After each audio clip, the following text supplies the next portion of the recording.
relax, unwind, and step into the golden age of radio.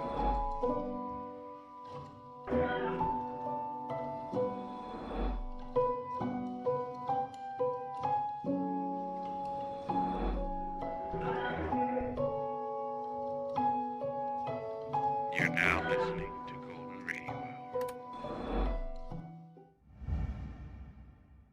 From Hollywood, it's time now for...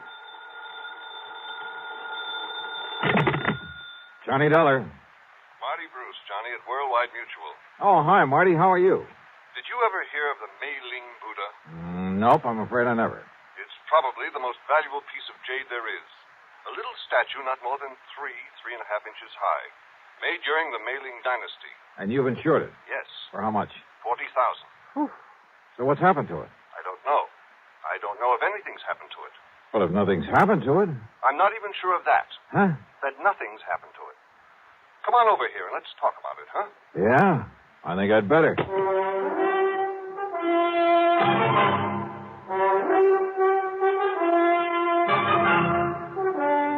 Bob Bailey in the exciting adventures of the man with the action-packed expense account. America's fabulous freelance insurance investigator. Yours truly, Johnny Dollar.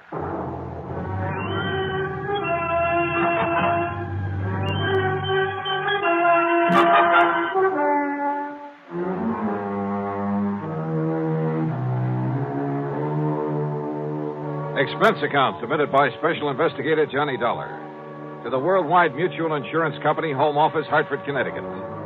Following is an account of expenses incurred during my investigation of the Mei-ling Buddha Matter.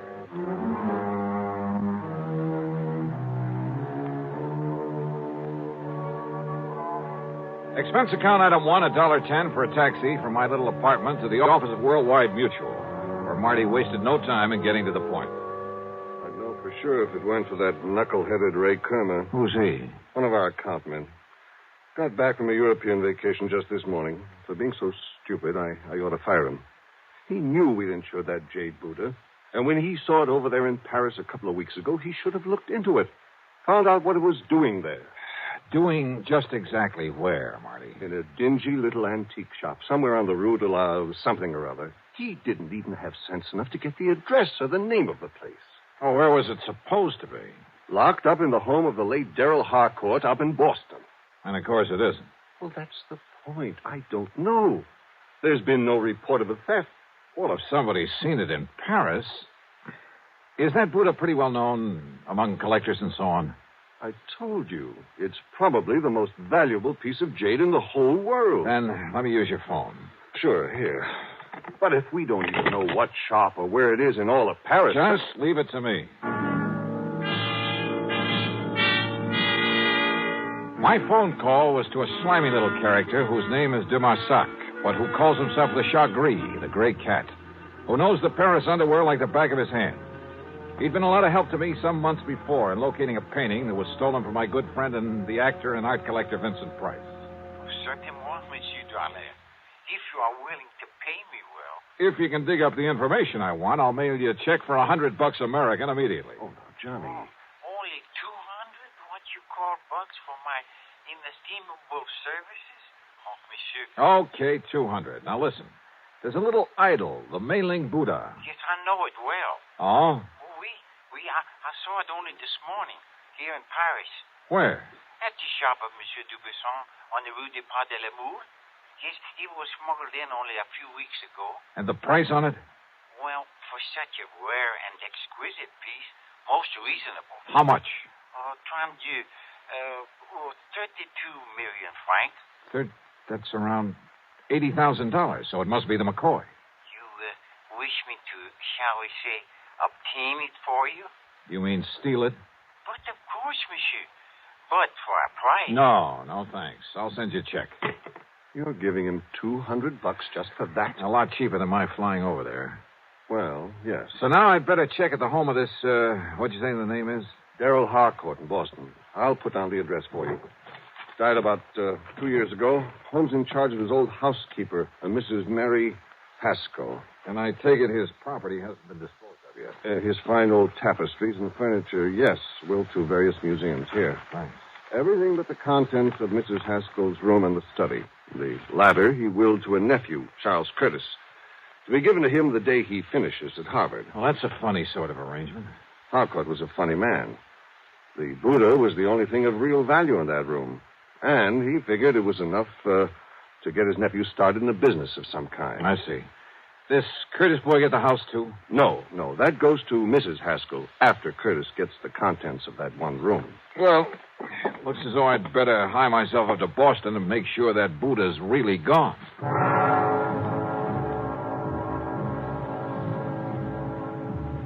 Item 2, the $200 check to my informant in Paris, who was sure he'd seen the Mei-ling Buddha, was sure it had only arrived there recently. But if so, why hadn't it been reported missing from the home of the late Darrell Harcourt up in Boston? Item 3, $50 deposit on a rental car. When I reached Boston, I headed west on Beacon Street, a couple of miles beyond Kenmore Square, and there on a little side street found the Harcourt home. It wasn't much of a place anymore. The lawn and garden had been neglected, and the building itself was in need of repair. The doorbell was the old-fashioned kind. Yes. Mrs. Haskell, I'm Johnny Dollar, insurance investigator. Oh, of course. Do come in, Mr. Dollar. Rather dismal, desolate, isn't it?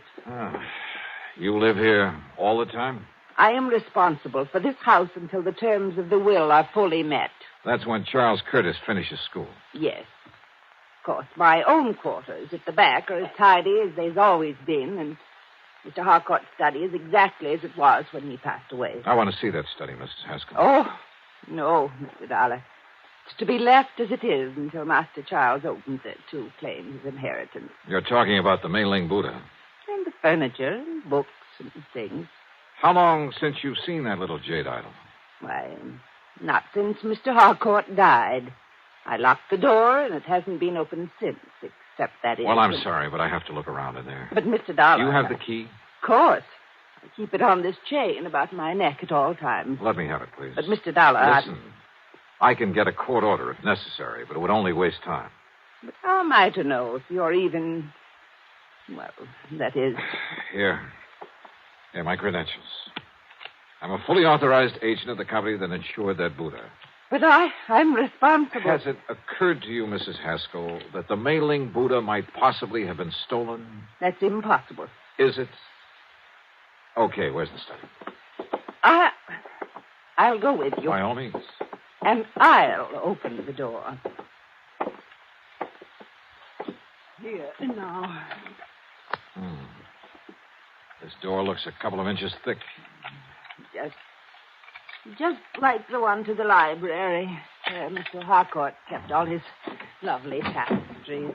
Oh, dear, look at all that dust. Dust is right. It was on everything. The accumulation of a couple of years. On the desk, the chairs, the oaken floor, bookshelves, and tables. The room was dark and gloomy. Yes, it looks just the same, except for all this horrible dust. But as I told you, Mr. Dollar, this is the first time the door has been opened. Yeah. Now, where is the... Oops. Oh, I hope you didn't hurt yourself. No, I just didn't see it. But he always insisted on keeping the electric fan on that little table next to the door. Yeah. Now, where's the Buddha? In the little wooden casket on the desk. Now, let's see.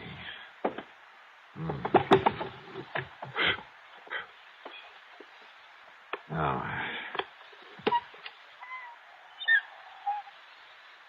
Well, I was afraid of this. Afraid of what, Mr.?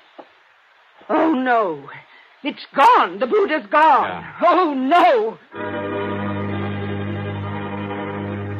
I searched the room thoroughly and found no trace of the Mei-ling Buddha. Somehow, someone had got in that locked room and stolen it. It must have happened recently. A piece as valuable as that wouldn't be allowed to lie around for long. Demasak had told me it arrived in Paris only a few weeks ago, and I had no reason to doubt it. But how could anyone possibly have got in there without leaving marks in the dust that swirled about our feet every time we moved, that showed a clear imprint of every step we made, that left a mark on everything I touched? Oh, dear, Mr. Dollar, this is terrible. You're sure you have the only key to this room, Mrs. Haskell? Yes. It was entrusted to me to prevent this very thing. Oh, dear. What about the nephew, Charles Curtis? No, I'm sure he's never had one. You think he could have got hold of yours and had a copy made? No, impossible, Mr. Dollar. Oh, dear. Where is he? At school at Harvard. I think I'd better see that boy. Well, certainly you can't think that Master Charles did this. I don't know what to think yet. Tell me, you're absolutely sure you've let no one in here since Mr. Harcourt died? You can tell by the dust over everything that no one has been in here. Not for years. You're sure of that? Absolutely. Well, except for the federal tax man, of course, the appraiser for the estate. Oh? When was that? A month or so after Mr. Harcourt passed away. And yet the piece showed up in Paris only a few... I was with him, Mr. Dollar, and so was the attorney. Who is the attorney? Mr. Howard Bancroft in town. Do you have his address? His office is just off Copley Square. Uh-huh. Then I've got two people to see, Charles Curtis and Howard Bancroft. Mr. Dollar, about Master Charles. He's a good boy. Oh, yeah, I'm sure. You simply can't think that he... And anyhow, no one could have gotten here without leaving a trail. Mr. Dollar... Now, look, I want you to close up this room again and leave it closed. I'll be back. Please, Mr. Dollar, about Charles, listen to me. Maybe later, Mrs. Haskell. Later? Yeah, after I've talked to him.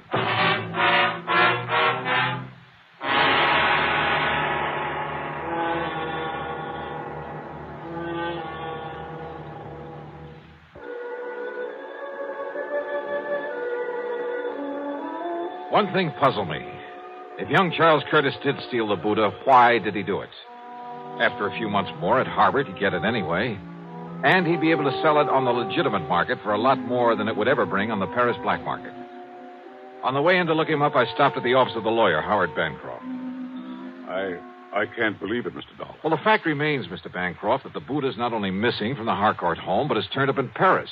But the only person who had access to that room was Mrs. Haskell, in accordance with Mr. Harcourt's wishes. That room hasn't been entered for years, until today. And yet, if the Buddha has shown up only recently... I'm afraid I don't follow you, sir. Mr. Harcourt willed it to his nephew, didn't he? That's right. Charles Curtis, when he finishes school. And he willed the house to Mrs. Haskell, didn't he? Yes, and it will be little enough reward for her years of service to him. How do you mean? Mr. Harcourt paid her very little during all those years. She, and I too, quite frankly, felt she was entitled to a great deal more. You see, his really valuable things, the collection of tapestries, he willed to various museums. So I understood. They were kept in an hermetically sealed room, the library. Hermetically sealed? Practically. Didn't you notice the tremendous doors on the study and library, the sealed windows? Then how could any dust... What? About Charles Curtis, Mr. Bancroft. Admirable young man. In addition to the money his uncle always gave him, his own family is very wealthy, you know. No, I didn't know. Yes. They've given him everything he wants, and it hasn't spoiled him a bit. Even during college? He's an excellent, hard-working student. He's going to be a lawyer, Mr. Dollar, and he'll be a good one. And maybe my thinking about him has been wrong. Oh, definitely. Why, Mr. Dollar, he's planned to donate the Mei-ling Buddha to a museum when it comes into his possession. So you see... It's just that after handling more or less straight insurance cases for so many years, I almost instinctively suspect anyone close to the problem at hand. In this case, young Charles Curtis. Even Mrs. Haskell. Maybe even you. I beg your pardon. But I guess I'd better just shake the dust out of my brain and tackle this as a plain, ordinary... Wait a minute. Dust. Eh? It's a little matter of dust that really has me stopped. It makes it impossible for that room to have been entered since... Tapestries, you said. I mentioned them. Of course. How blind can I be? Eh? Look, you better get ready for some legal action on behalf of your client, the late Mr. Darrell Harcourt. What? I'm going to play a hunch, Mr. Bancroft. Maybe it's all wrong. Maybe it's crazy. But I'm going to play it to the hilt.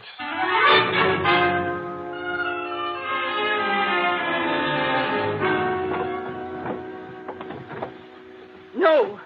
Mr. Dollar, you can't do this. You have no right. Now, we'll see about that. These are my own personal things. I don't believe you're an insurance investigator Please, at all. whatever you like. Have you a warrant to search my room this way? No. No, you're just some thief, some... Uh-huh. Oh. Yeah. This bank book in your name. No, you give me that. Oh, no. Uh-huh. Some 20 years of a balance that never got above $600 or $700. Give me that. Here. 2 months ago, a single deposit of $21,000.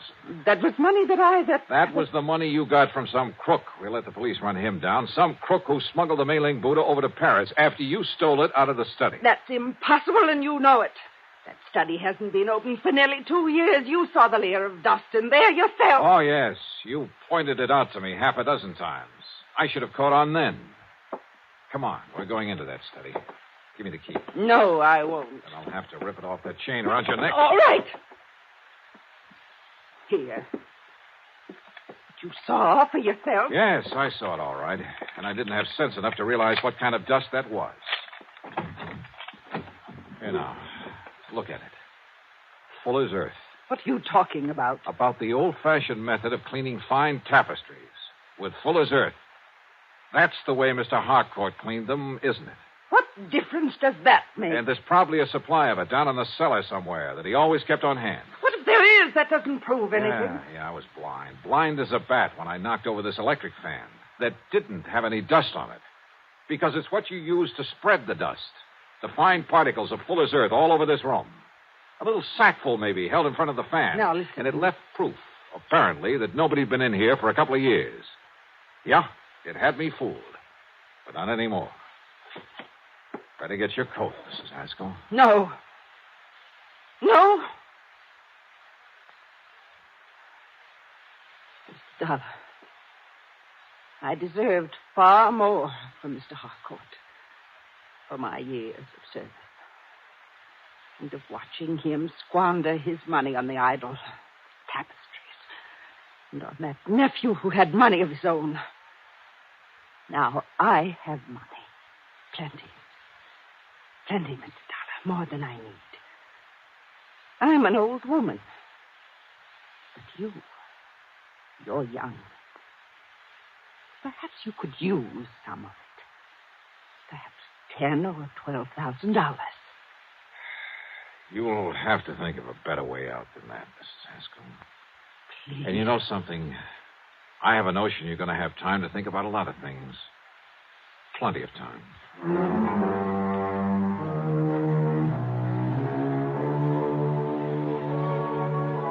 Yeah, I know. The Mei-ling Buddha still has to be brought back from Paris. Maybe I'll get the assignment. Maybe it'll go to one of our regular foreign investigators. As for Mrs. Haskell, well, I'm sure Mr. Bancroft will lose no time in taking whatever steps are necessary. So, expense account total, including mileage on my rental car and a few incidentals, well, call it $300 even. Yours truly, Johnny Dollar.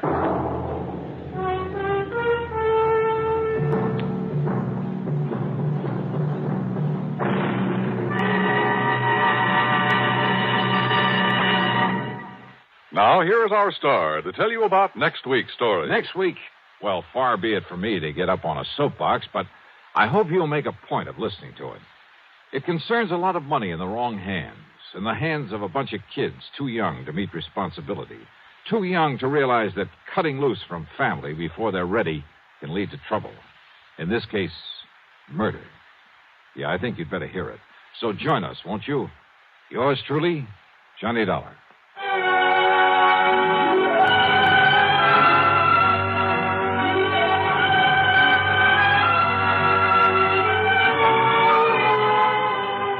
Yours truly, Johnny Dollar, starring Bob Bailey, originates in Hollywood and is written, produced, and directed by Jack Johnstone. Heard in our cast were Virginia Gregg, Paul Duboff, Will Wright, and Forrest Lewis. Be sure to join us next week, same time and station, for another exciting story of yours truly, Johnny Dollar.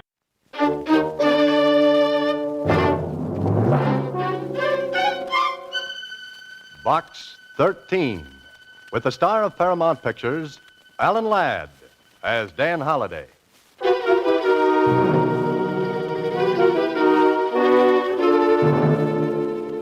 Box 13. Box 13. Box 13. Box 13. He looked deeply into her eyes, which reflected his mood like twin lakes of azure blue. Azure blue. Why does a woman always have to have azure eyes? Why couldn't they be fire engine red? As his muscular arms tightened around her fragile... Susie. Oh, Mr. Holliday, I'm not fragile, but I'm sure scared. Somebody's been following me. With those legs? Why not? I was petrified, afraid to look back even. His footsteps kept going click, cluck, click, cluck, real sinister-like. Oh, I bet that's him now. Mr. Click-Cluck? Oh, Mr. Holliday, he followed me all the way from box 13.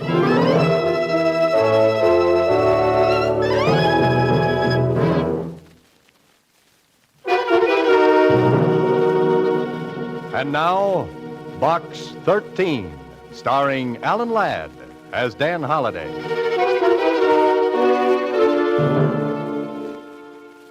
Well, this is a brand new twist. Besides a message from Box 13, Susie has brought a mysterious caller. Somebody who wants in, but definitely. Don't answer it, Mr. Holliday. Now, Susie. You didn't see this person, huh? No, I just felt him following me like a phantom, except his heels went click, cluck, click, cluck.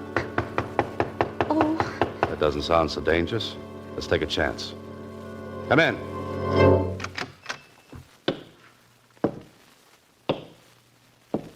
Oh.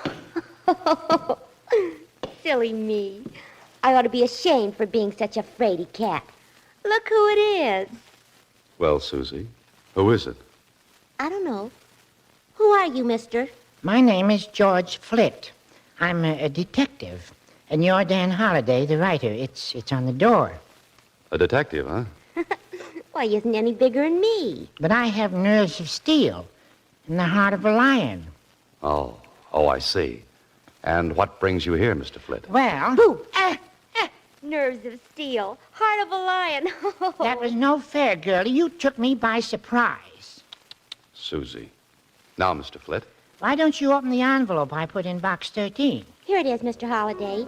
Oh, thanks. Open it. I'm all gooselumps. Okay. Well, what do you know? Why, there's nothing written on the paper. How about that, Flitt? See how clever I am? I put that envelope in box 13 as bait. As bait? Yes, I knew it would lead me to the person who put the ad in the Star Times. Adventure wanted. Will go any place and do anything. Very clever, Mr. Flitt. Oh, what made your footsteps go click, cluck, click, cluck? Oh, that. I lost the metal cleat off of one of my heels. Oh. Well, now that you've discovered me, Mr. Flitt, what? Mr. Holliday, I'd say you're just the man for the job. Job? Something exciting, you hope, huh, Mr. Holliday? I'd handle it myself, only I'm so tiny. Besides, I've done mostly divorce work. Just the right height for keyholes. But about the job? Well, I'm coming to that. Mr. Gilbert Bolton sent me $50 just to attend the party tonight. $50? I should have been a detective. Oh, you can be. I'll split with you if you'll go to the affair in my place as me.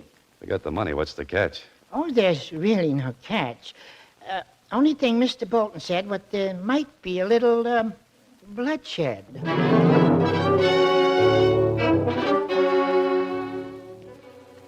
Well, this holiday is the wackiest situation yet from good old Box 13. Yes, Holiday, you must be hard up for story ideas. Hard up for brains, too. Otherwise, why are you riding with George Flitt, detective, in his hot rod jalopy? Destination, bloodshed. And you've never met this Bolton who's having the party? No, but he phoned and explained that the party is going to be at his nephew's place, Kenneth Bolton. Kenneth, huh? What about the bloodshed? Well, as I understand it, Kenneth's father, that is, Gilbert Bolton's brother, committed suicide not so long ago. Oh. Gilbert said the boy is suffering from neurasthenia, I think he said. Psychoneurotic, huh? Yes. On account of the way his father died, Gilbert's afraid the boy may take his own life tonight. Why tonight, especially? Well, it seems that Kenneth drinks a lot at these parties and gets depressed. And my job is... To see that he doesn't commit suicide tonight. I've looked forward to more pleasant evenings. I think that's the place up ahead with all the lights on.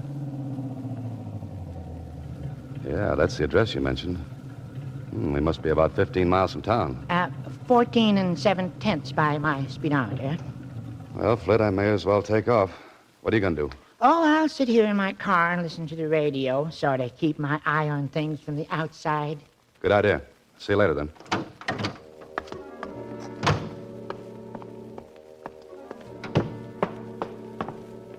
Here we go again, Holiday. Oops, the name's George Flint, detective. Remember? Beyond this door, who knows? But it's a beautiful house, a beautiful night,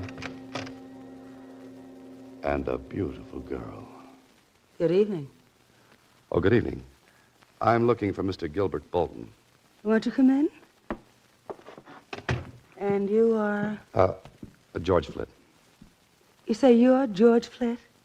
That's right. I'm Rita Martin. How do you do? Now, let's go in and find Gilbert Bolton, Mr. Flint.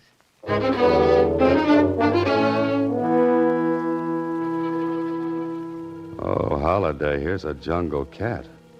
A vampire right out of Terry and the Pirates. That jet black hair, those heavy-lidded eyes, that glistening crimson mouth. And something else. Yes, heavy, cloying, sensuous.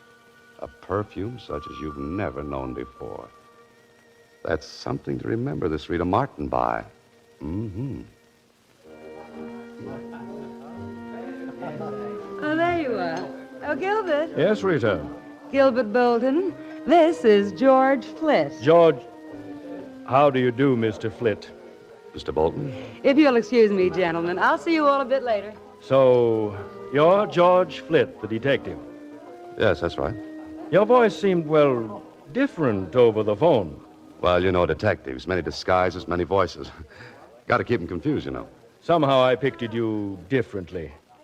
Oh? Well, no matter.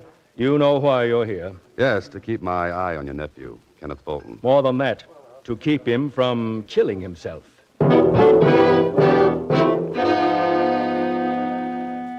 The way this man looks at you, Holiday. So cool, so calculating. With piercing eyes that thud against the back of your skull. He could be one of two men. A man of distinction or a man of extinction. Okay, Mr. Bolton, I'll keep your nephew alive. That's your job. But what makes you think the boy wants to commit suicide? Well, since his father, my brother, took his life, Kenneth has been extremely upset. It's only natural, Mr. Bolton. I know, but I've heard Kenneth threaten suicide, and it's got me worried. Anyone else heard him? Yes, Miss Martin. Anyone else? What do you mean, anyone else? I just wondered if anyone else had heard him make these threats. I really wouldn't know. It's enough that Rita and I know about it. How does Rita figure in this picture? Aren't you being a bit presumptuous, Mr. Flint? A detective likes to know these things. Miss Martin is an old friend of the family. Oh, there's Kenneth now. I'll bring him over. Just as Gilbert Bolton passed me, there was something familiar about him. What was it? Who was it? Come on, think, Holiday. It may be an important clue. But here they come. The man of extinction and a typical boy from Princeton or Yale or Harvard. George Flint, my nephew, Kenneth Bolton. Glad to meet you. How do you do? Enjoying yourself, Mr. Flint? Very much. How about you? Oh, so-so. These parties get to be a bore, huh? Kenneth hasn't been quite himself since the tragedy. Must you always bring that up, Uncle? But you know you've been terribly upset, Kenneth. So I've been upset. Why talk about it? Oh, Mr. Flint, Yes? will you come with me for a moment? Oh, why, sure. It's so close in here that I thought a breath of air It suits me. in the garden. The garden it is.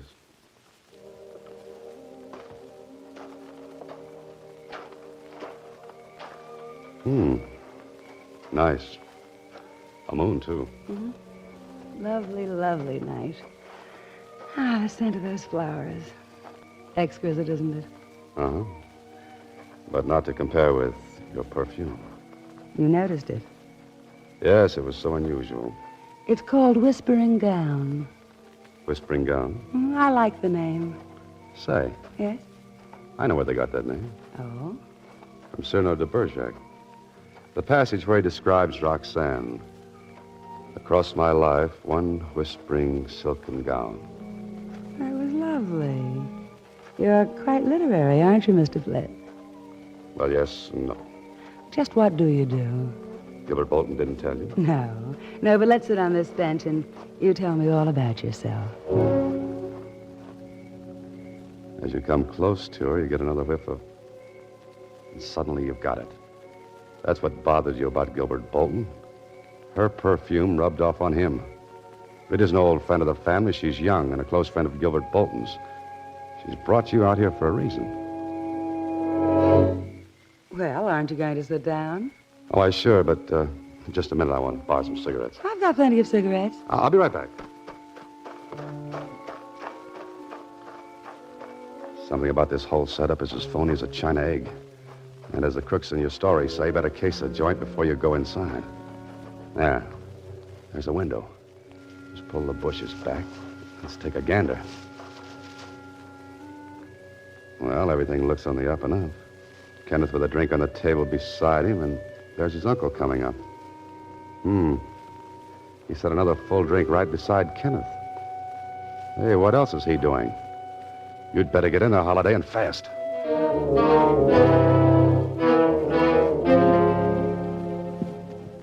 Mind if I join you, gentlemen? Well, not at all, not at all. You appeared quite suddenly. Care for a drink, Mr. Flitt? Here, I haven't touched this one. No, let me fix Mr. Flitt a fresh drink. I think I'll just have one of these hors d'oeuvres. Here, watch it, my drink.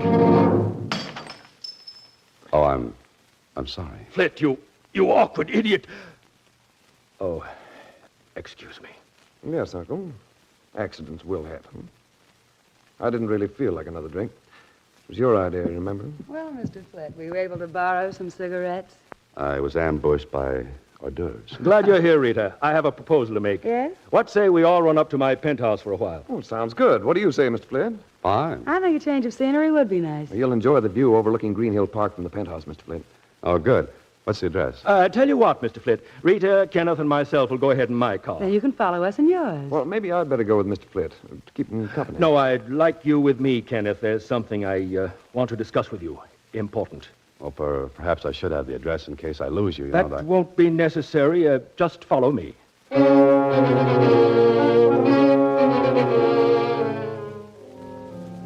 Of course, Holiday, you could be wrong, but it looks like Gilbert Bolton isn't too anxious to have you find his penthouse. But you're a suspicious lad, Holiday. You've created so many diabolical characters for so many fiendish plots. Maybe you've become a little touched. The time's a wasting, Holiday. Get to a phone. There it is, end of the hallway.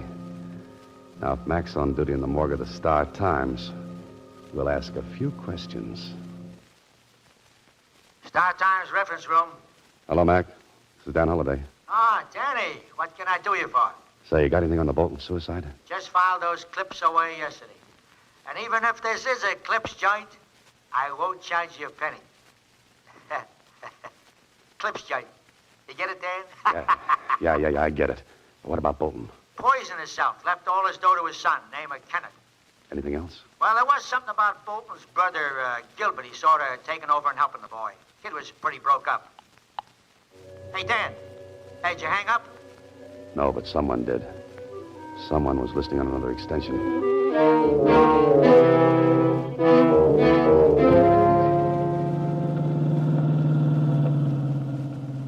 Hey, this is the fastest hot rod I've ever driven. We're keeping right up with the Bolton. And he's doing 70. Wait until you shift into high gear. Where are we going? To a penthouse, I hope. Gilbert Bolton's. What happened at the party?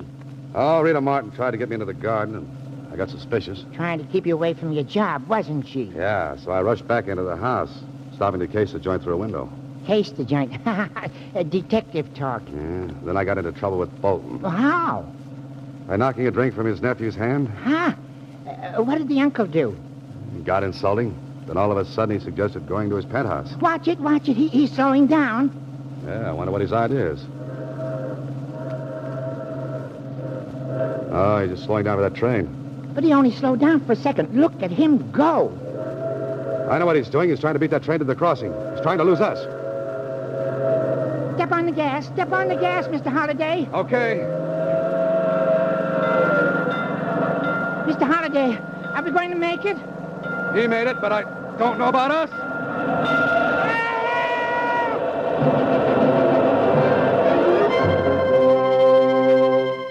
You are listening to Box 13, starring Alan Ladd as Dan Holliday.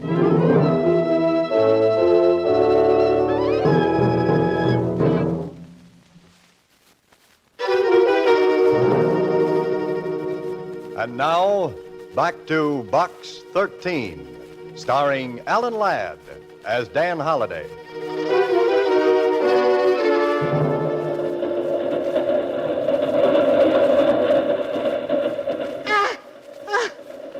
Next time I want such a close shave, I'll see my barber. Yeah, me too.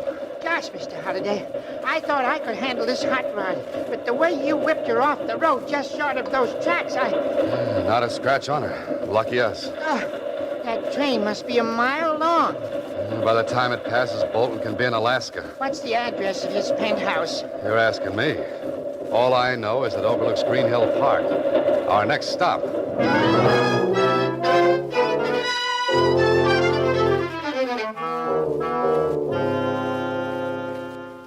Well, George, Green Hill Park. I bet all these buildings have penthouses. And we'll try them all until we hit the right one. I'll go around this side of the park. Okay, and I'll try the buildings around the other side. Bolton's got to be in one.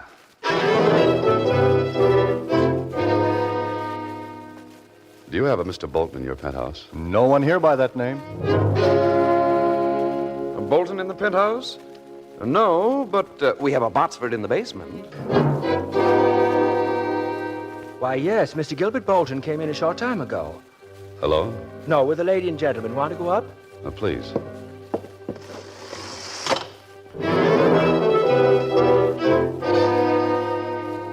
Did Mr. Bolton say anything about expecting more guests? No, sir. Do me a favor. If a little fellow with a squeaky voice shows up asking for Bolton, tell him I'm here, will you? Dan Holliday. Yes, sir. Oh, here you are. Thank you, sir. Your floor, sir. That's the penthouse door over there. Right.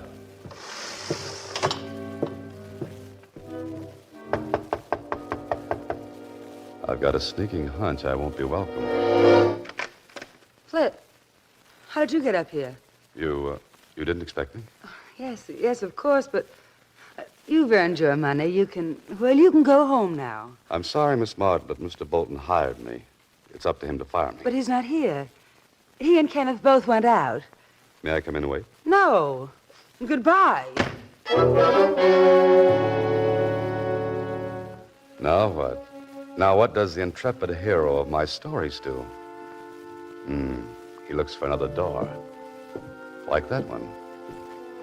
He tries it. It's open. Leads into a hallway. And there's yet another door. The service entrance to Bolton's penthouse. And 10 to 1, it's locked, bolted, and barred. Maybe even nailed shut. You're some gambler, Holliday. Offer 10 to 1 and lose. The door's open. Well, here we go again. Shh. Quiet, Holliday. Ah, there's a door leading to the terrace and voices. Really an excellent view here. Now get your ear up, Holliday. But don't let them see you. Don't you think it's a little chilly out here, Uncle? Let's go inside. Chilly, Kenneth? I'm really very comfortable. Here's the view I was telling you about, Kenneth. Better lean over the rail a bit to see around that turret. Oh, don't push against me, Uncle. That's a 10-story drop. Now, look over there, Kenneth. Uncle Gil! Kenneth, let's get away from that rail. Oh, Flint, you don't have to throw me back. Better than having your uncle throw you forward. What's the meaning of this outrage, How Flint? did you get in here anyway? I'm going to call the police. Fine, and save me the trouble. Look, Kenneth, I was hired to keep you from committing suicide. Suicide? Who, me? Yeah, but instead I'm keeping you from being murdered. Feel in your coat pocket. Ignore him, Kenneth. He doesn't know what he's talking about. A bottle. It's marked poison. Yeah, I saw your uncle plant it in your pocket through the garden window. He wanted to make it look like you poisoned that drink I knocked from your hand. Stop right there, Holliday. This isn't a cap pistol. You too, Kenneth. Don't move. Oh, you must be crazy, Uncle Gil. And you knew I was Dan Holliday all along, huh? Of course. I've seen your picture in the book review pages. Then I caught you a telephone conversation with the Star Times on the extension. You get around. I can't believe this. You, my uncle. What's the play now, Bolton? Well, first I walk over to Kenneth and knock him out with his gun. No. Don't move, Holliday. I've still got you covered. Oh? And now that you've knocked out your nephew, what's your next move? Mr. Holliday, before I heave him over the rail to make it look like suicide, I'm going to shoot you. Oh, fine. Then I'll wipe my fingerprints off this gun and press my nephew's hand around the butt. His fingerprints on the gun will prove he shot me, huh? But what about a motive? Very simple. You tried to stop him from jumping off the terrace. And you're supposed to invent plots, Mr. Holliday. But they'll trace the gun to you, Bolton. Oh, no.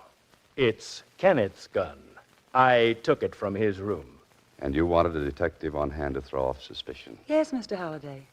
Who'd suspect Gilbert of murder when he'd hired a detective to protect Kenneth? But why? Why do you want to kill your nephew? Let's say I borrowed quite a large sum I can't make good. Oh. Embezzlement, huh? And you need Kenneth's inheritance to keep out of jail. Wouldn't he lend you the money? Not the amount we need. We? Obviously. So we're taking it all. Clever, eh, Holliday? You're killing me. You're so right. Get rid of whoever it is, Rita.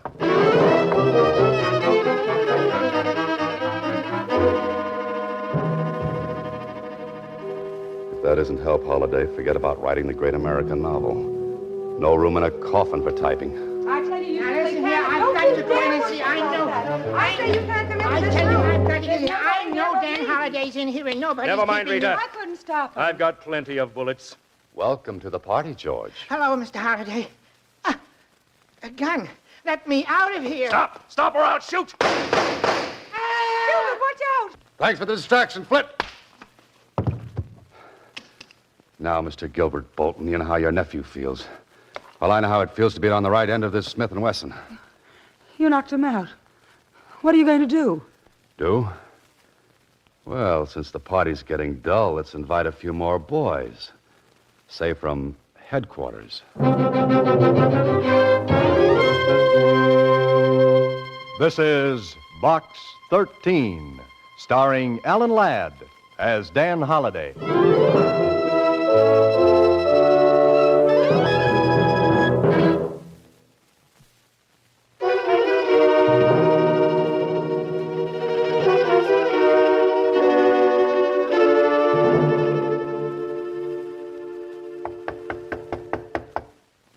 Come in. Hello, Mr. Holliday. Hello, Susie. Ah, Mr. George Flitt, detective. How's the arm, Mr. Flitt? Oh, it's healing up fine. One of the bullets just grazed me. You know, I bled quite a lot. Say, wasn't that awful, them trying to kill that boy? And he really wasn't psycho whatchamacallit at all. Bolton cooked that up to support the suicide story. Oh. What's going to happen to them, Mr. Holliday? Well, they've got Bolton for embezzlement and attempted murder. They're holding Rita as his accomplice. And she was such a beautiful girl and so sweet, too. Yes, George, you can say that again. How's the rod hot these days, Mr. Flitt? Hot rod, Susie. Hot rod. Rod hot. Red hot. Oh, how is it anyway? Red hot.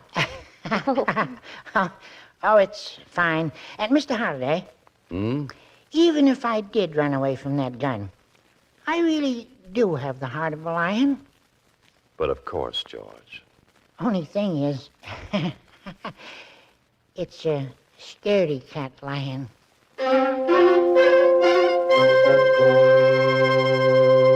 Next week, same time, Alan Ladd stars as Dan Holliday in Box 13.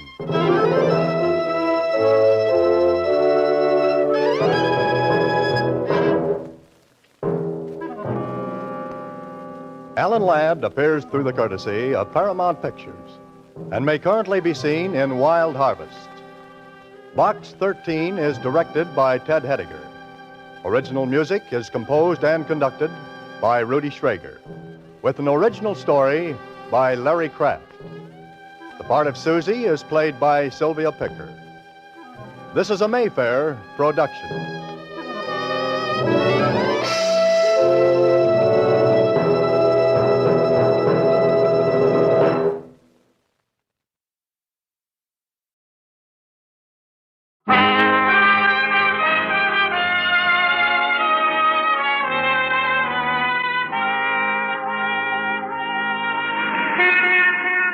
Broadway Is My Beat, from Times Square to Columbus Circle, the gaudiest, the most violent, the lonesomest mile in the world.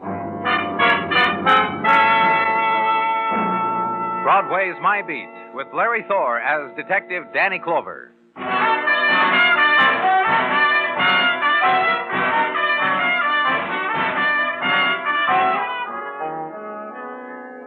The time comes to Broadway when the April day summons its warmth, its winds, its plumed sprays of sunlight, departs the avenue littered with its promises, and the defeated and the unfulfilled swarm back into the subway entrances and wait on the stifling platforms, in the dim, sallow light reflected from walls of stained tile. Wait for the going home. Wait for the death of a day to happen in some other place, the hall bedroom, the front stoop, some other place where shock will be gentler. And suddenly, through the steel corridor, a hot, dry wind races in the depths of earth, and on it the fury of hurtling steel, and they surge forward to meet it. Soon they will be home.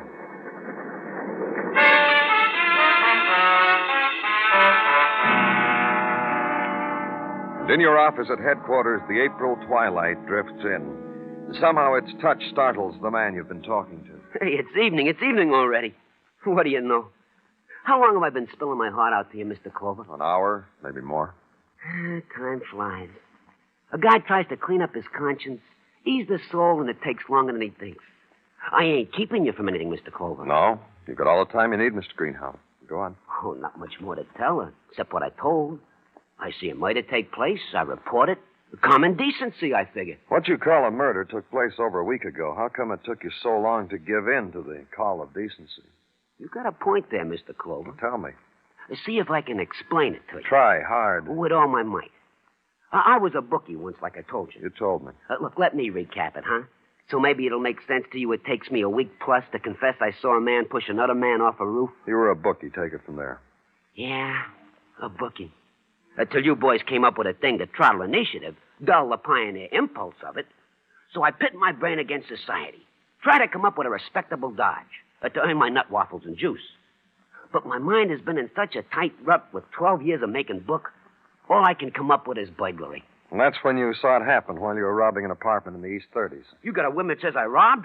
I didn't. I tell you, this murder made such an impact on my conscience, I didn't rob, and I never will. According to our books, what you saw was a suicide. The suicide of a man named John Elgin.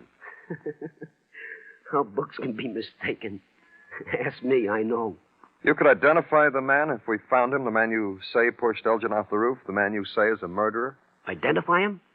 I would draw my eyes into slits, pretend I was in the emotional turmoil of over a week ago, witnessing the event from a fire escape across the airway, and I would try to identify him. You find him, and I sure would try.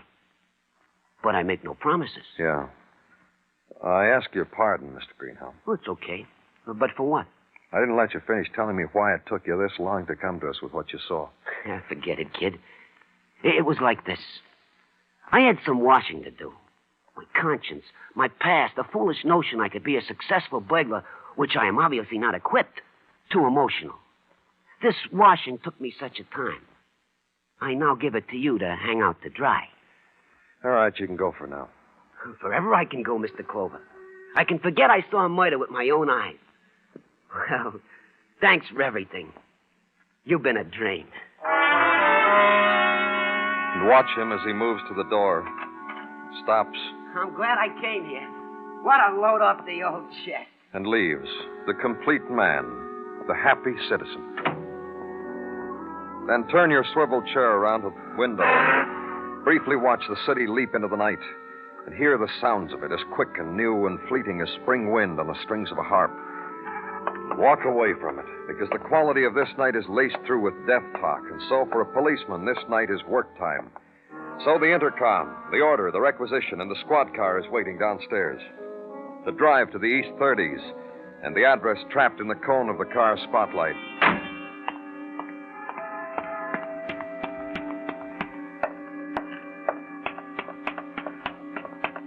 And 4 flights up and walk back, and the bell is to the right of the wreath.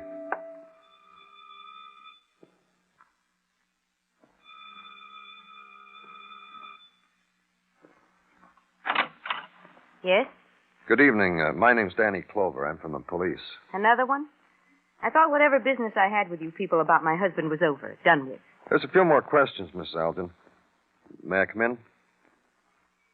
Yes. In here, please. Now, what are your questions? Are you convinced your husband killed himself? Yes. I see. Well? Has it occurred to you that someone might have pushed your husband off the roof? No. Suppose I told you someone had seen your husband murdered. Well? Well, that's what I'm telling you. Someone saw it happen. Who?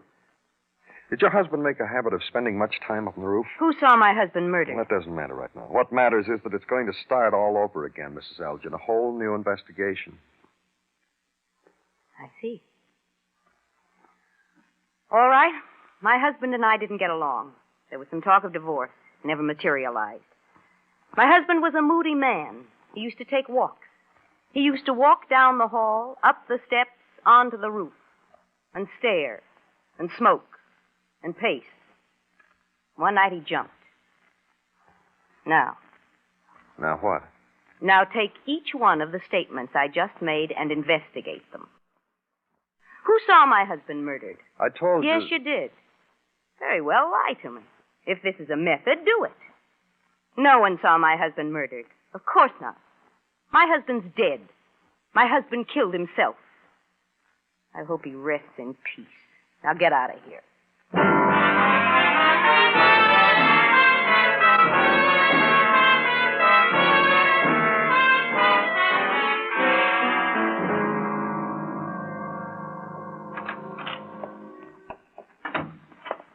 Don't move, Danny. Huh?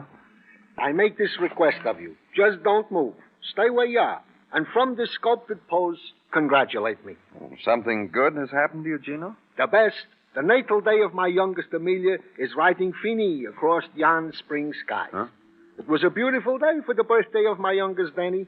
You should have told me before, Gino. I forgot. I would have presented her with a present. What's a present when you can do what you can do? What can I do, Gino? At your leisure, call up my Amelia on the telephone. Wish her the many happy returns. For a girl who has just become a woman of 11 years, Danny, a call from such a grown-up fella wishing her a wish.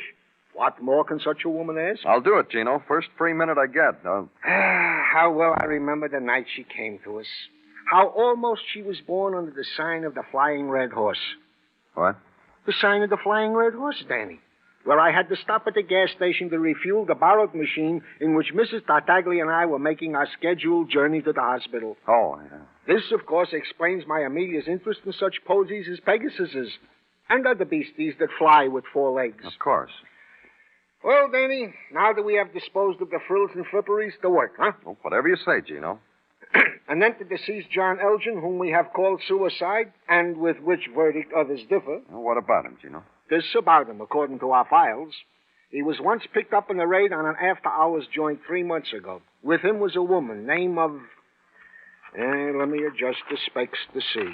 Name of Gladys Haywood of 1217 West 73rd Street. The only memento the deceased John Elgin left to us, Danny. Give me that name and address, Gino. Here. Thanks. Now, get Detective Muggerman. Have him meet me with a squad car. Oh, and, Gino... Yeah, Danny? It'll be too late to call your Amelia, so you give her my kiss. Good night, Gino. Leave headquarters again. The ride with Detective Muggavan now up Riverside Drive, and this time of night is one with the river, black. And the lights, flung downward from places far away, shimmer briefly and are gone. And the swift-ebbing figures walking hand in hand by the water. And the lonely ones who stare at the moon's curved reflection. And the huddled ones who look for nothing at all. The river at 10 o'clock on a spring night. Take a turn on the 70s. Park the car, and a house to find again. And a hall to walk. And a door found.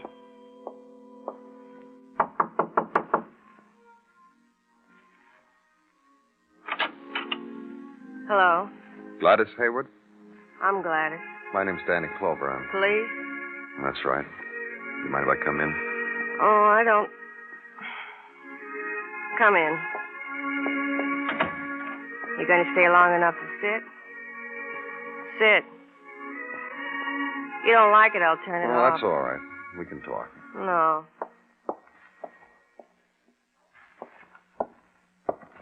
Now what? I'm trying to find out some background about John Elgin. Your name came up. On account of that raid. That's right. Was that the only night you were with Mr. Elgin? I had about a year with him, mister. You want to try to believe something? I'll tell you something. I almost married him. He had a wife. I know. I met her. I had a chat with her and tea with her, handshakes, looks into each other's eyes, woman to woman.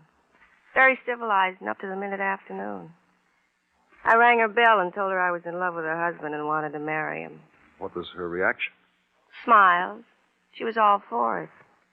She didn't like Mr. Elgin.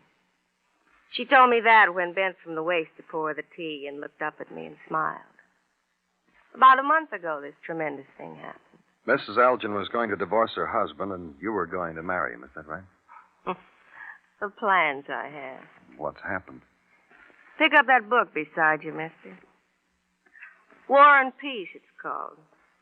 I can't understand what it's about. The music I was listening to, I don't know what it's about either. Mr. Elgin gave me those things and other things. First he said he loved me, and then he was going to educate me. From something simple, everything got complicated. His divorce. I don't know. So you broke it off?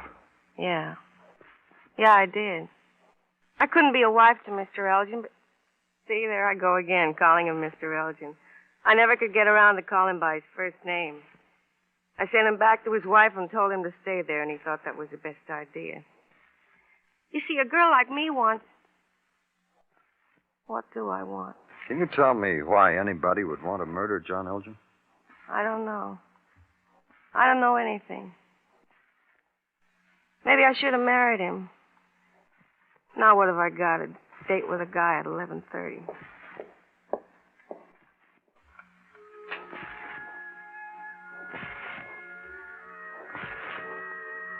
I guess you better go now if that's all you want. Good night, Miss Hayward.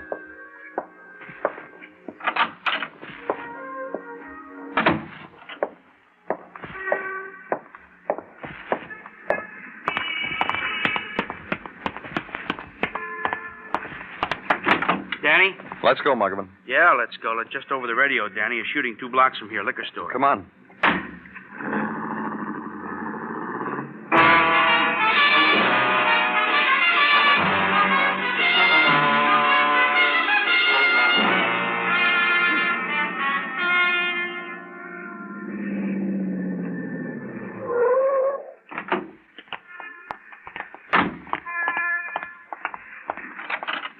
There he is. On his back on the floor. And what's your name, mister? Ray Ford, this is my liquor store. All right. Tell me what happened, Mr. Ford. Well, a couple of minutes ago, that guy on the floor there walked in and asked for a bottle of booze. So I gave it to him. And he broke the bottle on the counter, shoved it at me, and said, give him money. Hey, I better get to a hospital or something. My hand's bleeding like a stuck pig. How'd your hand get cut like that? A little tussle we had. I grabbed the bottle from him. He kept coming. So I took my gun from under the counter and let him have it. You know who the man is you shot? Yeah, how do I know? I know. His name's Greenhow. Got his wallet, Danny? I didn't have to. He was in my office a few hours ago to report a murder. He also told me how fast time fled. He told me he wanted to have a clean conscience. Is he dead? Yeah, dead.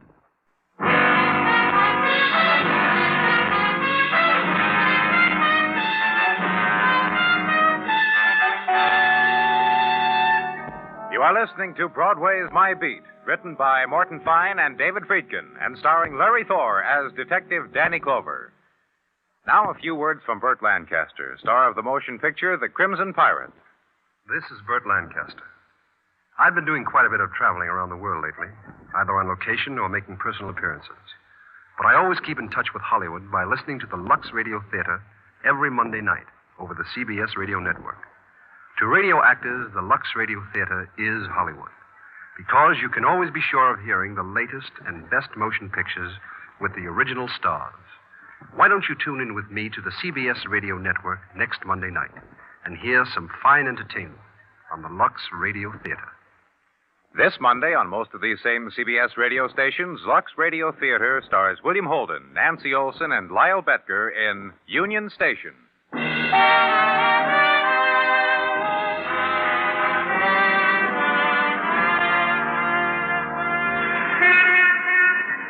When April comes to New York, Broadway slows down its pace to let spring come in. The walk is a kind of dream walk, languorous, rhythm to a pulse of cadence and neon, to sun-worn blues yawned out a loudspeaker. And when nighttime comes, the street is filled with the sudden traceries of color that dart and ebb and dart again, and the swift laughter that spills out of doorways, perfume, warm and intimate and fleeting. So follow the crowd on Broadway. Lend your heart to it. Maybe this night will never get away from you. But it does. It always does. And in the corner of night where I was, there was no quality to the color. Where white walls touched one another, the pyramids of shadow in between. The emergency hospital, and Dr. Sinsky, and a man whose hand had been cut. Think it'll leave a scar, Doc? Over a period of time, it'll go away. Perhaps a slight itching now and then. You are a lucky man, Mr. Ford. No ligaments were injured. Now, hold still for just another minute. Where do you live, Mr. Ford? 1212 West End Avenue. Watch that bandage, Doc. Feels a little tight. Watch it. Watch it. My prerogative as a physician, Mr. Ford, to calculate of a bandage whether or not it gives you some pain. Please don't jerk your hand away again. You have a license for this gun you killed Greenhow with? Are you kidding? No, I'm not kidding. Now bend your arm at the elbow, Mr. Ford. Sure, I got a license for it. My store was held up 5 times, Clover. After number 5, I got me a license. I got tired of donating to the Hoodlum Society of NYC. Let's slip this around you. Huh? Please, Mr. Ford, a little cooperation. This is just a sling. Yeah. Thank you. Did you ever hear of a man named John Elgin, Mr. Ford? Elgin? That's right, John Elgin. Can't say as I have. Finished now, Doc? Yeah, all right. In a few days, go to your family physician and let him look at that hand. He'll dress it and take out the stitches when it's healing. You can get off the table now. Yeah. Look at this, will you? Arms dolled up like I was in an accident or something. A killing, Mr. Ford. Well, what would you do if your store was knocked over 5 times? Kiss the heister and hand him your register? Yeah, I killed him. What'd you give me a license for a gun for if you didn't think I might have to use it? Sure, okay, Mr. Ford. You can go now. I'll get in touch with you when I need you. That's right, that way out, Mr. Ford. And the spring night is in full possession now. Its odors drift the corridors, seep into the room, blend with the acrid scent of pain present, pain past. The night wind of spring ripples a discarded ribbon of gauze stained with scarlet, floats it, traps it against your ankle. So leave this edge of night. Walk a street that leads into the blind alley of sleep. Walk, think, remember. The man who came to you told you he'd seen a murder committed, and in a few hours the man was dead. And another man, Ray Ford, liquor dealer, who was weary of robbery, so got a license to kill. The licensed violence, to kill a man who said a murder was committed, had seen the cascade of death from a rooftop. The death of John Elgin, that we had called suicide. Then the end of walking this spring night, and open the windows of a room. Sleep.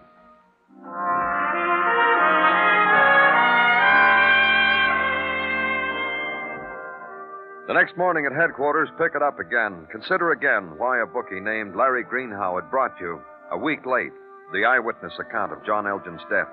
Consider again the manner of the bookie's dying. If you've got a minute, I got something for you, Danny. The interruption. And motion Detective Muggavan in. Watch him kick a chair to the man he'd brought with him. Sit down now. Make yourself at home. Oh, thank you. Thank you, Detective Muggavan. I am tired. Oh, it's nice to meet up with a considerate man. What do you got, Muggerman? Why'd you... The polite fellow there, Danny, I want him to make your acquaintance. That's Al Tedrow, Lieutenant Clover, Al. Indeed, a pleasure and a privilege, Lieutenant. Why did Detective Muggerman bring you to me, Mr. Tedrow? I honestly don't know. I've been minding my own affairs, leading the good life. Al here was leading the good life in the show up this morning, Danny. The boys picked him up around 3 last night. How many times have you been picked up like that, Al? Oh, I don't like to brag, but I should say I've been rousted in round numbers, Lieutenant. No complaints. Baker's dozen. The boys are usually proper with me. Al's a beggar, Danny. Real pro, educated, polite. Sells his private brand of heartbreak, dimes and small change. What's that got to do with me, Muggerman? When the boys picked Al up last night, he had the best part of $2,000 on him. Tell the lieutenant where you got it, Al. Oh, with pleasure. Let's see. Yesterday? Yes. Yesterday I was summoned by Larry Greenhow to his favorite phone booth that he calls home, there to receive the payoff on a debt he owed me. A gambling debt I thought he had welched on. 2,000. Lovely number. Larry Greenhow, the man who was shot down. Same bookie, same man who told you couldn't find a respectable job to keep him in coffee and cake. Same man pays off $2,000. Now dead. Gotta be something. Danny Clover speaking. Dr. Sinsky, Dan, I got something down here I want you to look at. Where are you? The morgue. Right away, Dan? Right away.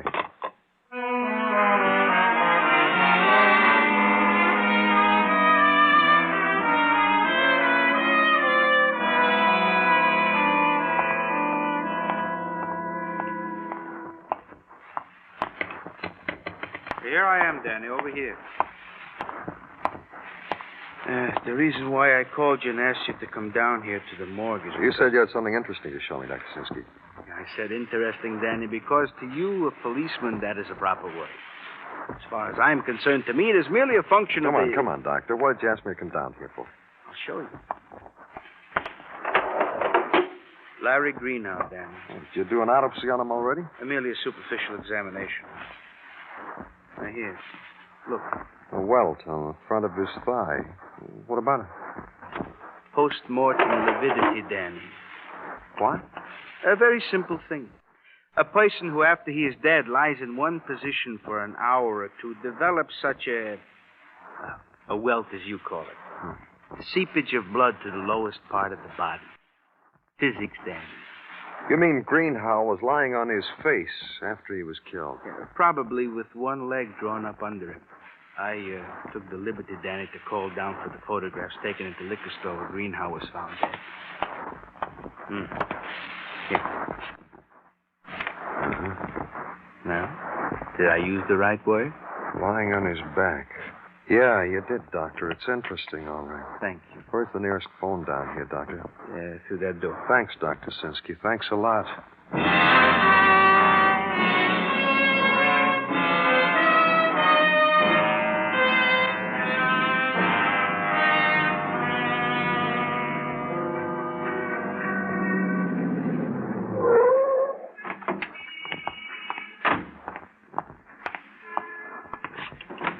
All right, Miss Elgin. All right, what?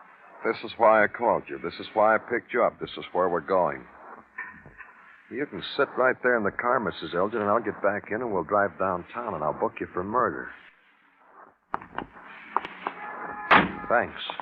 What are we going here for? Mrs. Elgin. I asked you a question. What are we going here for? You'll see. Come on. I want you to do something for me. What? Go in that vestibule and knock on the door. I'll wait here on the stoop. No. All right, let's go back downtown. What do you want of me? I told you. I didn't kill anybody? All right, you didn't kill anybody. Go in there and knock on the door.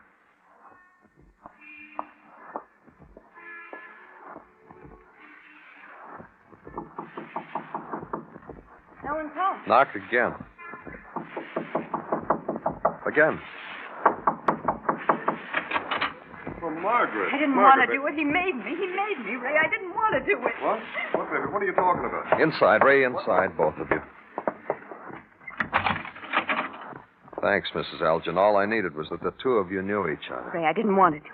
He said he was going to charge me with murder. Well, baby, he said he was going to charge me with murder, Ray. What's it all about, Chloe? How's your hand, Ray? I get twitches. You'll get over it. Tell me again how you cut your hand, Ray. Like I said, with a bottle. What's this all about, Marty? I don't know, honey. I guess all we can do is listen to Mr. Clover. Well, what for? What do I have to listen to him for? He thinks John was murdered, Ray. I don't know how he got that idea. Swear I don't know how you got that idea, Ray. How'd you get it, Clover? You killed a man named Greenhow in your store last night. He told me Margaret's husband was murdered. Yeah, he told you Margaret's husband was murdered. So? Who else is he going to tell? No one. You took care of that. What would you do if your store was knocked over 5 times? Kiss the heister? Hand him your register? Yeah. Greenhow wasn't killed in your store, Ray. Where'd you kill him? Here? You going nutsy? Sure, I killed him in my store. Blood all over him, wasn't there, where I shot him? Your blood. You cut your hand on purpose after you shot him. Look, Ray, there are a couple of things I can do. Have tests run on your blood type and Greenhow's, or have technicians tear this house apart looking for signs of blood. I figure this is where you killed him. Gee, Ray, you're in a lot of trouble. Shut up. I didn't say very much. I just said... Shut up! You killed Greenhow because he saw you push Mr. Elgin off the roof. Because he was blackmailing you. You told him that, Margaret? You told me to shut up, and I'm going to shut up. You told him that, Margaret? He didn't need to, Ray. I learned that Greenhow paid off an old debt, a big debt. So I'd ask myself the question, where'd he get the money? And why did he get the money?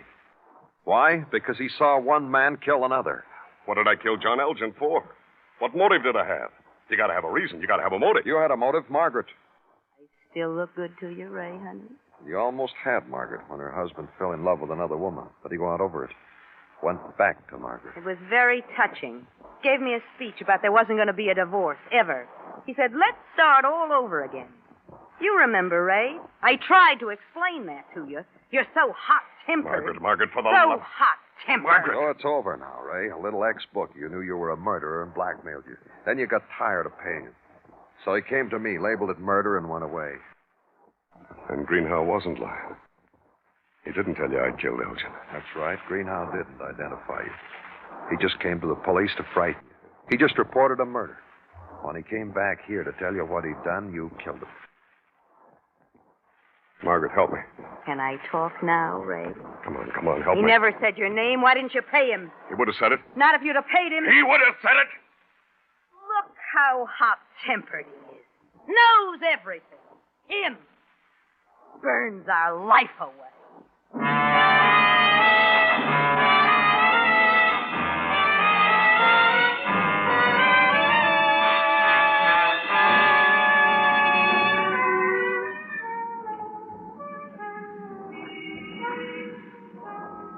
There's a special moon over Broadway tonight.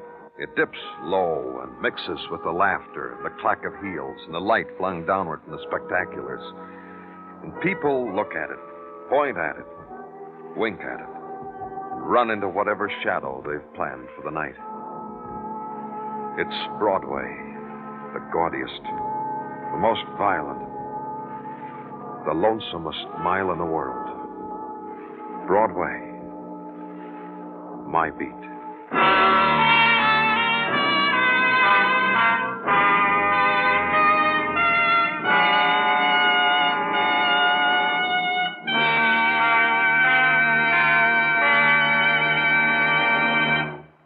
Broadway's My Beat stars Larry Thor as Detective Danny Clover, with Charles Calvert as Tartaglia and Jack Crucian as Muggavan.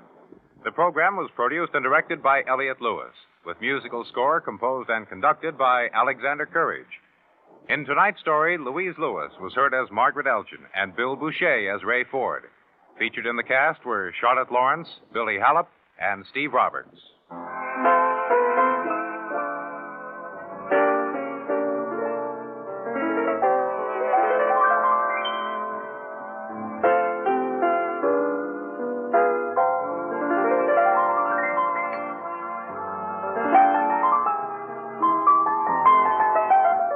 Don't forget Monday nights, it's Arthur Godfrey's Talent Scouts for fun and variety entertainment galore on most of these same CBS radio stations. Bill Anders speaking. And remember, Robert Trout reports the news of the world every Sunday on the CBS Radio Network.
Frederick Keeley at Masters Insurance and Trust Company. How are you, Mr. Keeley?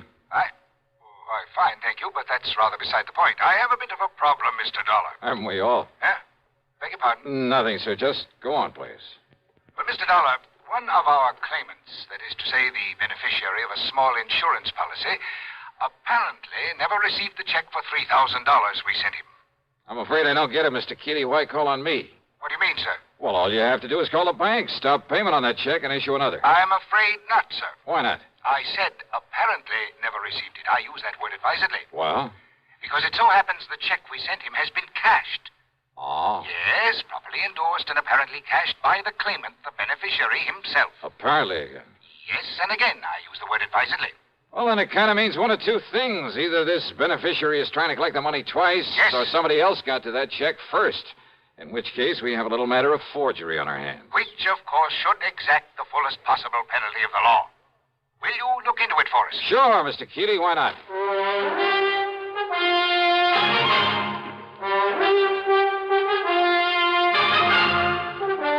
CBS Radio brings you Bob Bailey in the exciting adventures of the man with the action-packed expense account, America's fabulous freelance insurance investigator. Yours truly, Johnny Dollar.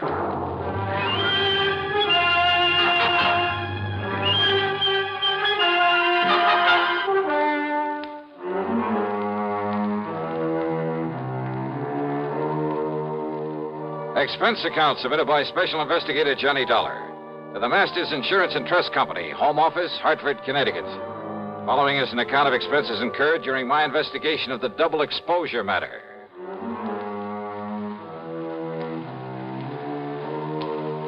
Expense account item 1, $1.20 for a cab to Keeley's office on the 10th floor of the Star Record Building. He's a man of about 60, I'd say, short, stout, and rather pompous in his manner. Or maybe self-important is more like it. No, I'm sure you realize as well as I do that a $3,000 claim is relatively small, relatively unimportant. I use that word advisedly. Well, that means I can't expect much of a commission. Huh? What's that? Nothing, sir. Go ahead, please. Yes. The fact remains that if the claimant, the beneficiary, thinks he can get away with collecting twice on the policy... Seems to me he'd have to be pretty stupid to try a thing like that. Oh, you're right. You're entirely right, sir. Exactly the way I feel about it. And Peter Upman is not a stupid man, so far as I have been able to determine. Upman? The beneficiary. In other words, it becomes evident, and I use that word advisedly, that someone else got hold of that check, endorsed it with Peter Upman's name, signed the receipt, of course, and, shall we say, left for parts unknown. In other words, we are faced with a case of forgery. Yeah, I think I suggested something of that sort. Why, yes, of course you did. And forgery is a serious matter, sir. I'll go along with you on that. Not only in this particular instance, because of the relatively small amount involved, and I use that term advisedly. Oh, I'm sure you do. But because it could lead to other attempts where perhaps much larger amounts could be involved. So you want me to see if I can run down this forger for you? No. No? Why do you say that? If we are to believe the People's National Bank over in Milford. Milford, Connecticut? That's right. If we are to believe them, the personnel concerned, their actual photographic record of the transaction, there was no forgery. But I thought you just finished saying... What's that? Mr. Dollar, according to them, and I have no reason to doubt them in the least, Peter Upman himself appeared, endorsed that check, cashed it, and left with the money. However... Yeah? I have here a properly signed deposition to the effect that Upman not only never cashed that check, but that he never saw it. Oh, no, this doesn't make sense. We have no reason whatsoever to question the validity of this deposition. You're sure of that? I am certain of it. But you can't be. That is why I have called upon you. Somehow, Mr. Dollar, you must bring the criminal, whoever he is, to justice. Will you do it, sir? Well... Yeah, sure. Why not? And I use that term advisedly.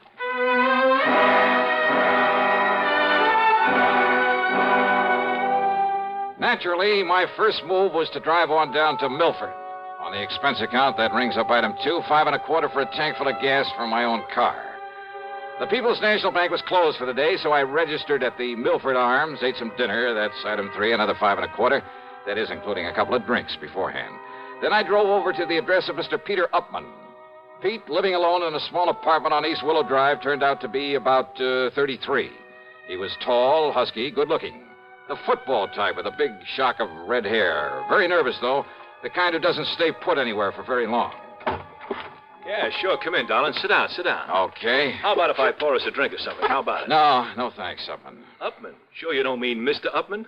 Now, don't be so formal. Just call me Pete. Sure you couldn't do with a little drink just to sort of celebrate. How about it, huh? Celebrate what?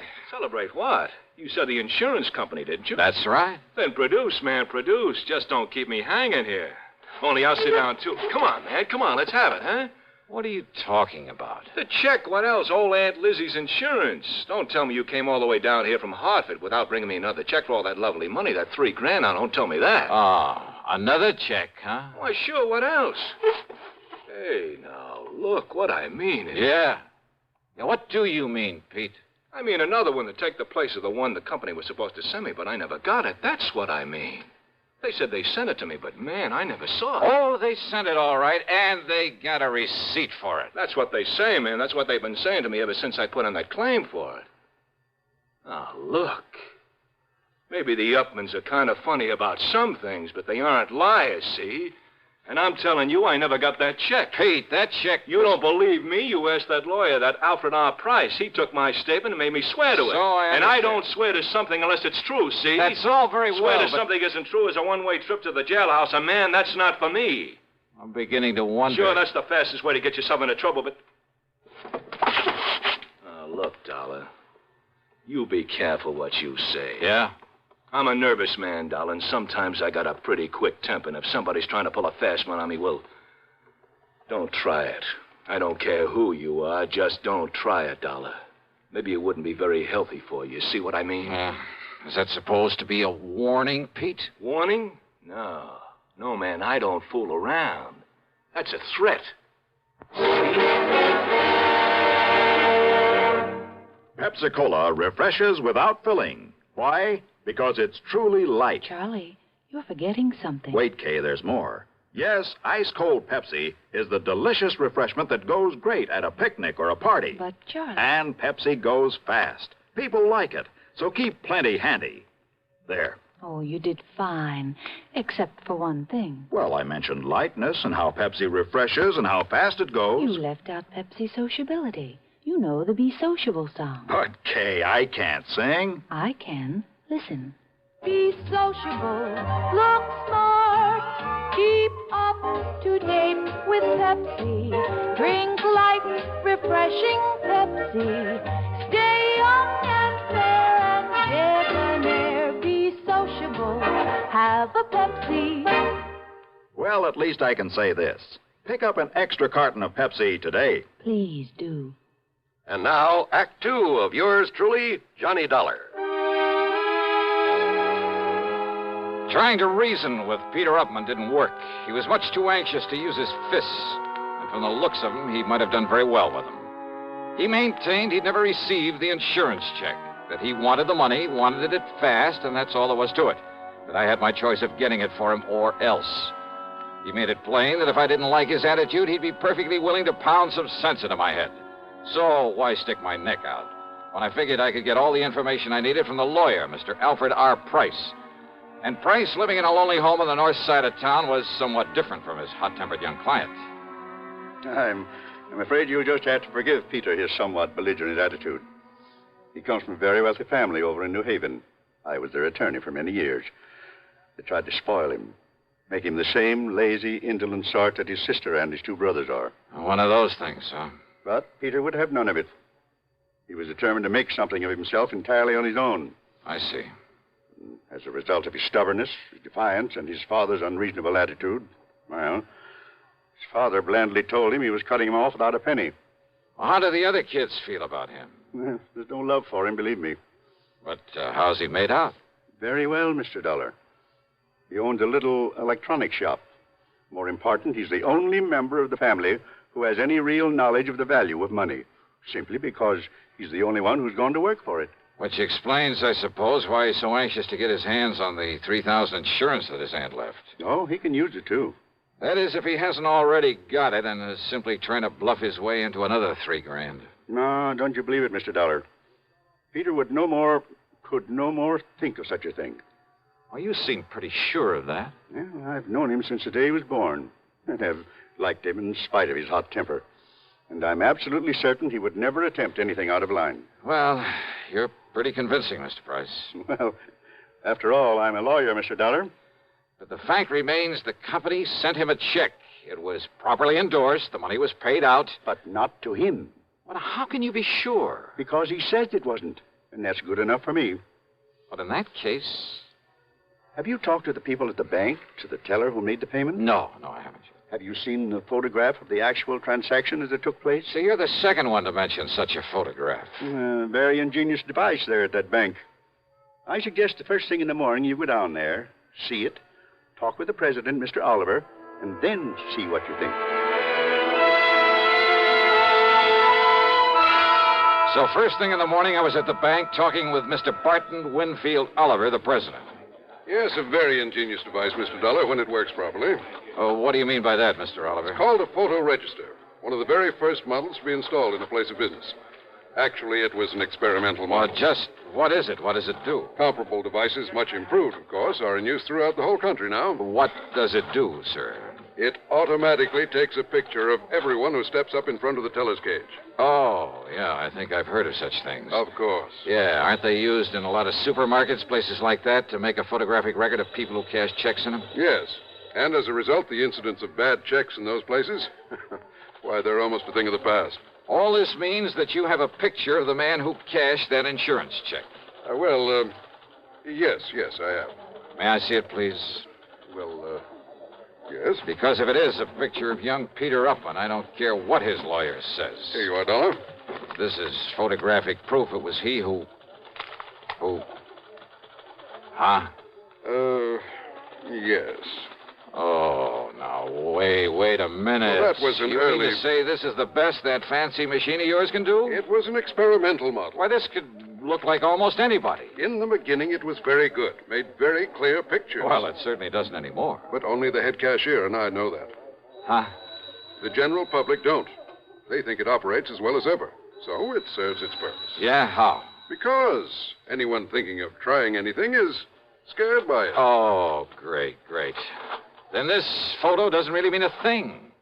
Oh, sure, in a way it does look somewhat like Peter Upman. Same build, same general sort of face, even the same shock of hair. But it's so blurred, so indistinct, like a double exposure. Yes, I know. But when Mrs. Eberhardt says that it was Peter... Who's Mrs. Eberhardt? She's one of our oldest, most trusted employees. The teller who waited on him. Oh, let me talk to her, please. Certainly.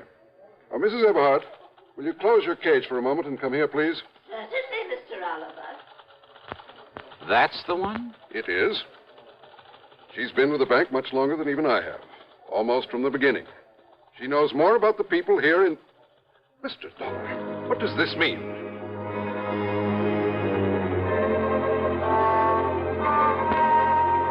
I casually pulled my gun out of its holster, and I held it casually in front of my chest, waiting for Mrs. Eberhardt to come over.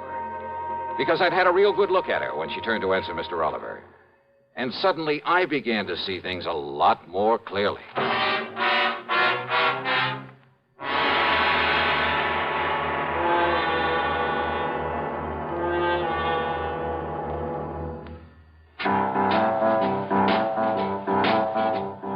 About best-selling records. Here's a familiar tune about America's best-selling filter cigarette, Winston.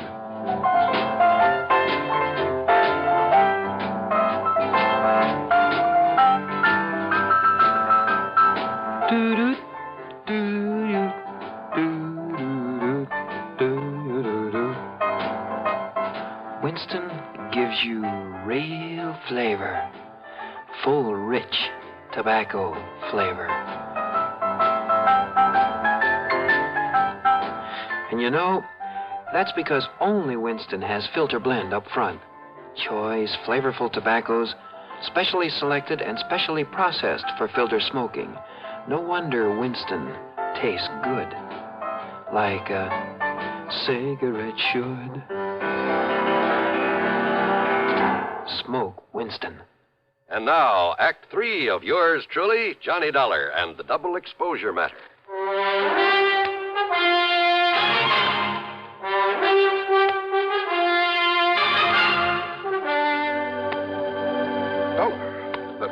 Just take it easy, Mr. Oliver, and don't mention it to her when she comes over here. What good heavens, man. Wait now. Here she comes. Yes, Mr. Oliver, you wished... Oh, I'm so sorry, Walter. Okay, Abby. Only I'm not Walter, I'm Jim. Oh, yes, of course, Jimmy. Right over here, Mrs. Everhart. Oh, I know, Mr. Oliver. I can...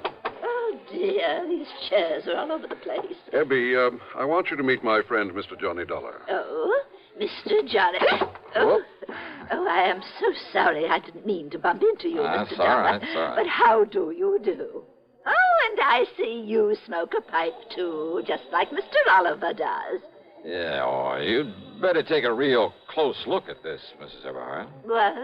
The way you look real close at all the money you handle there at the counter, at the deposit slips and so forth. A real close look, huh? Oh, why, it's a pistol. Yeah. But good heavens. How long since you've had a new prescription for those glasses of yours? Oh, look here, young man. If this is a hold-up... How long? Shall I cry for help, Mr. Oliver? No, Abby. Better answer my question. Young man, I don't see that it's any of your business. I thought so. And if you're here in the bank for any nefarious... And this is the person who identified Peter Upman for you. Now, look here, Dollar. Yes, you look here, young man. Look, huh? That's right. Mr. Oliver, hasn't this bank of yours got a nice, generous pension plan for an old and faithful employee who's blind as a bat? I beg your... Item 4, 10 cents for a telephone call to the lawyer, Mr. Price. Item 5, $1.50 for a leisurely lunch at the hotel, after which I wandered around the town a bit, then drove on over to the lawyer's office. I tried to call you at the hotel, Mr. Dollar, but they told me you'd left. Yeah, no, I was out taking a little walk. Look here. Do you think these will be of any help to you? Who knows, but I certainly hope so. Now, this is Janet Upman. I believe she's about 31 now. Oh, quite a dish. Yes, she's quite a dish. I bet that mink set her back a lot of money. Now, this is Edward, Peter's older brother. Not very bright. Kind of bald, isn't he? But there is a family resemblance. And this is Peter. No, that's Paul. A couple of years younger than Peter.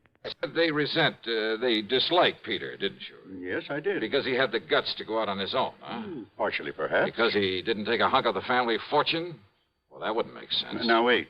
You mean didn't I tell you of the hidden bequest? The what? Peter never knew about it, but the others always have. Known about what? Well, because of the way Peter had renounced his family, his father wanted to punish him. By cutting him off without a cent. So he said. But in a late codicil to his will... Oh, Peter will get some money, huh? Over $1 million, Mr. Dollar, in a few months, when he's 35. I see.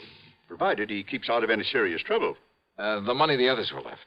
Millions, Mr. Dollar. I'll bet they've been going through it like a tornado. Yes, I'm afraid so. All right, then, Mr. Price, if I can bluff my way with this picture from the bank, and if you're any kind of an actor, well, let's get busy.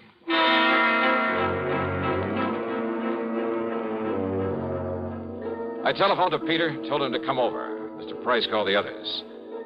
They didn't care particularly about seeing Pete again, but Price told them some of the as-yet undistributed money was at stake, and they quickly changed their minds. So, about an hour and a half later, there was a gathering of the Upman clan there at the office of the old attorney.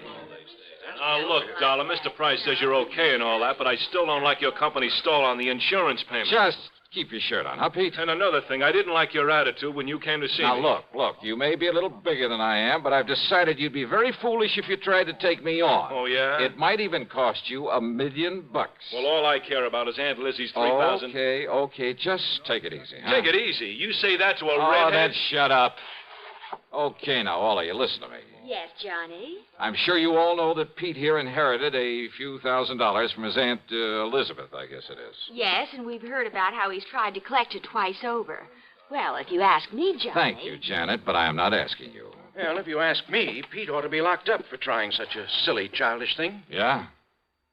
Paul, with all the time in the world on your hands, it was real easy for you to pick up that insurance check over where Pete lives while he was at work, wasn't it? What's that? What? And forging a signature, well, after all, you're his own brother. Just a minute, please. And there at the bank, why, dear old half-blind Mrs. Everhart couldn't tell which was which. Now, look here, Dollar. But A little machine put the finger on you, Paul. Absurd. Yeah, a little device at the bank that photographs everybody who goes up to a teller's cage. Dolly, you mean that... Oh, now, Johnny, you've been taken in. Have I? That whole thing is just a bluff. It hasn't worked right in years. Oh, what makes you think that? I know. Because the cashier is a boyfriend of mine. Oh, that bank had better check its books. What? He didn't tell you it's been fixed recently? Fixed? No, he didn't. I mean, Paul. Now, wait a minute. Like to see the picture it took of you, Paul, collecting that money? Here, Mr. Price, see what you think. Why, yes, Mr. Dollar. It's about as clear as it can possibly... Okay, Paul, you dirty... No, stop him. Somebody stop me. And not you, Paul, or anybody else. Good heavens, Mr. Dollar. Peter will kill him. Oh, I doubt it, Mr. Price. Can you think of a better way for justice to be done?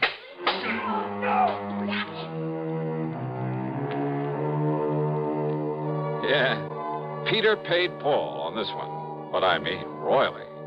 And I must confess it did my heart good to watch him. And Pete, bless his fighting Irish heart. Yep, he'll be a millionaire one of these days. He's earned it.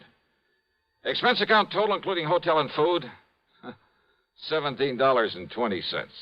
Yours truly, Johnny Dollar.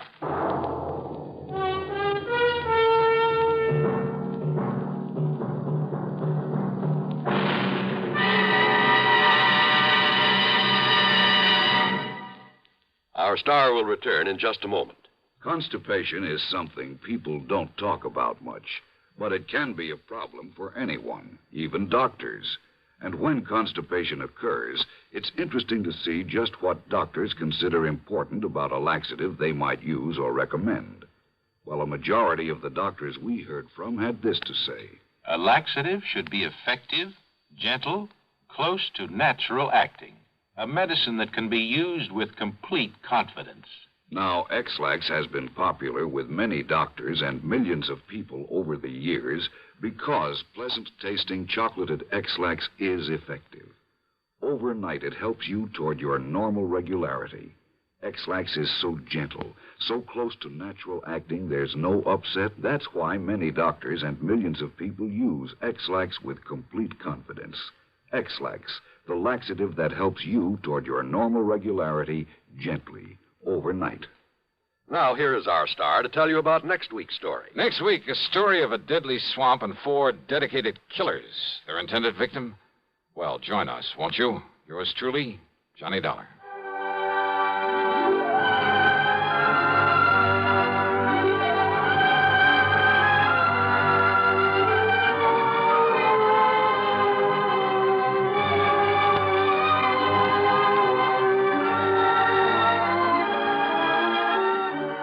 Yours truly, Johnny Dollar, starring Bob Bailey, originates in Hollywood and is written, produced, and directed by Jack Johnstone.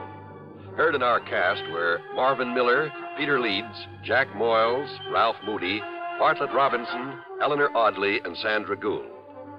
Be sure to join us next week, same time and station, for another exciting story of yours truly, Johnny Dollar. This is John Wall speaking.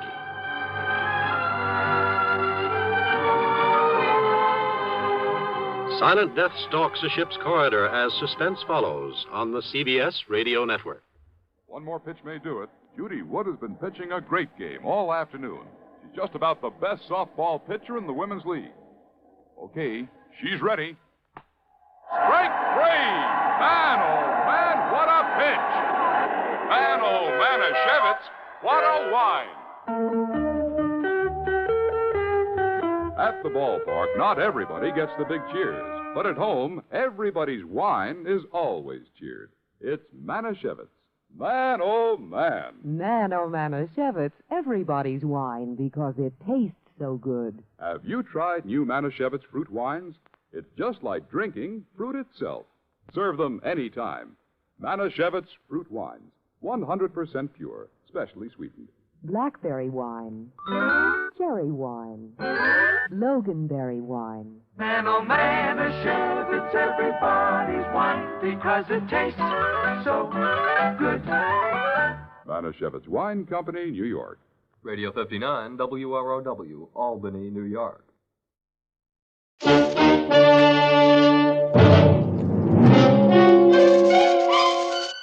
Box 13, with the star of Paramount Pictures, Alan Ladd, as Dan Holliday.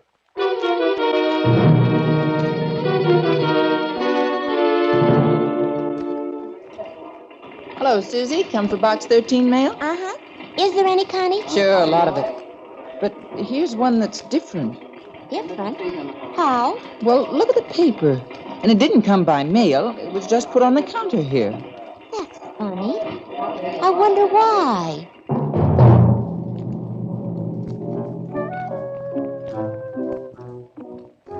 Yeah, it was funny, all right. That was the letter that said, Box 13. I've been watching your ad appear in the Star Times day after day. You want adventure? Very well, I think I can offer that. I'm going to find out who you are. And when I do, I'm going to kill you within 4 days. That gives you 4 days to find out who I am. If you learn that, you may stop me from killing you. But if you don't, at least you will have 4 days of different adventure.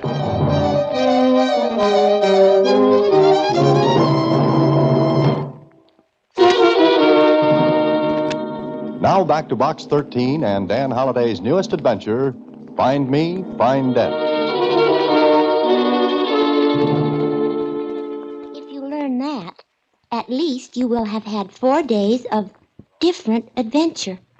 Oh, gee, maybe you'd better go to Lieutenant Kling, Mr. Holliday. Why, Susie? Well, you don't want to be killed, do you? I'll try my best to avoid that ugly possibility. You think it's just a gag, don't you? Well, it could be. And then again... Oh, Susie. What, Mr. Holliday? Know why this letter was delivered to the Star Times by hand rather than through the regular mail? No. So whoever wrote it could see who picked up the mail there. And find out who you are. And you. You worried? I am now. Gee, it could be a psychic killer who wrote it. Psychopathic, Susie. Anyway, I don't think we should take it too seriously.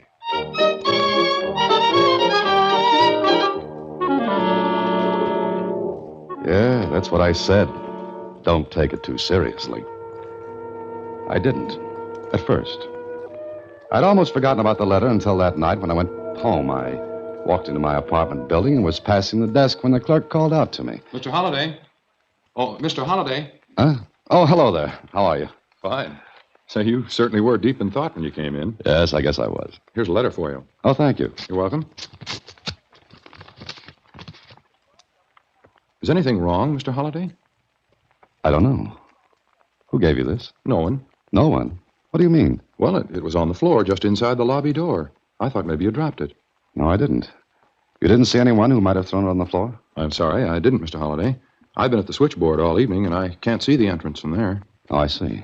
Is anything wrong? I mean, bad news, anything like that? Well, here, read this. I'm ready, Mr. Holliday. Are you? That's a funny kind of note. Mm-hmm. Very funny.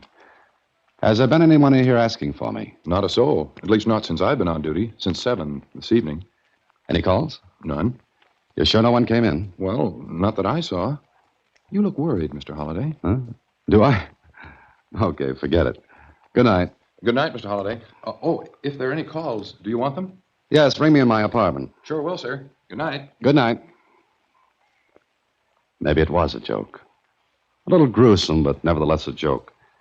I went up to my apartment. I don't know why I did it, but I tried the door softly and carefully before I put the key in and unlocked it. I stood there for a moment in the dark. Then I switched on the lights. I told myself I was being a little silly, that this was a joke. I walked to the window and opened it. I stood there, looking out and down the street below. The pavement in front of the apartment building was empty. No one there. Then I went to the phone, and I made a dozen calls and got a great reputation among my friends for being, well, a little off the rails. But no one admitted the joke. Maybe, just maybe, because it wasn't a joke. Good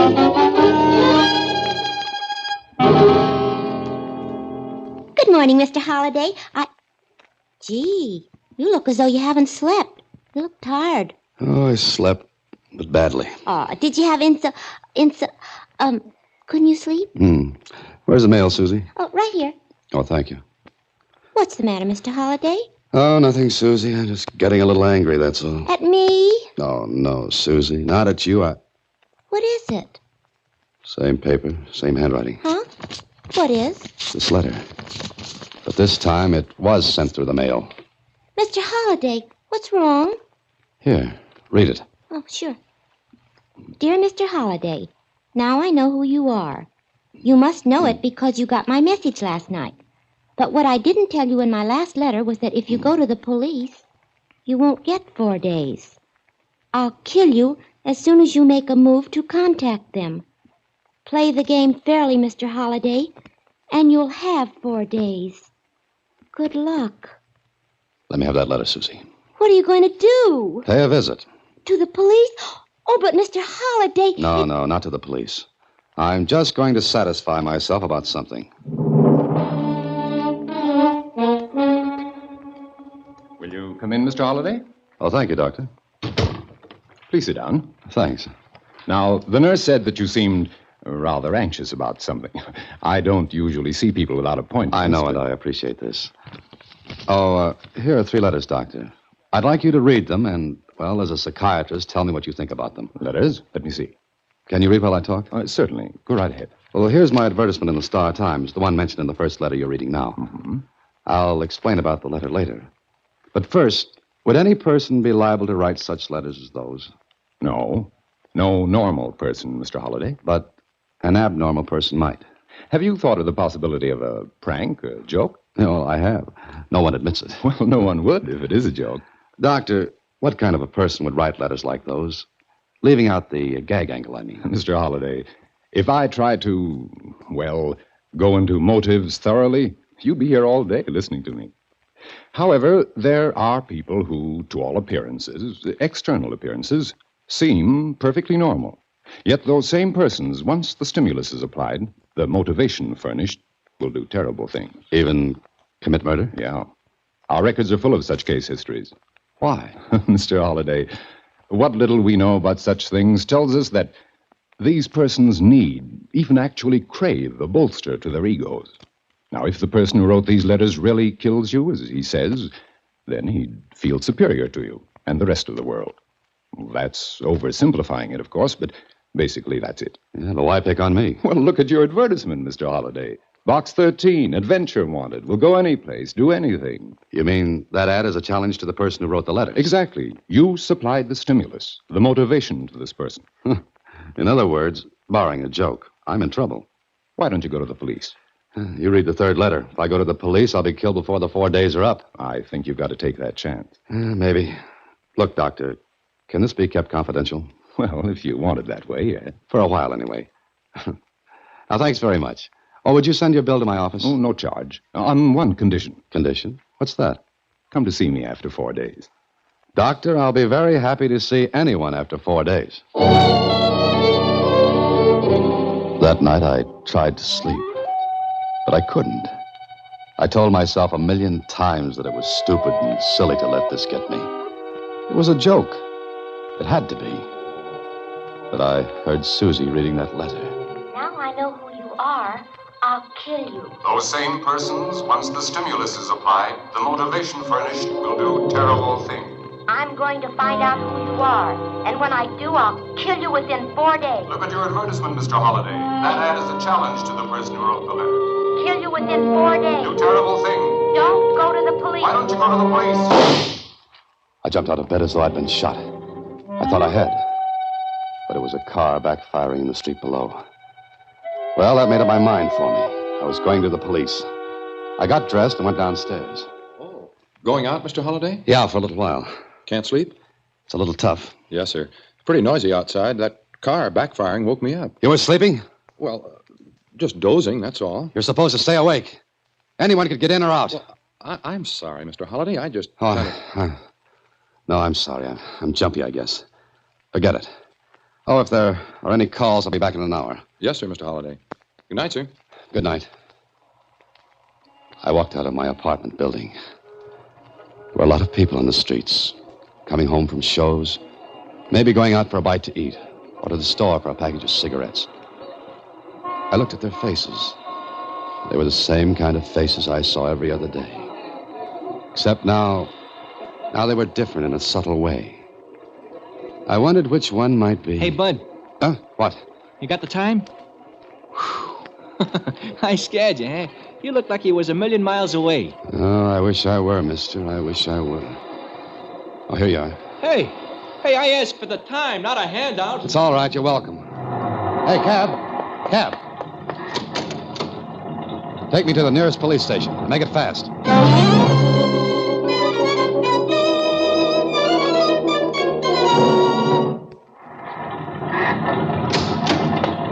Here you are. Keep the change. The street in front of the police station was empty. The taillight of the cab I just left receded in the distance and then disappeared. The headlights of a car coming down the street were yellow and misty. I started toward the stairs, but stopped to watch the car coming down the street. It slowed up a little, and then an envelope hit the pavement. I picked it up. The car from which it had been tossed disappeared down the street and around a corner. I tore open the envelope. The note was in the same handwriting. It was short, sweet.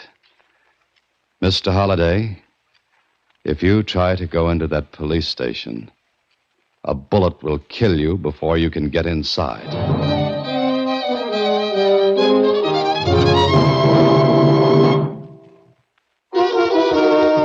And now back to Find Me, Find Death. Another Box 13 adventure with Alan Ladd as Dan Holliday. I didn't go into the station. Somehow, I believed that note. Then the next day at the office, Susie and I talked it over. Please, you be careful, won't you, Mr. Holliday? Careful? Yeah, sure. But how? Look, Susie, he knows where I live. He knows every move I make. But I haven't got the slightest clue as to who he or she is. You've got to find out. Yes, I know, but how? I'm no Superman, Susie. And I've only got 2 more days. Maybe if you left town, Mr. Holliday. Oh, that wouldn't do any good. He'd be sure to follow. What's the matter? Did you think of something? No, you did. I did. Yes, you. Susie, leave town. That's the answer. But you just said he'd follow you. If it's not a joke, he will. Now, wait. Let's think this out. By train? No. Too many people to check on the train. I'd never be able to narrow the choice down. Go by bus, Mr. Holliday. Bus, that's it, Susie. Bus. Not a big one, but one of those small lines that make only about a 300 or 400 mile run. How many people can get on one of those? Maybe 20 or 30 at one time. Sure, 20 or 30. And I've got an idea. Come on to the station with me, Susie. Me? What for? You'll see. Hand me that small bag. Oh, you gonna pack? No, the bag will be just a prop. Now, come on, let's go.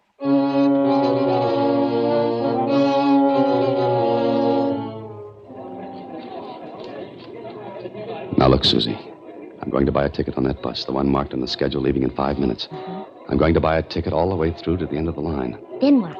Then I'm going to get off that bus before the end of the line and come right back here. Gee, it sounds all right, but I don't get it. Don't you see, Susie? If he's following me, he'll buy a ticket all the way through. And he'll have to get off before the end of the line to keep track of me. Well, so long, Susie.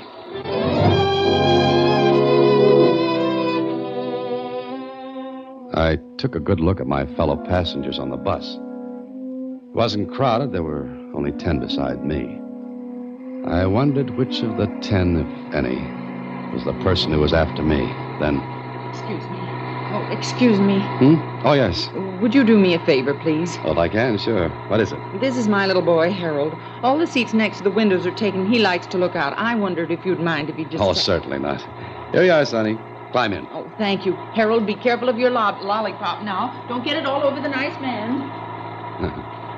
Like to ride, Sonny? Hey, it's pretty out there, isn't it? Kid don't talk much, does he? Oh, no, not much. Going all the way? Yes, all the way. And you? Mm-hmm. All the way. You want one of these books to read? Help pass the time? Oh, thank you. No, it's nothing. Here's a good murder mystery. You like murders? Nothing like them. Most of the murderers in them books are sure dumb. Now, if I was going to kill somebody, nobody would even know I was going to do it. I bet I could kill somebody and get away with it. That is, if I wanted to kill somebody. And do you? Sometimes I do, mister. Sometimes I do. Well, I'll let you to your reading. Harold, you can come with me now. And thanks for your kindness, mister. There's a seat next to the window up front now. Harold, where's your lollipop? Oh, here you are. This is it. Oh, thank you. Where was it? Oh, I just ran my fingers through my hair, and there it was. Oh, thank you. Come on, Harold. The rest of the passengers sat silently and quietly in their seats. Some reading, some just staring out of the window. Then I saw one man who was just looking at me with a little smile on his face. The smile widened, and I smiled back. He came over to me. Mind if I sit down? No, not at all. Thanks. You meet all kinds of people on a bus. That's why I like to ride on them. Oh, do you make a habit of it? Well, I guess you could say I do. How about you? Well, I don't ride buses as a rule. I see. You on a business trip? Well, I guess you could say I am. Salesman? No, I'm a writer. What? A writer? Oh, is that funny? Oh, I'm sorry. Oh, so am I. A writer, I mean. Is that so? Well, my name's Trevor. William Trevor. Well, mine's Holiday, Dan Holiday. Well, I'll be. A mystery fiction writer, aren't you? Yes, that's right. Oh, my stuff runs more to the scientific, but I get a lot of material on these buses. You do? For example? Well, a couple of years ago, I rode on the same bus with a man who killed 3 men. Oh? I talked with him. I had a cup of coffee with him at a stop. I never would have thought of him as a killer. I mean, he was no different from you or me or that fellow who gave you the book a few minutes ago. I suppose lots of people who appear normal aren't really as normal as they seem. I guess not. Going far, Dan? Yes, all the way. Yeah. Well, I'll leave you to your reading. Oh, murder mystery. You like them? Sometimes I do. It all depends on how I feel. I know what you mean. Well, I think I'll try a little nap for a few minutes. I'll see you later. He went back to his seat. I sat, pretended to read. But no one else spoke to me or paid any attention to me. And the bus went on, and on.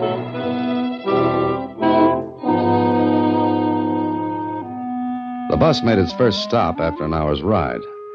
I got off, as did the rest of the passengers. Everyone took a stretch, and then... What? All aboard, please. All aboard. I ducked behind a post and waited. Waited until the bus pulled out. I looked around. I was just going to board a return bus when... Dan! I thought you were going all the way. Oh, I changed my mind, Mr. Trevor. Oh. I thought you were going all the way. Did I say that? I don't think so. I may have imagined it. That could be. I know I didn't say it. Look, this is the stub of my ticket. It's punched as far as this stop. He was right. His ticket was punched only as far as his stop. I looked at him. He must have seen the expression on my face because... Hey, don't you feel well? Yes, I'm all right. Why? You had a kind of funny look on your face, as though you expected something to happen that didn't. Or maybe I'm imagining things now. You going back to the city? Yeah, sure. Come on, there's a return bus. Looks like we'll be able to get a seat.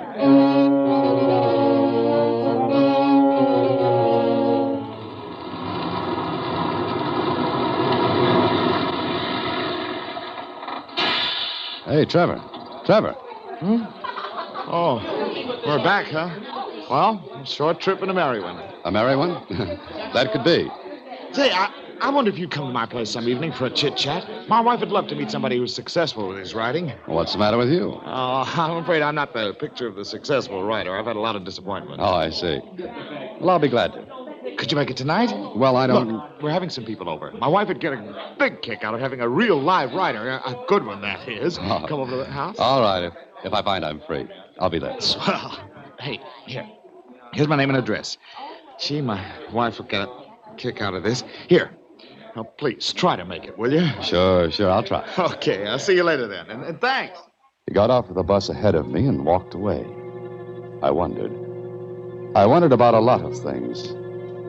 Trevor had been the only one of the original passengers who had taken the return bus with me. Yet, his ticket was punched for the first stop. If he'd wanted to keep track of me, he would have bought a ticket all the way through because he couldn't have known I'd get off. I decided to accept his invitation because Well, I had to find out sooner or later. And so that night, I stood on the doorstep outside Trevor's home. Inside, a radio was playing. I could hear people laughing, talking. I rang the doorbell and waited. Hey, Holiday, you did come. Oh, are you surprised? Oh, sure I am. You know how those invitations usually work out and nobody goes anyplace. Come on in and meet the gang. Oh, I'll be glad to. Look, old man, if those goons in there start chewing your head off with questions and you get bored, you just give me the high sign. We'll break it off, okay? Mr. Trevor, you have no idea how glad I am to be among people. Huh? What do you mean? Oh, nothing. Nothing at all. I just like people, that's all. I see. In here, Holiday. Surprised, Holiday? Your wife. And some guests, huh? I'll turn it off. That's an excellent record. It's used for sound effects and radio, I believe. Open that door. No, not yet. Sit down, Holiday. Trevor, listen to me. You're a fool even to try to get away with this. Oh, I've gotten away with it before. 5 times, to be exact. Now, don't force me to shoot you yet. Sit down. 5 times? Yes. But this one is the most exciting. Sit down, Holiday. That's better. Now, I must say that bus trick of yours was very clever, Holiday. But my trick was a little more so. You actually bought a ticket as far as the first stop. Of course. If you'd gone on, it would have been a simple matter for me to pay the difference in fare. But you are clever. Trevor, listen to me. You're not well. Now, let's stop this nonsense right now. Not well. I'm well, all right. The rest of the world is made up of fools and idiots. But I like you, Holiday. So much so that I'm going to give you a chance. Chance? What kind of a chance? You sit at one end of that long table. I'll sit at the other. Go ahead. Now what? Now, neither of us can reach the other. I have 2 guns here. One for you and one for me. You're going to give me a gun? Exactly. Did you ever hear of Russian roulette? I see you have. I'll put 1 bullet in each gun. 1 and only 1. I'll spin the cylinders on each revolver so that neither of us knows in which chamber the bullet is. Now, the bullet in your gun may be in the chamber under the hammer. Or it may not. The same for mine. Here, catch. Trevor, for the last time, let me out of here. No! You'll play the game. Point the gun at me, Holiday, as I point mine at you. So, if your bullet is under the hammer, you'll kill me. If mine is under the hammer... Ready? Squeeze the trigger, Holiday, because I'm going to. Trevor, stop it. I'm rather tired, Holiday. This may be the end. When I count 3. 1, 2, 3. We're both lucky. All right. Once more. There was one long chance. To my right was the only light in the room, a student lamp on a small 2. table. I waited until Trevor counted to 3, then dived 3. for the lamp. What? It was dark. I heard Trevor move, and then... Holiday! Holiday! Stay where you are, Trevor. Don't try to get out the door, Holiday. I know exactly where it is. Now fire. I've got a bullet, too. Have you? You think I'm a fool? You've got a fake in your gun. You try it. Oh, this is more exciting than I ever imagined it would be. Holiday, you may as well take it now, because you'll never get out alive. Go ahead, fire at me. When do you think you'll get the loaded chamber, Trevor? I'm going to kill you. I must kill you. The next chamber's the one, Trevor, and you'd better hit me. I'll wait. I'll wait until I can see you. Will you? Then you'll have to wait until morning. By that time, I'll be missed, and my secretary knows where I've gone. Then they'll come here, Trevor. They'll come here and take you away. No. They'll put you where you'll get better because you're sick, Trevor, very sick. No. Think of it, Trevor. Long nights and days where you can't get out. Shut Long nights and days. They'll come for you, Trevor. They'll come for you in the morning. Holiday? Holiday? Holiday?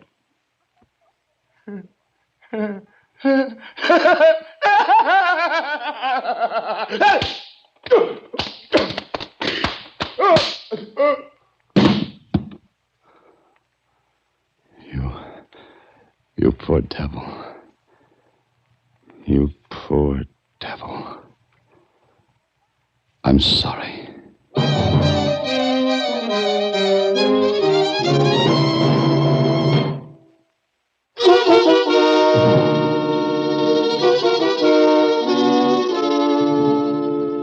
And you were locked up in that dark room with him. Yeah, Susie. It wasn't nice. But now he's locked up, where he can't harm anyone or himself. You know what, Mr. Holliday?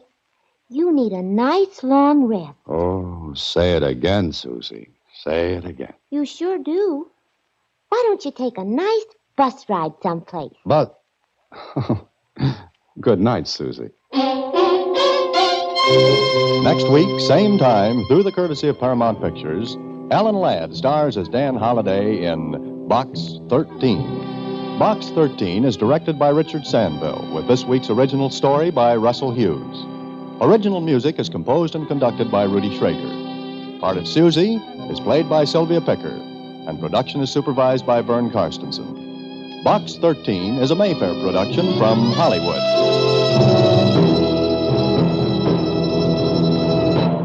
Watch for Alan Ladd in his latest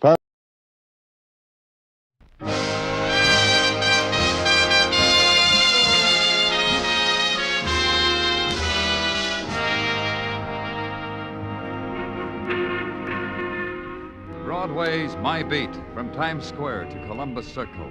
The gaudiest, the most violent, the lonesomest mile in the world.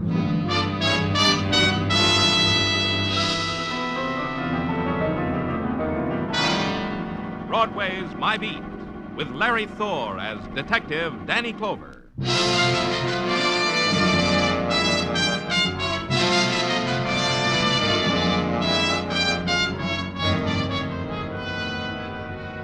There's a thing about Broadway. It mixes well with the sunlight. On a noonday of summertime, the concrete strikes silver glints, and the mob is nicely proportioned with silken ankles and dachshunds and wind-blown hairdos. And an organ grinder plays background music for the big grin and the clown's funny nose. At headquarters, I stood watching it, pushing away the time for the filling out of my routine reports. The diversions were down there in the streets, the girl and the yellow silk dress she wore, both knowing about summer and loving the feel of it. Then I heard two things. A sigh that came from me, and a phone ringing that came from the phone. Danny Clover speaking. Did you do what I told you? Who is this? Did you do it, Mr. Clover? I don't understand. Who am I talking to? I wrote you a letter about Stephen Courtney. But Stephen Courtney's dead. Yes, I know he's dead. What's the matter with you? Everybody knows he's dead. What's your interest in Courtney? Who are you? Can't you see it doesn't matter who I am? Can't you understand? Stephen Courtney... Hello? Hello? Hello? He was murdered. It started that way. The anonymous call, impossible to trace. The sifting through the dust of a man's death. Stephen Courtney's dying had for a moment upset the delicate balance of many worlds. Of finance, of corporate bodies, of dynasties in oil and steel, and the breeding of racing horses. The decay that for months had wasted his body had forced him finally down to the level of all old men who must die. The headlines wept, the commentators lamented. The memos came down from chairmen of boards. There'd be a minute of silence for the death of Stephen Courtney. But now it was spoiled. Now a voice cried murder, and the policeman must listen. In the Records Bureau, I found Stephen Courtney's death certificate. Cause of death, heart failure. Date of death, June 16th. Attending physician, Dr. Arthur Fulbright. In his office, Dr. Fulbright was poised, curious, and annoyed. Permit me to understand. You're questioning my diagnosis of the cause of Steve Courtney's death? We can put it that way if you want. On what do you base this sudden presumption? You've a right to know. On a phone call. From whom? Another doctor? Some quack who wants to destroy my reputation? Chooses to degrade me by having me questioned by the police? It came from a woman. Who? She didn't say. All she said was Stephen Courtney was murdered. That's preposterous. Steve Courtney died last week as I had expected him to die, of a coronary disorder. You knew he would die of it.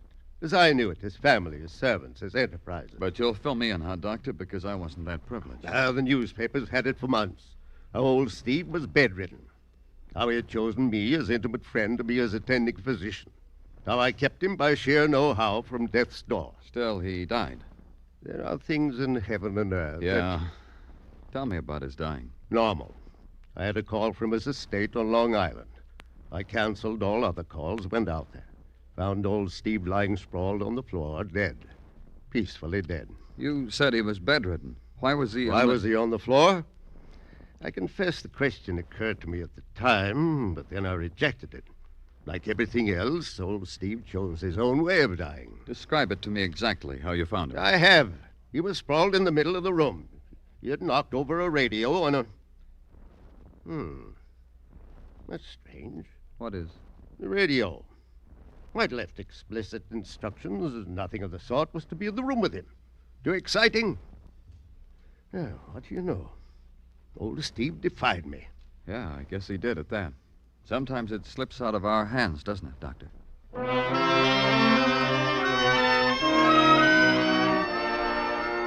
It took about an hour to drive to Long Island and the estate of Stephen Courtney, and enough time driving through the estate to make an observation. The grass is always greener in a rich man's backyard, and plants that are only supposed to grow in the tropics will blossom on Long Island as long as they're nurtured by thumbs turned green by association with money. The plenipotentiary of the hibiscus beds told me he didn't know whether there was anyone in the house or not. But try at the track, he said. Yeah, the racetrack, way down there. Miss Lilla would probably be there. She always was.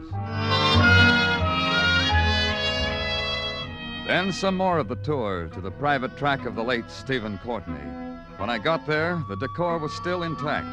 A golden girl riding a black racing stallion, and a man leaning over the rails holding a stopwatch. He did fine, Miss Lilla, just fine. Whoa, Son Prince. Steady, boy. Steady, that's the boy. How did he do, Joseph? 101 and 2/5 for the 5 furlongs. I'll help you down, Miss Lilla. All right. Who's your friend? Huh? Your friend. I didn't notice any... Hey, what are you doing here, mister? My name's Danny Clover. I didn't ask you Hi, that. Danny. Cool off, Son Prince, Freddie. What can we do for you, Danny? I'm from the police. Fine. I'm Lilla Courtney. This is Joseph O'Donohue, our trainer. How do, Mr. O'Donohue? What's the police want with Miss Lilla? Joseph takes care of me. I see he does. The old man said I should. The old man said that, Miss Lilla. Joseph? That day he died. The next morning from that, his voice said to me, Joseph, you see that Miss Lilla is all right. When did my father tell you that? The morning after he died. Your daddy still talks to me. The way he always did. I'm glad. Things like that happen to Joseph, Mr. Clover. Once... Well... No, tell me about it. I once chartered a plane to take some people down to Baltimore last year's Christmas. Joseph said don't go. A voice came to him while he was sleeping and said, tell Miss Lilla not to go. But I went. The plane crashed. I was the only one who came out of it alive. Even at that... Well, here, feel my knee, Danny. Well, Go ahead, you'll see. The doctor said I'd be a cripple for life. Dr. Fulbright? Oh, you know him? We just met. Don't go back to him, Danny. I think he's incompetent. But he diagnosed your father's sickness as heart disease. I know. Oh, I suppose I'm being malicious. Of course, Daddy had trouble with his heart. Of course, Dr. Fulbright is competent. What about the radio in your father's room? What did you say, Danny? The radio. Your father wasn't supposed to have a radio in his room. He did on the day he died. He did? Now, I don't understand either. Why are you here? Why is a policeman asking me questions about Daddy? Call it routine. Don't talk to him, Miss Lilla. Joseph. I got a feeling about it. I say don't talk to him. Danny, I'm sorry. I've got to go now. There's some questions, Miss You'd better talk to my brother. He's around someplace. Try the house. I just can't talk to you, Danny.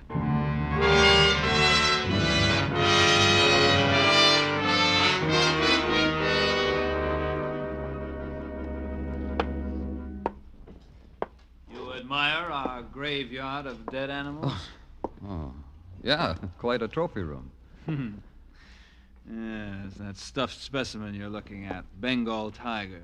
Huh? Many brave souls lie asleep in the deep Hindu jungle. All because old Steve wanted to bring home a pussycat. Old Steve, your father? My father. Brandy? No. Then you're Burl. Yep. Mother and I got along fine. But old Steve said the boy is hard to handle, so he called me Burl. He thought that would make Mother angry, but Mother fooled him. She died a long time ago. First of the day, it says here. You know who I am? Why I'm here? No, the domestic staff is agog with it. A woman called me. Said your father was murdered. It's a free country. They have the vote. They can say people were murdered, even my father. Maybe it proves something.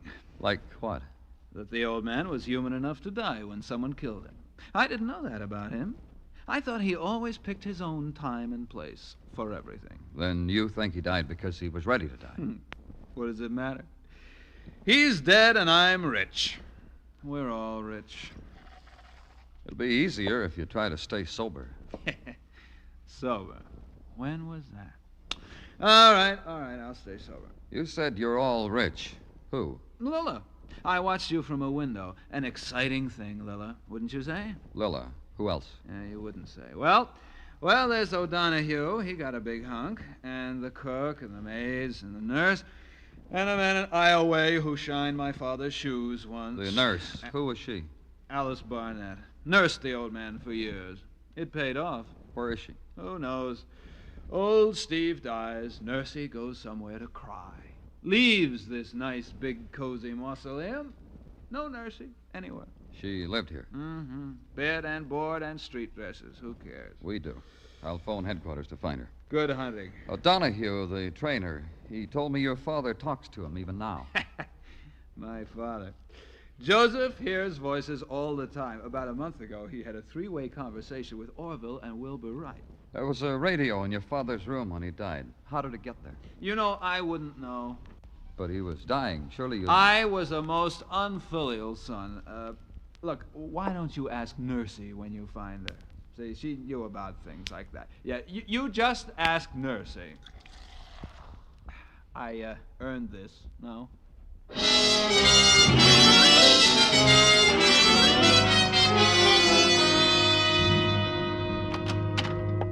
Welcome back to the doldrums, Danny. Huh? I was just leaving headquarters for the day. I thought it would be nice of me to welcome you back to them, the doldrums. What are you talking about, Detective? Well, Danny, since you have been cavorting with society and munching scones with the Blue Bloods, I wondered if you would be the same old Danny. And am I? Did you bring me a scone, Danny? No scones. Tell me one thing. What about the nurse, Alice Barnett? Did you find her? She is being as scarce as a... You didn't find her, huh? As a... Danny Clover speaking. You'd better get up here, Mr. Clover. Who is this? Burl. What's the trouble? It's your business to find out. Get up here. Somebody just got beaten to death.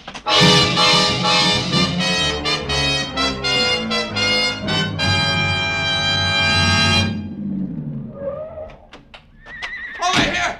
Over here! He's in there with... Get him out! Get him out! It was a design in horror, done in grotesques. The horse, rearing, screaming, clawing its hoofs against the stall. The girl, disheveled, twisted with terror, pleading with it. Tia, leave him alone, no more. Leave him alone, Tia! Burl, dazed, helpless, sodden with fright, with drunkenness. The blazing moon setting fire to the web of blood that reached out from under the stall gate. Tia, no more! Tia! Burl, help me. Help me get that horse out of there. I can't. I've been trying. I can't. Tia's a good girl. Help me. Help me. All right, don't slide me anymore. All right. I'll open the gate. You grab her mane. Come on. Now. Come on, Tia. There's a good girl. Come on, Tia. I can't hold her. I can't. Let her go.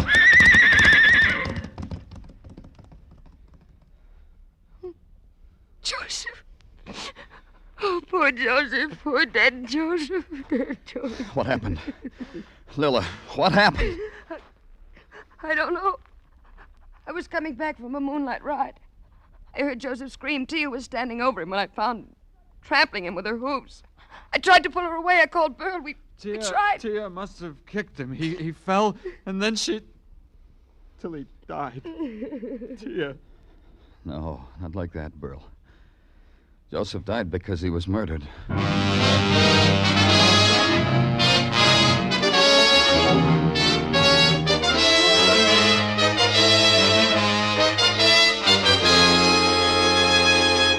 You are listening to Broadway Is My Beat, written by Morton Fine and David Friedkin, and starring Larry Thor as Detective Danny Clover. Don't let a rainy day find you unprepared. Start saving for that rainy day right now by buying United States savings bonds. If you hold on to your bonds until they mature, you'll get back $4 for every $3 you invested. Buy United States savings bonds regularly.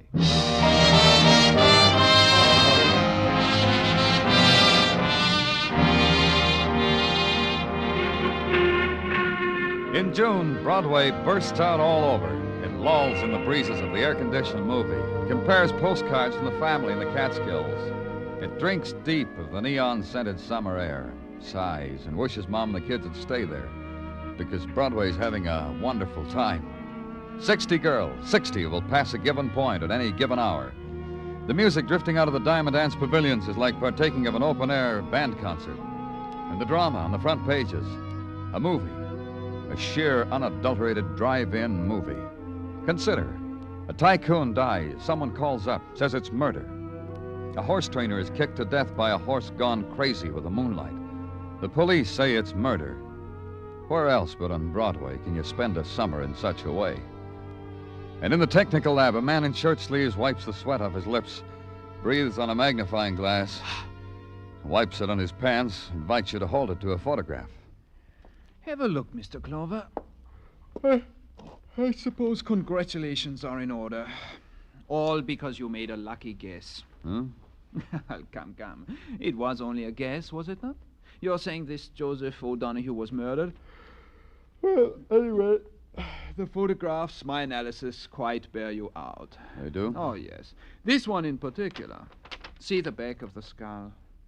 It's quite plain on this one that O'Donoghue was beaten to death. But not by a horse, by a weapon to make it look like a horse. Horseshoe, I'll bet. But not of the type affected by thoroughbreds, by racehorses. More like one off a truck horse or one that pulls a milk wagon. Ergo, considering the circumstances, my view is the man was murdered by a human wielding a heavy horseshoe. He... Technical. Conrad speaking. Yes, he is here. Yes, I will tell him, certainly. There is a woman waiting for you in your office, a Miss Alice Barnett. Lucky guess, huh, Mr. Clover? Yeah, I didn't even have a magnifying glass. Miss Barnett? Yes. We've been looking for you.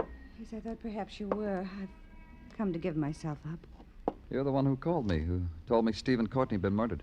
Yes, I wrote you a letter, too. But there must be many things you want to ask me. There are. Why'd you hide? Because I was foolish.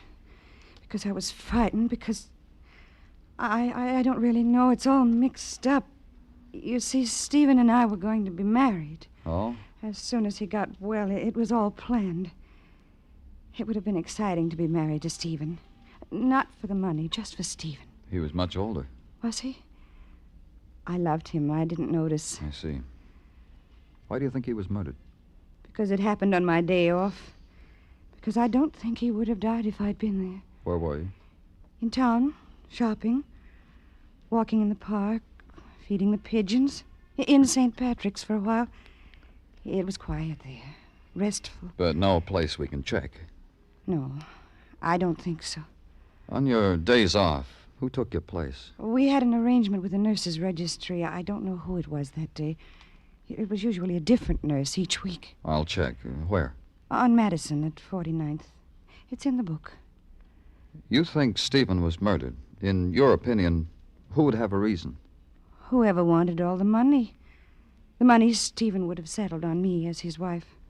Lilla, Burl, O'Donoghue. But O'Donoghue's been murdered. That makes the jackpot bigger for the rest of you, doesn't it? It does. It means another $50,000 for me. I don't know about the others. Where were you the night O'Donoghue was murdered? At a movie. It's a feeble alibi, isn't it? I'm holding you, Miss Barnett, on suspicion of murder. Miss Barnett accepted it. She folded her hands in her lap and waited patiently until a man in uniform nudged his head through the door, got the signal from me, and gave the signal to her. Somehow I got the idea that as long as she would stay in jail, people would spend their time apologizing to her. It was a time for thinking about things. Too many people had been unconcerned about the death of Stephen Courtney. And in the murder of Joseph O'Donoghue, the man who heard voices, there, that was the thing to think about. Somehow the first death necessitated the second. And in the matter of the nurse sent by the registry, that also needed looking into. I did. The receptionist said you were a policeman. That's right. You wish to hire a nurse? Maternity? Your wife? No, it's not that at all. We're conducting an investigation. And you want to see me? That's right. It's about one of your nurses. One of the newer ones, I suppose. If you would have seen the crop that just graduated, that just registered with us, some of them are pretty. I wouldn't know. I want some information about the nurse assigned to the case of Stephen Courtney. There were several of them. I'm afraid you'll have to help me if you want me to help you. The relief nurse assigned to Mr. Courtney on June 16th, the day he died. Facts. That's what I like. Now, we shall see. Courtney. You see, we have them cross-filed. Patient's name, nurse's name, doctor's name, name of the illness. Courtney. J. Courtney. S. Samuel. Courtney S. Stephen. Here we are. I said, here we are. Tell me about it. I was never much good with charts. Each little line has a meaning all its own. As you see here, there is no line at all opposite the date of June 16. So we turn the chart over. Naturally. And we see the reason why, written in longhand. On June 16, there was a phone call from the Courtney household telling us not to send a replacement on that day. Oh? Who called and said that? Why, I wouldn't know. For information like that, you'd have to go straight to the source. Naturally.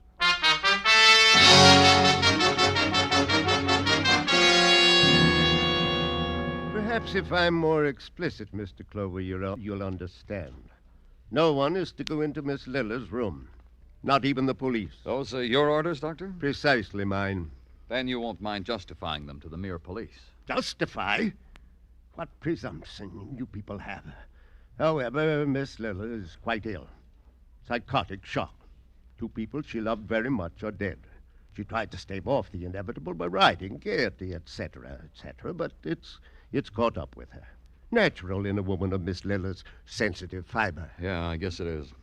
Doctor, who gave the order that no replacement nurse was needed the day Stephen died? You? I haven't the slightest idea what you're talking about. No nurse? Well, that's preposterous. Surely not. Get out of here! Why, whatever could Psychotic shock, huh? Sensitive fiber, huh, Doctor? You're vicious, Burl. You're ugly and vicious and drunk. Oh, no, little sister, don't throw anything else. It'll only bring on a relapse. Come on now, poor, sick little sister. Out of bed! Leave her alone, Burl. Are you all right, Lila? Are you all right, Lila? Sure, you're all right. Everybody thinks you're so sick, little sister. Shut up, Burl. You can't say that to me. I am the master here now. You, Lila, O'Donoghue, old Steve. I crack the whip, and I... Burl, are you hurt? He'll be all right. Just let him sleep it off. I'm sorry. Sorry you had to see us like this, Danny. It's all so ugly. So like they want us to be in the papers, isn't it? You're not really sick, are you? No, Danny, just tired. I fixed it up with Dr. Fulbright so they'd leave me alone. I don't know doing it this way. Maybe it proves I really am sick. You think? Lila, listen to me. The day your father died, there should have been a nurse here. Why wasn't there? I don't know. We thought maybe things got all mixed up down at the nurse's registry. No one showed up. Because they were called and told not to. Who did that, Lila? Someone called it. I don't know. I don't know who it could have been, Danny. I told you I don't know. Try to think, Lila. I told you. Get out. I can't take any more.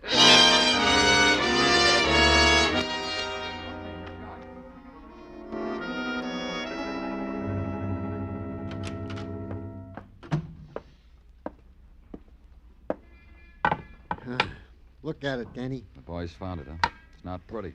A horseshoe nailed to a club. They dug it up back of the far turn of the Courtney track. Murder weapon, Danny? The thing that beat O'Donoghue to death? I'd say so, Tartaglia. You know, it's not enough. I'm up to my elbows in the solution of this case with horses. But I had to go to the movies last night. Poor you. Comes the newsreel and more horses. The running of the Westfall Handicap. Nip and tuck, all the way home. Oh, Danny, that Sun Prince. What a horse. Who? Sun Prince, the horse that almost won the Westfall Handicap. I'm telling you, I almost had heart failure. Why? Well, look, here was this horse, 6 lengths out in front. He stumbles, throws his jockey. This Westfall Handicap, when was it run? Oh, Danny, I can see you are a man who is not smitten by the bobtails. This handicap was run last Saturday. Let's see, June 16th. Gino, you went and did it. You put 2 and 2 together. And I got 4, huh? Not only that, Gino, you got a murder. There was no hurry after that. I took my time driving out to the Courtney estate. I didn't even have to go to the house. I saw what I was looking for on a small knoll that overlooked the grounds. Lila. Lila holding the reins of a black stallion, standing against the early evening. A precise composition, sculptured to catch the eye. There was a flaw to it. Lila had seen me coming, and the pose she'd struck was too studied, too pat. But it held until I walked to her, touched her arm. Oh, You've recovered, Lila. not really. Look at me. How do I look? The same. You've got some more clothes on than the last time I saw you. Outside of that, the same. I'm glad. But I need this. The quiet, the evening, riding. Do you want to ride with me, Danny? No. I expected you to come. I thought sometime soon you'd come back and use the gamut of, let's ride together, Lila, and I made it easy for you. Now I don't understand you at all. I'm trying to make up my mind about you. Oh, how can you? You're not really trying. Whether murder becomes you or not. It made me ill for a while. You saw that. You're faking, Lila. It's how you reacted to committing murder. Me? Your father's murder, O'Donoghue's. You're a fool, Danny. Your father's murder, by attending him yourself instead of a nurse, by turning on the radio when his prize horse raced. The excitement when the horse stumbled stopped your father's heart and brought you a lot of money. Is that murder? Because a horse stumbled, because my father's heart stopped, eventually it'll happen to all of us. O'Donoghue, because you were afraid of him. Because you really believed he heard voices. Because you thought one day your father's voice might tell Joseph who killed him. Ride with me, Danny? No. Come on, Lila. You're a fool. Sun Prince! Get off that horse. Up, Prince! Up! Kill him, Prince! Kill him!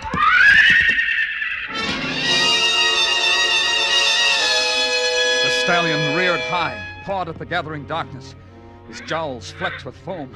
Then a hoof caught me, spun me. And again, I looked up from the ground. He was a monster, poised on his haunches.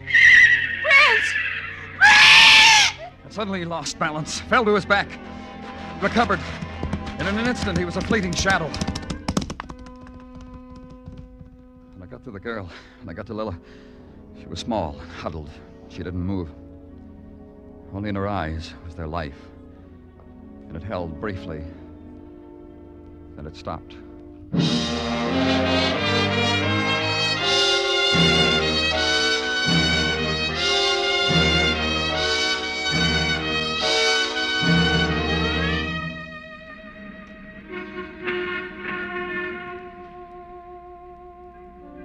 When the night turns into Broadway, the streets burst into fragments of electric flame, fling reflections hard into the shadows.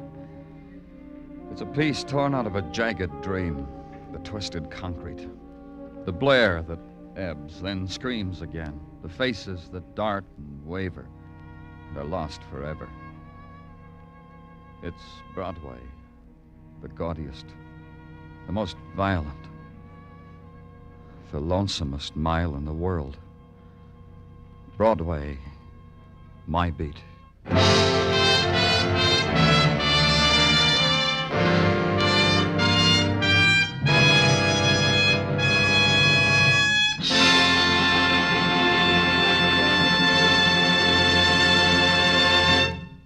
Broadway Is My Beat stars Larry Thor as Detective Danny Clover with Charles Calvert as Tartaglia. The program was produced and directed by Elliott Lewis. The musical score was composed and conducted by Alexander Courage. Included in tonight's cast were Joan Banks, Mary Lansing, Florence Lake, Francis X. Bushman, Elliott Reed, and Junius Matthews. For more adventures with Danny Clover and Broadway Is My Beat, CBS invites you to make a date with them for Monday evening, July 3rd. Yes, after tonight's broadcast, Broadway Is My Beat moves to Mondays for the summer, starting July 3rd. Next week at this time, you'll hear the premiere broadcast of a new CBS show called Songs for Sale, featuring Jan Murray, Tony Bennett, and Ray Bloch's orchestra. Celebrities from the music world will meet songwriters with unpublished music on Songs for Sale, and you'll find it's full of fun and tunes of all kinds. Be sure to join us Monday, July 3rd, for the next broadcast of Broadway's My Beat. Joe Walters speaking. This is CBS, where the Goldbergs are every Saturday night. The Columbia Broadcasting System.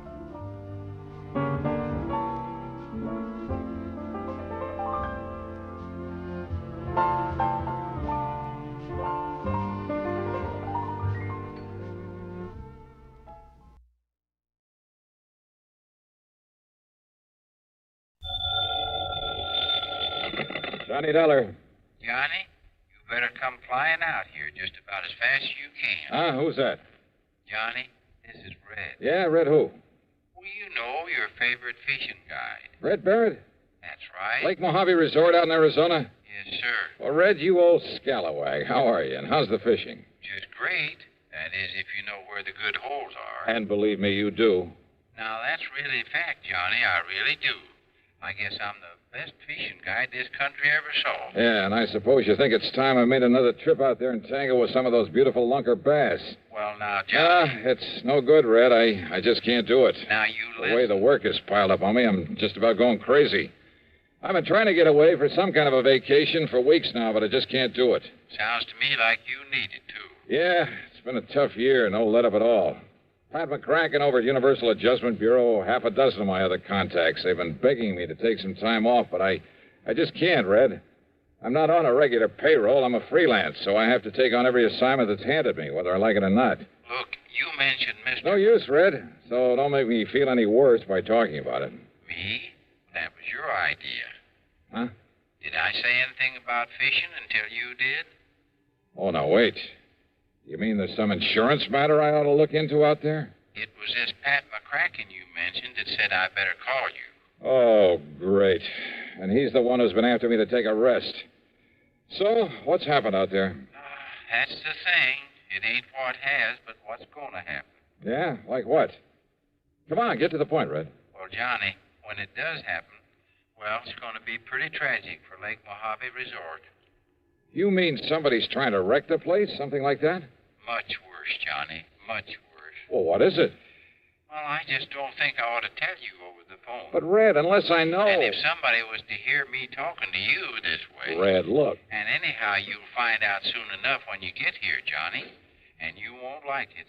No, sir. Red, quit stalling, will you? Of course, if you just want to sit around up there in Hartford and let a terrible thing like this happen without even raising a finger... Well, I just can't believe you'd do that. Look, will you stop beating around the bush and... Red? Red? I can't tell you over the phone. It's too awful. Now listen, you old goat. But, Johnny, they say there's an airplane leaves New York City just about 12 o'clock noon. So what? So it'll get you in Las Vegas about 9:45 tonight. Okay? What do you mean, okay? I mean, just you be sure and be on it. And I know you will. Oh, now look, I can't... Goodbye, Johnny. Red! Oh, if that crazy old coot thinks I'm going to fly all the way out there just because he... And yet, if he was serious...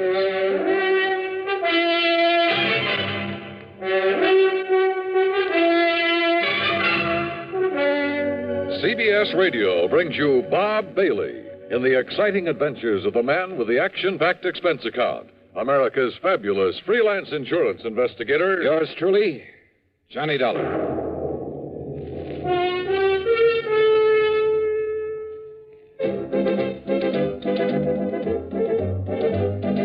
Winston tastes good like a cigarette should. Winston tastes good like a cigarette should. Winston gives you real flavorful, rich tobacco flavor. Winston's easy drawing too. The flavor comes right through to you. Winston tastes good like a cigarette should. A modern filter?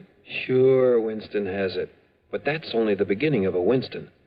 Up front, up where it really counts, Winston packs exclusive filter blend. Light, flavorful tobaccos, specially selected and specially processed for filter smoking. Filter blend. That's why it's fun to smoke Winston, America's best-selling filter cigarette. Winston tastes good like a cigarette should. And now, Act One of yours truly, Johnny Dollar.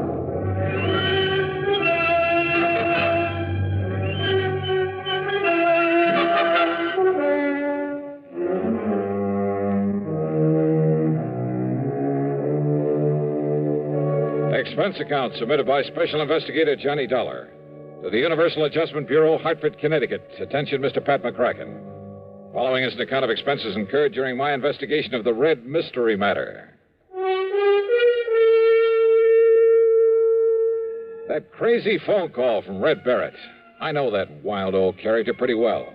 I'm fully aware of his faculty for stretching the truth, making a couple of mountains out of a molehill or two. And once or twice before, I'd wound up making the trip across the country just to wet a fishing line with him. And yet, those other times I'd fallen for his gag, I'd run headlong into serious insurance matters. Trouble with a capital T. And if he really meant what he said about something terrible impending at Lake Mojave Resort, well, there was one way to find out. Expense account item 1, $153, plane fare, Hartford to New York to Las Vegas, Nevada.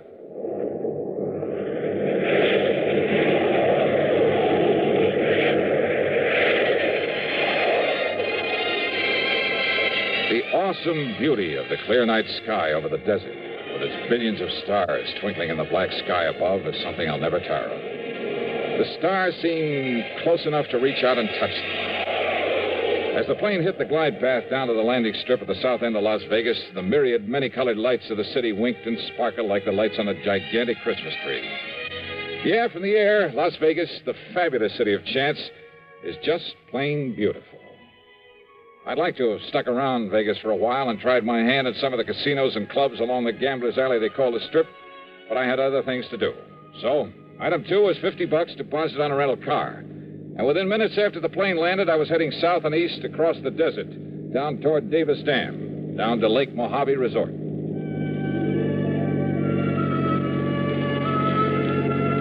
The desert, mile after mile of nothing but sand and sagebrush and Joshua trees, of tumbleweed and cactus, of high plateaus and broad windswept mesas. Here and there, the skeleton of some animal was perished in the remorseless, terrible summer sun.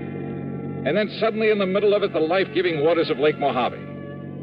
At the south end of the lake, just above Davis Dam, is the resort, with its clean, comfortable motel, a good restaurant, tackle shop, and dock. Everything to warm the heart of a fisherman. Yeah, and in the bright light of the moon, I could see the lake itself, calm as a mill pond. That meant that unlike the cold and snow I'd left back east, here it was warm and perfect weather for fishing. It took a bit of self-control to keep from driving right on down to the dock. Instead, I circled the driveway to the office. As I pulled up to a stop, in spite of the hour, someone came out to greet me. It was my old friend Buster Favor, general factotum at the resort. Yes, sir? Can I help you? Yeah, Buster, I think you can. What? Why, it's Johnny Dollar. Yeah, none other. Hiya, Buster. Johnny, it's a miracle. I don't see why. When I get word there's trouble around here. Oh, then you know, huh? Buster, I only know that something is about Even the police haven't had a chance to get over here yet. The police? Johnny, I sure hope he's all right, that you can find him. Yeah, find who? Why, Red. Red Barrett? You mean you didn't know?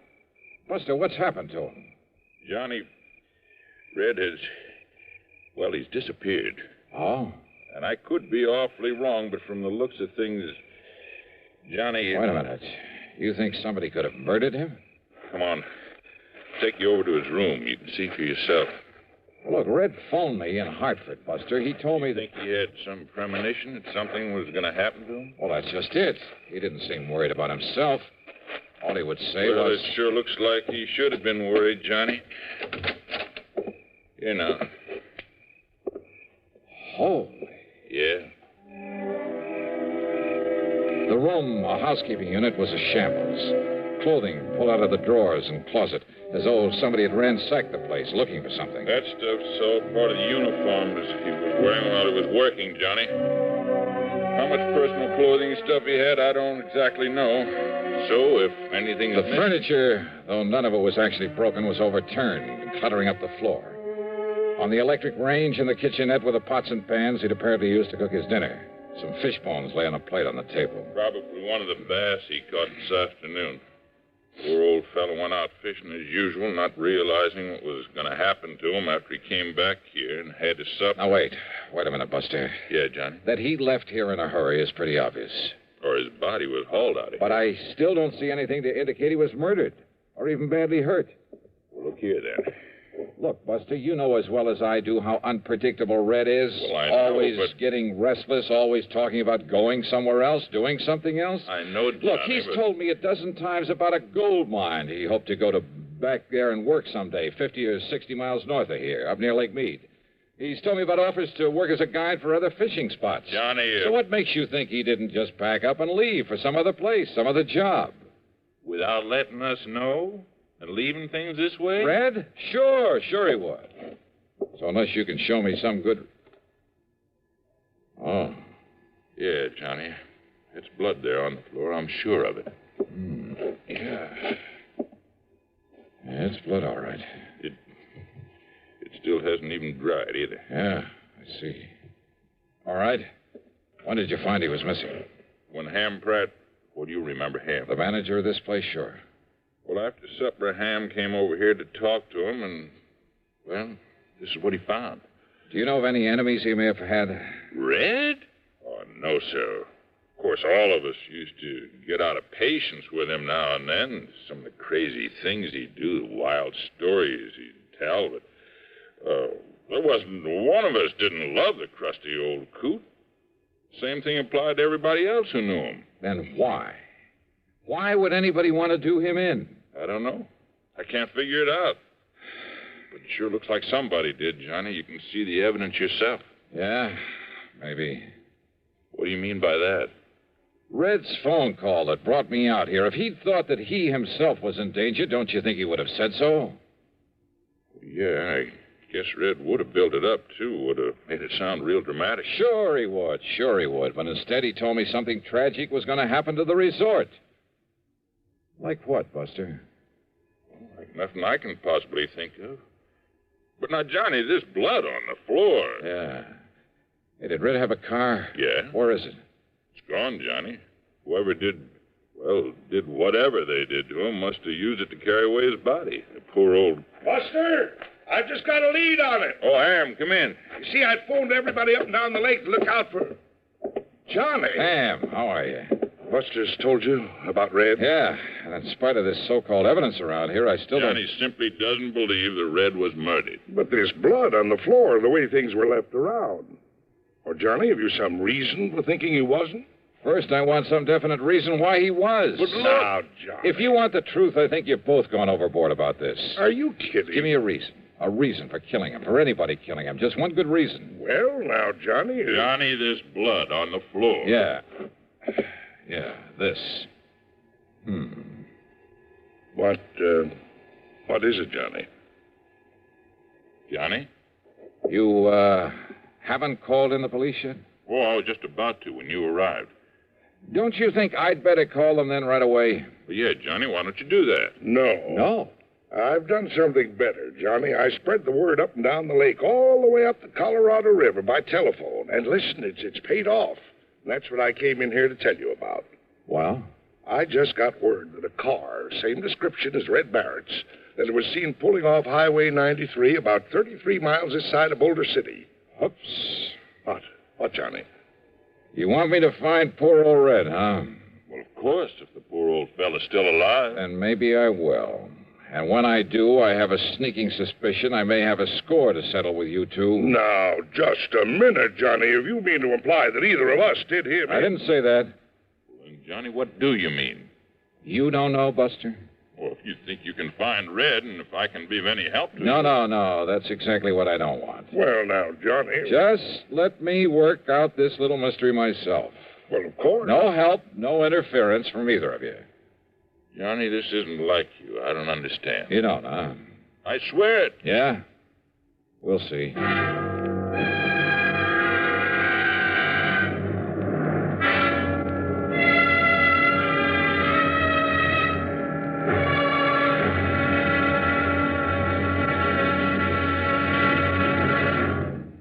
Act two of yours truly, Johnny Dollar, in a moment. Welcome, recording star Mel Torme. It's terrible trying to sing with a bad cold.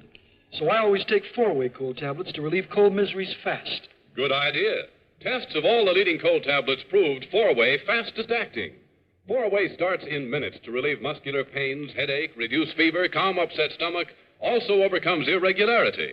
When you catch cold, try my way. Take 4-way cold tablets. The fast way to relieve cold distress and feel better quickly. 4-way, only 29 cents. Now, here's a word about another fine product of Grove Laboratories. To get rid of embarrassing dandruff in 3 minutes, change to Fitch Dandruff Remover Shampoo. 3 minutes with Fitch regularly is guaranteed to keep unsightly dandruff away forever. Apply Fitch before wetting hair, rub in 1 minute. Add water, lather 1 minute. Then rinse 1 minute. Every trace of dandruff goes down the drain. 3 minutes with Fitch and embarrassing dandruff's gone. At the same time, Fitch can brighten hair up to 35%. Get Fitch Dandruff Remover Shampoo today. And now, Act Two of yours truly, Johnny Dollar and the Red Mystery Matter. Suddenly, things had begun to add up. Yeah, from right in the beginning, when Red had mentioned over the phone that he'd talked with Pat McCracken at Universal Adjustment Bureau. Had Red called Pat, or vice versa? And there was the lamp there in Red's room, apparently knocked to the floor in a struggle. But not even the bulb was broken. The clothes that were left, only the uniforms he'd worn while at work. Was that supposed to mean that the only personal things he had were those he was wearing when he disappeared? Hardly. Then there was that spot of blood on the floor. A fish scale, a single scale in the middle of it. I had no microscope to examine that blood, probably wouldn't have known how to use it anyway. But I had a sneaking suspicion there was something very, very... Yeah. And knowing Red and Ham and Buster and Pat McCracken pretty well... Okay. The first thing I did after Ham and Buster left me alone was to look over the room again. And yes, one parcel of equipment that should have been there was conspicuously absent. I went down to the boat dock and found the old Arkansas Traveler that Red had always used to fish in. It was empty. Absolutely empty of the stuff I knew he always kept in it.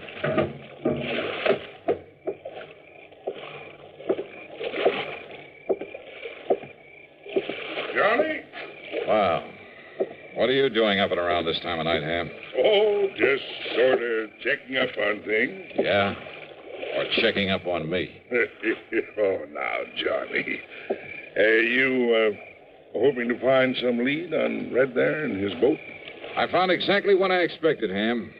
Nothing. I don't understand. Don't you? Johnny, what goes with you? You've certainly been acting kind of feisty this trip. Yeah, well, I'm sorry. Now, if you feel you have some lead on Red, on what may have happened to him, well... Yeah, I think I have. And you helped to give it to me. I did. But there's no point in following it up till morning. What is the lead? No help, no interference, remember? Okay, Johnny, whatever you say. No use doing anything till morning, eh? That's right. Then you, Well, what? Oh, I was just thinking. Remember a couple of moonlight nights like this when you were here before, how you and I took the workboat and a couple of fishing rods, how we plugged those deep coves just above the dam? Yeah. Yeah, we took some nice fish out of there, didn't we? Yeah. I'm going to be blunt with you, Johnny. You aren't yourself. You're a bundle of nerves. Been working too hard? Yeah, much too hard. Well, one great cure for that. Why don't we go out there and pick us up a couple of nice bass? Okay. Why not? Unless, of course, you feel you ought to do something more about finding Red. I told you, no more until morning. I also told you I'm sorry. Let's go fishing. Sure, Johnny. I understand. Yeah, I guess you do.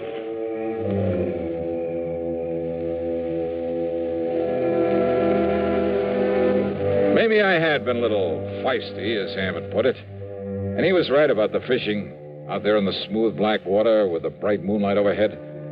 When those 2 6-pounders hit my lure and I carefully played them into the boat, believe me, they did more to bring me back to normal than anything else in the world could have. That night, for the first time in weeks, I slept like a baby. Then, first thing in the morning, well, the whole thing really wasn't too hard to figure out. Red was a fisherman every day of his life. But I'd found no sign of his tackle there in the room or in the boat he'd always used. In other words, no matter how or why he'd left, he himself must have taken those things with him. Also his personal clothes and stuff, but naturally not the uniforms that belonged to the resort. The blood on the floor from one of the bass he'd had for dinner, carefully put there after he'd turned the room inside out. As for his whereabouts, Ham had given me the clue when he told me Red's car had been seen at the highway turnoff 33 miles south of Boulder City. That turnoff led to only one place, a fishing camp at the lower end of Lake Mead, known as Temple Bar. And when I got there, sure enough, waiting for me in his outboard beside the dock, Red Barrett. All ready for you, Johnny. Why, Red, you rascal. Got an extra rod and reel and a bucket of live bait. You and me'll go out there and slay him. Get in, Johnny. Get in. Sure, Red, why not? That's a boy. Here we go. Yeah, I just knew a smart man like you could track me down. Hey, you're working here now, huh? Well, I got kind of restless and thought maybe I'd make a change. And as long as Ham Pratt was willing... Then Ham was in on this plot to get me out here. Why, sure he was. And the terrible things to happen at Lake Mojave? Why, of course, Johnny. They've lost me, haven't they? Ah, you old son of a gun. Hey, Buster in on it, too? No, Ham's probably telling him about it right now. Probably showing him the letter he got from Mr. McCracken. McCracken? Pat McCracken? Yeah. Now, maybe you better read this one that he wrote to me. First part's just the usual howdy-do's, but here. And Red, I'm convinced a man can take only so much, even Johnny Dollar. And I'm afraid that unless he gets some rest and relaxation, he'll crack up one of these days. So if you and Ham Pratt can somehow contrive to get him out there for some of that fishing he loves so much, go to it. If he catches on, if he starts worrying about the expense, tell him it's on the house. Tell him Merry Christmas. Sincerely yours. Well, God bless Pat McCracken. As for you, Red, you old reprobate... Johnny, there's a hole over near the gyp beds where there's an old 10-pounder laying under a rock, just waiting for you and me. Brother, let's go.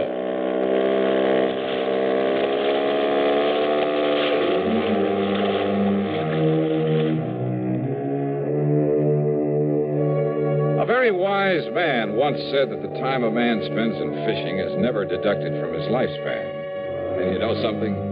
I, for one, am convinced that he was right. So, well, Merry Christmas to you all, too. All of you. Yours truly, Johnny Dollar.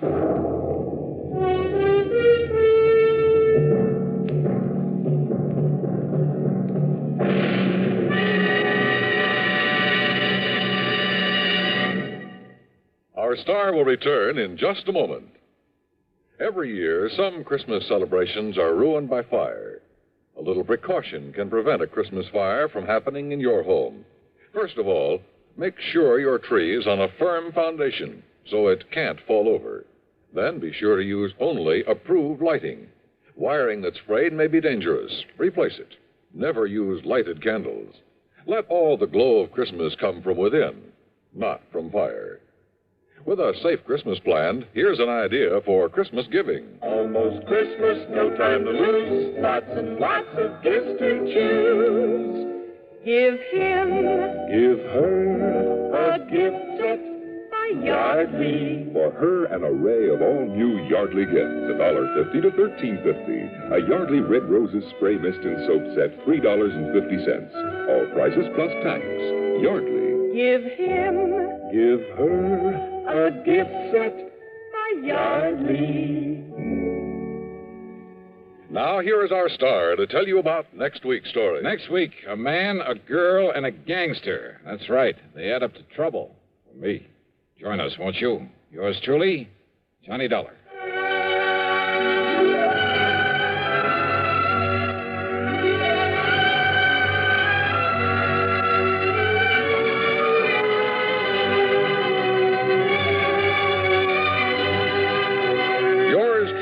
Johnny Dollar, starring Bob Bailey, originates in Hollywood and is written, produced, and directed by Jack Johnstone. Heard in our cast were Forrest Lewis, Barney Phillips, Alan Reed Sr., and Lawrence Dobkin. Be sure to join us next week, same time and station, for another exciting story of yours truly, Johnny Dollar. This is Dan Coverly speaking. Now stay tuned for Suspense, which follows next on the CBS Radio Network.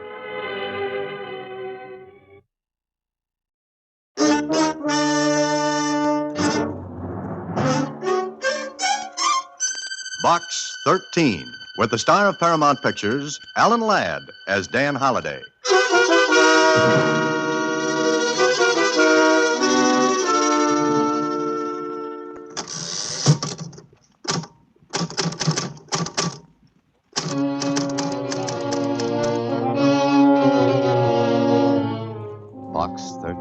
Care of Star Times. If you're interested in preventing a murder, come to 327 North Greeley Street in Edgemont. It should take you only 3 hours by train to get here. But you must come at exactly 3:30, or it may be too late. The whole letter was typed. Even the signature at the bottom, Pat Kennedy. I didn't know if Pat Kennedy was a man or a woman, but as it turned out, it didn't matter. Even though I got there before 3:30.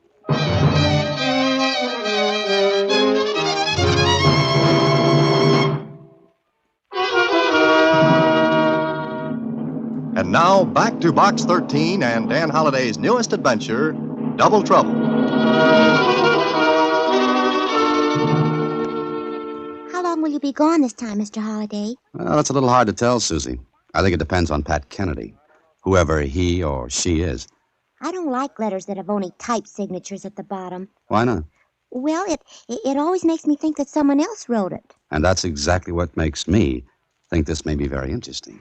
You mean you agree with me? Absolutely. But you're still going to Edgemont. That's right, Susie. I'll never learn, will I? Someday you'll get into trouble. What makes you think I haven't already? Well, don't put the light in the window for me, Susie. I'll try to find my way around in the dark. So long. Well, whoever wrote that letter was right. The train left me on Edgemont Station platform exactly 3 hours after I left Susie. And a taxi left me in front of 327 Greeley Street at 3:20, 10 minutes before deadline. It was an apartment house. I walked into the lobby. A not too interested clerk looked up as I walked over to him. Yeah? Is there a Pat Kennedy living here? Uh-huh. Miss Pat Kennedy. Why? I'd like to see her. Apartment 1B, straight down the hall. Aren't you going to ring her up first? No phone in her place. But be sure you knock first. Oh, sure. That's one of my good habits. 1B, you said, huh? Yeah, 1B, I said. Thank you. Sure, anytime. I got to apartment 1B. I knocked. Then I tried the door. It was open, and I walked in. Miss Kennedy? Pat Kennedy? I walked into the apartment a little farther. A clock on a table ticked away, its hands at 3:23. There was a window open in the room, and I walked to it. The window faced a court. I turned away from it, walked into the bedroom, and I stopped. Miss Kennedy. Miss Kennedy.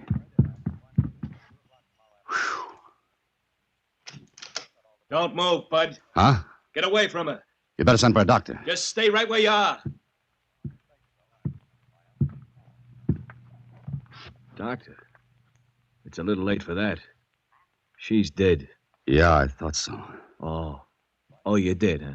And who are you? I think I'll ask the questions. Stand right there. Now, look, this girl's been killed. I'm going for the... His fist hit me right on the button, and when I got my interest back, he was still there, looking down at me. With him was another man. The newcomer blinked once or twice, and then... The next time you try to make a break for it, fellow, make sure you don't try an end run past the next pug. What makes you think he's X? Come on, get up. What's this all about? Got any idea who we are? No? My name is Johnston. Lieutenant Johnston, homicide. Who called the police? Yeah, that's what I'd like to know.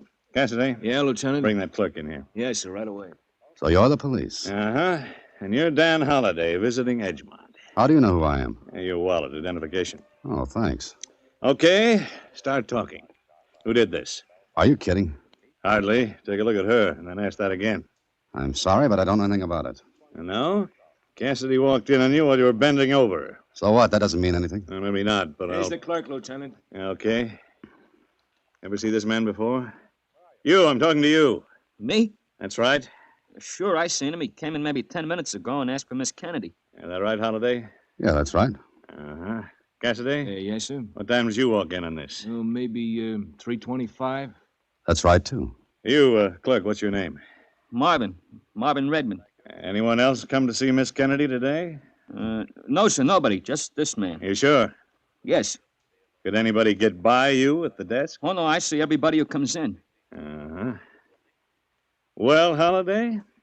What do you mean, well? You were the only one here. Now, wait a minute. I don't know any more about this than you do. I came in here and found her like that. Why? Why what? Why did you come to see her? She asked me to. Old friends? I didn't even know her. You want to say that again? What I meant was, I didn't know who she was. Yeah. Wait a minute. There's a letter in my wallet. Letter? Yeah, it wasn't here. What kind of a letter are you talking about? It's a letter from Miss Kennedy asking me to help her. She was afraid of being killed. She had a reason. So you got a letter from her? That's right. Someone took the letter. Where did you find my wallet? On the floor. Why? The person who killed her also took that letter out of my wallet. Look, you tried to get past Cassidy. He thought you were making a break for it and slugged you, and then he called headquarters. You weren't alone for even 10 seconds. Meaning no one could have taken that letter? Right. Oh, no, that's wrong. I mean, Huh? What were you going to say, Redmond? Oh, there's no phone in here. Mr. Cassidy had to come to the desk to make a call. Cassidy, did you? Well, sure, but this guy was out cold. He couldn't get away, so I thought it... So you thought it was all right to take a walk down the hall? You idiot. You should have called for the clerk and got him to make the call. But, Lieutenant, yeah, I thought... but... Well, Lieutenant Johnson? Shut up. You're going to headquarters. On what charge? Just one, but it's a good one. Suspicion of murder. So that's your story, huh, Holiday? You're a good Samaritan. You help people. That's it. Call Lieutenant Kling. I gave you the number. And I'll give you some news. This happens to be Edgemont, different city. I'm the lieutenant here. Kling can identify me, verify my story. I'll do all the police work necessary on this case. Sure you will. Cassidy, one of your men, pulls a prize boner. He walks out of a room where there's a murdered girl. He leaves me there alone. So what? That's exactly what you're thinking. So what? Cover for him. Use me as a goat. You've got a sucker. Is that it? Play him for all he's worth. Yeah, I'll play you for all you're worth. You were the only one to see that Kennedy girl today. So that makes me a killer. That makes you the best suspect I've ever seen. What's my motive for killing? I'll find one. Oh, you will? I will. So you really believed I killed? I do. Mm-hmm. You want to charge me with murder? Or just book me on suspicion? You're a pretty smart boy, aren't you? Just smart enough to know that you don't have enough evidence to charge me. And while we're on the subject of intelligence, how come your man Cassidy was Johnny on the spot? You'd like to know, wouldn't you? It might help. And we were tipped. Someone called headquarters, said there'd be a murder at that address, and I sent Cassidy. Uh-huh. So the letter I got from her is gone. Somebody tips the police, and you still refuse to believe it might have been a frame, with me doing the laughing cavalier inside it. I'll tell you everything when I've got everything. Meanwhile, you'll cover for Cassidy so your detective division doesn't get a laugh. Shut up. Yes? Lieutenant? What'd you expect, Sherlock? Lieutenant, is it all right to talk? Can you? Is Holiday gonna be charged? What do you got, Cassidy? Why do you ask that? Because there's an attorney here with a writ of habeas corpus. What? What did you say? Well, there's a lawyer here. Shut up! Well, got friends in town, Holiday? If so, they're very welcome. And you said you were a stranger in Edgemont. I still say it. Uh-huh. Yet a perfect stranger comes along and springs you on a writ. Is that so? And he knows there'll have to be a bail posted. Brother, that's hospitality. Well, Lieutenant, is there a formal charge, or do I walk out of that door? Well? Get out. Well, thank you. But I'm not finished with you. Don't try to leave town or you'll be picked up for jumping bail. Don't worry. I'm just as much interested in this as you are. Holiday, mark my words, I believe you're guilty. And so help me, as sure as I'm a foot high, I'll get evidence to prove it. Even if you have to frame me to clear that great brain, meaning Cassidy. Yeah, I'll get you. And when I do, it'll be for keeps.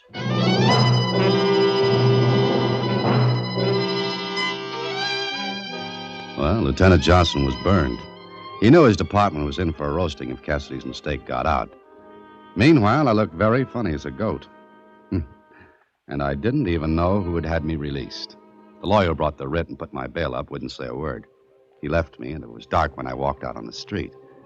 I couldn't leave Edgemont, and I didn't want to, not yet. I got into a cab knowing I'd be followed by one of Johnson's men, and went to a hotel and registered. I was just sitting down to think when... Yes, who is it? Is that Mr. Holliday? Yes, who are you? Please, I must see you. Please let me in. Oh, no, thanks. Not until I know who and what you are. Look, I will slide something under the door. You look at it, then you decide that you should let me in or not. All right? Go ahead. Did it come through? Yeah. You are satisfied, Mr. Holliday? This is a receipt for my bail bond. Yes. I'm the one who got you out. Please, I can come in now. You're Philip Duval. Yes. Now, please to let me in before it is too late. Okay, come on in quickly. Mr. Holliday, you know that you are followed here. Sure, Johnson's watching every move I make. Yes. Why'd you bail me out? What do you know about Pat Kennedy? I knew her 10 years ago, maybe. We were dancing partners. Wait a minute. Were you followed up here? Oh, no, I am sure that I was not. How do you know? Because the police do not know me. Well, how do you know I was here? I was watching Pat's room. Yes, go on. Then I waited outside the police station. I see you come out. I see the detective follow you. I make sure I am not followed. Then I come here. Uh-huh. And then what? I come to this hotel and take a room. I looked at the register. I see your name. Then I wait, and then come here. Mr. Duval, you seem to know quite a bit about how to evade tacklers and slip away from enemies. Because I want to know who killed her. How was she to you? We are in love once. Then she leaves me. I do not see her for a long time. I find out she is here, and I come. And kill her? No, please. Please, would I do all this for you if I kill her? Why? Maybe I'll find an answer. What do you want with me now? I want to give you this. This is a letter addressed to Box 13. Yes. You will please to read it. Box 13. By accident, I saw your ad in the Star Times. I must have your help because I cannot go to the police. Please come to me as soon as you can. You see, she is afraid. The one time I see her, she tells me she is afraid. Of what? Of whom? I do not know. How did you get hold of this letter? She gave it to me to mail. I laugh at her. I think she is being foolish. But now... So you didn't mail it? No. Yet, I did receive a letter with a typed signature. A letter that anyone could have written. Yes. Okay, Mr. Duval. Sit down and do a lot of talking. Oh, no, not here. You will please come to my address later tonight. Why? Because although I am not sure, I think I know who killed her. And unless you want to be arrested for her murder, I think you better come to see me.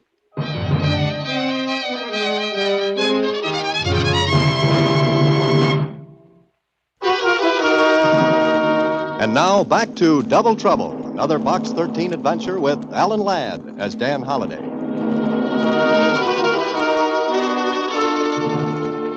Well, I had to take Duval at his word.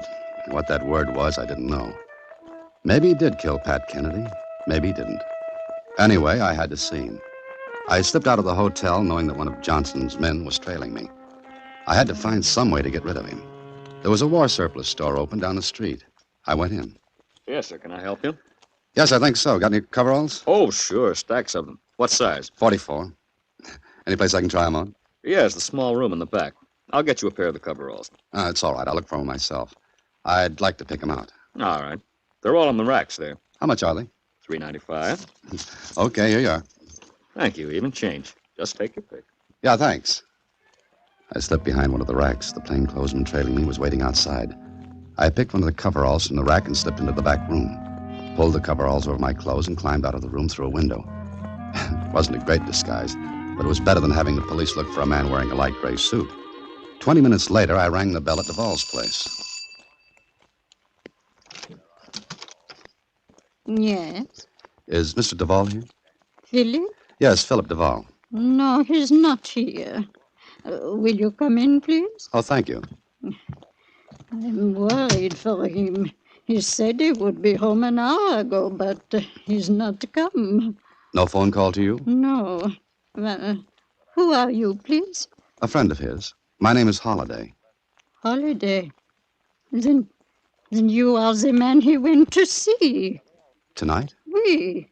You mean he called and said he was going to see me? No, he went earlier. And he hasn't come back yet? No. Oh, I'm so worried. Do you know Pat Kennedy? Yes, I know her. I read that she is dead, and I'm glad. Glad? Why? Philip loved her. She did not love him. She left him. Yes, I know all that. Philip did not know Miss Kennedy was here until he happened to see her. Did he mention that she was afraid of something? Yes, he told me. But I asked him, I beg him not to see her because she's not good. She's not good at all. Do you know of what she was afraid? No. Only that Philip told me that she could not go to the police, that the police would not be able to help. I wonder why not. I do not know. I know nothing except that I want my son to forget her, because if he does not, she will bring bad things, she will. That's your phone. It's probably your son. Yes, it is Philip. Would you tell him I'm here, please, and to hurry? Yes? Yes, this is Mrs. Duval. No, I'm his mother. Huh? No. What? No. What's the matter? No. Give me the receiver, quickly. No. Hello? Mrs. Duvall can't talk. No. What? Goodbye. Mrs. Duvall, I'm terribly sorry. They do not mean what they say. They do not mean it. My son cannot be dead. I'm afraid it's true. That was the police. What will I do? What will I do? Wait here, Mrs. Duvall. I'm beginning to get an idea. What the idea was a little fantastic, but things began to add up. The first place to check my addition was back at Pat Kennedy's apartment. There were no police watching the place, so I slipped in. The same clerk was on duty. I walked up to his desk. Anything I can do for... Hey, you. Hello, Marvin. What do you want? I thought you was in jail. They let me out. Marvin, how long did Miss Kennedy live here? You got no right Come on. I'm not going to hurt you. I just want some questions answered. I know nothing about it. I think you do. Who came to see Miss Kennedy when she was alive?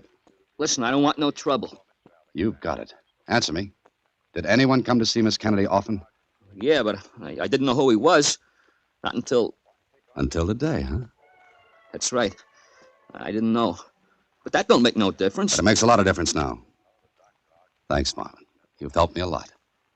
You ain't gonna get me in no trouble. No trouble at all for anyone, except me. I want to go into Miss Kennedy's apartment. You can't go in there. I think I can. Come on, Marvin, let me in. You said there wasn't gonna be no trouble. Marvin, you'll get up off of that chair and let me in Miss Kennedy's apartment or I'll... Okay.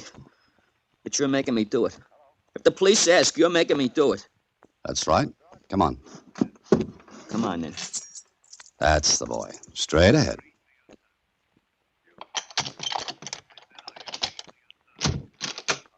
Go ahead in, Marvin. I got to get back to the desk. Sure, and call the police?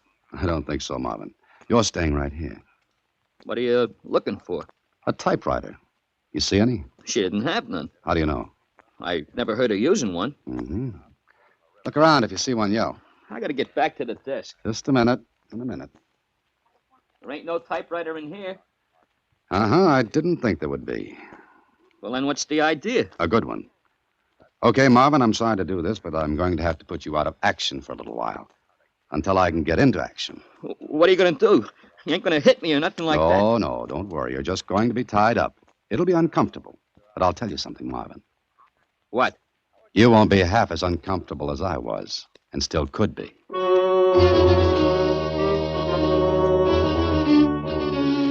So, Miss Kennedy didn't have a typewriter. And the letter Duvall had shown me proved that she wrote a letter to me by hand. So it was a frame to get me for her murder.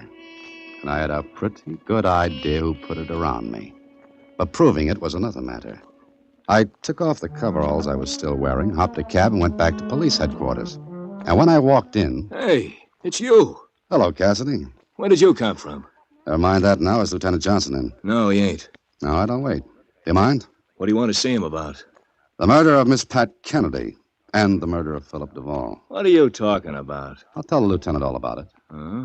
Maybe you better tell me, Holiday. I'm saving it. Mind if I wait in Johnson's office? How about waiting in my office? No, thanks. I like to be alone and do some thinking. What about? Lots of things. But this is getting us nowhere. I'm going into Johnson's office. I told you we ain't in. I know you told me, and I told you I'd wait for him. Okay. Okay, go ahead in and wait. Well, thanks, Cassidy. I'll tell him you're in there. And don't try to get out once you're in. Don't worry, I'll stay put. This time. So far, so good. I took a quick look around Johnson's office. There was a typewriter, and I tried it. The type looked the same as the typing on the letter I'd received. The one supposed to have come from Pat Kennedy. Then, as I was looking around... You looking for something, Holiday? Oh, come in, Lieutenant. You just love to stick your head in bad places, don't you? Look, Johnson, you would like to know who killed Pat Kennedy, wouldn't you? I know. Maybe you do. And maybe you'd also like to know who killed Philip Duvall, because he knew of what Pat Kennedy was afraid. He was afraid? Of what? Not of what, Johnson. Of whom? What have you got, Holiday? Look, the killer murdered her after he sent me that letter. He killed her just before I was due to show up there. Go on. But the letter was missing from my wallet. If there was a letter? There was, and it was written on this. What are you talking about? You're crazy. I don't think so. From all I found out, Miss Kennedy wasn't too nice. Maybe she was keeping company with someone who got tired of her. Someone who couldn't afford to let it be known that he knew her. Who is this he you're talking about? The same man who took the letter from my wallet. The same man who watched me go into that apartment building and then called the police and tipped you to the murder. There was only one man alone with you. That's right. Cassidy? Could be. Now, wait a minute. You wait. I'll sit here on your desk and talk. Yeah, go ahead. Now, he waits until I get to the apartment. This man who's afraid the girl will spill the beans about the two of them. Previously, he'd threatened her if she talked. But she was afraid to go to the police. Only because the police couldn't help her. Meaning that the man who threatened her... was on the force. Oh, it's funny, huh? Yeah, you're doing a lot of talking, but you haven't said anything yet. All right, I'll start now. That was only the build-up. Wait till I get through. I'm waiting. So Cassidy kills her, frames me, tips the police. Sure. Only he was here when I sent him out to follow up the tip. How could he kill her and get back in that short time? Because the call came from here. Look, all you have to do to get an outside line on one of these phones is to push up this lever. You get a dial tone. You dial police, put in a fake call, and sit back and wait to be sent out on it. Yeah. But there's only one more thing wrong, Holiday. Name it. You got there early. I know I did. What? I said you got there early. Yeah, I got there early. Not at 3:30 as the letter asked, but at 3:20. Now, how could you know that unless you read the original letter? Don't move, Holiday. I won't, because I'm not finished. The man who killed Miss Kennedy and Duvall was you. You got Duvall's name and address from the copy of the bail receipt. You had access to it. You knew where to find him. What are you going to do with all this wonderful information? Give it to the police. I'm the police. I'm in charge of this case. Mm-hmm. And if I start to walk out of that door? You'll be killed while escaping. And if I sit right here on your desk, how will you explain a lot of things that will have to come out if I'm brought to trial? Yeah, that's true, too, isn't it? I guess the only thing to do is kill you. And turn around. I have to make this look good. You were running away from me. I shot you. Turn around, Holiday. If you don't, I'll do it for you. Now get up. Okay. I'm up. Turn around. Start walking toward that window. Okay, I'm walking. That's it. Far enough. Now, Holiday. Down, Holiday. Here, Cassidy. Drop that gun, Lieutenant. You stupid fool! Thank you, Cassidy. Thanks very much. Yeah. Say, so you're a pretty smart guy. A pretty smart guy to do what you did. But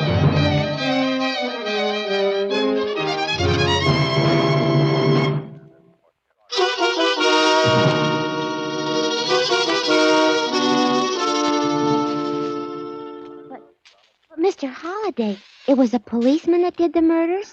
Don't let that throw you, Susie. You see, there's a bad apple in every barrel, no matter what the barrel is. Don't let it change your opinion of the thousands of policemen doing a wonderful job all over the country. Of course. Mr. Holliday, how did it happen that Mr. Cassidy came in just at the right time? Because I was sitting on Johnson's desk. I don't get it. Well, you see, there was an inter-office communication box on his desk. I kept most of the levers pressed down. I sat on them. Somebody had to hear that conversation between me and Johnson, and I figured someone would come in. If they hadn't have, well, Edgemont is a nice city, but not one I'd like to be buried in. You sat on the levers through the whole conversation. Uh-huh. Gee, that's sure using your head, Mr. Holliday. It's your... Huh? Oh, good night, Susie. Listen in again next week when, through the courtesy of Paramount Pictures, Alan Ladd stars as Dan Holliday in Box 13. Box 13 is directed by Richard Sandville, and this week's original story was written by Russell Hughes. Original music is composed and conducted by Rudy Schrager, and the part of Susie is played by Sylvia Picker. Vern Karstensen is in charge of production. Box 13 is a Mayfair production from Hollywood.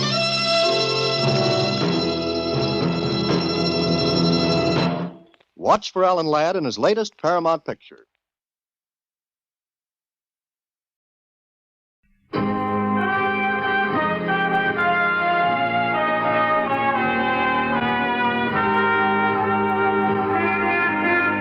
Broadway's My Beat, from Times Square to Columbus Circle, the gaudiest, the most violent, the lonesomest mile in the world. Broadway's My Beat, with Larry Thor as Detective Danny Clover.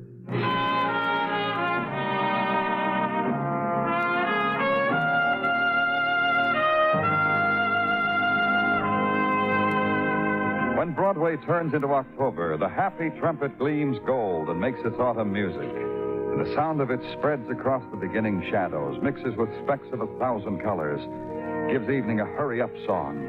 And October's man is there again, the old grad whose day is Saturday, the chap in the double-breasted gray Oxford who wears the winning colors, who holds high the pennant, who buys the drinks, slaps the backs, and makes the girl he met on the 50-yard line wear his beanie.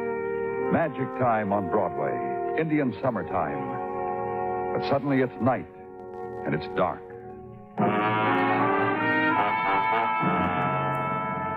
And at the end of it, to the east, another quality waterfront river, and sounds of night washed against pilings, and dim light cut across by the glare of a policeman's flash. Danny? It ends down here, Danny. Okay. Right here at the end of the pier. Whoever got shot, what caliber gun was it? 32. Looks brand new. One shot missing in the chamber. Well, somebody got hurt in this dock, no doubt about it. Trail of blood, that gun right beside it. Who found it? Patrolman Enzer, he called it in. I told him to get it on the wires to all the hospitals. Person with a bullet wound. Did you notice this, Muggerman? Overturned boxes. A fight first, then a trigger got pulled. Uh-huh. I got an opinion, Danny. What? A fight first. Probably figures whoever got shot was carried up the end of the pier, was thrown into a car and driven away. Probably. Yeah. And on night waters, the infinite play and gleam of a million reflections of light. And on winds strayed from unnamed places of sea, the gliding of dark gulls, their flight unpatterned, searching, staring into flowing deeps. Then the swift plunge of a gull, beak piercing a morsel that is only drowning moonlight, and the slow upcircling bewilderment.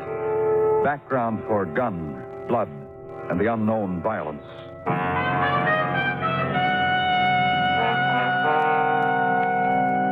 And with Detective Muggerman, check it in at headquarters, make out the report, say the good nights, then walk home, hit the room where there's sleep and the old dreamings. And in the morning, headquarters routine, while waiting for the returns on night violence. And about 11, Sergeant Tattaglia brings them in. I see you are here, Danny, where I can put my finger on you. You been looking for me, Gino? One would almost think you have been keeping yourself from me. Oh, never that, Gino, never deliberately. What have you... One would almost think I have committed a failure in some department or other. If I have so committed, don't spare me. What's with you, Gino? You're doing fine. So easy for you to say. I mean it. You've been splendid all down the line. It's just that I've been busy this morning, Gino. A lot of things to check on. No need to apologize, Danny, to make excuse. Write it down to one of my passing moods. Well, you wish to receive what I have for you? Of course, Gino. Thank you. You just came in, Danny. What just came in? What? Oh, just came in to report on the tracing of the gun you found last night. A feverish, sleepless night was spent by some of our boys doing same. So have I been informed. I'll try to make it up to them, Gino. Who does the gun belong to? No one. No one in particular. Huh? Let us put it this way, Danny.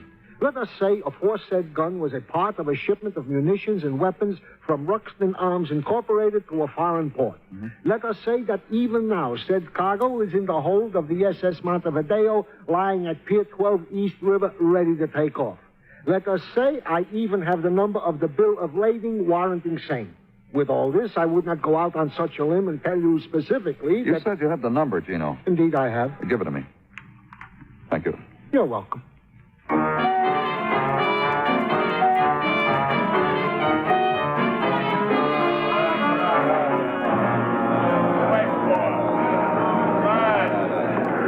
Telling you, I called it in. There'll be somebody down here in a minute. Just take it easy, will you? That ain't my job. You guys will work. That ship's got to move, don't it? Trouble?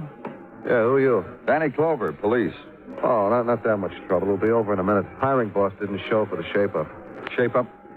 You're not a port cop? Uh-uh. Well, what do you need? Well, what's a shape-up? Well, these guys, stevedores, waiting for the hiring boss in the afternoon shape. The hiring boss just choosing who he wants to work, is that it? Yeah, that's right. What happens to the rest of the men? You mean the ones the boss don't point a finger at? They don't get to work. Who are you? It's Tommy London, checker for cargo. You're the man I want to see. Because my name's Tommy London or because I'm a checker? I'll get the number of a bill of lading drawn on the SS Montevideo. I want to get some information about it. Yeah, like what kind? Well, here's the number. Shipper is the Ruxton Arms Incorporated. Let's go look it up, shall we? There's a desk over there.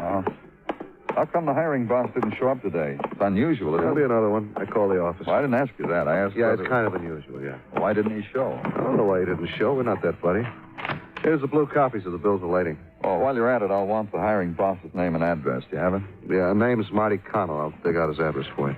What about these bills of lading? I'll want the location of the shipment. On the boat, you mean, huh? That's right. Yeah, it is right here. I'll copy it down for you. Well, Marty Connell's address, too. Be a busy day, huh? Sure, whatever you want, mister. Then into the hold of the freighter SS Montevideo. And clinging still to the bulkheads, the moisture, the vapor, the scent of dream-heavy ports of call, and the sway of vessel, the sleep-rocking on swelling tide on wake of passing ship, and the walls of cargo, and down a narrow passageway to crates of munitions stacked neat, pressed deep into curve of hull. And with a couple of the crew begin the searching and checking of the crates. The hour that drifts is sweat and cigarette smoke and languid, half-whispered salty tales laugh too saltily. And keep looking. Over here, mister. Hey, this the one you're looking for, huh? Yeah, it could be. It's the one you're looking for, mister. 32 caliber revolvers. The only crate that's been broken into, you see? Here. The kiss of the crowbar, huh? Somebody sure went to a lot of labor to get himself a gun. The almost certain proof of the gun that had left a tracery of blood. The after image of violence on a harbor dock had been stolen from here. So leave then, to an address the checker had given, a block from waterfront and 4 flights up and back.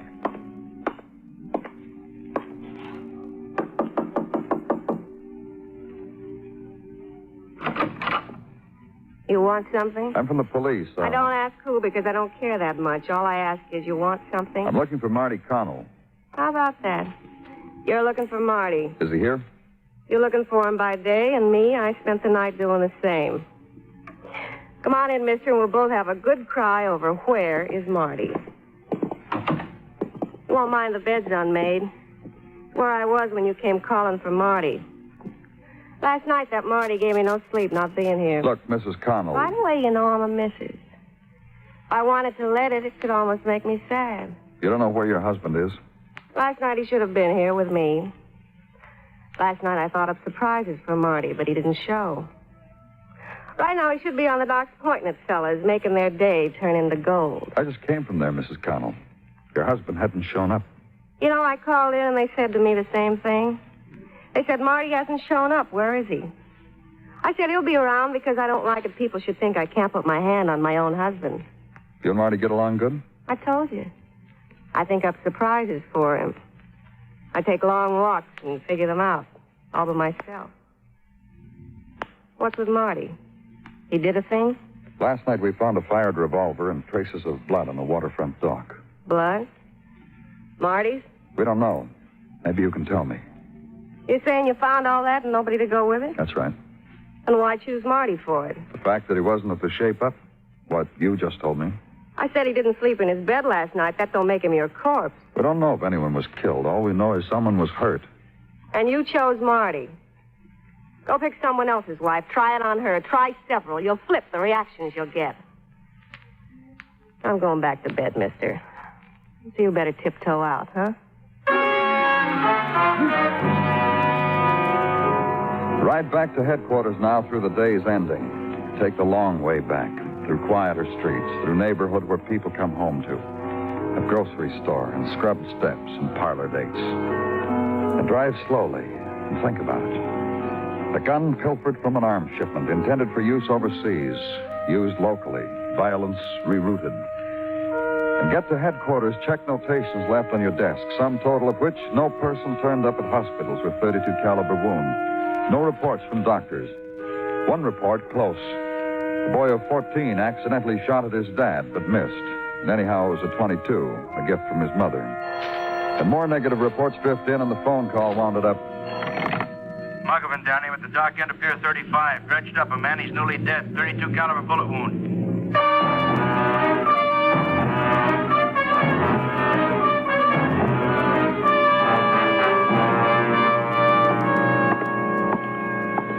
Down here, Danny. There he is. Identification? No wallet. Belt initials MC. And look here in his arm. Tattoo. Heart and arrow. Marty and Joan. Marty Connell. Yeah, I'd say so. Dredge found him, huh? Yeah, doing routine channel work. Uh-huh. So, first time I've seen anything like this in years. Legs planted in concrete. Play rough on the docks, don't they?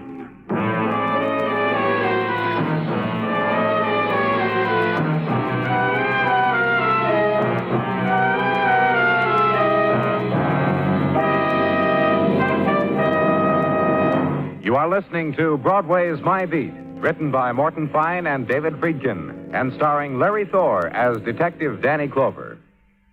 Nobody likes crime except the criminals who create it. So anybody can understand why every community has protection against thievery, treachery, brutality, and murder. CETO, the Southeast Asia Treaty Organization, was set up by a community of nations to protect themselves against aggressive international criminal acts committed against them by other countries. CETO safeguards the life, liberty, and pursuit of happiness of the people of its member nations.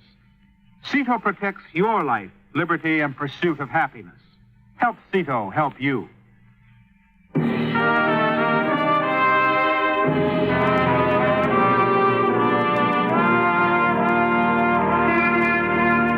The odds are all even on Broadway this day, and Manhattan leers across the Gowanus Canal, kicks its heels, and screams the name of Johnny Mize. But the foreigners from Flatbush smile a secret smile, put their pitching arms in a windbreak, and coin a maxim, tomorrow is another day. So walk the magic street, dream the dream, how you would be out there, series all even, the bat moist in your hand, and right field fence a mere 296 feet away. It's the dream for tomorrow, kid, and it's all yours.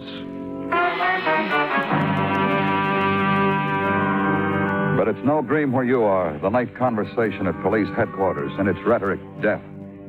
The friendly, quiet talk with a man who fills in the background on waterfront violence. That's how you found Marty, huh? Feet in cement. That's right, Mr. London. Yeah. Whoever it was must have had a real live hate for the guy. It's why I asked you to come here, Mr. London. Yeah, I know. I helped you yesterday on that bill of lading. Now you need more help. You picked me out of the crowd. Why? You know the waterfront. You're a checker on the dock where Marty Connell worked. You could tell me things about Marty. Yeah, I could. So tell me. About Marty. Huh? I'll give him to you in 2 words. Hiring boss. You think that's why he was killed? You ever worked the dock, Mr. Clover? In your life, ever? Longshoreman, maybe? No. You haven't lived. I can tell you why. All right, tell me. This would be your life. A wife, kids. You leave them still sleeping in a cold water flat. And you hit the docks with a shape-up. And if you care, will the kids get calcium for their bones? If the wife, a new slip? You wear a toothpick over your ear. And a man like Marty gives you the nod, throws you the brass check, and you stay alive for another day. And you come home beat by heavy cargo, and you're a big man in your family. You sound as if you've been through it. No, I just walked the docks and made me a study. It's why I tried for checker and made it. I see. Go back a little, that thing with the toothpick. That you don't know about either? No, I don't. Well, it's a sign, a symbol a longshoreman will pay off to the hiring boss for a day's work. Boss gets paid off, and longshoreman keeps toothpick to pick his own teeth. Marty took payoffs like that? You're naive, Mr. Clover. What about the men who wouldn't pay him off? A good question. Kicking around for a while, you might come up with an answer. Marty's killer. You have anyone in mind, Mr. London? While we've been talking, I've been running down a mental list. Guys I remember said bad things about Marty because they forgot to have toothpicks on their ears. Guys Mr. London. Yeah, like this one guy who was almost a dock hero once. He laid for Marty in an alley one night, broken bottle in hand. Lucky Marty, he picked another alley to walk home that night. Who was the man? The boys carried him on their shoulders for a while, sang songs. Georgie Harper. Got a room on, let's see, house at 1324 Front Street. I got a photographic memory for those things. Thank you, Mr. London, that's all. I've been some help? Yeah, you have. I'm glad. Anytime, Mr. Clover. Good night, Mr. Clover.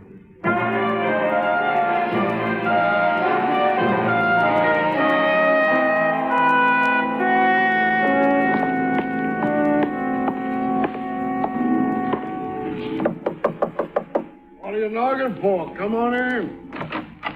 I don't know you yet, kiddo. Let's not be... Who's giving me all this pleasure? The police. Your name, George Harper? Mitchell's the name, friend. Billy Bob Mitchell. And on account of your police, I'm going to make a point of it.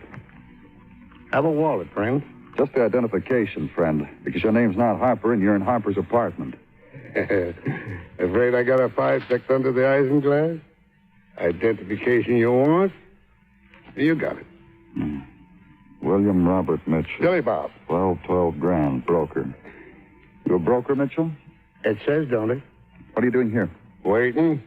I know the man downstairs with the key. We have an understanding. The $5 bill under the isinglass, huh? It ain't there no more. And you're waiting for what? Harper owes me dough. He's been tough to catch up with, so I wait for him where he can find me. What does he owe you money for? Kind of he borrowed it. Neat answer, huh? Now get with it, friend. Harper's a longshoreman. He ain't been working. He gets hungry.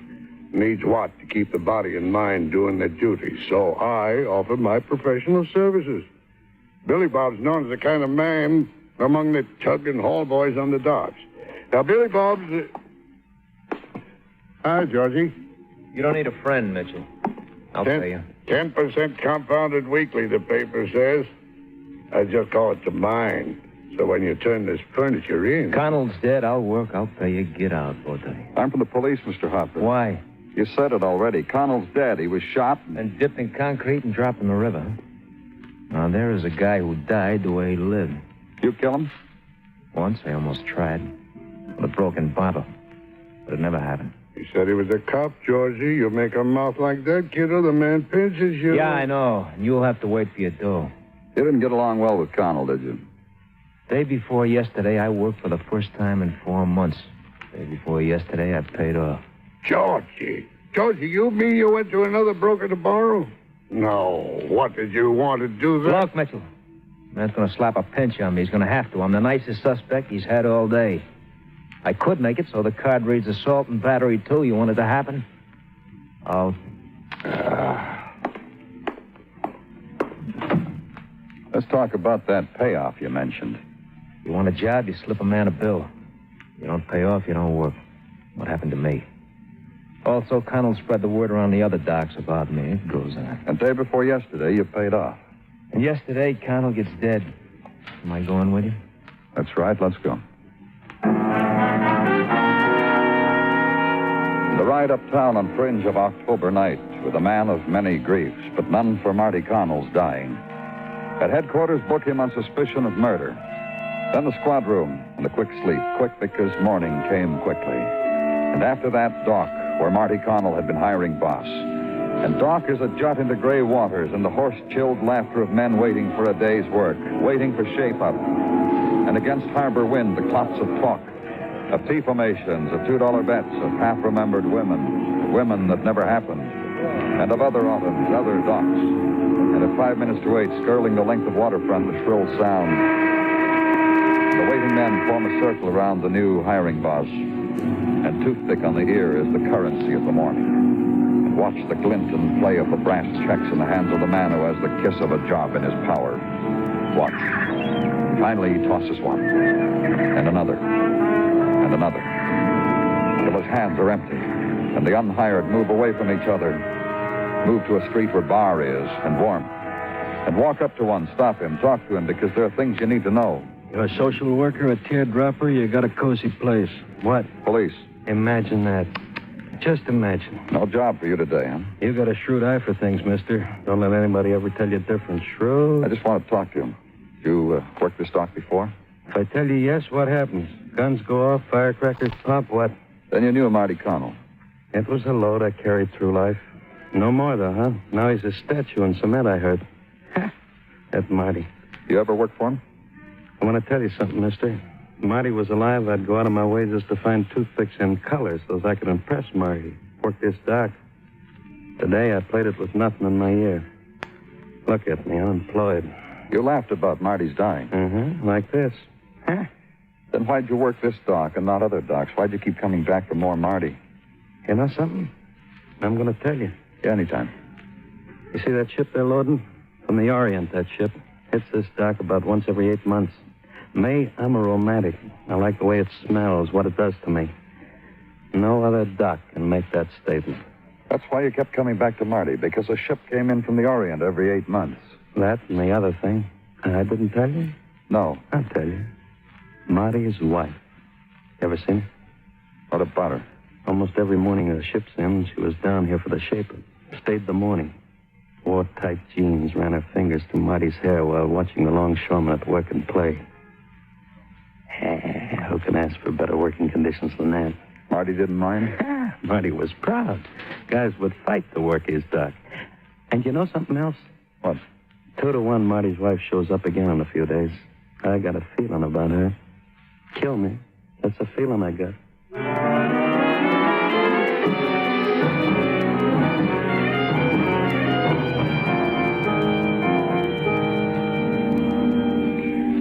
Where you fellas just pop in here. Well, look, I'm right in the middle of... You oughtn't to be here. Just a few questions, Mrs. Connell. Widows don't mean anything to you fellas, do they? I'm a day-old widow. Not going to take long. About what? Your husband. A lot of guys hated him. One of them flipped. One of them...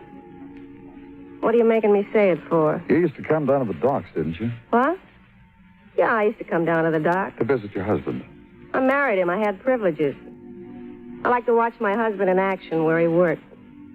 Wade'd move his head this much. 20 guys jumped. How about the stevedores? The guys? You kidding?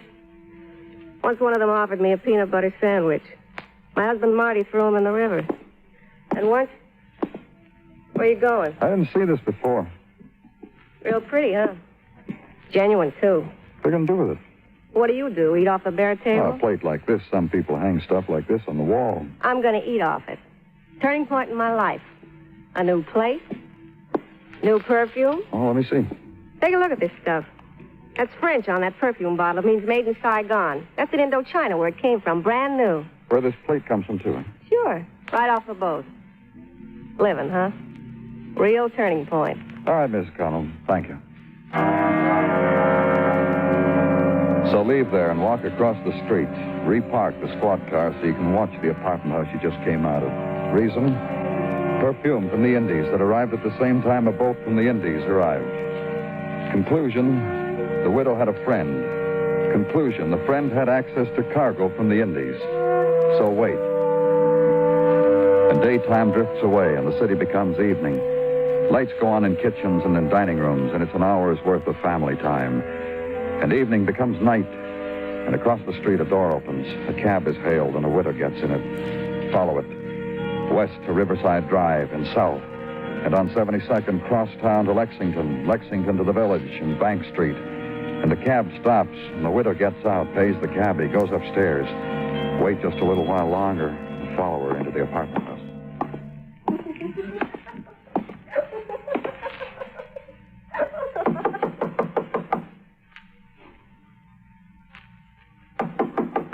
No word.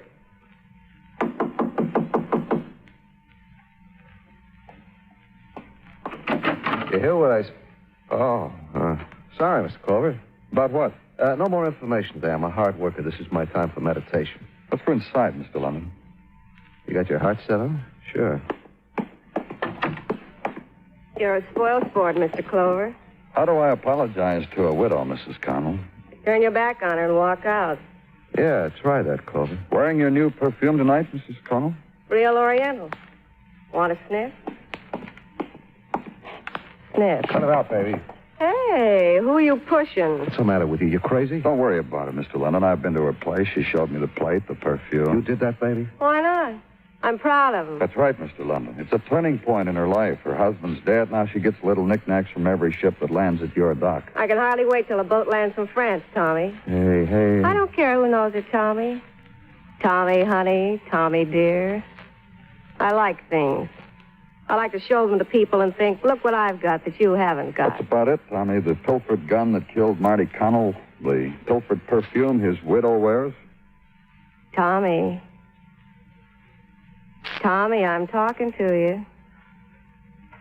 Oh, Tommy, I just want to ask you a question. What do you want? That fellow we bumped into last week when we went dancing together. He's foreman at Pier 68, isn't he? Do you notice the way he looked at me? Why, you leave her alone. Take it easy, London. Killed my husband, now he wants to hit me. You know why I killed him. No, I don't know why. You've gone crazy, baby. I didn't kill anybody. What you told me. No girl likes to be tied down too much. And you're pretty. You know how to treat a girl. Nice things, perfume. It's not my fault you're stupid and get caught. You brought this cop to me. You asked me to come. You told me. Okay, baby. If you want it this way, London.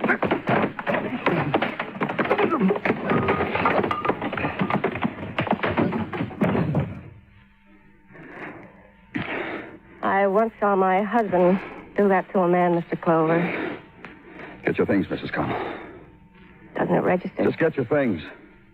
It's over, huh? That's right. If I didn't kill Marty, what happens to me? There'll be something. I guess so. Well, it was a good try. No, it wasn't. Help me with my coat, Mr. Clover.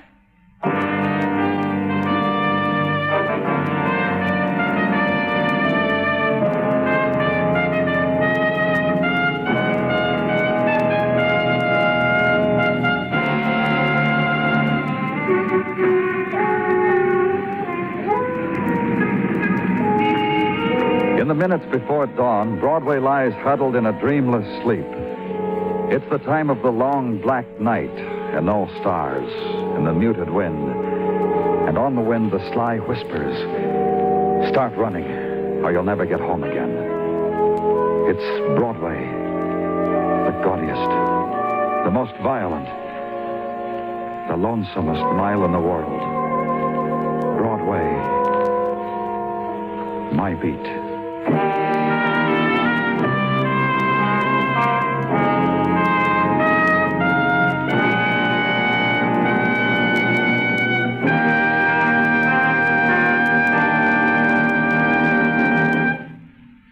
Broadway Is My Beat stars Larry Thor as Detective Danny Clover, with Charles Calvert as Tartaglia and Jack Crucian as Muggavan.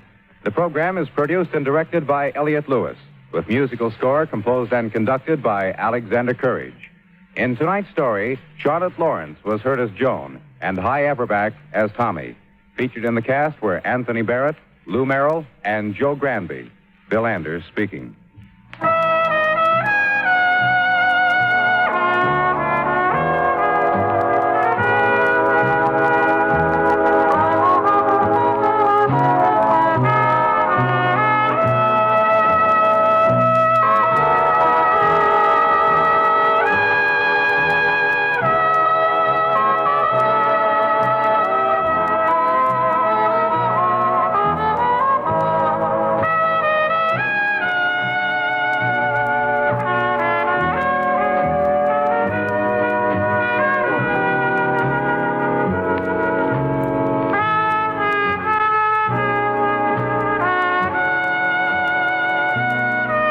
Broadway Is My Beat has come to you through the worldwide facilities of the United States Armed Forces Radio and Television Service.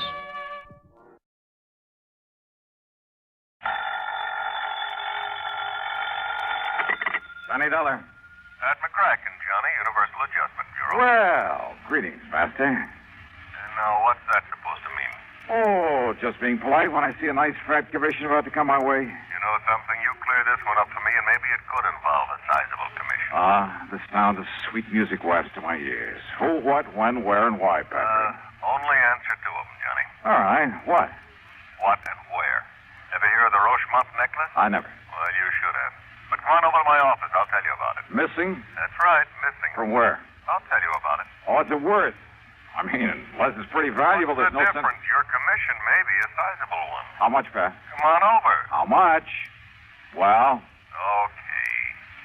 The necklace is insured for exactly $321,000. What? That's right, $321,000. Okay, baby. I'm on my ever-loving way.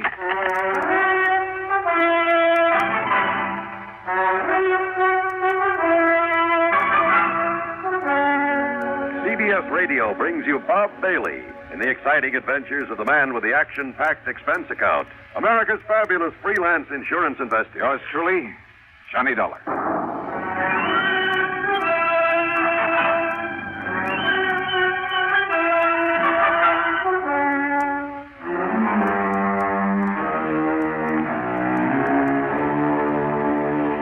Expense account submitted by Special Investigator Johnny Dollar to the Universal Adjustment Bureau, Home Office, Hartford, Connecticut. Following is an account of expenses incurred during my investigation of the Super Salesman Matter.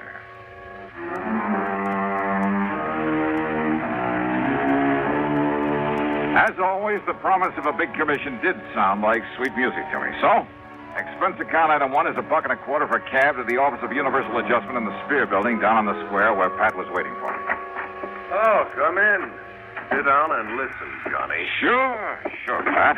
Right ahead. Well, the Rochemont necklace, part of some old crown jewels or something, came over from Paris a few years ago. The whole collection was worth a couple of $1 million. Well, various parts of it were sold to various people in various parts of the country, but the ruby and diamond necklace went to Mrs. Liza Rochemont. Now, she's a wealthy widow living out on the edge of town. Except when she was away in Florida, California, Europe, wherever, when she'd put it in a vault at the bank, she kept it in a wall safe at her home, a safe to which she alone has the combination, and nobody's ever broken into it. You're sure of that? I'm sure. There's an automatic device that would show it. Well, did she ever wear that priceless hunk of jewelry? Oh, quite often. Which is why she often had it cleaned and the stones checked in the setting. Go on. So a couple of days ago, she handed it over to that jeweler in the new building just across the square there. You see the shop? Parker? Mm-hmm. Clayton Parker. Oh, Well, it seems to me she'd pick one of the big ones, one of the old-time firms, or send it down to New York to Tiffany's or Cartier or someone like that. After all, Well, the thing that's is... exactly what her insurance man, Tim Pringle, you know him, Surety Mutual? Oh, yeah, well, Tim told her this morning when he found out what's happened. What's happened? Clayton Parker called her up in the middle of the night and then barged in on her looking like he'd seen a ghost or two. He laid the necklace in her lap and promptly fainted away. Parker? And? And when he came to, with the help of a little brandy, he shakily told her that her necklace, instead of the genuine article worth over 300 G's, was paste, was a fake. You are kidding. No. She took it over to Wilson Brothers, her regular jewelers. They told her Parker was right, so she fainted. Well, now, look. Well, when she came to, she notified Tim Pringle. He notified me. I called you. That is, after I took time out for a little thinking about it. Yeah? A Universal Adjustment Bureau serves a lot of companies all over the country. I know. We get reports on every client company's problem. So? Well, something rang a bell. I went through the files. Johnny, this very same kind of thing happened back in 56 out in Chicago, down in Philadelphia, that was in 59. And in each case, the jeweler who discovered the switch answered the description of Mr. Clayton W. Parker. Has anybody been through Parker's shop? Well, now, Johnny, we've got a little problem there. Problem? Like what? Well, if Tim Pringle openly sicks the police or even a private investigator onto Parker. Yeah, I see what you mean. Now, if Tim were to pull a boo-boo, make a wrong charge against his own new client... So, what am I supposed to do? Bust into Parker's shop some dark night? Blow his safe, maybe? Well, Johnny, he does not have a burglar alarm in that little shop of his, nor on the safe inside. So what? And it is easily accessible from a dark alley out in the back. Oh, no. Wait a minute. Well? Are you asking me? Are you suggesting of course not, Johnny. I'm not asking a thing. What kind of a company do you think this is? Well, don't be ridiculous. However, if somebody were to find the genuine necklace in Parker's safe, someone that is unknown to us.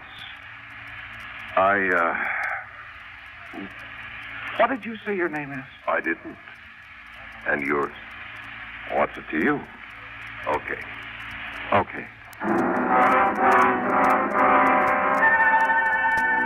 Item 2, $100 to a man named Fingers J. But let's leave his last name out of this. I may have use for his delicate touch again sometime. Well, getting into the back of Parker's store that night was a cinch. And once inside, we could see why he didn't bother with much protection. His stock was small, and most of it was novelty stuff. And he must have been a super salesman to get hold of Mrs. Rochemont's valuable necklace. If it was the real one that he took in for cleaning. While Fingers worked on the old-fashioned safe, I went over to the store with a fine-tooth comb, wearing gloves, of course. No sign of the necklace anywhere, including the safe. So I helped Fingers out of the back window we'd opened, sent him on his way, made a careful check to be sure the place looked the same as it had before, then proceeded to hoist myself out of the window. Now, let's see if I can get this closed again. Huh? Oh, now, wait a minute. Yeah. And this'll keep you here. Oh. Help! Please!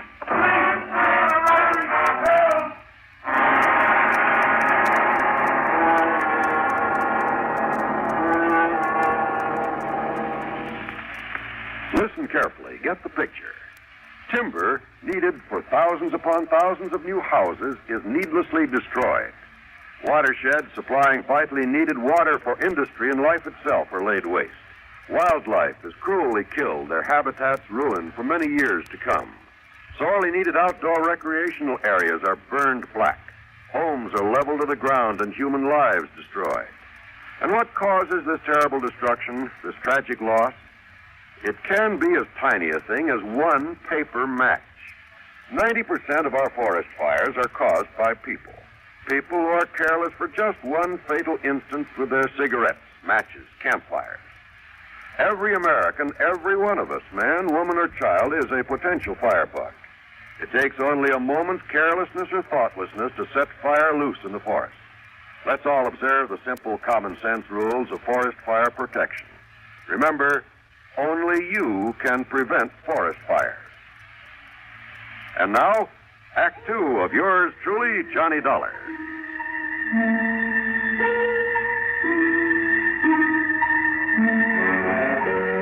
How I managed to get back up on my feet and out of that alley before the police arrived, I'm not quite sure. But I somehow did. I ran a couple of blocks through some other alleys and then, playing drunk, which wasn't hard after that clout on the head, I grabbed a taxi. That's item 3, $1.50. I went back to my apartment, had a couple of stiff drinks, a couple of aspirins, and soaked my aching head with a wet towel. And after a good night's rest, I was all set to call Pat McCracken and tell him to go jump into the nearest lake. Until I remembered that officially he'd had nothing to do with all this. And then I did some thinking. If what Pat had told me was true, only 2 people could possibly have substituted a phony for the Rochemont necklace.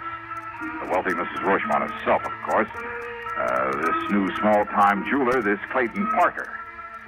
But it wasn't in the store. Yeah. So maybe hidden around his home someplace. Well, I could try. In the meantime, hope he hadn't recognized me in that alley. No doubt he'd be in a shop this morning. And if he was married.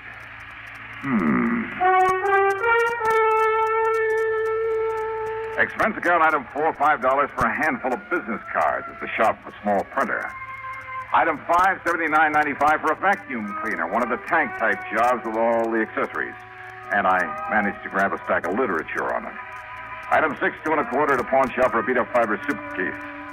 The business cards went into my pocket. The vacuum cleaner went into the back seat of my car, which luckily was badly in need of a wash job, but kind of poorly. The accessories and literature went into the suitcase, then into the back also. Then I crossed my fingers and took off.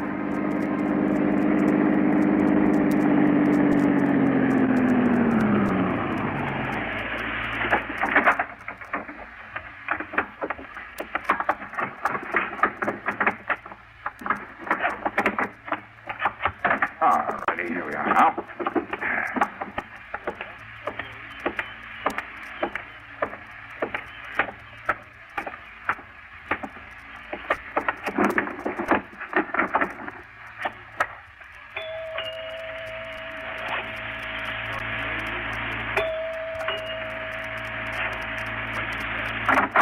Yeah.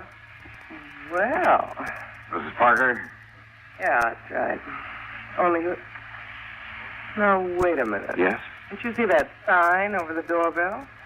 No salesman, it's solicited. Oh, well, of course. Well. When I came in answer to the coupon you mailed asking for more information in the free demonstration. Coupon? Oh, yeah. My name is, well, here's my card. Now, look. No obligation to buy, none whatsoever. Yeah, ma'am. Look, is this some kind of... James Dakin, sales engineer. And a national vacuum cleaner service. Yes, ma'am. What the sales engineer? You really want to know? Uh-huh. Well, it's just a glorified name for an ordinary salesman. Well, you're a pretty glorified kind of guy to have to be going around pounding doorbells, Jimmy. Well, gotta make a living. Yes, you do all right, too. A beautiful, lonesome, long-suffering housewife. See a good-looking guy like you at the door and pop off to work somewhere. You probably do all right. Oh, now, wait a minute. You should see some of those lovely, lonely housewives you're talking about. No makeup, hair still up in curlers, a pair of dirty bedroom slippers chewed up by the family pet. What? Yeah, and all decked out in a sloppy house coat with an old apron full of soap suds from the breakfast dishes. Oh, what a picture. Yeah, and maybe even kind of hung over from the night before. You mean that's what you usually run into? Oh, run away from. Are you cute, Jimmy? And that's why it's such a relief to be met by somebody like you. I mean, well, that is. Well? No, I'm sorry. I mean, I brought the cleaner around to give you the demonstration you asked for when you sent in the coupon. Are you kidding, Jimmy? I didn't send in any coupon. Oh, but you must have.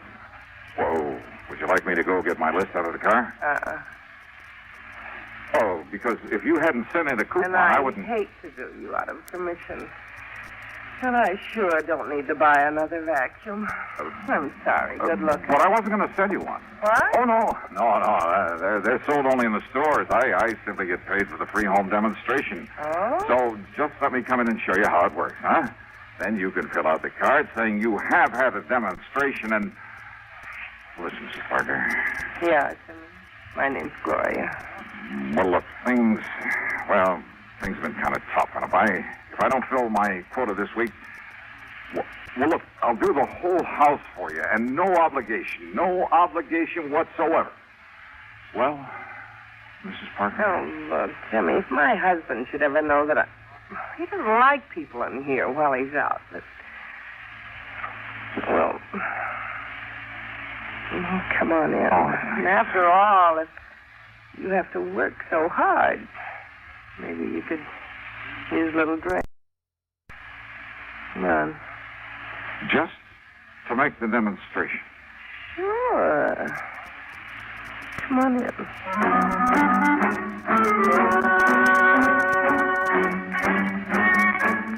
Oh, now just a minute. I'm a man of high principles. I had a job to do. Which is to say that as soon as I got inside, I unpacked the equipment, hooked it up, and went to work vacuum cleaning the whole house.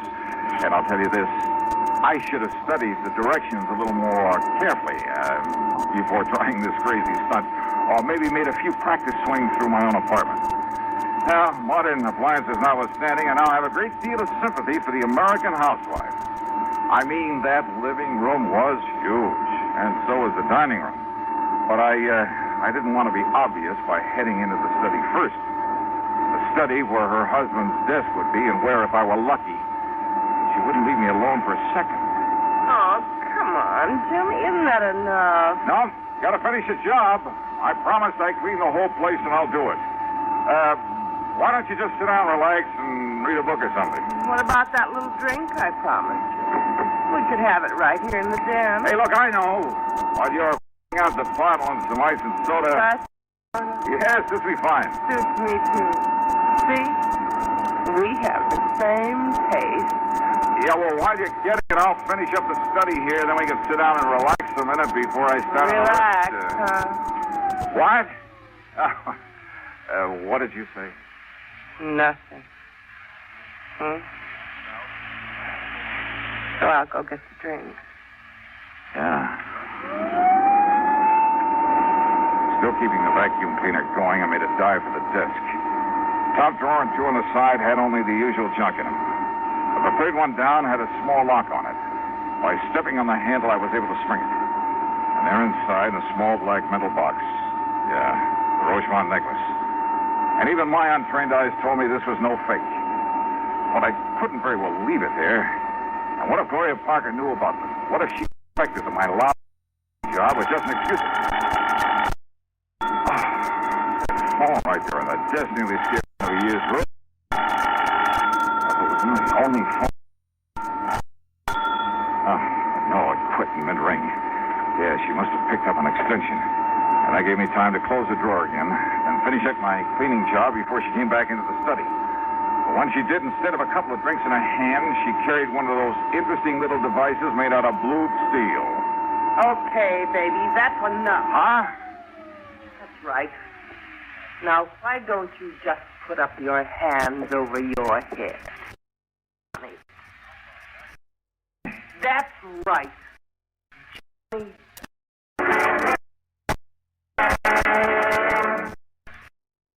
You're one of those people who have newsmen around the move all the time, always in the direction of developments of the day. Schedule practical understanding of the value listeners put upon their services. They know you rely on them for accuracy at all times. And they have a first-hand appreciation of the importance of clarity and brevity as well. That all of these standards are kept in mind by our highly skilled, highly experienced men.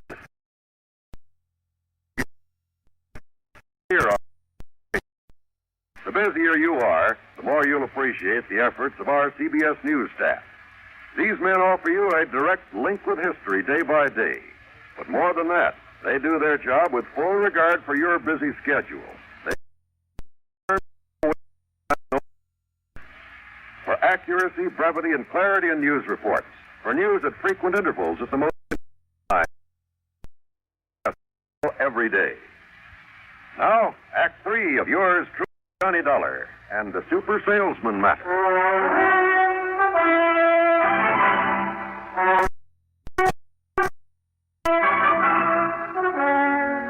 Smart, huh? Making like a famous salesman to get in here. Now, why don't you put the thing down? Oh, no. But you should have been smart. Oh, no, Johnny, that was Clayton, my husband. Thought you might come here. You... Johnny, Mrs. Parker. That's right. Johnny Dollar, the famous dick. You stupid. You think Clay didn't recognize me from the store last night? Oh? Then why didn't the police pick me up this morning? Police find out you were checking on him, they might think he had something to do with that phony necklace that... That what, Mrs. Parker? You know, that rich Mrs. Rochemont asked get to know his phone. Gonna prove otherwise? Maybe. Oh, no. Got some crazy ideas. Well, I don't think anybody's gonna hear them. Because when Clay gets... Ideas? What? What if I have some proof? Any...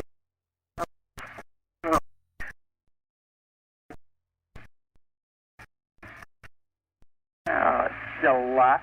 You've got no proof of anything. All right, now listen. So, you got you my record. Gloria... Shut up!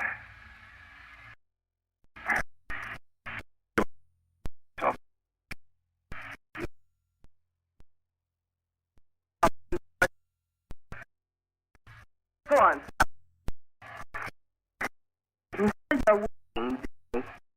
You better pray.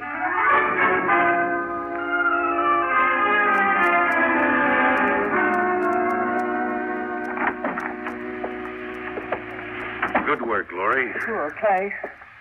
It comes to leading in the sheep to the slaughter. But why'd you let him in here in the first place? Even if you didn't know who he was. Are you kidding? What do you mean, Dollar? Well, if you could have seen the open arm welcome I got on the strength of betting my nice brown eyes that are a couple of times. Sure. You don't keep very close tabs on her when you're out of the house, do you, Parker? Now listen to him, Clay. He's lying. He's trying to trick you, make you drop your guard. That's right. Won't work, Dollar. Yeah. Okay, I tried. So, now you can call in the police to pick me up. Police? Don't make me laugh. Why do you think I didn't call them in last night? You're on this case. You sure of that? You trying to tell me they'd go for breaking and entering my shop? They or that insurance company of yours? In the hopes that maybe you'd find that pretty little necklace? Yeah, I see. So you admit that you substituted Tony. Well... Keep that gun on him, Glory, while I make sure it's still okay. Don't worry. He doesn't have a chance. Where to look. Up until you called, I kept him busy. I kept the great John busy pushing a vacuum. No, it isn't here. All right, Dollar. Give me the gun, Glory. Sure. Now frisk him. Yeah, sure.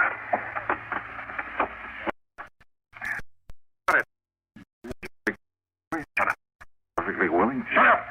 Not on him. Is anybody else in this house? No, Clay. And I only left him alone in this room for... Here, then. And shoot him down if he makes one move. Worry. He turned the room upside down, looked in and around, even outside the windows. He made me strip to my shorts and went through every inch of my clothes.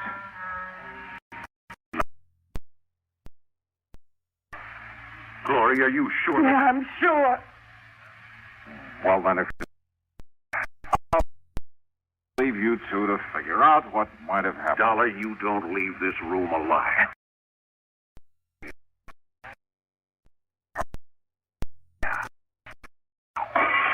Police! Yeah, well, they don't get...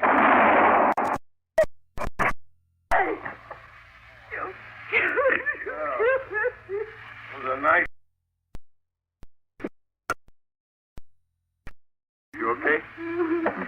Oh, sure, Pat. Oh, and thank you, Lieutenant. Only, Pat. Why? Well, when you didn't report to me that you'd found that thing in his in were last night. Please go on. Yes.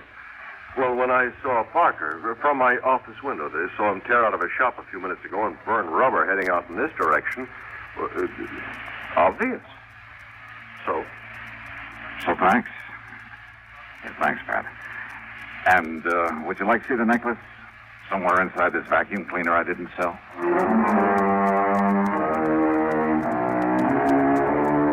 Parker is dead. His wife yammered all over the place in the hope of getting off easy. Optimistic. So that's that.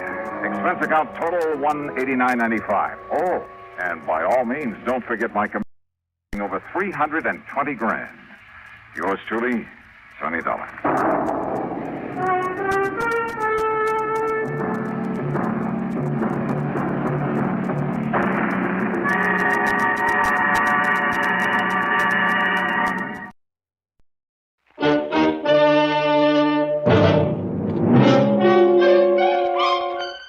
Box 13, with the star of Paramount Pictures, Alan Ladd as Dan Holliday.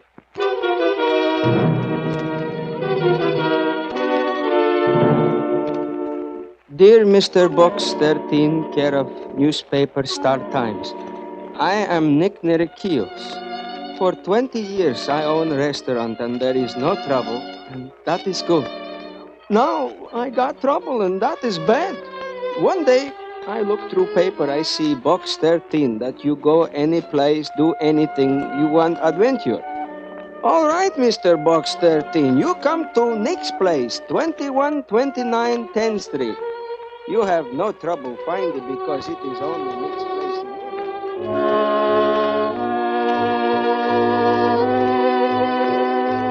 It is the only Nick's place in the neighborhood. Maybe you help Nick?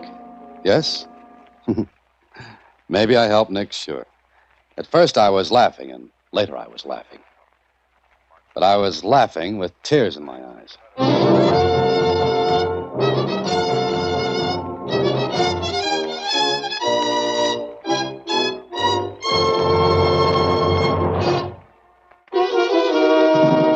And now back to Box 13 and Dan Holliday's newest adventure, Tempest in a Casserole. Nick, what's his last name, Mr. Holliday? Nerekios. Oh, Doesn't seem like anything interesting could come of it, does it, Susie? well, I think you ought to go and see him. Why? I've had better letters than this, and you've thrown cold water on them. His place is on 10th Street. Keep going, Susie. What's your point? Well, I thought you could do me a favor at the same time. Uh-huh. What? Look, What's that? I ordered an earthenware pot from Caldwell's department store on 10th Street. And look what they sent me. It's cute. A little merry-go-round. A toy. I know, but it isn't what I asked for. What did you ask for? I told them to send me a carousel. You got it. I didn't. I got this. If you ordered a carousel, you... I do not think this is very funny. Susie, did you by any chance mean a casserole? Oh, I guess I did. The customer at Caldwell's is always right.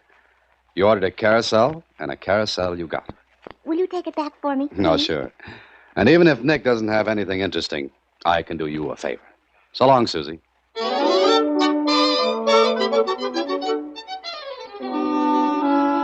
A half hour later, I was in Nick's place on 10th Street. A clean, neat restaurant that seemed to be doing a wonderful business. Every table was filled and the counter was loaded and crowded with people. I asked for Nick, and a waitress guided me to his office in the rear. Yes, sir. Yes, sir. I can do you something, sir. Well, the question is, what can I do for you? What are you selling? My services, free. Oh, I'm sorry, I do not understand. Mr. 13? Mr. 13, I am so glad. Please, you sit down, please. Oh, thanks. I have a name as well as a number, Nick. It's Dan Holliday. Oh, good, Mr. Dan. My name, Alexander Nerekios. Alexander? But I thought... Oh, sure. My name, Alexander, but when I first come this country, everybody call me Nick. One name, she's good like any other. But that is not here or any place, yes? Yes, I suppose not. Mr. Dan, you see my restaurant, you come in, yes? Yes, and you're doing a roaring business, Nick. Like Shakespeare says, it's a rob. What do you mean? Oh, Mr. Dan, you look here. I open the door. It's still crowded out there. Yes, but each one have coffee, just coffee. They sit and read newspapers, books, anything, and they drink 1 cup of coffee. Nothing else? Nothing. Oh, I see. And how long do they stay? All day long. I am losing money, fist over hands.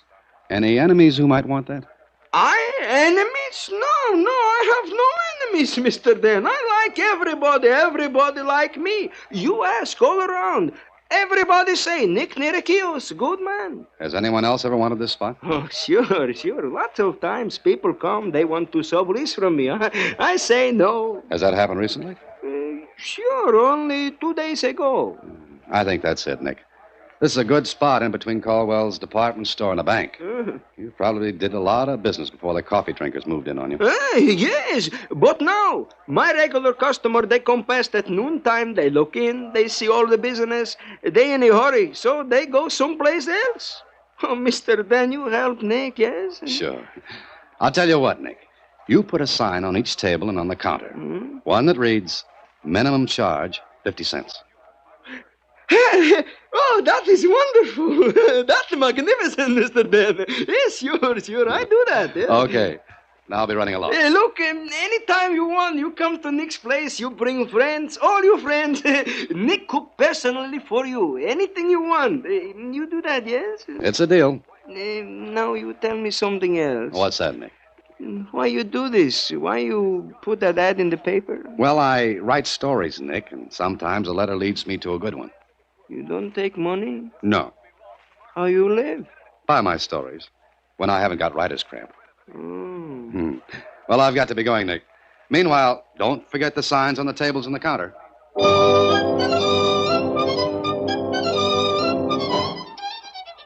So, marking that little visit off to profit and loss, I went home. Then the next day at the office. You forgot, didn't you? Huh? Forgot what, Susie? You didn't take my carousel back for Casserole. Oh, I'm sorry, Susie. I put it in the back of my car and forgot all about it. I'll do it for you, though. When, Mr. Holliday? Maybe today. All right. Hello? Please, you let me talk to Mr. Holliday. I want to talk to Mr. Dan. Please, I know, hurry. I'm very important. Wait a minute. I don't know who this is, Mr. Holliday. Yeah, I'll take it. Hello? Mr. Dan Holliday, I want to talk to Mr. Dan Holliday, the writer. Well, this is Dan. Oh, Nick? Yes, Nick. Oh, Mr. Dan, I am in trouble once more again. What's the matter? My idea, didn't it work? Oh, sure, fine. Work fine. Then what's the matter? My credit, it is ruined. Your credit? Go slowly, Nick, and tell me all about it. 4 years I buy on credit. Same as big business. All the time I pay my bills sharp on the dash. Now, all of a sudden, no credit. Sounds like someone fixed that for you. What do I do now? No wholesaler send Nick food he need for business. I cannot open my restaurant. I am ruined. Now, calm down a minute and listen to me. I listen. Did you make money last month? Always I make money. Well, have you got a bank account? 4 of them. All right, then. Have one of your banks call the wholesalers with whom you do business. Just reestablish your credit. That's all. That is all I do, Mr. Dan? That's all. What a wonderful man. Mr. Dan? Yes? You are not writer. No? No, you are a genius. Goodbye. Susie, I am now a genius. Good, but is there a story in it? Oh, you slave driver. What a wonderful guy. Who, Nick? Why didn't you go down there then? But you heard me handle it over the phone. My casserole, Mr. Holliday. Oh. All right. Later. And I'm glad we had that thing put in. It keeps me awake. I'll get it, Susie. Okay. Hello. Mr. Dan? Yeah, Nick? You again? Mr. Dan, the whole world is terrible. Now what's the matter? Nothing like has happened since Adam and Eve. The world is upside down, topsy-topsy. Hold it a minute, Nick. You better start over again. Oh, I will take back the drinkers of coffee. I will pay them to come back, but this is too much. Please, please, you come to me. Help me, Mr. Dan. All right, Nick, all right. I'll be there in a half hour.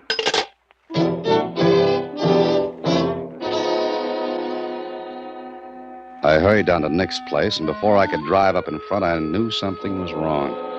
The street was crowded with trucks and the drivers. The place was a bedlam. Horns tooting, drivers yelling at each other to get out of the way, and right in the center of it all, Nick. His hair was standing on end, his face was as white as a sheet, and his arms were flying around like a lunatic windmill. I parked in an alley a half a block away and walked toward Nick. No, these are not mine. I did not order 10 radios and jig boxes. Now, look, you're Nick Nera.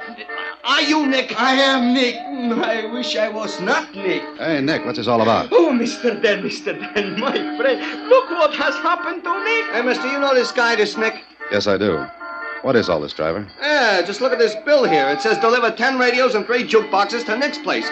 Now the guy says he don't order them. No, I don't, Mr. Dan. Hey, pull that hack of yours out of the way. I gotta get in there. Keep your ears in, wise guy. I'm here first. Oh, Mr. Dan, my restaurant is filled with things I do not order. Look, all up the street, down the street, trucks. Yeah, I see him, Nick. 2 pianos, 5 refrigerators, 19 beds. My customers are all gone. They are scared of the elephant. Elephant? Oh, what do you mean?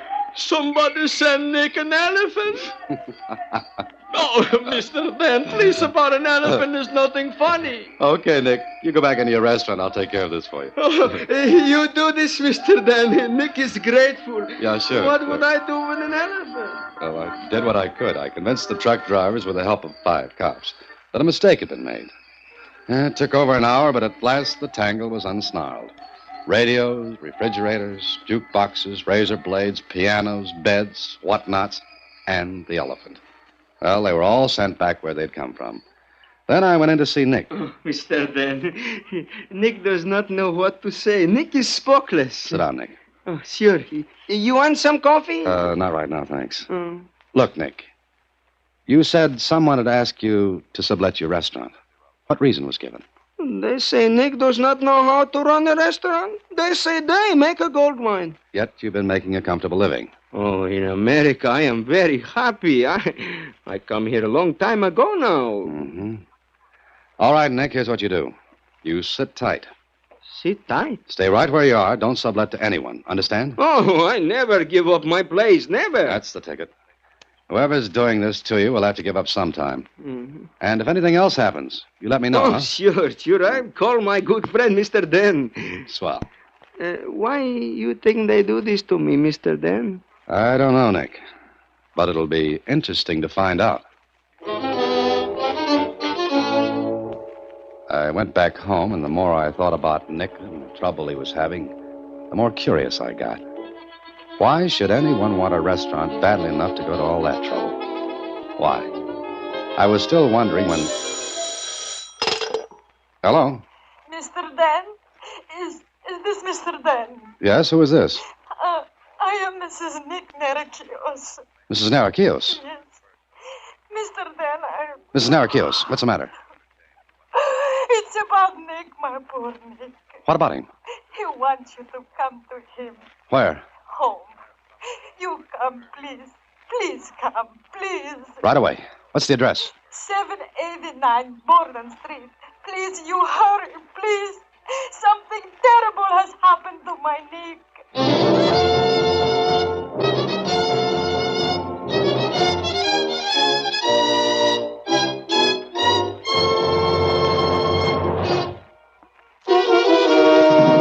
And now back to Tempest in a Casserole, another Box 13 adventure with Alan Ladd as Dan Holliday.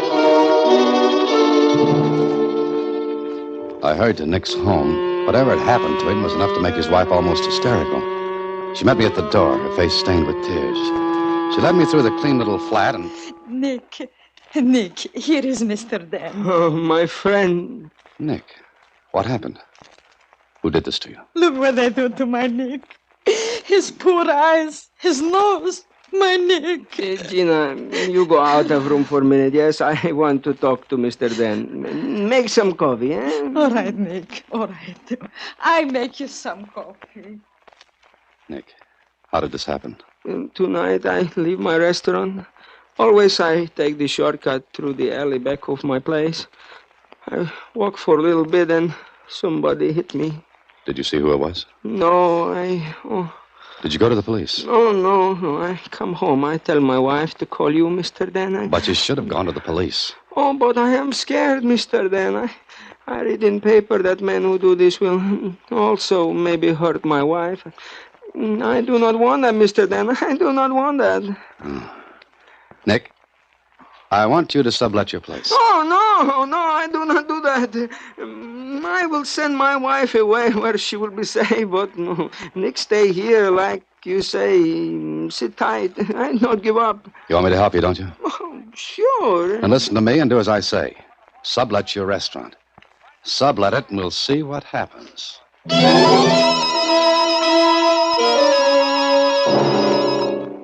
After I left Nick, I went to see Lieutenant Kling. He listened to what I had to tell him, and... But, Dan, he should have come to the police. He was scared, Kling. Besides, what could he prove? The men who beat him up were hired by the person or persons who want Nick's place. Why? There's a bank next door, Kling. I know that, but you're not thinking those guys will drill through the walls in that restaurant to get to the bank. It's been done before. Yeah, I know. So you told Nick to go ahead and sublet. That's right. Look, Kling, here's the way I figured. They want Nick's place badly enough to commit mayhem. They counted on his being scared enough to keep him away from the police. But what they didn't know was that Nick had written to me asking me to help. So? What's your idea? Let them have the place. Let them do what they want. But watch that bank. Well, Nick sublet his place to the men who had been after it. And Kling and the police watched the bank. Special alarms were set in the walls. Night and day, the restaurant was watched. And what happened? Well, exactly what happened to Simple Simon's fish hook and the pail of water. Nothing. Absolutely nothing. One day, after a couple of weeks of this game of watch and wait, I was in my office. Mr. Holliday. What, Susie? Did you ever look in the back seat of your car? Back seat of my car? Why? Who's there? Not who. What? Well, what's this, 20 questions? My carousel is still in the back seat of your car. It's been there for weeks now. Oh, I'm sorry, Susie. I'm sorry. I hope I haven't held up your cooking. If you'll give it to me, Mr. Holliday, I'll take it back and exchange it. I wouldn't want to put you to all that trouble. No, Susie, don't be cross. I'll take it back today. I'm going to Nick's place anyway. Promise? Honest Injun and stuff. Fine. Now I can make baked noodles sometime. Good enough. I'll go right now. Oh, hello, Why, hello, if it isn't Lieutenant Kling. Come on in. This isn't a social call. Look, Holliday, the department's pulling the men off the bank and the restaurant today. But why? Why? Because they needed someplace else. For 2 weeks we played Find the Gimmick because you had an idea. Now we're very tired. But that's what those men might be waiting for. Yeah, look, if they're going to make the pitch, they'd have made it. But they didn't. There's no sign they won't. Okay. So we know who they are in case they do. They wouldn't get 10 feet before we'd have them. Dan, we can't play anymore. Sorry. Okay. But I'm sure they're playing some kind of a fast game. Then you get in it. So long.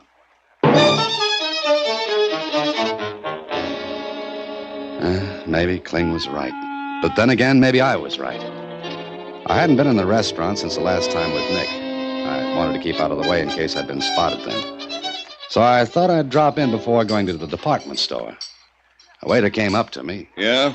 What'll it be, mister? Where's your menu? We ain't got any. No menus? Our customers can't read. It's a funny way to run a restaurant. Okay, it's funny, so laugh. Well, what have you got to eat? Hamburgers. And? Onions. Nothing else? Our customers ain't that hungry.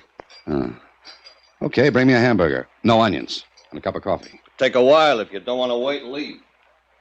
This was a great restaurant. Not like when Nick had it. I was the only customer, and from the waiter's attitude, the lack of business was understandable. What was going on? As I sat there, I heard a sound that puzzled me. I couldn't figure it. And as best as I could judge, it was coming from the kitchen right in back of me. I just couldn't place that sound. although I knew I'd heard it before, someplace. Then the waiter came back after a 15-minute wait. Here you are, mister. How about the coffee? Be up in a minute. Oh, just a second. You put onions on this. No extra charge. But I don't want onions. This is loaded with them. Okay. Don't eat it then. So I sat there and looked at the hamburger. It was fried hard, and the bread was well on its way to being toast by reason of age. And the waiter? Well, if he had ever waited tables before, I'd eat the hamburger, which I didn't. I never did get the coffee, but waiting for it gave me the chance to look around and think. That sound puzzled me, but I couldn't figure it any more than I could get the reason for the whole setup. But one thing was obvious. The management didn't care if any customers came in or not. So I left. I went next door to Caldwell's department store to exchange Susie's Carousel for a Casserole. And at the counter... Yes, sir. May I help you? Yes, please. I want this exchange. Do you have your slip, sir? It's with the Carousel. You see, I'd like to get one of these casseroles in exchange. For yourself, sir? Does that make any difference? Well, I thought you might have a color preference. We have them in earth brown, red, and green. Green. Green? Oh, yes, sir. I'm sorry. We're out of the green one. Well, it really doesn't make any difference. Well, how about the red? That'll be fine. Do you like to cook? Not particularly. Oh, many men do. Well, this is not for me. It's, I see. Let's see now. These are $1.95, and the exchange on the Carousel is, let's see now. You owe me $1.87. Here you are. Out of 5, thank you, and I'll have your change in just a moment. Hey, that sound. I beg your pardon? That sound. Now I know. No what, sir? The compressed air tube for sending slips and money to the cashier. Oh, lady, I love you. Really, sir? This is neither the time nor the place. Where's the manager? Yeah, you have a complaint? No, a hunch, and I'm going to play it. Where's the manager? Well, the second floor. Office is in the rear of the building. Thank you. Your change, sir, and your casserole. Don't worry, I'll be back. It was a hunch, all right. But I thought it was a good one. I called Kling, told him to get to the Caldwells right away, and to bring a certain something with him. And later in the manager's office. But I don't understand, Mr. Holliday. That makes two of us, Mr. Bardo. Holiday, what gives? Mr. Bardo, has your store shown a loss for, say, the last 2 weeks? Loss? Are you a stockholder? No, but has it? Well, then I hardly think... Dan, get to the point. What are you doing? You call me here and tell me to bring a tear gas bomb. I think you've slipped your hinges. Listen, let's all go down to the kitchenware department. Kitchenware? All right, any place in the store. I want to prove something. Well, this is highly irregular, but since you've brought in the police, I must assume you're serious. I assure you I am. Come on. Conning? Miss Conning? Yes, Mr. Bardo? Oh, it's you again. Hello. Miss Conning, this gentleman... Mr. Bardo, I assure you I was courteous. Why, he told me he loved me. What? What's going on? It was a figure of speech. Look, Mr. Bardo, please ask Miss Corning to do what I asked. Really, this is ridiculous. However, Miss Corning... Yes, Mr. Bardo? Make out a sales slip for... this frying pan. Here. Yes, sir. Now, here's a $10 bill. Send it along through the compressed air tube. Shall I wrap the pan? No, I don't think I'll want it. Just the slip, the money, and the change tube. Go ahead, Miss Corning. Yes, sir. And what about the tear gas bomb, Dan? Tear gas? Miss Corning. What about it, Dan? Now, we'll see. All right, Miss Corning, send the slip and the $10 bill through the change tube. No, wait. What now? Mr. Bardo, call the cashier and tell her to expect this carrier. If it weren't that the police, give me the house phone, Miss Corning. Thank you. Extension 490. Hello, Miss Roebling. This is Mr. Bardo. In just a moment, a carrier containing a sales slip for a frying pan and a $10 bill will come to you and... Mr. Holliday, why am I telling her this? Just tell her to do the usual with it. Oh, very well. Miss Roebling, handle the carrier as usual. Yes, thank you. All right, now what? Send the carrier, Miss Corning. Dan, will you tell me why I'm here? I'm on a perfectly good homicide case, and you dragged me here to go through an idiotic... I think you'll see. How long will this take, Mr. Bardo? Oh, a few seconds. The store isn't crowded. Business isn't good today, not at all. Yeah, that goes for me, too. There's a carrier. Open it, Miss Corning. Yes, sir. Oh, the change is here, and your receipt for the frying pan. You sure? Of course, look at it. Dan, you just bought yourself a frying pan. Now you should go home and bang your head with it. Or let me. I don't get it. I thought I... Oh, excuse me, that's my extension. You thought you what, Dan? Hello? I thought I had a hunch about that. Now, you've taken up a great deal of our time. Mr. Botto, the cashier phoned. She said she didn't get the carrier. But that's impossible. There's the slip and the change. I knew I had a hunch.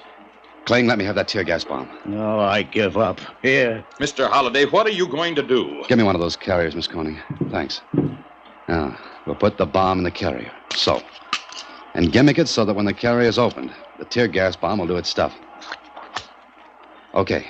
Send it along, Miss Corning. Holiday, you crazy? The cashier opens that, She won't get it. Go ahead, Miss Corning. Send it on. Mr. Botto, should I? Yes, send it. I'll warn the cashier by phone not to open it. Mark it with your checking pencil. Good. Come on, Kling. I'll buy you a hamburger. Next door. You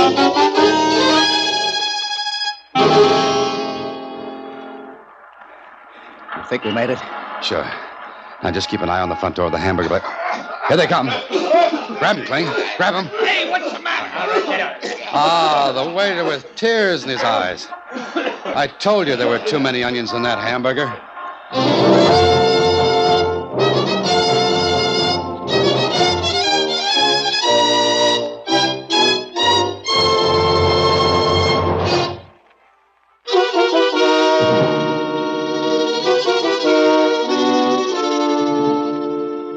Gee, and those crooks were taking money like that? That's right, Susie. They had tapped into the compressed air tubes which ran through the walls of the department store in Nick's place. Were helping themselves to some nice, easy cash. They must have made a fortune. No, not a fortune, but enough. You see, if they had grabbed every one of the carriers, it would have spoiled the game. The store would become suspicious. Oh. But they work each city for a month, and they move on to another spot. What won't they think of next? Who knows? Now, excuse me. I've got a date at Nick's for dinner. Oh, Mr. Holliday. Why'd you get a red one? Red what? Casserole. I like green. So, as long as you're going down that way, will you exchange... Oh, good night, Susie. Next week, same time, through the courtesy of Paramount Pictures, Alan Ladd stars as Dan Holliday in Box 13. Box 13 is directed by Richard Sandville, and this week's original story was written by Robert M. Light. Original music is composed and conducted by Rudy Schrager. Part of Susie is played by Sylvia Picker, and that of Lieutenant Kling by Edmund MacDonald. Production is supervised by Vern Karstensen. Box 13 is a Mayfair production from Hollywood. Watch for Alan Ladd in his latest Paramount picture.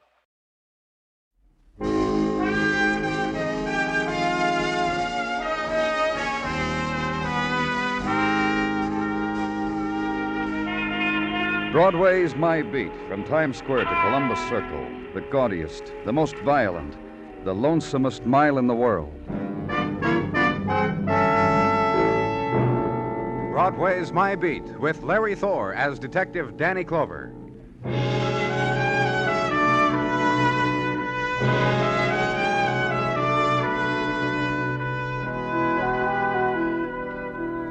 When the rumor gets around that summer is almost here, Broadway is beside itself with glee. Somebody notices the moonlight of May, shouts about it to a girl, who whispers about it to another guy, and the word gets round. It drifts across town, causes phenomena. Crew cuts, bare-legged girls with cheeks of tan, and the boy who runs down the street screaming, "I'm in love." It's the time to turn on the dream, cotton candy and carnival time, bleachers and hot dog with everything time. It's happened. It's started. The lazy days are here again.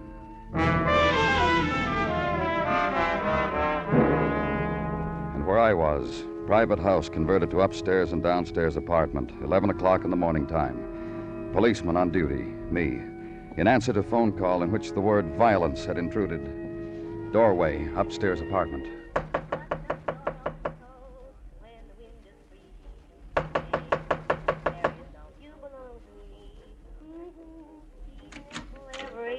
You the police? Come on in. Boy, you ought to see. You ought to see what's in this joint. Your name Adams? You're the man who... Yeah, sure. Listen to that. You remember when Whiteman recorded that? Yeah, you know what I was doing then? Oh, what'd you do that for? You called. You said there was an attempted murder here. Yeah, well, I wanted you to observe the kind of joint you're in, that's all.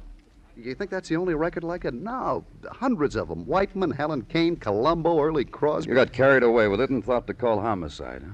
Hey, come on. In here. Have an attempted homicide. She's been shot, hasn't she? No gun around, I looked. Yeah. Okay, Mr. Adams, tell me about it. Oh, I wasn't supposed to be here. Oh? Well, downstairs is for rent. The agent said look at the downstairs apartment, not the upstairs one, as he shook his finger, which is all he had to do. I'm Naughty, the curious Adams. You broke in here? Door was open. I wanted in, that's all. Oh, you try to book me for something in that line, I'll just yell mistake, that's all. Got bum directions from the rental agent. You know this woman on the bed? Well, if she's the gal in this picture posing with Rudolph Valentino, I'm inclined to think, yeah. Here, hold this picture close to her. You've been busy waiting for me, haven't you, Mr. Adams? Yeah, well, I'm also Naughty the Fidgety Adams. Lots around here to be fidgety about, huh? Old Harvard pennants, raccoon coat, drawings, junk. I figure this dame had her moments around 1928, wouldn't you say? And the picture. It's her, all right. About 20 years younger. More? Go on, read the description there. To Barbara Hunt, what a wonderful dancer sign, Rudolph Valentino. Go on, read it. You just read it, Mr. Adams. How about the man who sent you to this place? Oh, the rental agent, the broker, Mr. Tierney? Uh-huh. I want to talk to him. Sure. Yeah, here's the same card he gave me. Well, what shall I do now? Stick around for more questioning, Mr. Adams, when technical gets here. Find a chair and sit in it and don't move. Do that for me, will you, Mr. Adams? Silence, then. And languid dance of May sunlight through a world 25 years dead. Gold drift of light across eyelids on twisted contour of mouth of a wounded woman. Mottlings of shadow, scurry of dust across polished surfaces, swell of drape to sudden flare of May wind, response to summer and death, the well-preserved relics of a lost era, and the short wait then for today's harvesters of violence, their arrival, their briefing, and the leaving of them. The ride downtown and west across to Madison, and a building now where real estate brokers live and play the percentages and are helpful in the matter of a mortgage on the old homestead. Powered ascent to the 19th floor. Controls in the hands of a girl who has a bird tattooed on her shoulder. And the office then of John Tierney, real estate broker. Come here, quick. Huh? You'll miss it, fella.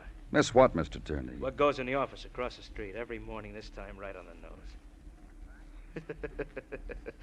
Yeah, cry a little fella, you missed it. Every morning on the nose. Now we can talk, Mr. Tierney? Oh, absolutely, fella. You got a thing in mind? A house on East 60th with an upstairs apartment. A woman there named Barbara Hunt. Oh, that's all right. She owns a place. You're interested in a downstairs apartment, I can make you a good deal, fella. You interested? We found her upstairs, wounded. You don't say. She's dying. We're calling it attempted murder. If you're a fella calls it that, then you're a fella who's... That's right. Police. Danny Clover. Pleasure, Mr. Clover. Believe me, a pleasure. She was found there by a man you sent to look at the place. He called it in. Oh, sure, that Mr. Adams. He was interested in a short-term lease on the classy side, rent no object. I figured Mrs. Hunt's was just a... Hey, I told that Mr. Adams very plain not to enter the upstairs apartment. He wasn't supposed to go... He did, and he found a dying woman. Anything you want to tell me about her, Mr. Tierney? Barbara? Very nice person. Very lovely woman. She owned that house? In her own name.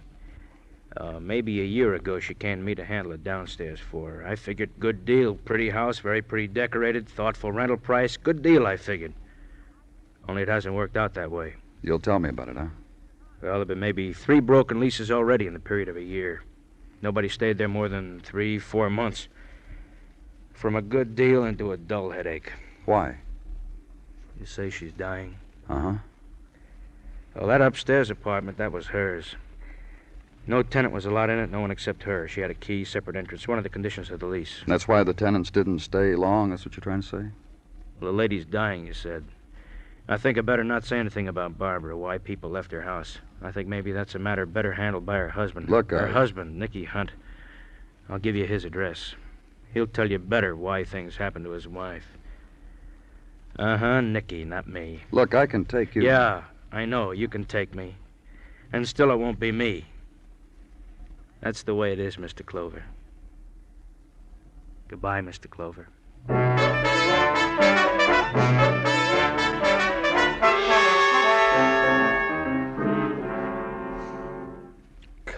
Look, Mr. Hunt, you don't have to make the pose for me. You did it a couple of minutes ago, and I remembered who you were. Cop. Bad news. Cop. Every time. They come knocking, they come asking, always every time. Bad news. How else you want me to tell you? Your wife might die. Maybe you know a better way of saying it. Gentler. You were always a gentleman. I remember reading about it. Yeah, there were cops then, too, 20 years ago, 30. Same way of standing like you and talking. Looking down at you. Help me get up. Hand me that cane. Here. Now you know what's become of Nick Hunt. Who'd? Would you like to hear how the... No.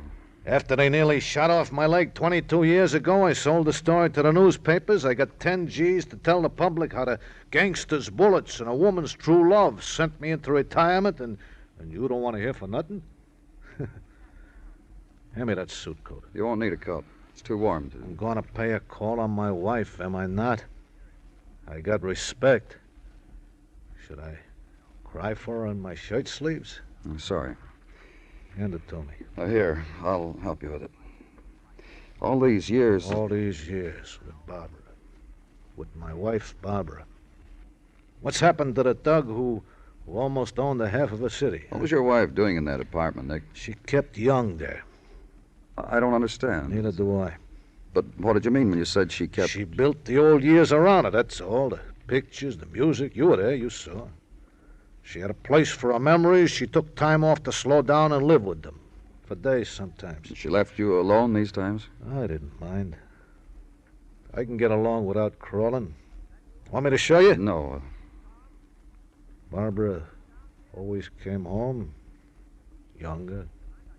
I'm not young. You can imagine. More about your wife, Nick. What about her friends? It's one. One from the old days, Billy. Billy Scott. You ever hear the name? No. 1927, you'd have heard it. She lives near here, the Glendon Apartments. You talk to her, huh? I'm gonna try to talk to my wife.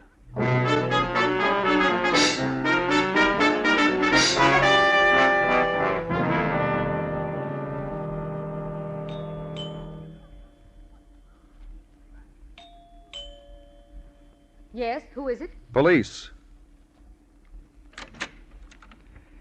You're from the police, and you wish to see me? If you're Mrs. Billy Scott, yes, I... Why? Because earlier today, someone tried to kill Barbara Hunt. She's a friend of yours, isn't she, Mrs. Scott? Yes, a friend.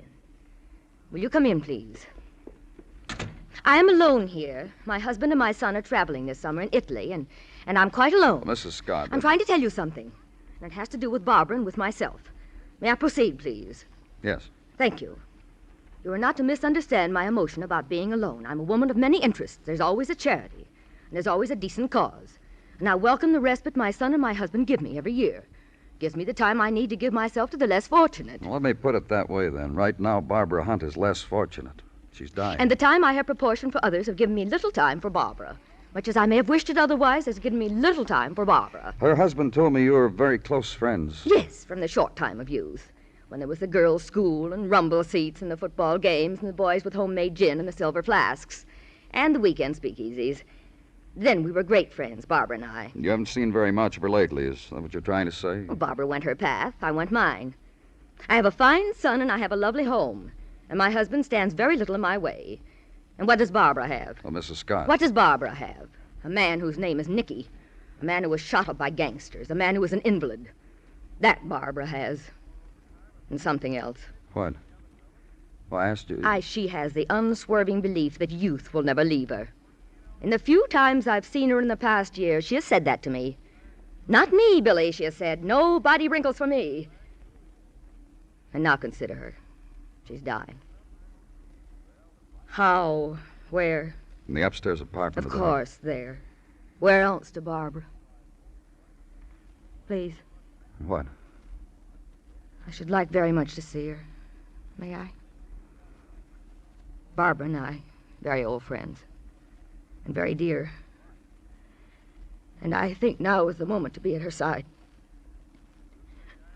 Please. May I? Yeah.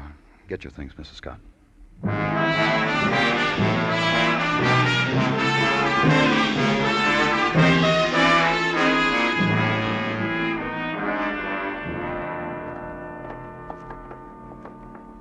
And I won't believe this has happened, Mr. Clover. If you know Barbara Hunt, if you This know is her what... room, Mrs. Scott, in here. Dr. Sinsky? A couple of minutes ago. Say, Danny. Yeah. Her husband by the bed. Isn't he Nicky Hunt, the old gangster? Imagine that. Nick? Nicky? Yeah. Yeah, what do you want, Billy? Don't cry. Just don't cry. She wouldn't want you to. Oh, listen, Billy. Look at her. So young. The way she looks, Nicky, she must have died very happy. Young, the way she wanted to. And I mustn't cry either. I envy her so.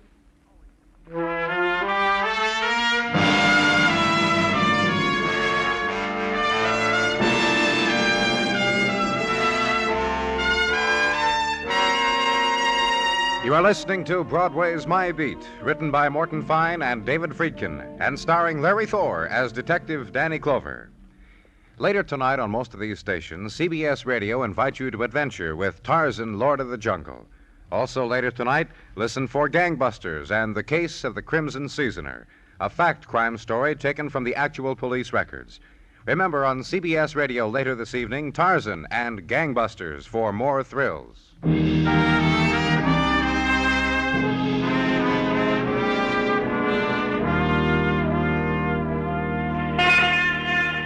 The morning sun strikes summer into Broadway's pavements, and splinters of light attend the early walk of May women, and on them the lingerings of night perfume. So morning, and time to lean against the slow warming stone, light the cigarette, flip the coin, make odds on how promises will run later this day. And wide field of choice, the new entries from out of town, in non-crushable linen, and hands in gloves white as the morning, and heels high-stepping. So clock the rhythms, make the picks, run to a phone and play it across the board. By fall of night, one of them may come in. And at headquarters, the opening event of the day, Sergeant Gino Tartaglia. Good morning to you, Gino. And to you, Danny, likewise. If anyone here is keeping you up, Gino, I just... Put it down to overindulgence. What? One sip too many from that ever-loving joy cup. 2 glasses of wine last night, Gino? Whilst trying to recreate a memory. Gino... A memory brought upon me by the incident of the murder of Barbara Hunt. Her dying made you... Only after the boys in the locker room last evening, before going home, started kicking the item around. How she was found, where she was found, the decorations, the old-type gramophone records in her place, her husband, Nicky Hunt, a hoodlum of yesteryear. And finally, I came up with a contribution. You want to contribute it to me, too, Gino? Memories, Danny. Memories. The roaring 20s, and the weekly supplement articles on the doings of a Barbara and a Billy. Bathtubs filled with champagne, drunks hanging by the heels from penthouses, wine and satin slippers, the wail of soprano saxophones. You said Barbara and Billy. The same Barbara? I was going to make a point to go to the main branch public library, Danny, to research if the same Barbara. Also, if the same Mrs. Billy Scott.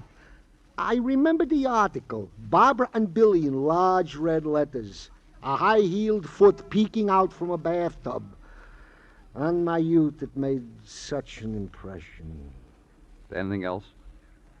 Anything else is a list of 3 names. Former tenants in the lower apartment of the house of Mrs. Barbara Hunt. Mr. and Mrs. Purdy, a Mr. Ralph Madison, a Jeffrey Sinclair. List obtained by Muggavan from the real estate... Muggavan obtained their present addresses, too? No slopshod he, Danny. Herewith they are. Thanks. Squad car, Gino. Ordered and waiting.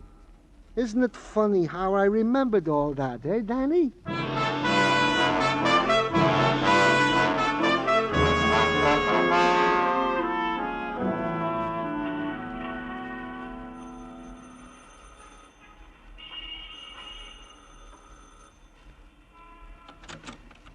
Yes? Is this the Purdy residence? I'm Mrs. Purdy. What is it? I'm from the police. Yes? Well, is the trumpet supposed to blow? What? It's about Barbara Hunt. You won't mind if I don't invite you in, do you? This is 5 minutes of sun I didn't expect to get. Let me get some, will you? boy, man, oh, man. Boy, Let me know when you've got enough of it. never get enough of that stuff. Just say when. Barbara Hunt, huh? That's right. Out of her mind. Oh? I lived downstairs from her, didn't I? I ought to know. Well, tell me about it. Vo-do-de-o-do. What? She thought it was still current. Vo-do-de-o-do and boop-boop-a-doo. When I lived under, that's all I got. By Rudy Valley yet. One night... Well, Well, what? she's dead now, you know. You really think I should? Yes, I think you should. Well, most nights it was quiet because Barbara didn't really live there all the time. Just maybe a few nights a month or so. Did you know that? Just tell me about the night you... Oh, sure. You never heard such noise in all your life? Music, loud, bang, racket, woo-hoo, loud, you know. Go on. So I went upstairs and knocked on her door to protest. Wouldn't you? Sure you would if you knew how loud Sure, it I was. would. She opened the door, and there she was. Huh? There she was. Hair up in bangs with ribbon, flapper-type dress, roll-down hose, and lips painted in a bow. Looked about 20 years old. Then what happened? She was alone. Invited me and made me go down and get my husband. I did. Then we both told her, quiet, shh, no noise, hush, not so loud, quiet. She was too loaded to pay any attention. Grabbed my husband. Oh? For a Charleston. Sidney surprised. Indeed he did. Did the thing with the palms crossed over the knees like this. Mrs. Purdy. Only real good. I had to drag him out of there. Then I went back. Go on. Called her husband. Come get your drunken wife, I told him by phone. He told me to leave his wife alone, let her enjoy herself, and I don't like it, break the lease and move. Which I did. Well, here we are. And not having anything else at all to ask of Mrs. Purdy, leave her. And before the entrance into the squad car, turn briefly and steal one last glance. Mrs. Purdy, arms outstretched and upward, appreciating the day, making hymn to the sun. Leave. Cross town now to Riverside Drive and up. Second name on list of Mrs. Hunt's former tenants, Mr. Harvey Madison and his address. And be told by a young lady in gingham and mint julep that Harvey is to the tennis matches, and didn't I think that was crazy? Mean, too. No, sir, she didn't even know Harvey when he lived at that other place, so she couldn't give any information at all. And take the wilted hand she offers you and replace it on her julep, which somehow made her stumble, made her curtsy, made her wave farewell. Third name now, and address, a little further uptown, 93rd Street, brownstone and door knocker of brass lion. Hello. It's Danny Clover. Please, come in. Thanks. You're Mr. Madison? Jeffrey Madison. Mr. Madison... And that over there on the windowsill reading the Penny Dreadful is my brother, Bobby. Twin brother. People, girls have trouble knowing which is which. Bobby, do something to let Danny Clover know that you know he's here. There. He knows you're here. Oh, but it was me you wanted to see, wasn't it? Uh-huh. You're absolutely certain? Me, not my twin. A while back, you rented an apartment from Barbara Hunt. You're Danny Clover. Mm-hmm. Danny Clover who? Police. That's why you came right out first thing and said Barbara to me. That's why. She's dead. Yes. What about Barbara Hunt? Bubbly. Loads of fun. 40-ish, but very bubbly. You rented the apartment from her Bobby and I. Bobby and you. And you got to know Mrs. Hunt and... And we were often invited to her place upstairs, and there... There what? We'll show you. Bobby, will you put on that record? You know the one I mean, and do that... Look... You wanted to know what, didn't you? Well, Bobby's going to show you. There. The way Bobby's dancing. That's what they did. Oh, nice, Bobby. Very smooth-a-reeny. She invited you upstairs so Bobby could dance with her, is that it? Drink bathtub gin in Charleston and Maxie. Bobby's very good at those routines. Why, Barbara often said of him that he was like Valentino, sleek and dangerous. What did you do while your twin was dancing, Jeffrey? Why, Barbara even had a pair of gaucho pants made especially for Bobby and a Spanish hat and one of those I asked long... you something, Jeffrey. You asked what I was doing while Bobby and Barbara danced. You see, my interest hasn't wandered one bit. You gonna tell me? Of course. I danced, too. With who? For Bobby, gay Barbara. For me, An old thing, 45-ish, old and cold. A rather dignified specimen of glacial ice. Who? She said, Billy. Call me Billy Bird, sweetums. Which I did, hating myself all the while. You can stop dancing, Bobby. Danny Clover has to go now.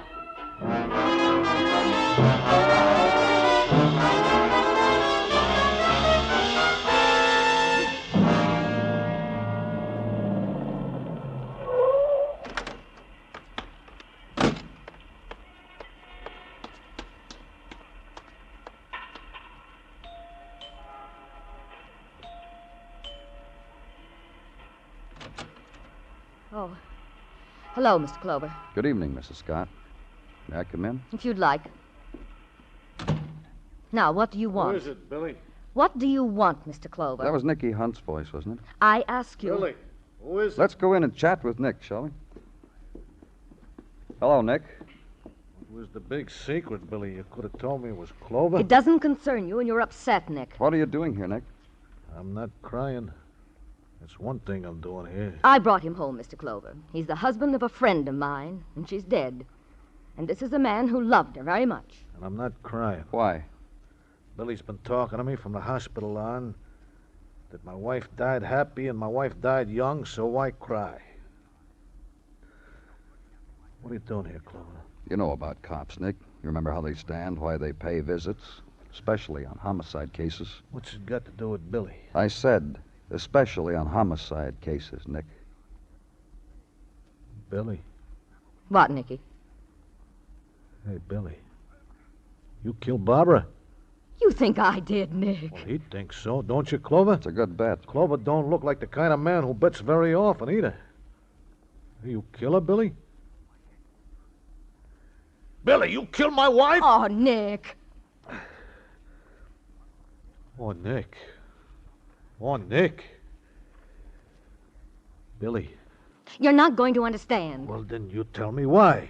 You better tell me why. Why'd you do that? I didn't say I did anything, Nick. Then you tell me, Clover. What went on in your wife's apartment, Nick? What you called her memory place? I never asked. Why not? I never asked. She'd come back fine. She'd get moody. She'd go there. She'd come back fine. Always alone.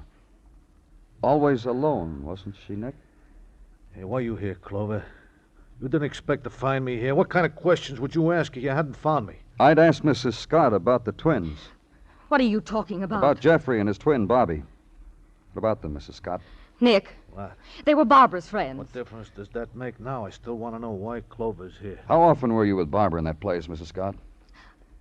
First, what? I want to tell you something. About me. About my life. Know what you are, Millie? Just listen to me. How phony. Will you listen? Go on. I married a man who was in stocks and bonds. A very intelligent man. Respected. And I have a fine son. My son goes to the same private school that one of our vice presidents went to. Hey, you know what she used to do, Clover? Should I tell Clover you're right, Billy? And I have my charities, and I'm on several committees who do good work. For a girl who really couldn't dance, this was quite an And I'm act. proud of my stature in the community. And you hated yourself every time you came away from that place. She was crazy. Billy.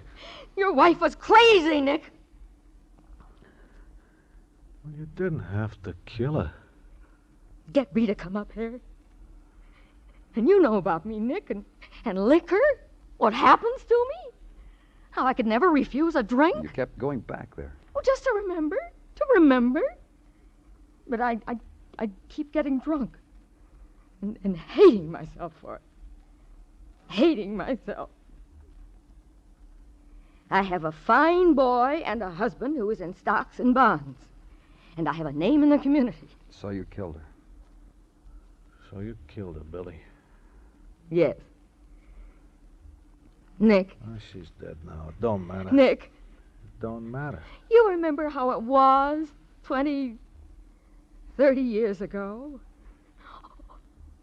All the things...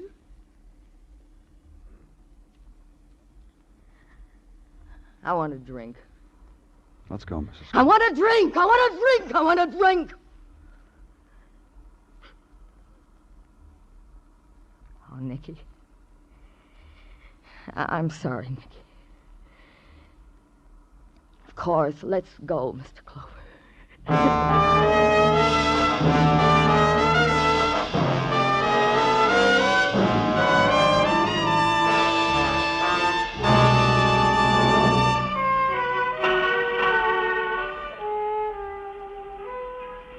On Broadway, the night bursts open like a sudden flame. The crowd swarm appears, squeezed out from under the earth, roped off by the silhouettes of 1,000 buildings.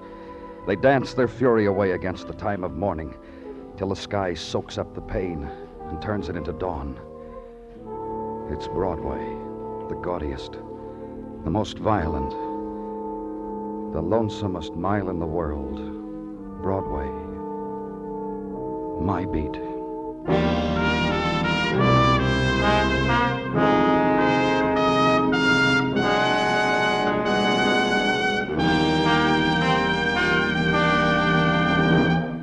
Broadway Is My Beat stars Larry Thor as Detective Danny Clover, with Charles Calvert as Tartaglia and Jack Crucian as Muggavan. The program is produced and directed by Elliott Lewis, with musical score composed and conducted by Alexander Courage. In tonight's story, Lorene Tuttle was heard as Billy and Sheldon Leonard as Nick. Featured in the cast were Hy Everback, Marion Richmond, and George Neese. Bill Anders speaking. All aboard for Chicago, Philadelphia, Los Angeles, Detroit, Baltimore, Cleveland, St. Louis, Washington, and Boston. 9 of the 10 biggest cities in the United States. And yet more people listen to Jack Benny on radio every week than the total of their combined populations. Like to move in on them? Take the radio special.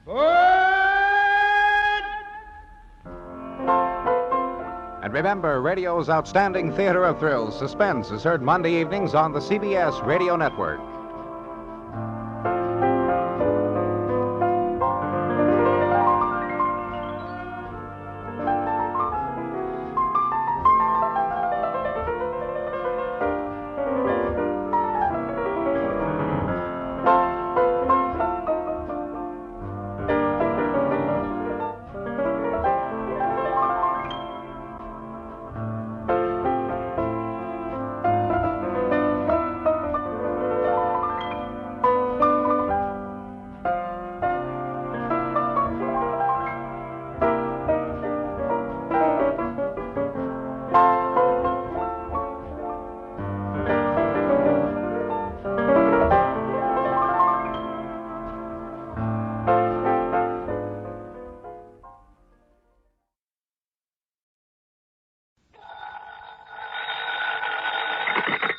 Johnny Dollar. George Reed here. Well, good for you, George. What? I can use an assignment about now. Who's in trouble this time? John Patrick O'Shea. Never heard of him. He's retired and lives here in Hartford. He's been confined to a wheelchair for the past couple of years. Now, what's happened to him? At 11 o'clock last night, someone broke into his home and gave him a terrible beating. Oh? Probably would have killed him if his next-door neighbor hadn't barged in, scared the assailant away. Want to give me his address? I'll run over and see him. Better still, why don't you pick me up here at the office and we'll both go over there. Sure, whatever you say. You see, Johnny, I myself am somewhat involved in this thing. You? Yes. Well, why don't you come on over here? Yeah. Okay, George. I'll see you in a couple of minutes.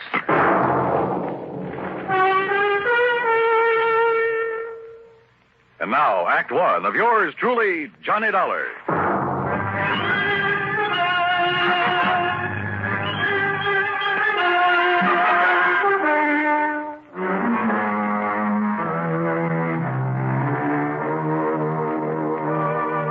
Expense account submitted by Special Investigator Johnny Dollar. To Floyd's of England, North American Office, Hartford, Connecticut. Following is an account of expenses incurred during my investigation of the Wrong Man Matter. George Reed, somehow involved in the beating up of a helpless old man? Hard to believe. Finally, I grabbed a taxi, that's item one, $1.20, and met him at his office. Then, using his car, we drove east on Maple Drive. Yes, Harry Marshall. He's the young male nurse who's been taking care of Mr. O'Shea these past couple of years, Johnny, ever since the old man lost the use of his legs and started living in a wheelchair. I see. Last night, Mr. O'Shea sent Marshall over to see me regarding a change in his life insurance policy. What kind of a change, George? Well, O'Shea's nearest relative is a ne'er-do-well nephew, a boy of 25 or so who lives up in Boston. Beneficiary of the old man's policy? No. You see, Mr. O'Shea doesn't have much money, only a small pension and the residue of whatever he was able to collect on the accident to his legs. So? Just what he's been paying Marshall for taking care of him, I don't know. But I doubt if it's very much. Nevertheless, Marshall has devoted himself entirely and unselfishly to the old man. So to make up for the lack of fancy wages, Mr. O'Shea bought some insurance and named Harry Marshall as the beneficiary. Exactly. But Marshall felt that O'Shea ought to make some provision for his nephew, whether he liked him or not. After all, his only living relative. Well, This Marshall sounds like a pretty unusual fellow. He is. He's a very fine chap, Johnny. Anyhow, he came over to my house last night to tell me he'd finally persuaded Mr. O'Shea to change his policy. To cut in this worthless nephew? Yes. What time did he get there and tell you this? He didn't. That is, the poor fellow must have waited for a couple of hours. What do you mean? Well, my wife and I were out. We'd gone to the movies. She insisted on seeing the second feature. A horrible picture, by the way. So we didn't get home until nearly 11:30. Now, here. I found this note in the door. Mr. Reed, sorry to have missed you, but it's after 11 now, so I think I'd better get back to Mr. O'Shea. Please call me in the morning. I believe I have convinced him that he should name Walter in his insurance. That refers to Walter Berry, the nephew. Hope you and Mrs. Reed enjoyed the movie. Respectfully, Harry Marshall. So, by the time Marshall got back home, the old man had been attacked and his neighbor had called in the police. First thing this morning, Marshall phoned me. Now, here we are, Johnny.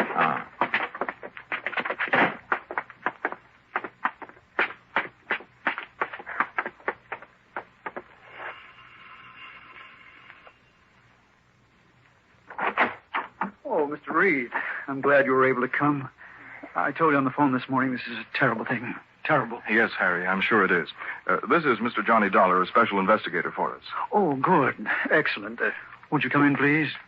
Lieutenant Barley's already here. Yeah, sure, thanks. Has he found anything that might indicate... Oh, hello, Lieutenant. Hello, Dollar.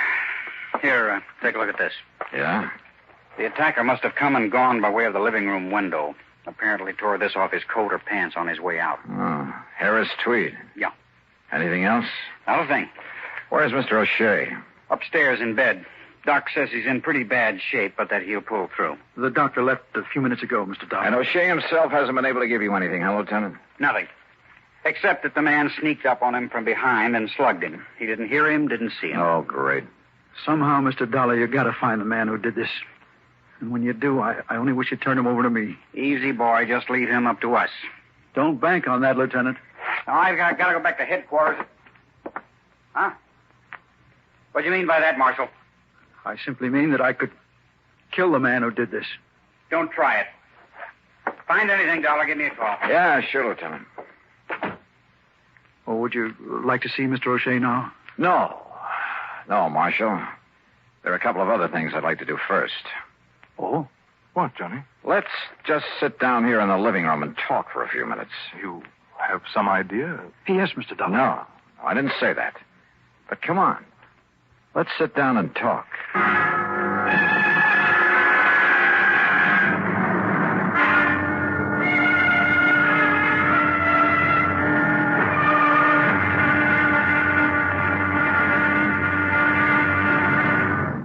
Act two of yours truly, Johnny Dollar, in a moment. In the history of America, the inventor has had a place of importance equal to that of statesmen and other national leaders.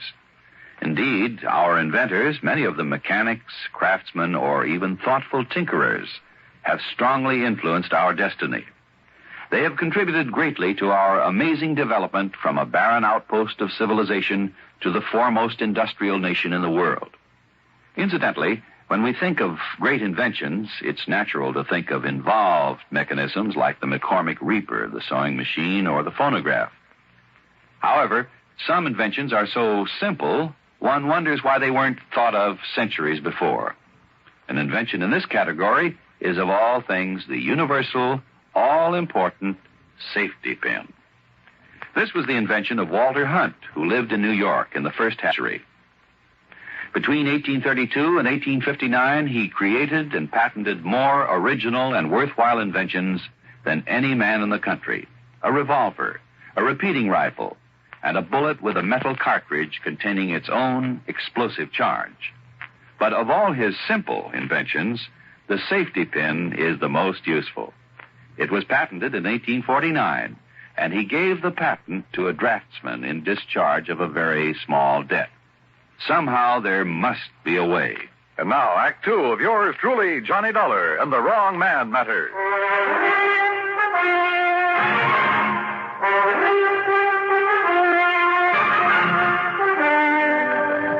Now, what time did you leave this house last night, Marshal? A few minutes of 10. I went over to see Mr. Reed here to tell him about a change that Mr. O'Shea had finally agreed to make in his insurance. It was something Mr. Reed and I had discussed before. Yes, but as I told you, Johnny, my wife and I were at the movies. Yeah, George. Had Mr. O'Shea gone to bed by then, Marshal? No, sir. He was sitting here in the living room. In his wheelchair, of course. Watching television. He always stayed up late watching television. And, well, to be honest about it, he usually slept through most of it. That I can understand. So I quietly left and I went over to Mr. Reed's home. When I found they were out, well, when 11 o'clock came around and they still hadn't returned, I decided I'd better come back here. Go on. When I got here, I found the front door wide open. Inside were Mr. Wakely from next door and a couple of policemen. And there's poor old Mr. O'Shea. That neighbor, Mr. Wakely, did you say? That's right, Stuart M. Wakely. In other words, me. I didn't hear you ring, Mr. Wakely. Time like this, you expect me to be formal, young man? And who are you, sir? Another policeman? Plainclothesman? Mr. Dollar is an investigator for my insurance company, Mr. Wakely. I'm George Reed. Why didn't you send for me, Marshal? What was that? This man Dollar would probably want to know just what I found here last night while you were out gallivanting around someplace instead of being here where you should have been taking care of that old O'Shea. I beg your pardon. Well, weren't you? I hardly see it's any business of yours. But I just happened to have been out on an errand for Mr. O'Shea. Well, all right. Which reminds me, Mr. Reed, you will make the changes in the policy, won't you? Oh, well, of course. Well, all I got to say... Yeah. Go ahead and say it, Mr. Wakely. ...is that if it wasn't for me coming over here the way I did, old man O'Shea'd be as dead as a doornail right now. Not that I'd cared particular. Just how was it you happened to come over here last night, Mr. Wakely? Are you in the habit of dropping in here at all hours? On that old crackpot O'Shea? Well, I am not. Good heavens, no. It's the first time Mr. Wakely ever so much as entered this house. After all. Just what time did you get here, by the way? Well, it's not more than 2-3 minutes after 11 o'clock. You're sure of that? Well, of course I'm sure. I've been trying, you hear me? I've been trying to hear the 11 o'clock news on the radio. Trying. That's the reason I come. Marshal, that's the same time ready to leave George Reed's home and come back here. Yes. Like I started to say, the reason I come over here was to tell that crazy old man to turn down his television. What? Inconsiderate old fool. Night after night, that dang thing squawking away so loud you can hear it all over the block, driving me and everybody else out of their mind. Mr. O'Shea is slightly hard of hearing, Mr. Wakely. Slightly. Now, Mr. Didn't Wakely. I call you on the telephone, Marshal, almost every single night and beg you to turn that thing down and I'd come over and do something about it? Yes, you certainly did. But a lot of good it done me. So that's why I come over here last night, Mr. Dollar, to tell the old man and this smart young whippersnapper that if they didn't turn down that TV and leave us there some peace around here... Yes, I'm sure. Now, would But you when I got up on the porch, I heard the old coot hollering for help. Even over that squawk box, I could hear him. And I heard his wheelchair fall over, and him still yelling for help. So what did you do? So I banged on the door, and I finally busted it open. And, well, you know what I found in here. Just what did you find? Old man O'Shea, laying there on the floor, all cod, and that window back of him wide open. And you called the police? Yes, sir. And that's when Marshal, that should have been here taking care of him, that's when he come in. And, of course, I sent for the doctor. And, Marshal, you have no idea who might have done it. I wish to heaven I had. I'll tell you this, mister. Yes? Everybody living on the block, everybody in range of that noise machine would have been willing to murder him for it. Yes, sir. Even you, Mr. Wakely? Yes, sir. Yes, sir, I shoot. Now, wait, I didn't mean that. You sure? Now, listen carefully. Motive? Opportunity? Let's give a little thought to that, huh?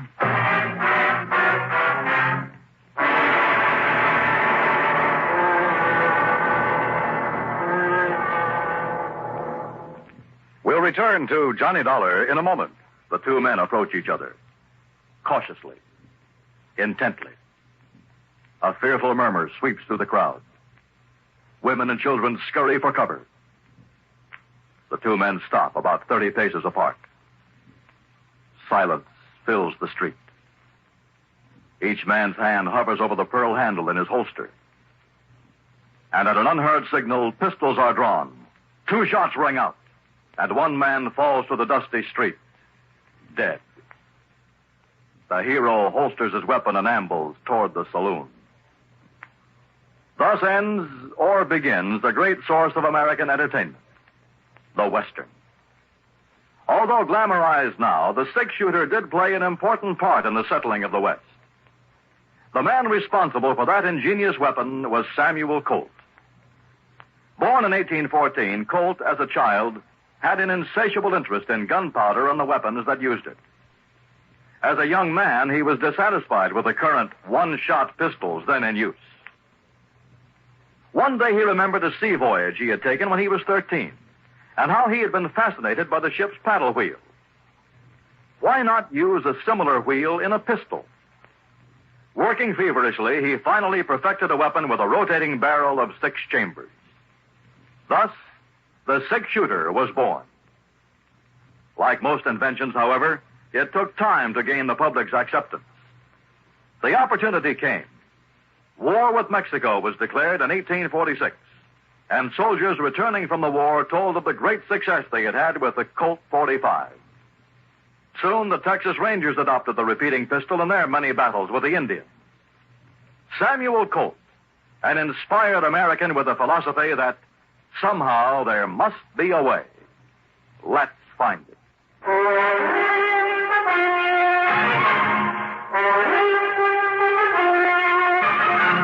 Now, listen, you. I don't know what you're trying to prove. I mean about me, but I warn you, Dollar. Warn me, Mr. Wakely? That's right. You accuse me of anything, I'll make you mighty sorry you did. You see what I mean? Johnny. Good heavens. Oh, no, wait a minute. Have you got a license for that thing, Mr. Wakely? You bet I have, ever since I was a bank messenger. And if you think I wouldn't use it to protect myself... Or to quiet an old man who was disturbing you? Stop talking like that. But then when you realized you'd gone too far... Shut up! Okay. Just take it easy and let me have that. Sorry. Good Lord. Mr. Dollar. Mr. Dollar, if he is the All one... right, take it easy. I'll kill him. Oh, no, you won't, George. Yes, John. Call Lieutenant Barley to come back here and take over. Yes. And, Marshal, you keep an eye on Wakely while I go up and talk with Mr. O'Shea. Don't worry, Mr. Dollar. And that means don't lay a hand on him. Even after what he's done? That's right. But listen... We haven't proved anything But yet. good heavens, Look, man. I'm in charge here now, and you'll take orders from me, understand? Well? Yes, sir. All right. I started up the stairway, hoping Mr. O'Shea would be in condition to talk. But then, suddenly, something I'd overlooked from the very beginning. Hey, George, come here a minute, will you? Yes, Johnny. Come here. Hey, look, tell me one thing before you make that phone call. Yes? Just when did you and your wife decide to go to that movie last night? What? Well, come on. Well, it was after dinner. We had no other plans. We weren't expecting any... Now, what does that mean? Plenty, George. Plenty.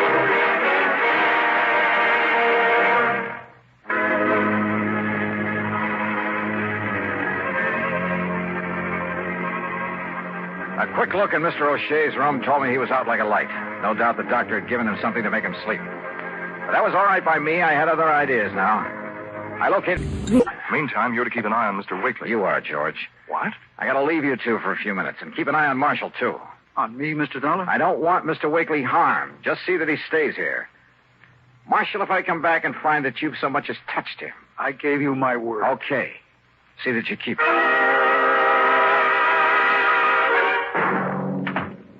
Why, yes, Mr. Marshall keeps the room for himself right upstairs. Good. Then if you don't... Clean-cut young man, ain't he? Is he? Don't use the room very much, though. Yeah, well, if Just you'll... a place for him to relax and be alone by himself now and then. Yeah. No, after having to spend all the rest of his time nursing that old man he works for. Take me up to his room, please, will you? Well, now, I don't know. All right, here, my credentials. Eh? Johnny Dollar? Yes. Special investigator? Yes, that's right. Let's go, please. You mean he's in trouble, Mr. Dollar? I didn't say that. Oh, well, I'm glad you didn't. Harry Marshall's a mighty nice young man, devoting all his time to that Mr. O'Shea. Yeah. Not every young fellow these days. Now, here we are. Where does he keep his clothes? Hey? Oh, we're Oh, right yes, over... here it is. We don't keep very many. Say, now, that's a nice-looking one. Harris tweed, ain't it? Yeah. But now, look. See? Yeah. I see. Ask me. He should have had that mended. Ask me, it's his ways he should have mended. What?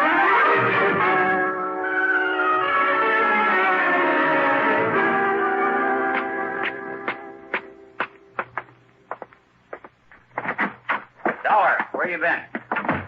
On a little errand, Lieutenant. Just got back here myself. And I see you've nailed down the man we're after. I mean, nailed him down. Wakely's still out cold. I just started to tell the lieutenant what went on here, Mr. Dollar. I must say I wouldn't have suspected him. Well, I guess there's no question, is there, Mr. Yeah. Huh? Oh, I see you found the coat that was torn when he escaped out the window. Where'd you find it? In a little rooming house over on South Elm. I see. Well, I don't. Marshal, your suggestion that Mr. O'Shea had another beneficiary to his policy was real smart. Worthless nephew. That way, even if your plan failed, not too much of the money would be diverted away from you. His plan, Johnny. But of course, if Mr. O'Shea were to die or be murdered before the change was made in the policy, why, nobody in the world would think to suspect you. You don't think young Marshall was in this, too? It was a one-man job, Lieutenant.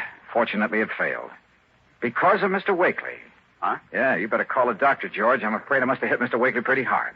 Now, look here, Dollar. Tell me, Mr. Dollar. What, well, I guess the expression is tipped you off. Marshall? You must have been waiting for your opportunity very patiently, Marshal.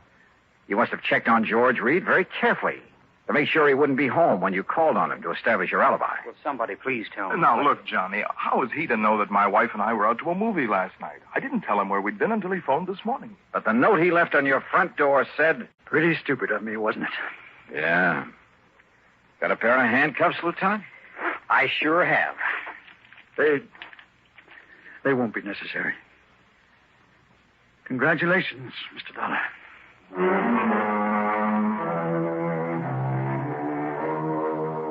So, George, having saved your company from having to pay off the old man's insurance, well, how much is my fee going to be? If it's big enough, of course, I'll forget all about the... Wait a minute. What expense account? A lousy buck for the trip over to your office this morning? Well, me. Yours truly, Johnny Dollar.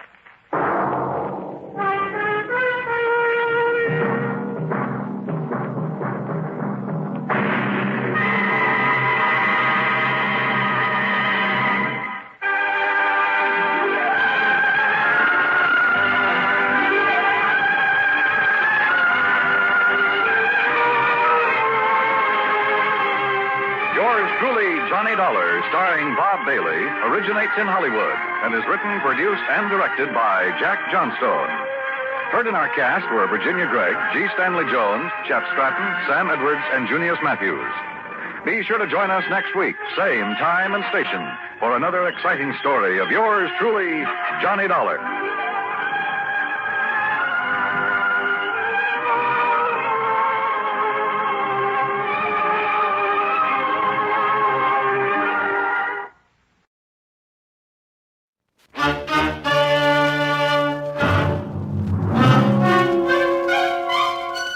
Box 13, with the star of Paramount Pictures, Alan Ladd, as Dan Holliday.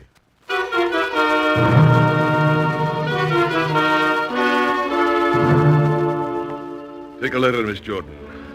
To Box 13, care of the Star Times. I need your help. I dare not go to the police for reasons I'll explain when you see me. Please come to my office in the security...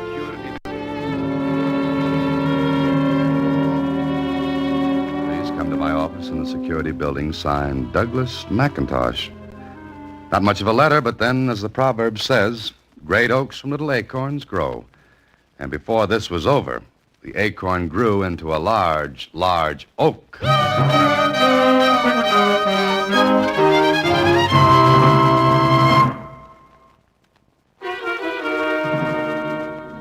And now, back to Box 13 and Dan Holliday's newest adventure, 3 to Die.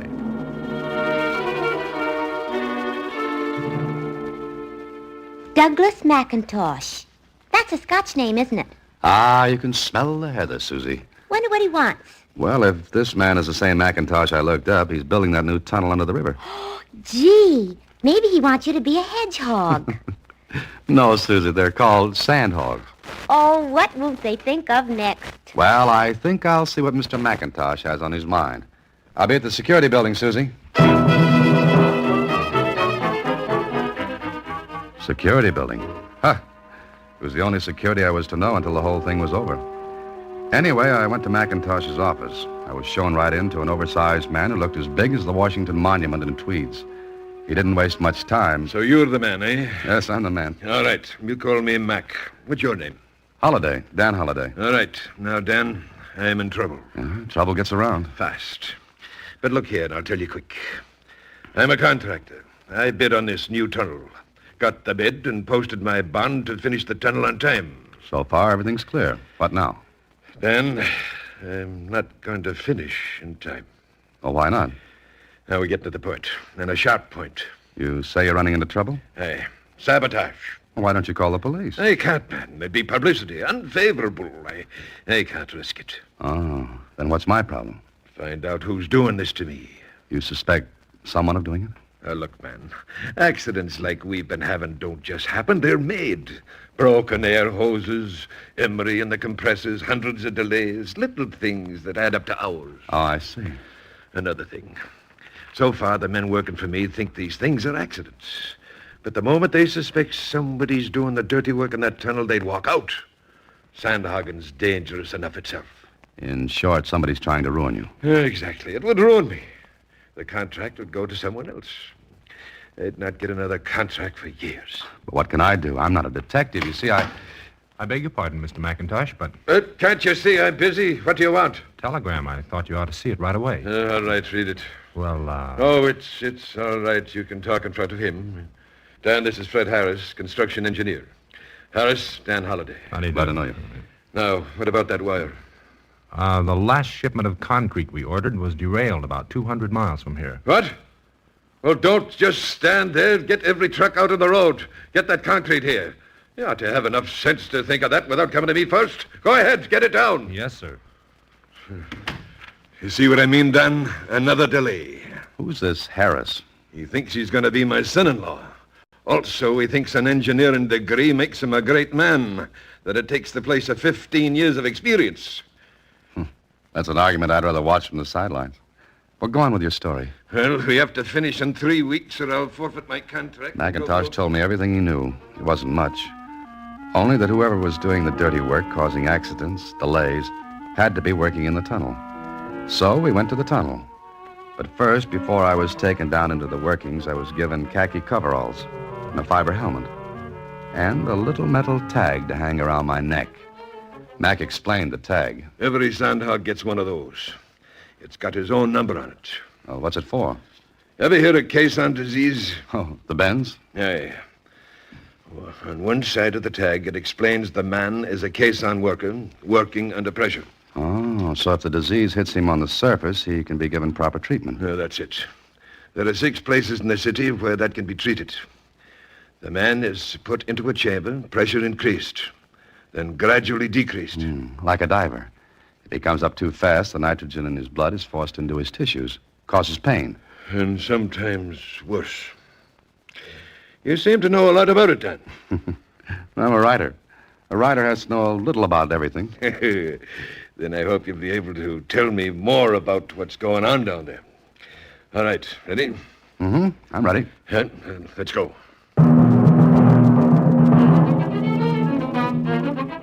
Together, Mac and I rode one of the hoists down into the workings.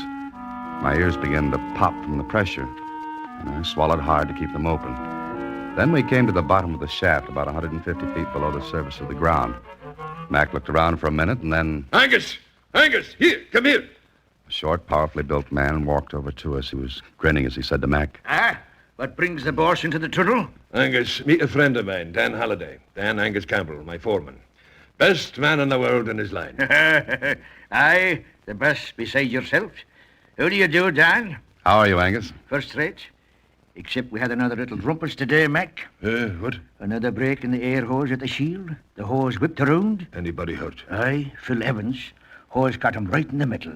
He's done for this job. Won't work for a month. Broken ribs. Another one. Aye.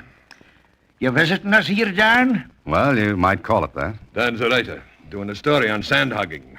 Wants atmosphere. You'll get it here. You want to see the works? Now show him around, Angus, and be careful of him. Don't you worry, Mac. Good. I'll go back to the office now. Come back there when you finish, Dan. Oh, sure. Oh, it's got him worried, Dan. And little wonder. Every penny he stands to lose. Every penny. That bad, huh? Worse. And if I ever catch the one that's doing it, I'll whip him around with me bare hands. You and Mac seem to be good friends, huh? I started together 30 years ago in Scotland. Uh-huh. Well, time's fleeting. Want to show me around? Sure. Let's get going. I followed Angus into a big airlock. It was a reinforced concrete compartment with double steel doors. As one door closed behind us, the pressure was built up to equal that in the tunnel. It built gradually. But I knew what would happen if it went down fast. Caisson disease. A terrible, racking pain. Brother, I had a lot of respect for the men who worked down there day after day, taking risks, big chances every time they descended into the workings. Then he opened another steel door, and Angus and I were in the tunnel itself.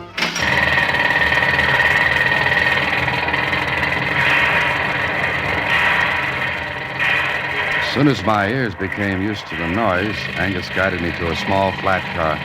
We got on and rolled down narrow-gauge tracks through the center of the tunnel. If you can hear me, this car runs down by gravity. Got a handbrake on it to slow it or stop. There's a motor for running back up. Saves time on a job like this. How long is this tunnel? This side's about a half-mile long now. This side? Aye. It started on the other bank of the river the same time we did. Oh. Did you have any trouble over there? No, only on this side. But we're keeping up with them.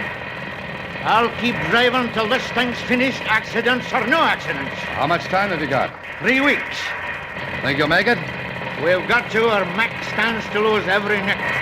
Look, there's the end of the track. I looked ahead.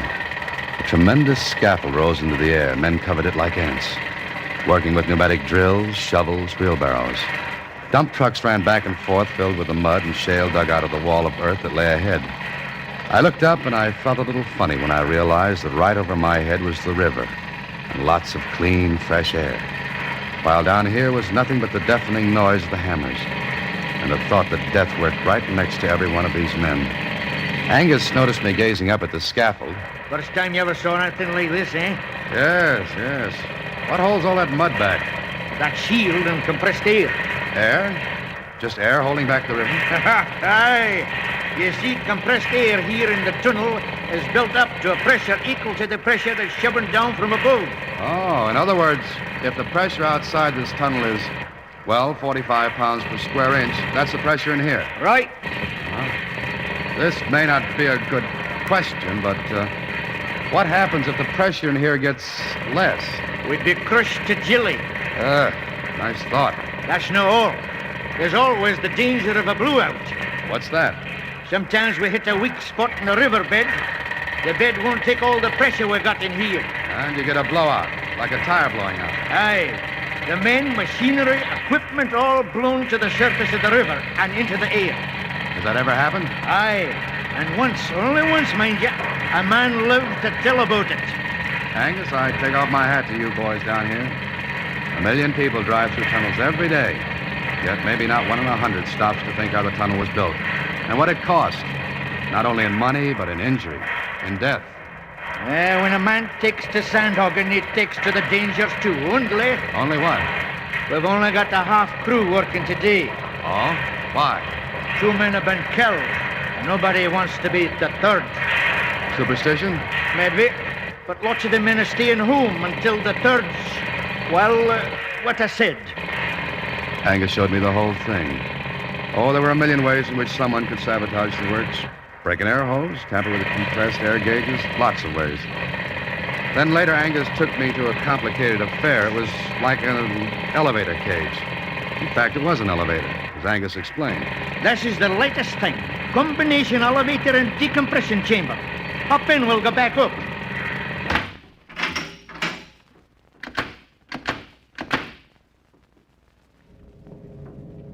We go up slow, Dan. As we go up, the pressure in here is decreased until it's equal to that of the surface. Oh, then there's no danger of caisson disease. Not if we go up slow enough. And the pressure's reduced. I set the gauges to do it for us. Oh, I see. Well, did you see enough to write your story? No, I don't think I have. Not yet.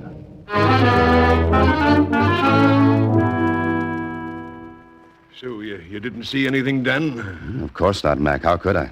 I was hoping you might get an idea. Yeah, but I didn't. You going back again? What could I find? Try it, man. Oh, but I don't think I could find enough. You advertised adventure. You couldn't get it in a better place. Yes, I know, but how could I explain myself down there? You're a writer. Use your imagination, man. Well, suppose I went back there as a worker. As a sandhog, you mean? Mm-hmm, that's it. But you don't know anything about it. I can handle a hammer, a shovel, You'd get dirty and tired. And every muscle in your body'd holler out loud at you. Well, I can always say I'm doing it for my art. Be a sandhog, see how it feels, then write about it. By Harry, man, you've got it. All right, Dan. Starting tomorrow, you're a sandhog. Oh, that was the way to do it. But when I got home that evening, I thought about it. That huge scaffold. Men scrambling over it, the pressure within the tunnel holding back the tons and tons of mud and silt ready to come in and crush everyone. What if that pressure failed? What if they hit a weak spot in the riverbed and there was a blowout? And the more I thought about it, the more inclined I was to... Yes? Telegram. Oh. Shove it under the door, will you? Right.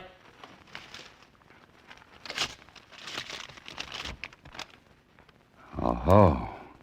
And what a telegram. It read, "Save for the fact that I don't want more bloodshed, you'd have gotten yours today.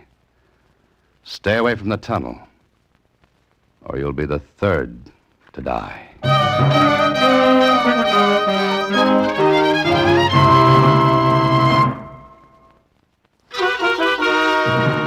And now back to 3 to Die, another Box 13 adventure with Alan Ladd as Dan Holliday. I showed Mac the telegram the next day, and what he said filled the air with dark blue color for 10 minutes. Then... We can check to see who sent this. No dice, Mac, I did. And? It was sent from a pay phone booth. I guess you'll be changing your mind about the job now, eh? What makes you say that? Well, he's after you, whoever it is. Yes, I know. You can back out if you want to. And what would you think if I did? Does that make a difference? No, but there are a lot of men in that tunnel who stand to lose their lives. Mac, you've got to get the police I in. can't, man, I can't. The publicity would ruin me. All right. Fix it up for me to work down there, and we'll see what happens.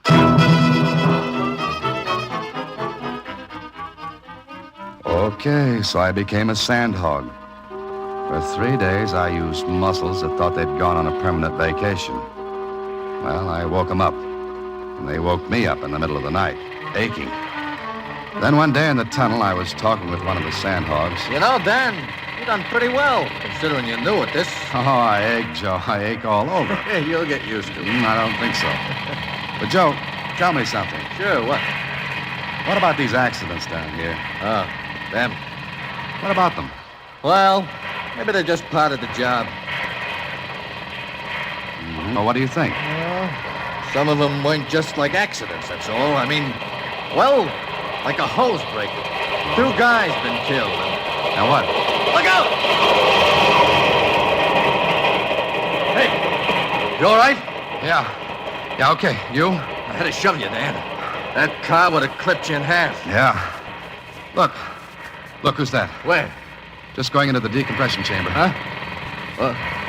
Harris? Yeah, Harris. Oh.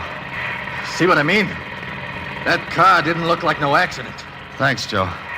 And this is one time I can honestly say I was glad I was shoved. That's okay. You know something? You were almost the third to die. Before leaving the tunnel, I ran down to the spot where that car hit the stop bumper at the end of the track. It was wrecked. But in the wreckage, I found something. One of the tags, like the one I had. This one had the number 57 on it. I slipped it in my pocket.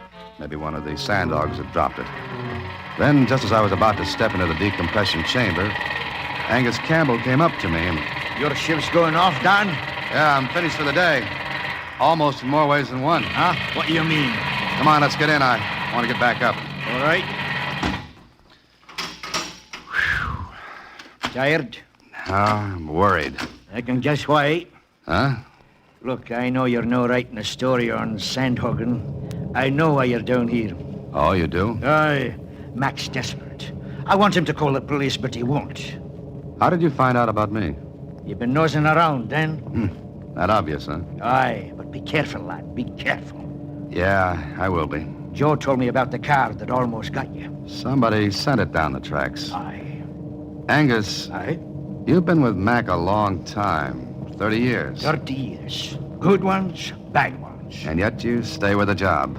I could have a top job on the surface. I see. Angus, got any idea who's doing all this? No. Harris? Huh? Why him? Mac doesn't like you. Ah, talk sense, Dan. What point in Harris's ruining his own feather-in-law? Father-in-law to be, Angus. Still no point? Then how about the protection insurance to cover the completion bond? Huh? You mean Mac might be doing this himself to get the insurance? Yeah, this could be. No, lad. The insurance wouldn't half cover the loss. No, that's no it. And why?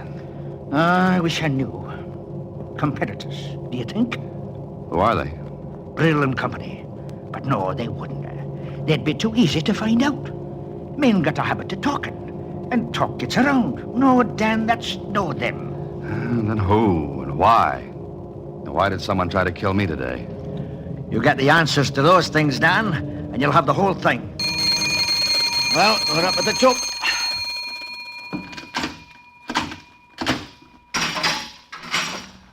I'll walk to the shack with you. No, I'm going back down. But I thought you were through for the day. I've still got lots to do. See you tomorrow.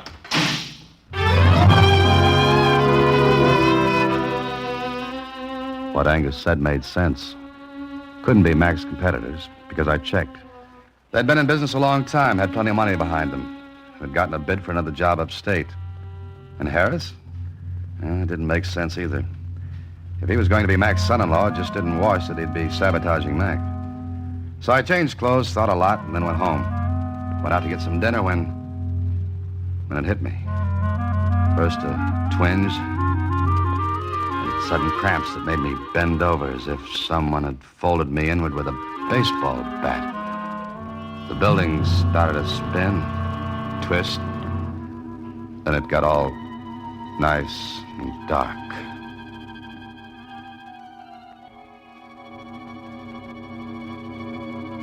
There you are. You're all right now.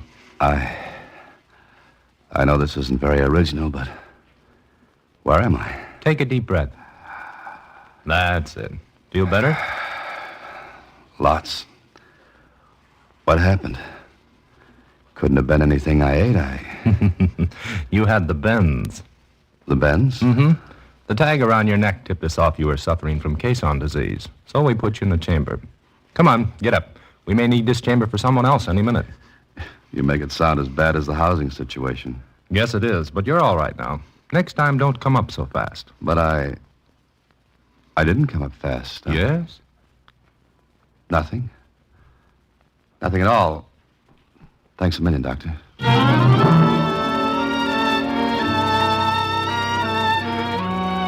Well, it had me. Good. I knew I came up slowly. Angus had been with me. Oh, but that couldn't be. Not Angus. The next day I went back to the job. I had just put on my coveralls when an idea hit me. I searched in my pocket. Lose something, Dan? Huh? Oh, no, Joe, It's easy to drop something out of these coveralls. What's the number of your tag, Joe? Tag? Oh, the one we all wear in case we get the bends on top? Yeah. 502. Why? Got it on? Sure. Always wear it. Here it is. Uh-huh. Why? What are you getting at? I don't know. Listen, I'm going back for something I forgot. I'll be a little late on the job. Tell the section boss for me, will you? Sure. Where you going? You're all hepped up. Yeah. I guess I am, Joe. I'll be back. I went to see Mac. Told him he'd have to go into the tunnel that day and supervise operations.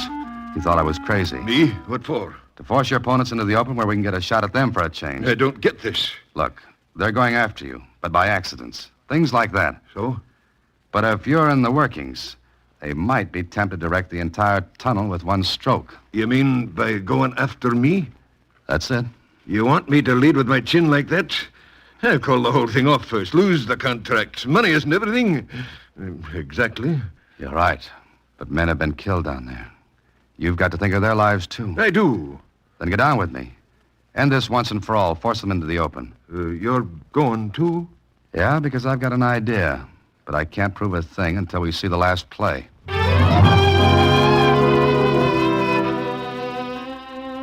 I was leading with Mac's chin, and I knew it.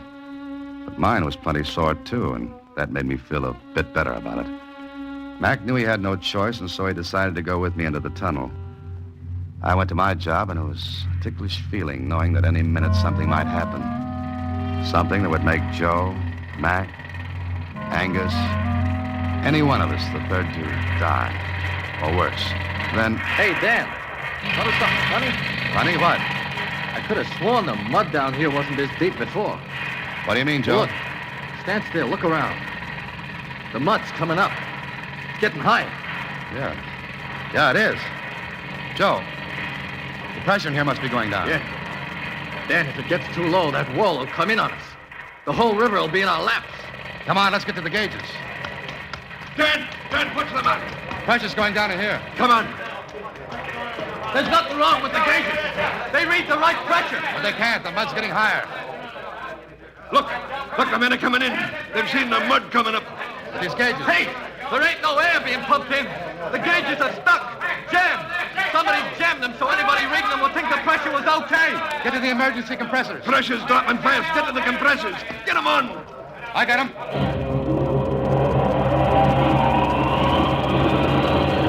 Watch the gauges. We're getting pressure now.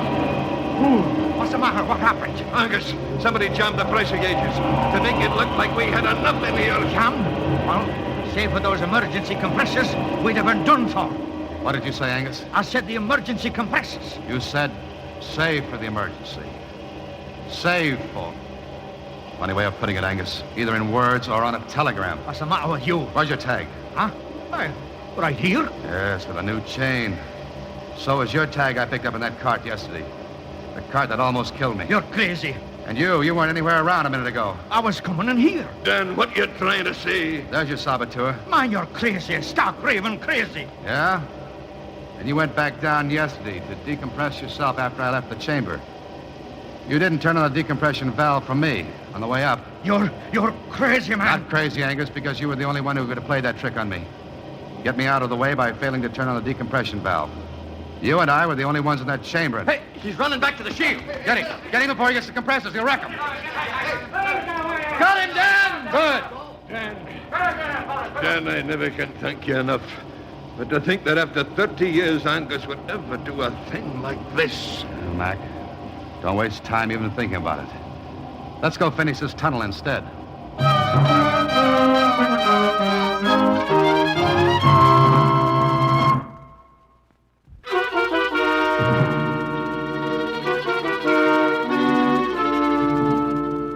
Gee, what was the matter with him, Mr. Holliday? Jealousy, Susie?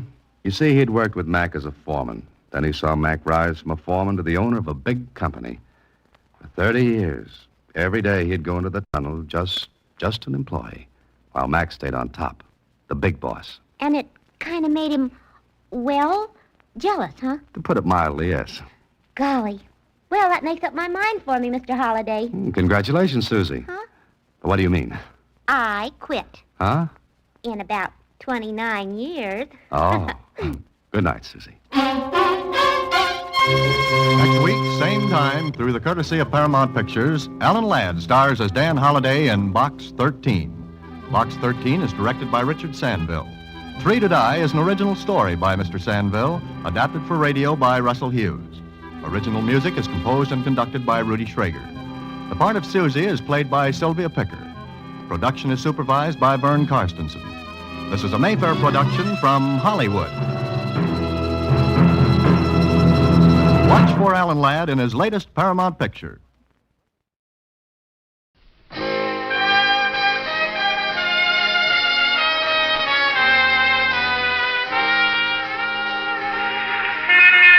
Broadway Is My Beat, from Times Square to Columbus Circle, the gaudiest, the most violent, the lonesomest mile in the world. Broadway Is My Beat, with Larry Thor as Detective Danny Clover.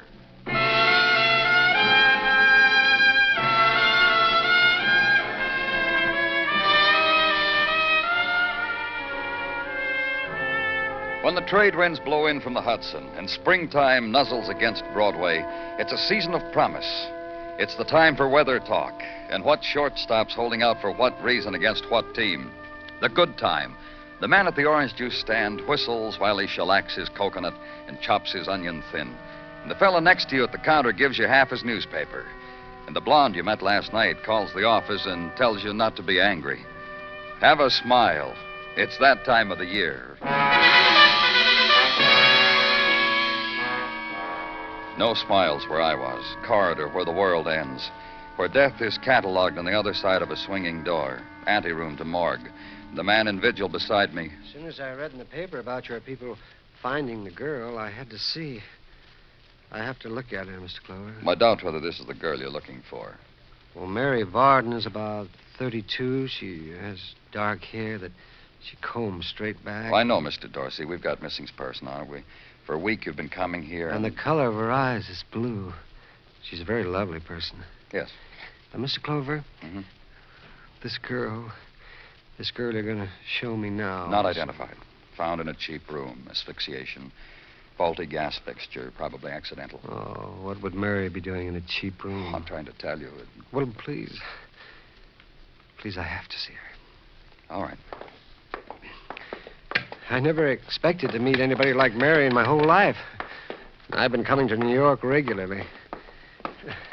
But this trip I met her. That was 2 weeks ago.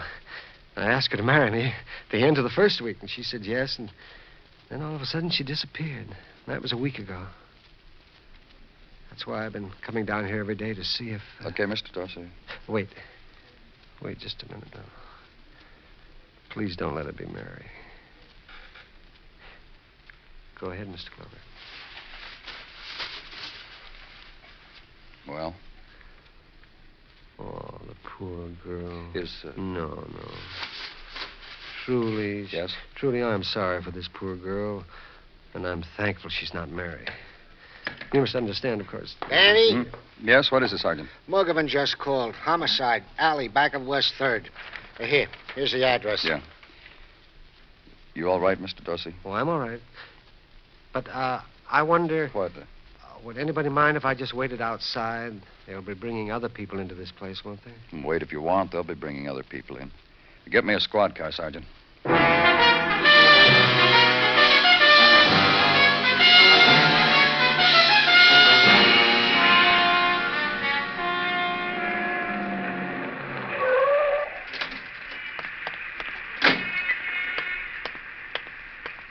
Hi, Danny. Muggavan, what about him? Beaten, face, head. When we get him downtown, we'll probably find other marks. Looks like that kind of effort was made on him. Now, shine the flash, you'll see what I mean. Yeah. That brick over there, a little ways away from where his hand's reaching out. What about it? The bloodstains on it. I figure it's what finished the effort. The thing that killed him. Where his hand's reaching out. Find anything that... Yeah, a couple things. Roll of bills in his pants pocket, $50 all told. It's a robbery job. Let's see, cigarettes, breath sweeteners in his coat, inside breast pocket, this wallet. Identification card, name Tyler Gosden. Address Lane Hotel, West 39th Street. Case of accident, notify. That part's blank. Go finish up here, Muggavan. Yeah, I'll make the time for it.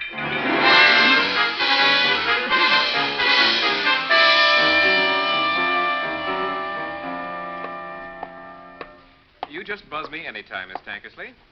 Hold the phone, Miss Tankersley. There's someone at the desk. Sir, just sign the register. It's right there by your elbow. Of course, Miss Tankersley. I'll bring it up myself. Bye. Sir, I said the register... Police. I want some information. Well, can it wait a bit? You see, Let Miss Tankersley wait, shall we? You sound pretty terse. You try it, too, huh? Some information about a guest in your hotel. Which guest? Tyler Gosden. Oh, what mad thing has he done now? Huh?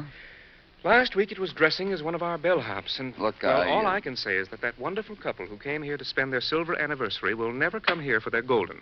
Mr. Gosden was a prankster? He thought so. If you call using brown paper bags filled with water as bombs funny, if you call climbing into that potted palm over there... Mr. Gosden is dead. He was found beaten to death. Oh. Well, please understand. What? His funnies were never offensive, sir. At least, not to me. I certainly had no reason to dislike the man. So Who certainly... did? Well, sir, I wouldn't know that. I stand here behind the desk and offer the register and answer the house phone and do like that when I want a boy front. Never mind, boy. I was just showing the...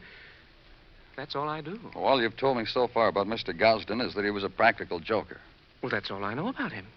He did these funny things, and everybody loved him. Who were his friends? Well, he was friendly to everybody, made everybody laugh. He had two very dear friends, lady friends who called often. And when he was out, they always left their number. So often that I think I know it by memory. That's good. That's very good.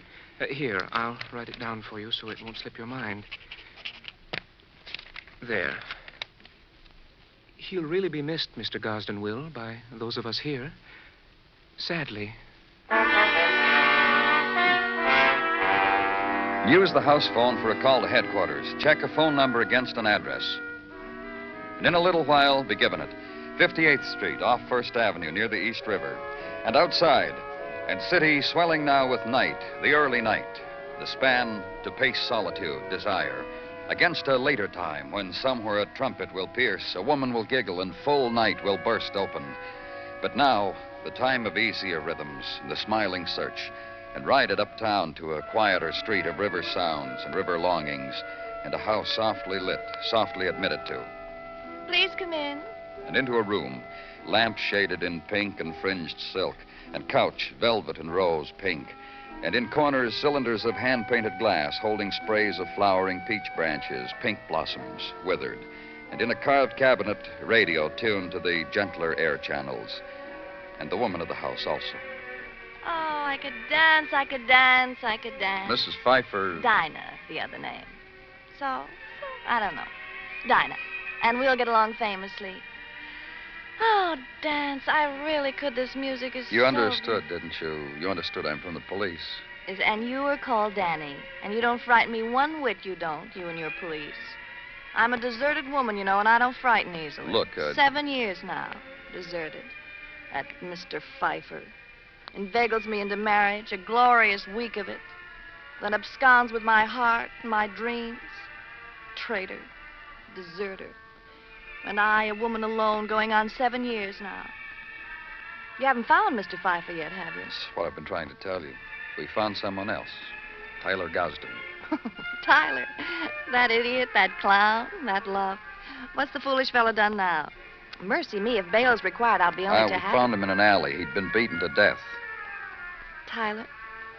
Laugh a minute, Tyler. Beaten to death. Murdered. I'll cry. I really will. You see, I'm crying. I really am. Well, I'm sorry. You're sorry. He was fun. Tyler did ridiculous things. Once he put on a hat of mine, one of my fans, and performed. And other times You're the one who's sorry. There are things I need to know about him. Things that'll help There. you. Now, I've cried for him. And I've remembered him in all the ways Tyler would want to be remembered. Now, what more could I possibly do? His friends, people who... I never knew his other friends. It was something that never stood between us. Tyler had come here, and Valerie and I had rustled up a little something. Valerie?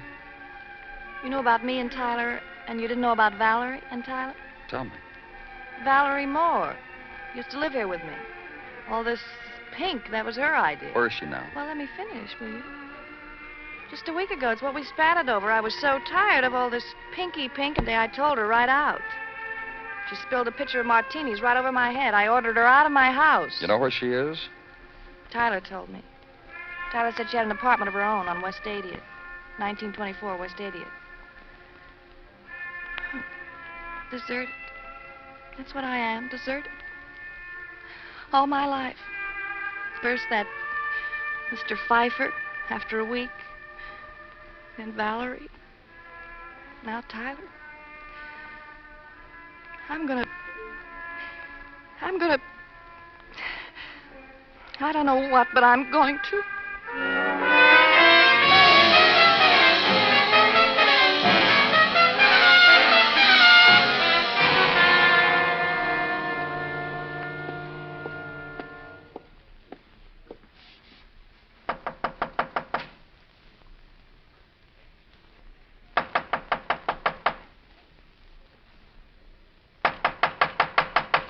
Miss Moore?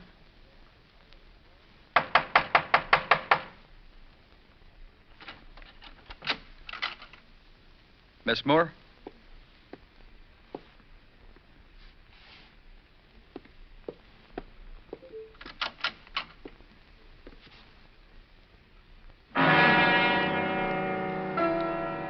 The nighttime is in full possession now. In cubicle of room with the unlocked door, in the furtive dart and gleamings and probings of reflected light through a room into which fury had siphoned, had whirled, had torn apart, then stilled. Room where struggle had been, and reflected light fall on something else, on a woman in loose robe dangling from a light fixture, head thrown back in attitude of silent scream, and body turning slowly, swaying gently to the refracted rhythms of full nighttime. Night dance of woman dead, of woman murdered.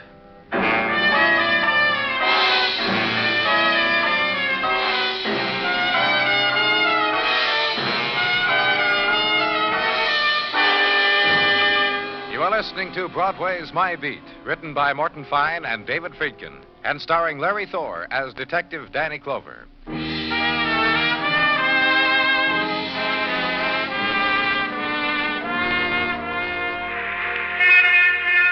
A new day of March opens wide over Broadway, holds in suspension its warmth, its winds, its pluming of sunlight, then lets fall. The process has begun, the process of the seeding of pavements with spring whisperings. And from the stifling platforms, out of shallow light reflected from walls of stained tile, the swarm. Out of depths of earth where steel hurtles through pillared corridors, where chill underground winds race, the swarm. And at subway exit, pause an instant, bite a lip, lurch into the March day. And farther down the street and perform into office, into shop, in doorway. The day's opening flourish, hang the night dream on the time clock.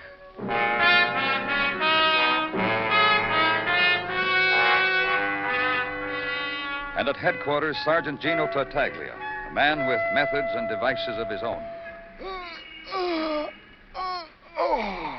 Pardon me, Danny, but... Not enough sleep last night, Gino? Go there. I beg your pardon? Well, what's the beg? You asked did I have enough sleep last night? I merely answered, that's all. Oh, Don't mention it. I tell you, Danny, comes another spring, I am not going to place myself at the disposal of Mrs. T. Mrs. Tartaglia kept you awake, is that it? First, maybe the chiffonier was on the wrong side of the bedroom, maybe should be on the other side. So get up, hoist it to the other side, as I do not wish a debate. Then, of course, suddenly the bed is in the wrong spot. Should maybe be by the window so a lady could peek out and look on the moon in case she cannot sleep and so desires. So move the bed. Gino... Come spring, Tartaglia suddenly emerges from his cocoon, sprouts the muscles. Every spring with Mrs. T and always at night when a fella...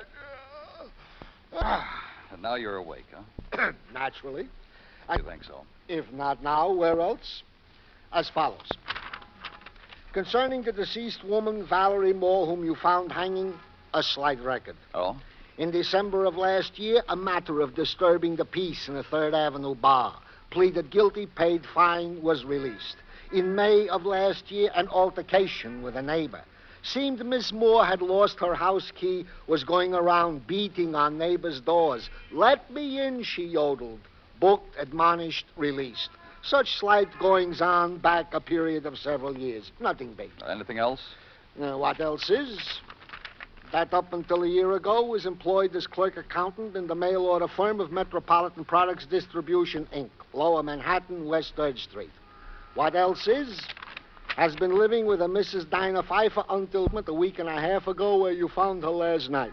Neither of these two ladies, one deserted, one divorced, employed, according to routine checks made by Detective Muggerman, as of now. Nothing else, huh? Who says this is what else? That up until his being beaten to death in an alley, Tyler Gosden was employed also at Metropolitan Products District Manager. Gino. A squad car will be there by the time you walk downstairs. Bye, Danny.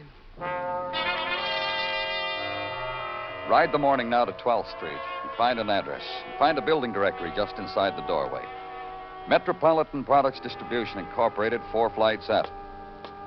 Past the dealer in stamps and old coins and through the glass door, the gray hair and serenity of a small man seated with a book and a smile. At next flight, collection agency, large man, ledger, and no smile. And upstairs again, Body Conditioning Institute with sign proclaiming that a Mr. Wilkins, who military pressed 812 pounds at the Chicago World's Fair, will do just the thing for your particular problem with Mr. Wilkins' patented process. Up again, 4th flight. The long loft fitted with many desks and people. The young woman asks name and mission. Be directed to the office at the end of the room and be told by the time you get there you'll be announced. So past the desks and the people, and the mottos tacked to the wall having to do with thinking, watching clocks, and saving 9 stitches. Office. And walk in. My name's Jeffrey Hopkins, Mr. Clover. Please be seated. Thank you. It's about Tyler Gosden, of course. That's right. Nobody needed him. Oh? Let's be honest now, shall we? Sure. This was his office. District manager. I said let's be honest. That's why I'm smiling. Go on. Now it's my office. Now that he's dead. Tyler Gosden was, let me see, a despicable man. Yes, I think that's the word. He played practical jokes. I've heard. Such as calling me on a Sunday afternoon and telling me I'd been transferred to Vincennes, Indiana. I'd pack and he'd call back. I've heard all about that, Mr. Hopkins. Right now, maybe you can tell me something about Tyler Gosden and a woman named Valerie Moore. Yes, I read of her dying, too. I'm sorry about Valerie. Oh, you knew her, too? After she left our employ, she came up here a few times, waited for Tyler. I did my best to entertain her. You liked her? How does a married man like another woman? An attractive, vital woman. One that circumstance demands that all he can do for her is demonstrate how to take apart a key puzzle. I admired her. She was honest. And she and Gosden were friends. And what else can you tell me? The day before yesterday, Thursday. Yes? Arthur Ellison was in the office. Who? Mr. Ellison, one of our salesmen from Richmond. He said he had once met Valerie through Gosden, and he wanted her address. I got it out of Gosden's desk and gave it to him. This man's name was Arthur Ellison, huh? Do you know where I can find him? We've got an arrangement with the Ruxton Hotel. Rates. You might try there. I think that's all the help I can be. Please excuse me, Mr. Clover.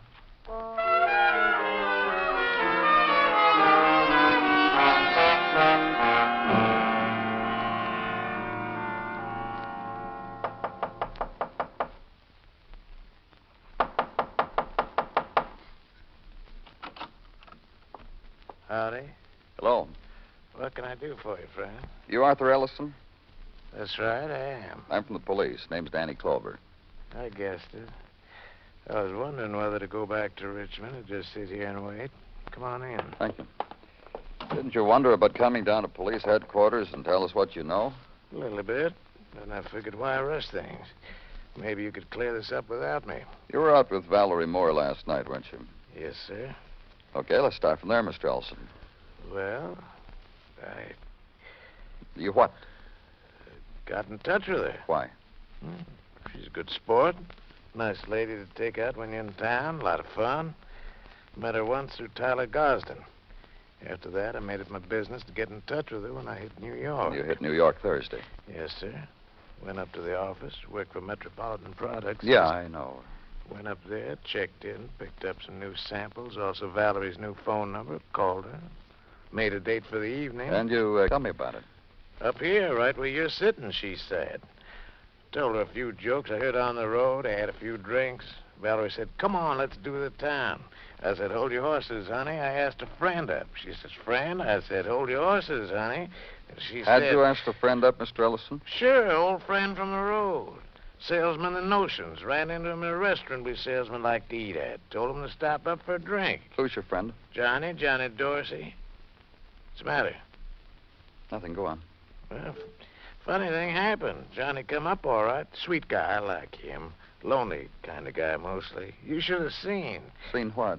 Well, he comes up, and as soon as he gets in the room, sees Valerie, she busts out laughing, screaming, rolling on the floor laughing. What did Dorsey do? Just stood there, I guess. I said something funny, like, I've been waiting in the morgue. Then Valerie really laughed, and finally she got out of control of herself and said to Johnny, boy, is the joke ever on you? Johnny turned around and walked out. What about you and Valerie? Finished the drinks, went to a floor show. I left her at her place. I come back here. That's it.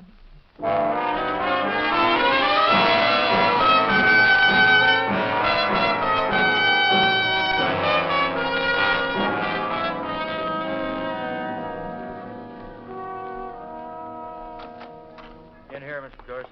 Oh, thank you. You remember Lieutenant Clover, don't you? Oh, of course. How are you, Lieutenant? Well, I'm all right. Sit down, Mr. Dorsey. Thank you. Detective Muggerman tells me that yesterday you waited a couple of hours at the morgue, then you left. Well, one woman was brought in, but she was older. It wasn't Mary. What did you do for the rest of the day, Mr. Dorsey? I wandered. I looked into the crowds. And... For Mary, huh? I'll always look for her. Tell us about Mary, Mr. Dorsey. I've already told you. Do it again. What do you want to know? How you met her, kind of woman she is, your plans about marriage, things like that. Well, you know, in my line of business, that's traveling, you meet people. And Mary was different. How? Shy, and she was gentle.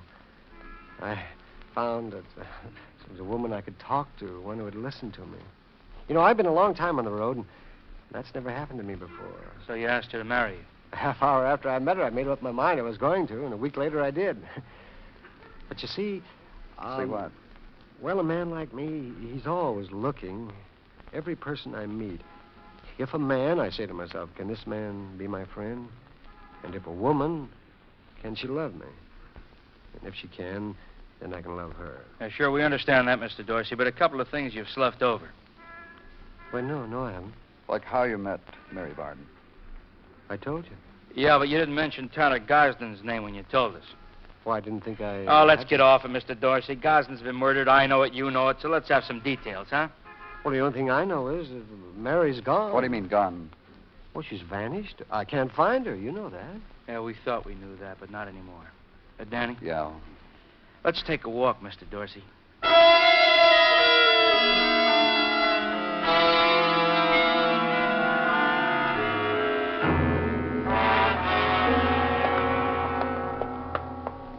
Round this corner, Mr. Dorsey. Well, Mr. Dorsey knows his way. You think you found Mary? You tell us.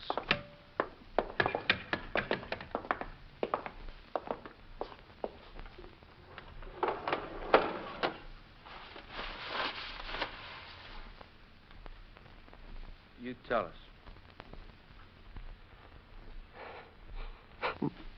This the woman you were going to marry? Yes, that's I've seen it happen a lot of times, Mr. Dorsey. The murderer stands where you're standing, says he's sorry. Well, I'm not sorry. Okay, Muggerman. I'm not sorry. I'm not. Well, let's go out in the hall. We'll sit there and talk for a minute. Sit down, Mr. Dorsey. Have some water, Muggerman. Yeah. It all goes back to Tyler Gosden, doesn't it, Mr. Dorsey? The kind of man he was, practical joker. He was the kind of man Here's your water, Mr. Dorsey. Thank you. Thank you very much. Well, Mr. Dorsey, you want to tell us about it now? We'll help you. You met that woman through that sterling humorist, Tyler Gosden. That woman, Valerie Moore. Big Joke was introduced to you as the sweet, shy, lovable lady you could talk to, Mary Varden. I waited so many years. And I thought that finally I'd... Yeah, we know. Valerie Moore was just posing as a woman named Mary Varden. Practical joke, instigated by a prankster. Yes. They had their joke. And now They're dead. Because you killed them. They had their joke. I fell in love with a woman who never existed. She disappeared, and I looked for her. And I found her. Drinking with another man. And she laughed at me. And she told me the joke was on me. And it was. That was Thursday night. And Friday morning, you killed Gosden. Friday evening, you killed Valerie. That's a real busy Friday, Mr. Dorsey. You don't play jokes with a man's life, that's all. A man's life, well, what else has a man got? I guess many people like me, they realize early that their life is over, but they keep on living. They hope and they look, and in between they just go on and try to laugh at anybody or make jokes. That's why I meant it, and I want you to believe it. For what I did to those two, I'm not sorry. Let's go, Mr. Dorsey.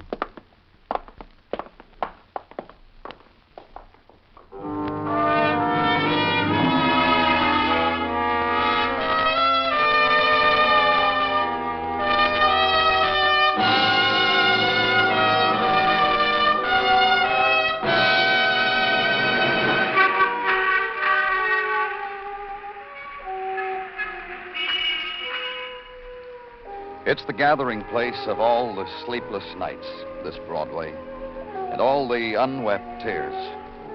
The place to come to, erase what's happened, start all over, make a memory.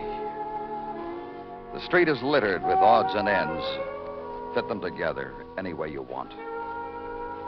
It's Broadway, the gaudiest, the most violent, the lonesomest mile in the world.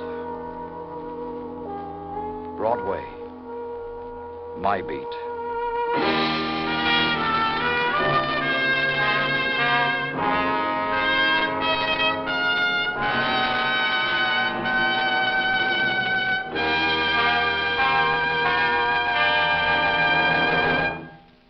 Broadway Is My Beat stars Larry Thor as Detective Danny Clover, with Charles Calvert as Tartaglia and Jack Crucian as Muggavan.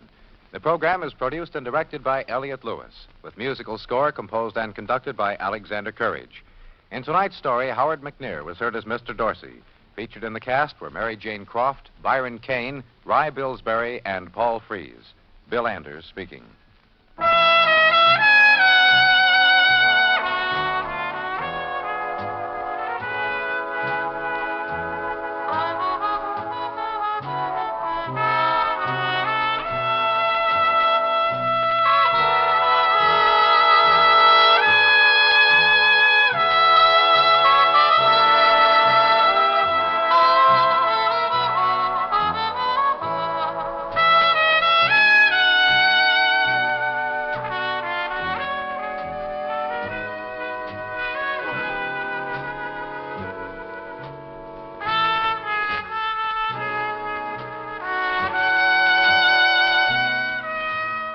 Broadway Is My Beat has come to you through the worldwide facilities of the United States Armed Forces Radio and Television Service.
From Hollywood, it's time now for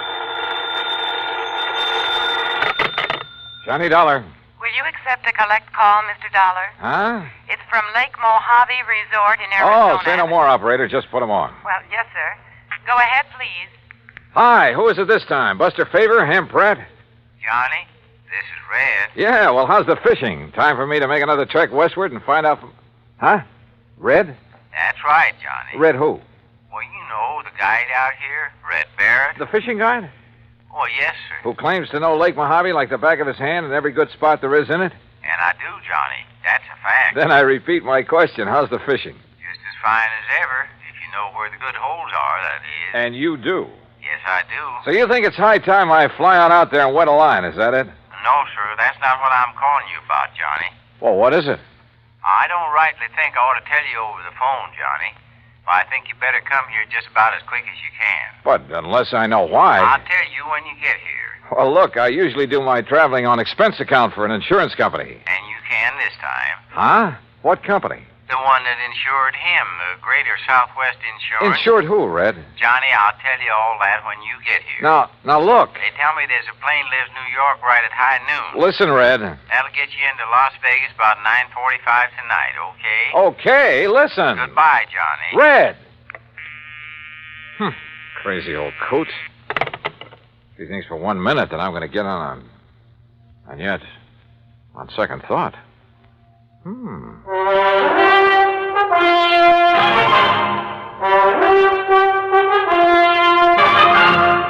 Bob Bailey in the exciting adventures of the man with the action-packed expense account, America's fabulous freelance insurance investigator. Yours truly, Johnny Dollar.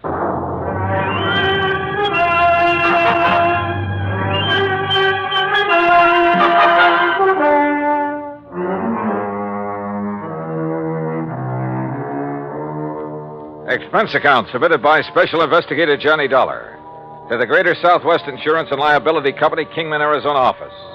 Following is an account of expenses incurred during my investigation of the Mojave Red Matter.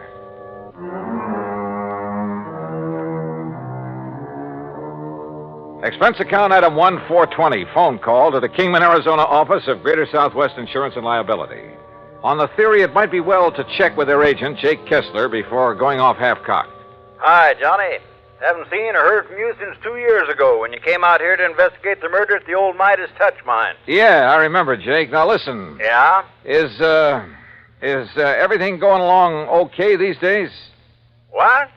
Well, I mean, no trouble with any of your clients, that sort of thing, huh? Why, not a bit, Johnny. Why do you ask? Just wondered. Well, if I did have, you know who I'd call. No problems at all, huh? I told you, not a... Hey, just what have you got stuck in your craw, Johnny? Nothing. I just... Well? Well, tell me this. Any of your clients, policyholders, have any kind of trouble, accidents, anything like that, over at Lake Mojave Resort lately? Ah, so that's what's eating you. Well, Johnny, that claim was legitimate. It's in the home office for settlement. The company will pay it, and that'll be that. What claim? So just you stop worrying about it and forget. What claim, Jake? No, sir, Johnny, there's not a single solitary thing for you to investigate out here. So just you forget it. Hey, you know something, Jake? You've just convinced me there is something to investigate. So I'm grabbing the first plane I can. Well, Johnny, I'd love to see you, but I swear... What's more, I'm charging my expense account to your company. Oh? And, if you find out that I'm right and you're wrong... Okay, Jake. Then you can shoot the crow and I'll eat it. Expense account item 2, $153 plane fare, Hartford to New York and New York to Las Vegas, Nevada.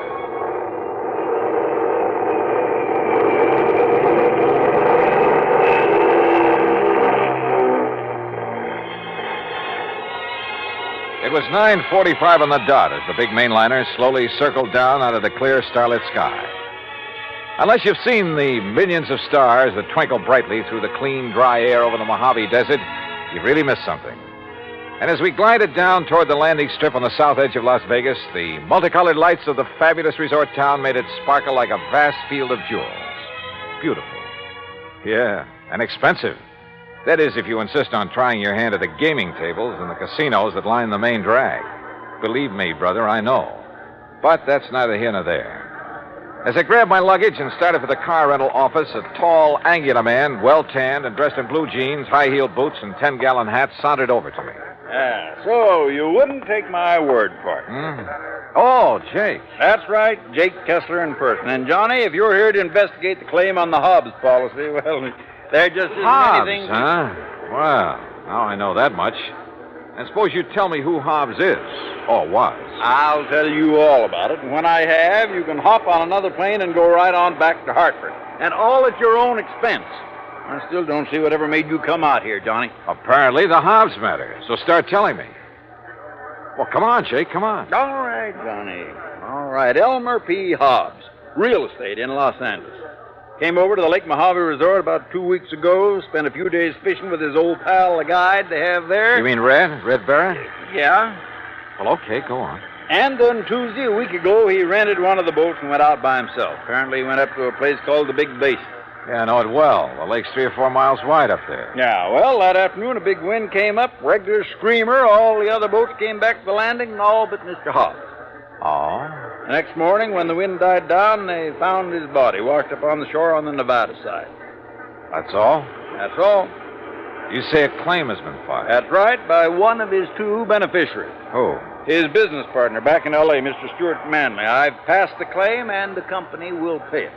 No investigation of any kind? Oh, of course there was, Johnny. The Kingman Police, the Sheriff's Office, and the County Coroner. Accidental death due to drowning. So that's it, Johnny. Now you just make your reservation back to Hartford at that window right over there, and you are paying the freight. Oh, not so fast, Jake. I'm sticking around. Well, now you can see for yourself there's no reason for you to be here, much less at company expense. Well, after all, now that I am here, it'd be kind of silly not to run down to the lake. Well, if you mean just to do some fishing on your own time. You want to drive me down there? Johnny. Yeah? Johnny, do you know something about the Hobbs case that I don't? And the police and the sheriff. Jake, I don't know a thing about it. Okay, Johnny. How do you want me to fix that crow you're going to eat?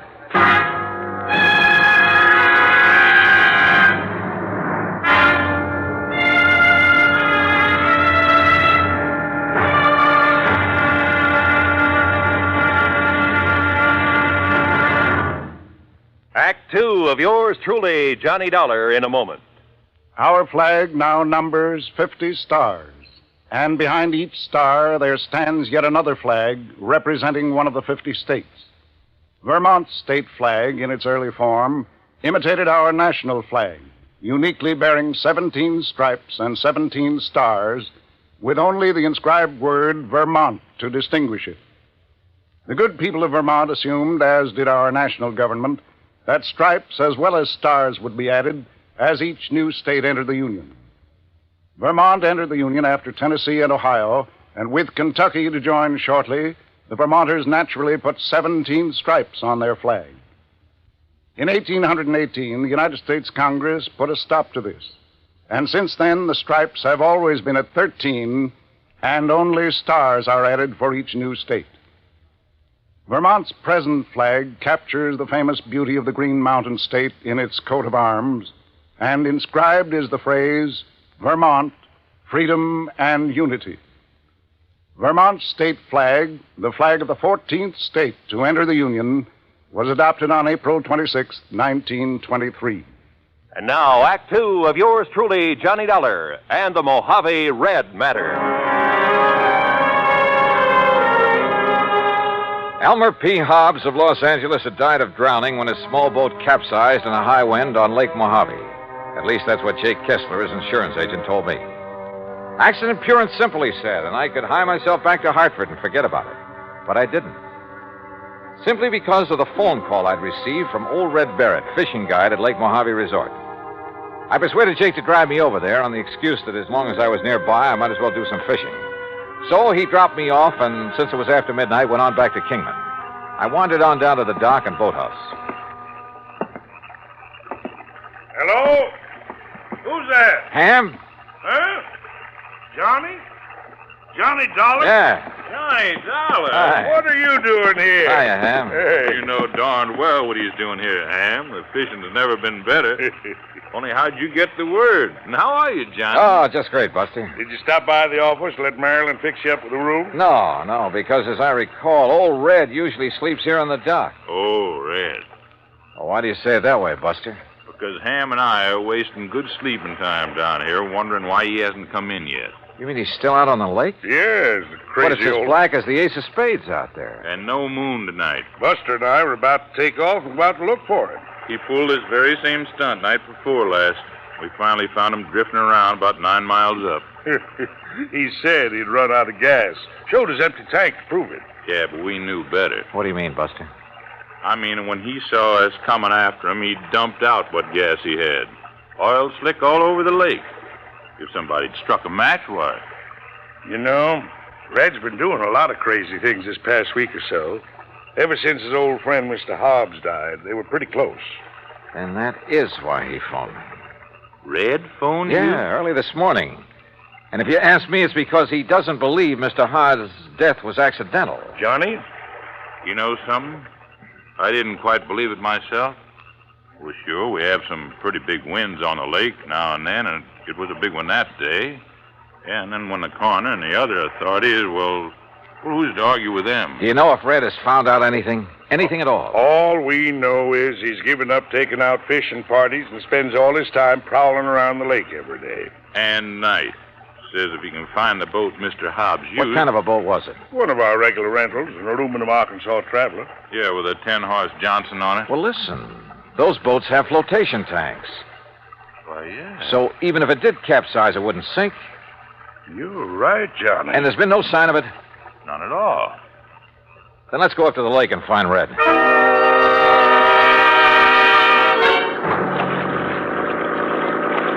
Except for the stars far overhead, the night was black as ink. And the 50-horse outboard skimmed us along at better than 30 miles an hour. Believe me, it was a strange feeling, almost like flying through space. How Buster found his way around the islands, rocky points, and reefs, I'll never know, but he did. Throw your flashlight over to the left, Ham. You ought to be about even with Sculpture Rock. Yep, there it is. And we're coming into the big basin. Will you please tell me how you ever expect to find Red in all this darkness? Oh, don't worry about him. He hears us coming, he'll signal by striking a match or something. Sure, Johnny, no matter how crazy you are, you never let somebody wander around in the dark looking for you out here. Red knows that because he's had to come out and hunt for too many people at night himself. Ham, look. Yeah? On the east shore. I'm swinging over there. Hey, you're right. There's a fire on the beach. Yeah, it must be Red. What's he doing out here? We'll soon find out. Hang on.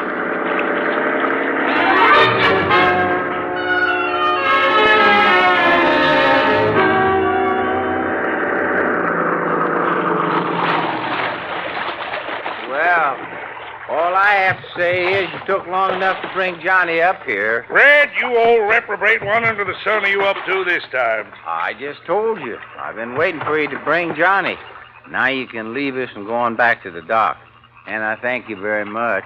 Red, we're not leaving until we find out what this is all about. And if I tell you, will you promise to leave us alone? Sure, we'll promise anything.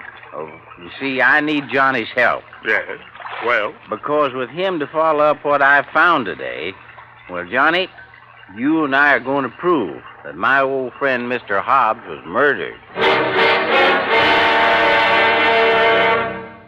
Act 3 of yours truly, Johnny Dollar, in a moment. Every American fighting man has heard the expression, above and beyond the call of duty. How many of us have sat down and considered just what that word duty means? According to one dictionary definition, duty is man's conduct as required by his station or occupation, and that to which he is bound by moral obligation to do or not to do. When a man does more than his duty requires, he becomes more of a man in the eyes of his fellow men. One such was Captain John Philip Cromwell, commander of the submarine USS Sculpin, flagship of a submarine-coordinated attack group of the United States Navy. Possessing secret intelligence information of our fleet movements, strategy, tactics, and attack plans, Captain Cromwell led his attack group in patrol of enemy waters around Truck Island in November 1943, just prior to the launching of our first large-scale offensive in the Pacific. Despite savage enemy opposition, he established a line of submarines around the enemy-held stronghold of Truk until his ship, the Sculpin, became so rocked and battered by depth bombs that he ordered it to the surface. He engaged the enemy with deck guns, giving his crew an opportunity to abandon the mortally stricken ship. Determined to sacrifice himself, rather than risk capture and the subsequent danger of revealing the secret plans to the enemy, Captain Cromwell remained aboard the Sculpin as she plunged to her death. He thereby preserved the security of the mission at the cost of his own life. Captain Cromwell earned the Medal of Honor for deep integrity and uncompromising devotion to the call of duty in the service of his country. But what he did defined the word duty better than any dictionary. And now, Act 3 of yours truly, Johnny Dollar and the Mojave Red Matter.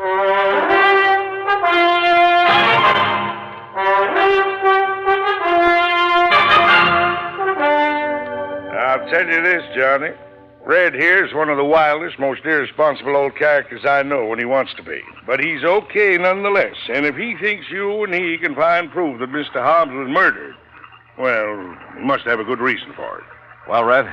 Oh, now, Ham, do you think a man like Elmer Hobbs, knowing the lake the way he did, would ever let the big wind catch him off guard up here in the basin? No, I don't, Red. I know that's the way Buster felt about it, too. Well, I said that to you myself, Red. But now, what's this proof you have of murder?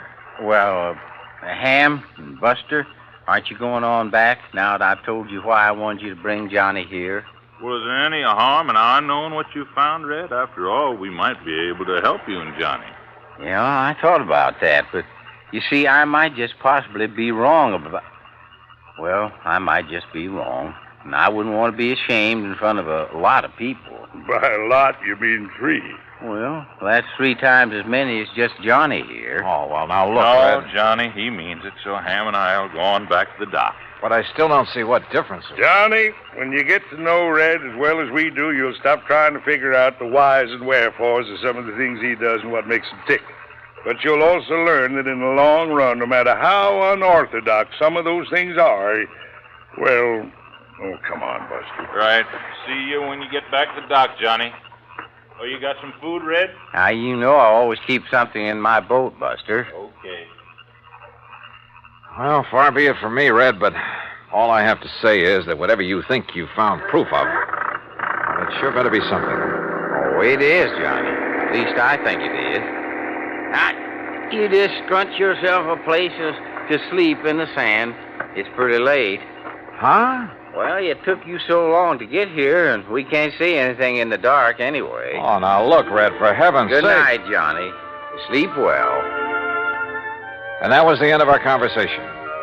And I began to wonder if Jake Kessler hadn't been right in the first place. If I hadn't come out here on a wild goose chase after all. But the more I wondered and thought about it, with nothing but the warm desert night about us, and the twinkling stars, the magic sound of fish jumping in the lake, the sleepier I got. So I slept. The smell of bacon frying over the campfire awakened me, although the sun still hadn't shone over the mountains that border the eastern side of the lake. Douse your face in the lake, Johnny. Then grab yourself some of this bacon and eggs. I did as I was told. Then, squatting in the sand in front of the fire, stuffed away a hearty breakfast of bacon, eggs, and pancakes made from sourdough. And you know, there's something about a meal cooked over a campfire that, well, we had other things to do. So we climbed into Red's old aluminum boat and slowly drove up the lake, staying close to shore. Finally, we reached a small rocky cove. Right here is the spot, Johnny. This little cove. The spot for what, Red? You know, you still haven't told me. You see there? You see where somebody has climbed up the rocks? No, but I'll take your word for it. Well, he couldn't have climbed up off of the water, so he must have climbed out of a boat. So? And there's footprints leading away across the desert. And, Johnny, they aren't Elmer Hobbs' footprints, no, sir. So somebody climbed out of a boat here for one reason or another and took a walk into the desert. The man who killed Elmer Hobbs. What makes you think so? Look down over the side, in the water. Yeah, a boat sunk down there. That's the boat that Elmer had. Can you see it clear? Yes, very. Then you can see it wasn't damaged enough to sink it. Not that boat. You're right, Red. Particularly since it has flotation tanks. But it's down there. It's sunk. So you better strip to your shorts, Johnny. Yeah. I'll go down and take a look. Me? I already have. But I want you to look, Johnny. And remember, I knew everything that Elmer had in his boat when he left the dock. Remember that. Okay. And you're sure the footprints leading into the desert couldn't possibly have been made by Mr. Hobbs. That I'll swear to, Johnny, by all that's good and holy. Now then. Now, slip in easy so you won't disturb the water too much. I took a deep breath, surface dived, and swam down to the sunken boat. And the water was clear, and I could see plainly. And I saw that Red was right. I bobbed back to the surface. Did you see him? The cut? Yeah, Red. Those flotation tanks were slashed open with an axe or a sharp, heavy tool of some kind. But Elmer had no axe on that boat. So it was somebody else, Johnny. Somebody who murdered him. Yeah. And then sank the boat. Red, I'm afraid you're right. Elmer Hobbs was murdered.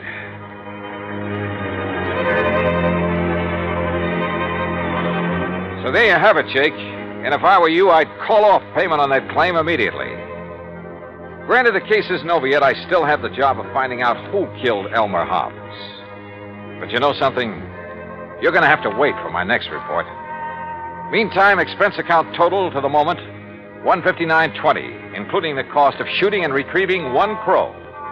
Jake, how would you like it cooked? Until the next report, then, yours truly, Johnny Dollar.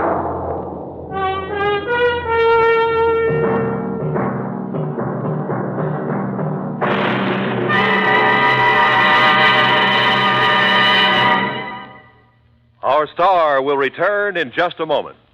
Our flag now numbers 50 stars, and behind each star there stands yet another flag representing one of the 50 states. Oklahoma's state flag depicts an Osage warrior's circular buckskin shield from which hang 7 eagle feathers. Across the shield is the Indian's calumet, or pipe of peace, crossed with the white man's peace symbol, the olive branch. On the shield are small crosses, the Indian's graphic sign for stars, indicating lofty ideals or a purpose for high endeavor. The background of the flag is a field of blue, the blue of the Oklahoma sky, signifying loyalty and devotion. The important symbols, however, are the calumet and the olive branch.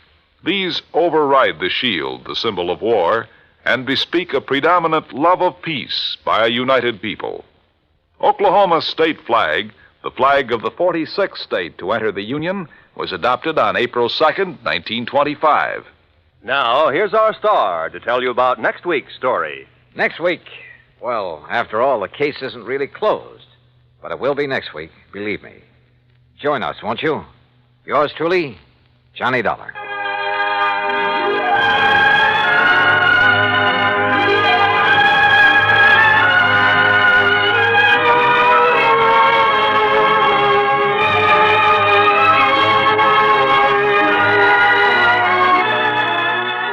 Truly, Johnny Dollar, starring Bob Bailey, originates in Hollywood and is produced and directed by Jack Johnstone, who also wrote today's story. Heard in our cast were Lucille Meredith, Horace Lewis, Harley Bear, Alan Reed, and Barney Phillips. Be sure to join us next week, same time and station, for the conclusion of this exciting story of yours truly, Johnny Dollar. This is Roy Rowan speaking.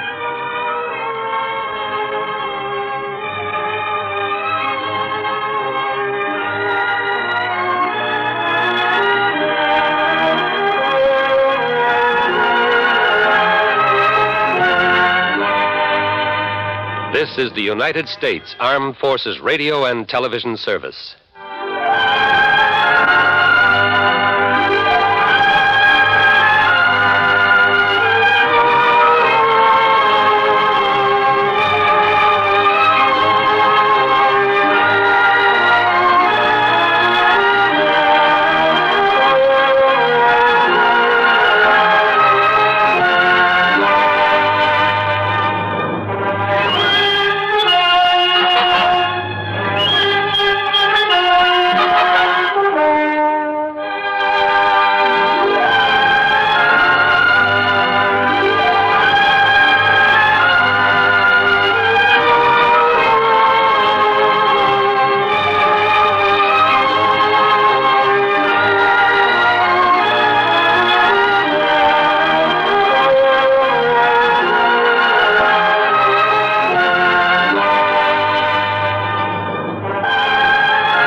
13, with the star of Paramount Pictures, Alan Ladd, as Dan Holliday.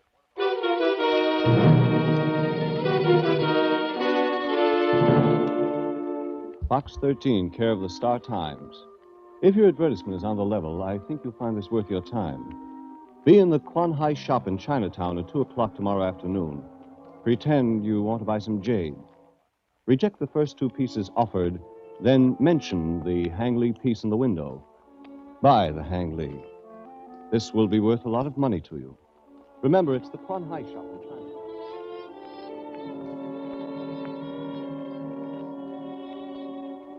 Shop in Chinatown. Ask for jade, but reject the first 2 pieces. Then mention the Hang Lee piece in the window. Go back and wait for further instructions. That was the letter. No signature. It sounded interesting, and it was. If you like murder.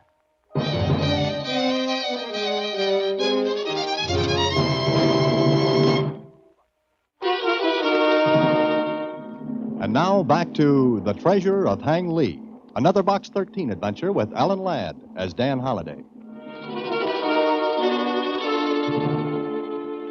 don't get it, Mr. Holliday. Why should you reject the first 2 pieces? Ah, that's what makes the letter interesting, Susie.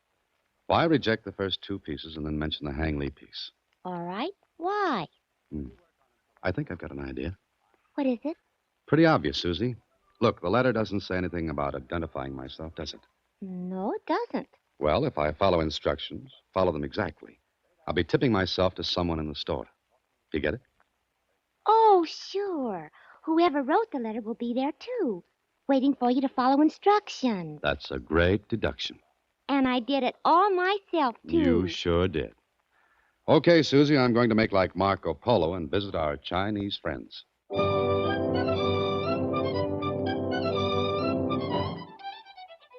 It took me a half an hour to drive to Chinatown and another 10 minutes to find the shop of Quan Hai. I looked in the windows. There was the usual line of stuff: back scratchers, Kuan Yens, bamboo trinkets, red lacquer bowls, but only one piece of jade. It was roughly square and seemed to have been broken. It looked like a part of a bigger piece. So I went into the shop. There were 6 or 7 other people besides myself, and, well, they were looking at curios, and no one paid any attention to me. Then a young Chinese clerk smiled and came over to me. Oh, yes, sir.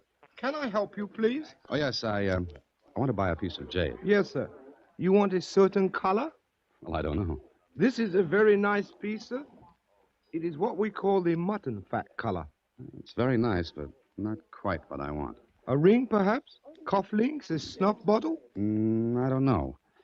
You see, it's for a gift. Oh, this piece is very fine, sir, and the carving is excellent. But it is not very old. Oh, there's a piece in the window. The only piece. What is that? The piece in the window, sir? Yes, it's a Hang Lee piece, isn't it? Well? If you will please to follow me, sir. But the piece is in the window. I know, sir. But for that piece, you will have to see Mr. Quan. This way, please. If you please, sir, in here. I will send for Mr. Quan. You will please excuse me now, sir, the other customers. Yeah, sure, thank you. It is nothing at all.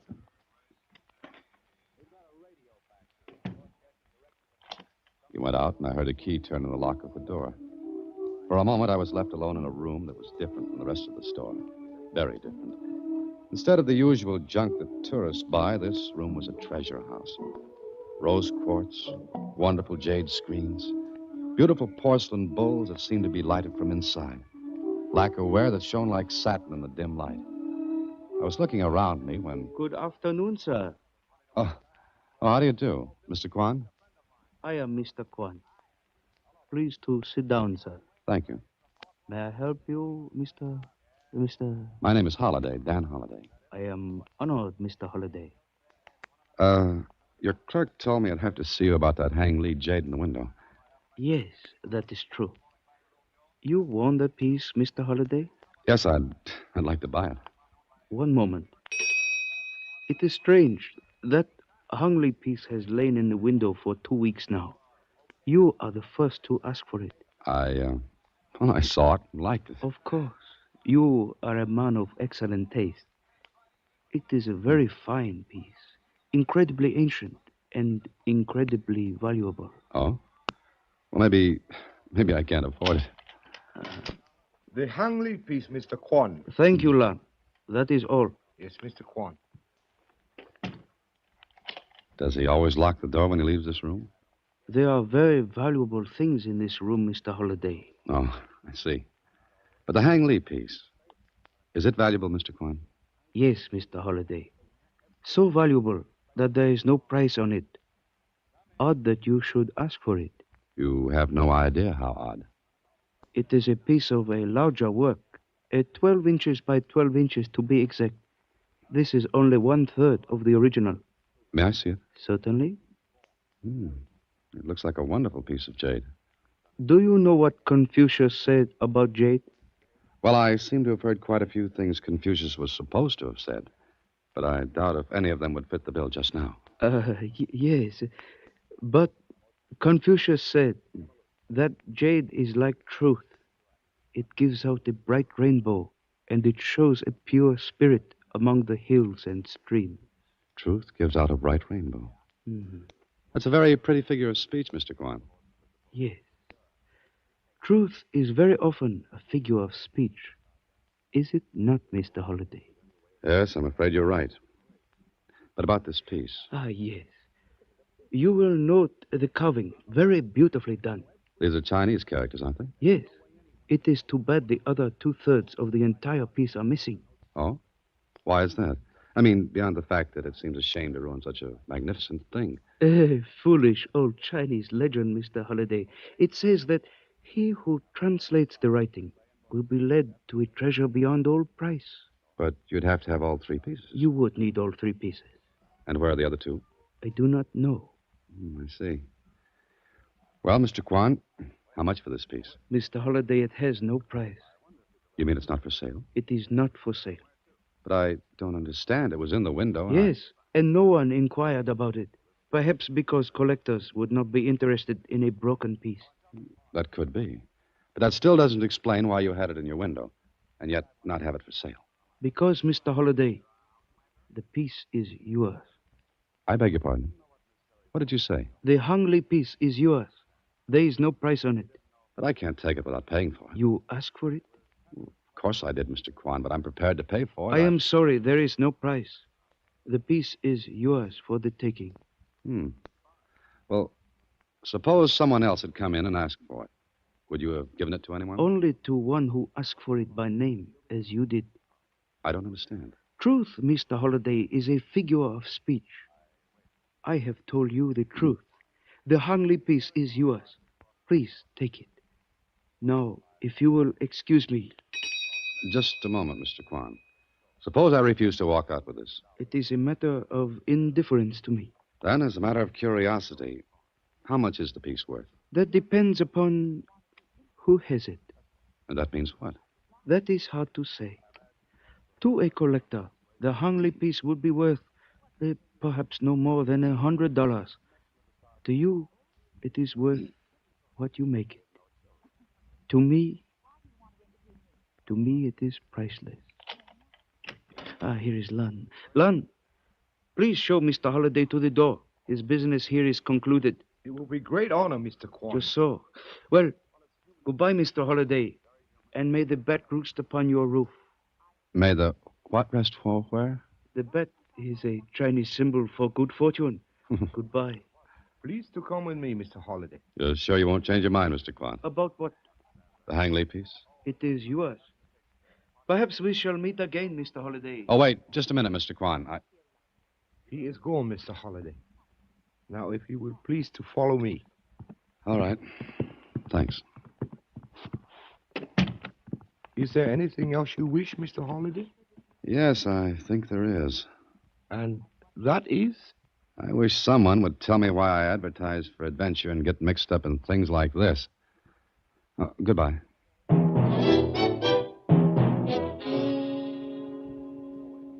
So, with the Hang Lee piece tucked under my arm and a great big question mark tucked under my hat, I left Quan Lee's place.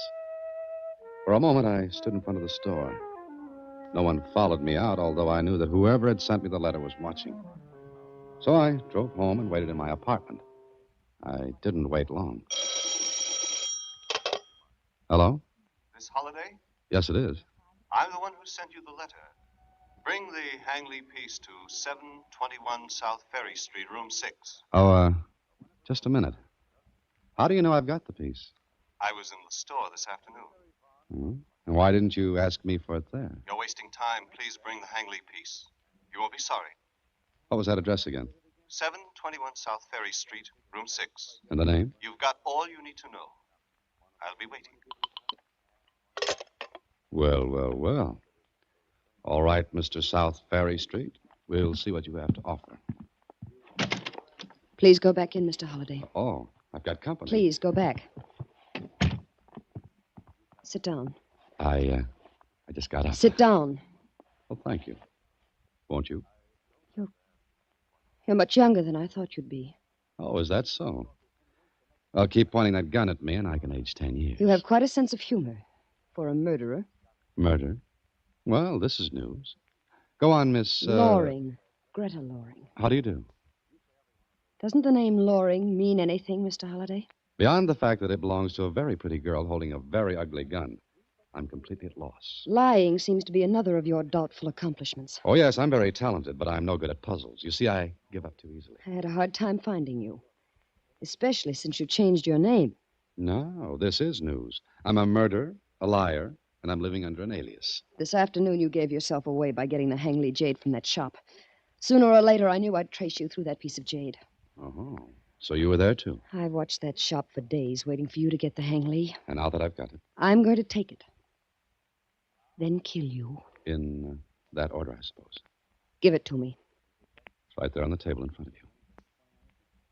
It was a long time ago that you killed my father. I was a little girl then. Lady, how you've grown up, complete with a gun and a murderous desire to kill me. I've had that desire for a long time. Ever since I found my father dead. Murdered. Go on, Miss Loring. What then? You know as well as I do. And being charming and flip won't help. Now, look, Miss Loring. Maybe you've got the wrong man. Have you thought of that?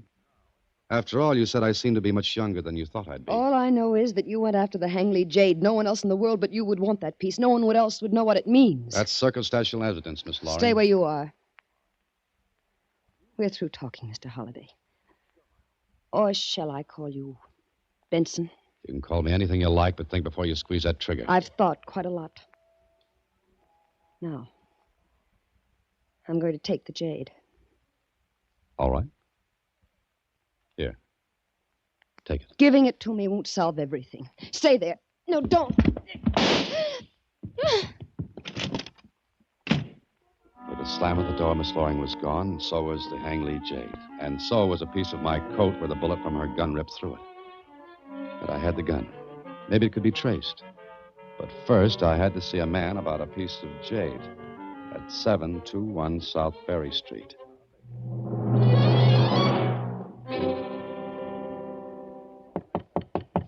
Yes, who is it? Holliday. All right, just a minute. Come on in. Now, give me the Hangley piece. I'm sorry, but you're about a half hour too late. What are you talking about? Well, I haven't got it. Maybe this will show you I don't like jokes. Now, look, whatever your name is, take that gun out of my ribs. I'm developing an allergy. Give me the Hangley piece. What if I told you a girl who called herself Greta Loring took it away from me? What? Loring? You have that name right? I have every reason to remember it, but good. Where is she? I don't know. Will you... All right. Turn around, face the window. Now, look, fella, this Turn around. Now, where did that girl go? I told you I don't know. How did she find you? The same way you did. She was in Quan Hai's shop this afternoon. Uh-huh. Okay, Mr. Holliday. Thank you for running that errand for me.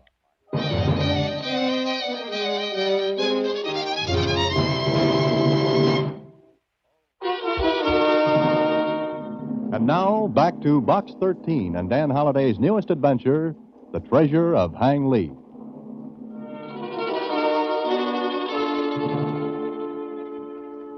Nice hit. Over the top of my head. When the birds and the bees left my skull, I sat up. The room was dark. I started to get to my feet when... You're feeling better, Mr. Holliday? Huh? Mr. Kwan. Oh, I am flattered you recognize my voice. But you are feeling better? Except for a new head, I couldn't ask for anything more. I'm sorry I did not arrive in time to save you that inconvenience. Mm-hmm. But now that you are here, why? Why am I here? I came to see your friend. Today I have no friends. Wait a moment. I shall turn on the light. And I could use some. Here we are. Mostly on what's going on. Yes, here. You gave our friend the Hungly jade? Now, wait a minute. Just a moment. Before you answer, you had better look in this little alcove. Look, Mr. Holliday. Who's that? He's dead. Yes. Quite dead. Stabbed in the back. But he's not the man I came here to see. I'm afraid not. I wish he were. Well, then who is this? One of the men I have been seeking for 10 years. 10 years? Look, Mr. Kwan, I have a large headache. You're no aspirin with your Chinese puzzles. The man you came to see was named Benson. That doesn't help. The dead man there is a man named Fisher. And what about a man named Loring? Oh, you know a man named Loring. I met his daughter today. Ah, his daughter. Now I am beginning to see. But I presume you gave Mr. Benson the Hungly jade you got from me today? I did not. Mr. Loring's daughter relieved me of it. She has it? You know she has. I have only your word for that. Well, that's all you're going to get, Mr. Kwan. I think you mean that. Very well, Mr. Holliday. I shall have to leave now. Oh, no, you don't. There's a murdered man here. How do I know you didn't kill him? That is a reasonable question. You have only my word that I did not kill him. And you'll go with me to the police. Oh, it's funny, huh? No. I was thinking of something, a proverb. And being Chinese, I am permitted one proverb. I've got one for you, Mr. Kwan. A bird in the hand is worth two in the bush. Right now, you're the number one bird. Very good, Mr. Holliday. But my proverb is more to the point. Two men of different minds must soon say goodbye. We're going to the police, Mr. Kwan. You leave me no alternative but this. Would you use that gun? I'm afraid I would, if you tried to stop me. But please, do not blame me, Mr. Holliday. This is the fault of my ancestors. Your ancestors? They invented gunpowder. Goodbye.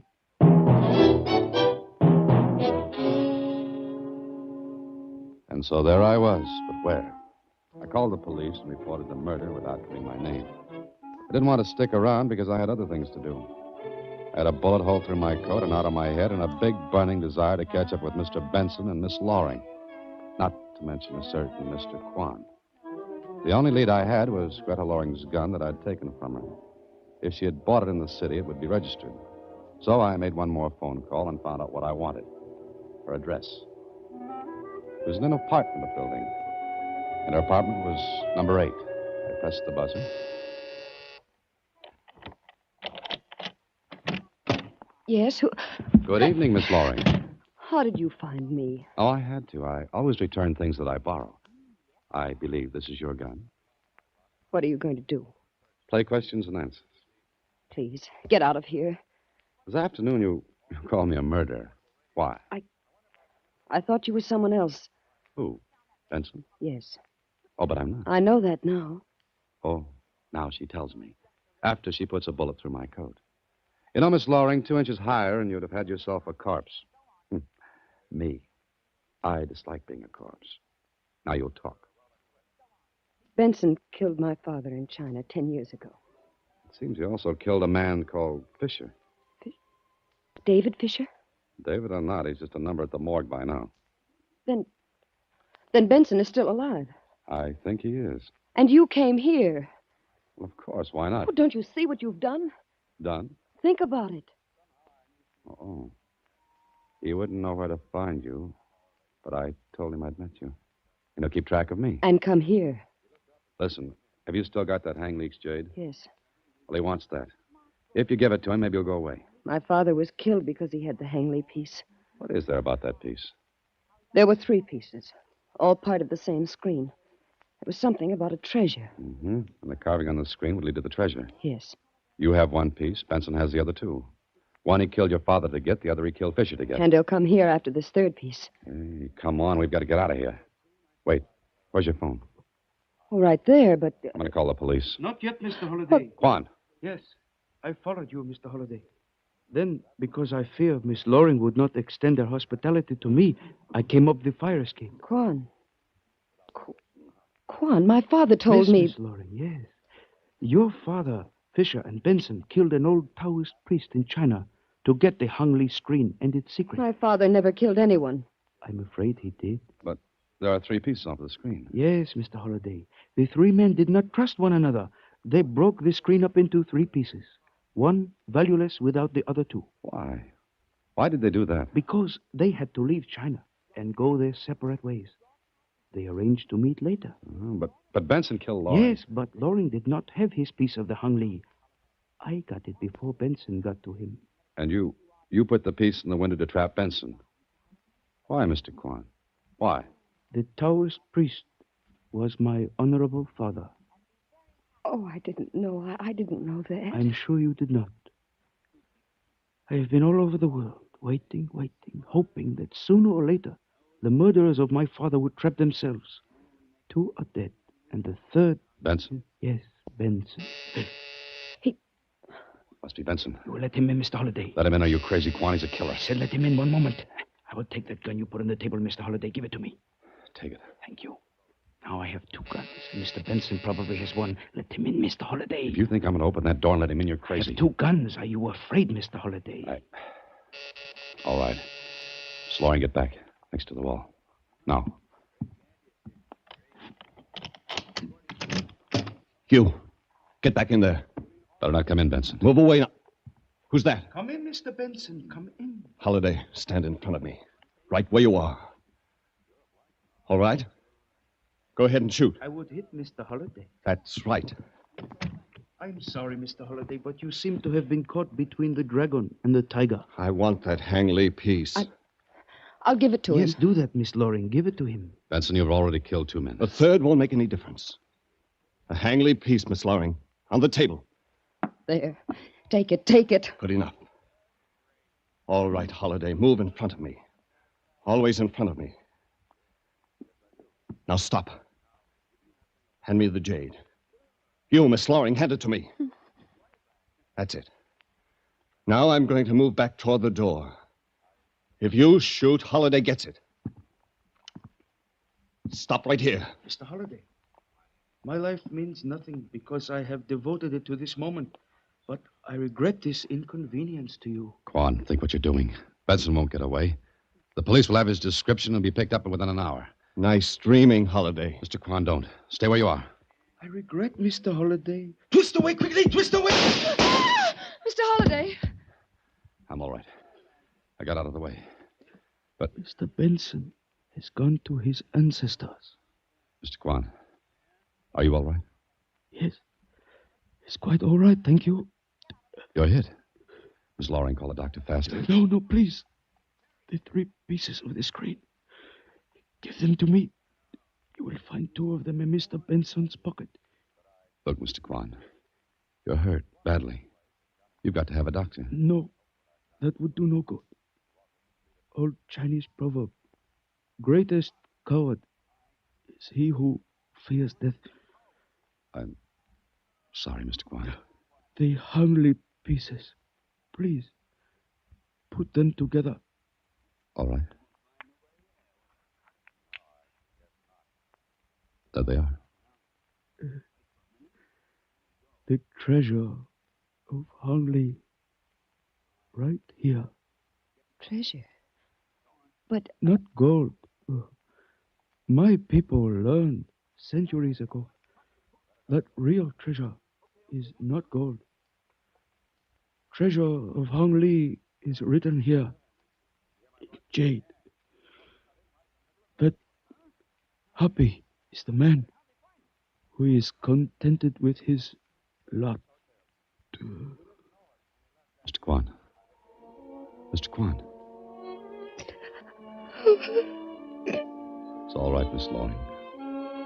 Mr. Kwan is contented.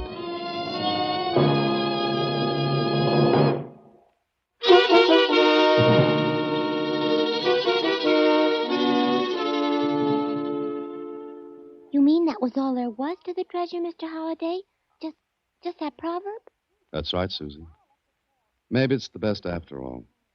You see, we beat our brains out going after something, and when we've got it, the thing on the other side of the hill always looks better.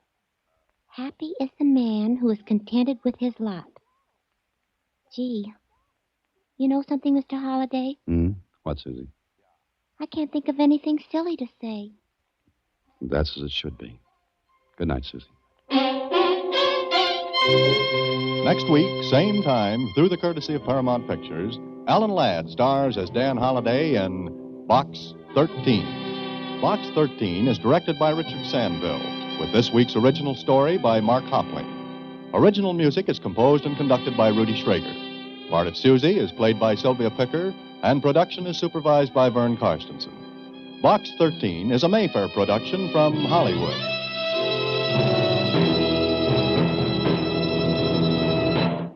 Watch for Alan Ladd in his latest Paramount picture.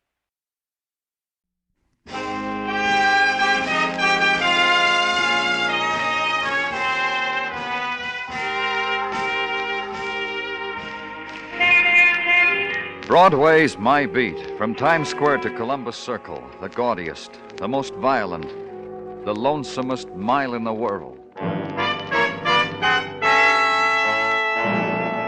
Broadway Is My Beat, with Larry Thor as Detective Danny Clover.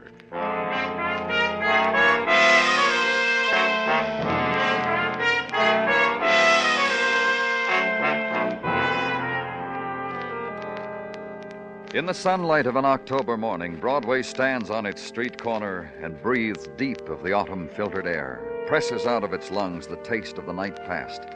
This is the time of day when neon is silent, spectaculars doze. The shadows have not yet found their final shapes, and the pavement is flecked with glints of sun fragments. Doorways are opened on the October day, and the night dreams are swept into the gutters. It's the time of the coffee and cakes, and break from the starting gate. And the odds, even up, you never come in.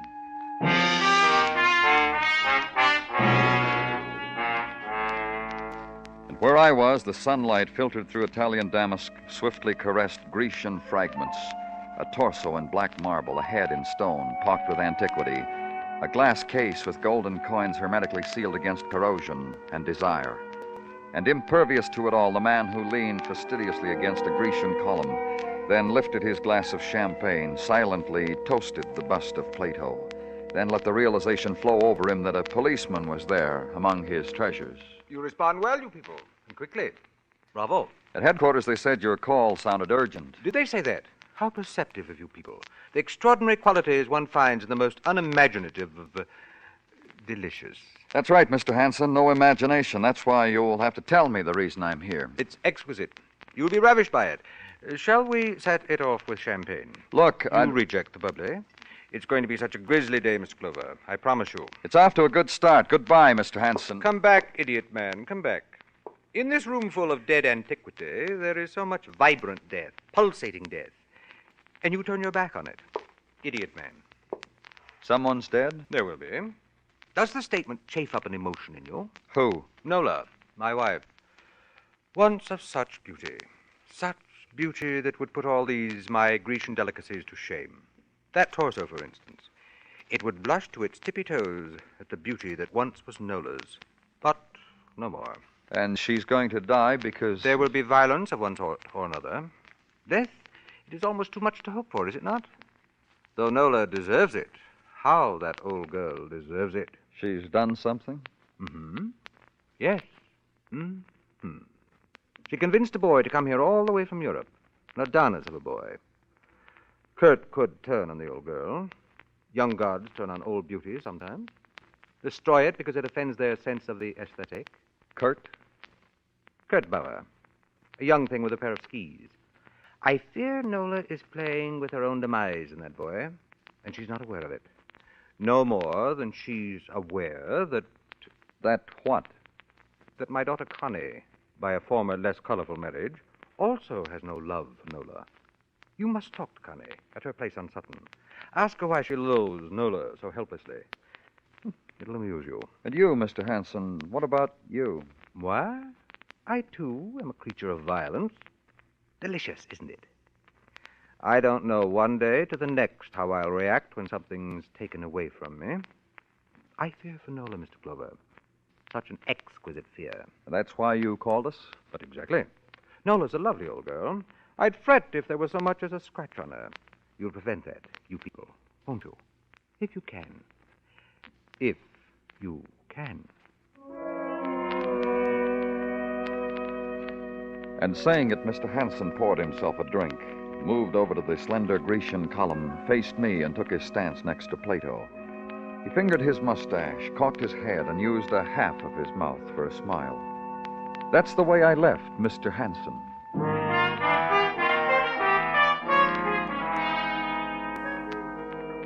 Then call his daughter, be told that Miss Hanson was not at home momentarily. Momentarily, she had an appointment elsewhere, at Rockefeller Plaza, the ice skating rink. So go there. Have her paged. Miss Hanson. Miss Connie Hanson, please. And watch the skaters briefly. The young thing who catches your eye in pirouettes. And Swifty, the rapid boy on racing blades. And the lady who gets up again, brave and intent, and skates close to the rail. And the very tall young woman who skims out of the crowd and talks to the announcer. Hi, Miss Hanson. That man asked for you. Do you want to see me? Yes, my name's Clover. Can we sit down? Sure, if you want. I'm from the police, Miss Hanson. Go on. I'm not panicky. I had a talk with your father a little while ago. What's his current burden? I'm not sure, Miss Hanson. He seems to be worried about your stepmother. He should have started to worry about her 15 years ago, the day he married her. If I were he, I'd give up by now. You know, come philosophical about her. What'd he say about stepmother Nola? He said something would happen to her. Somebody... Kurt? He mentioned a name, Kurt Bauer. Kurt Bauer. You know something? I've been waiting for Kurt for 2 hours, just to cross hands with him and dance a Blue Danube with him. He won't show up. Would you show up for me, Mr. Clover? For a girl who's 6 feet tall? I want to... My complexion's not so bad, but look at this hair. Ever see hair like this on a girl? I chuckle to myself when I put lipstick on my face. Tell me about Kurt Bauer. And see me gush? Don't make me do that, Mr. Clover. I'd titter and poke you with an elbow. Well, just tell me who he is. Young man. We found him in the Italian Alps. We? Stepmother, Nola, and I. We were skiing. Something came out of the blue and plopped down beside us and made nasty little slaloms in the snow. That was Kurt. What's he doing here? Stepmother Nola stopped waxing his skis long enough to tell him she could get him a job come winter at Lake Placid. Then why would he want to do anything to harm her? My daddy tell you he would? Dad was ribbing. He's a ribber. Great sense of humor. He reads Plato and hits passers-by over the head with folded newspapers. How about you? You don't like Mrs. Hanson, do you? I don't like any woman who's lovely. You blame me? Now, pardon me, Mr. Clover. There's a tall man skating over there. He's alone. I never saw him before, but maybe he's looking for me. I'll give him something to look at.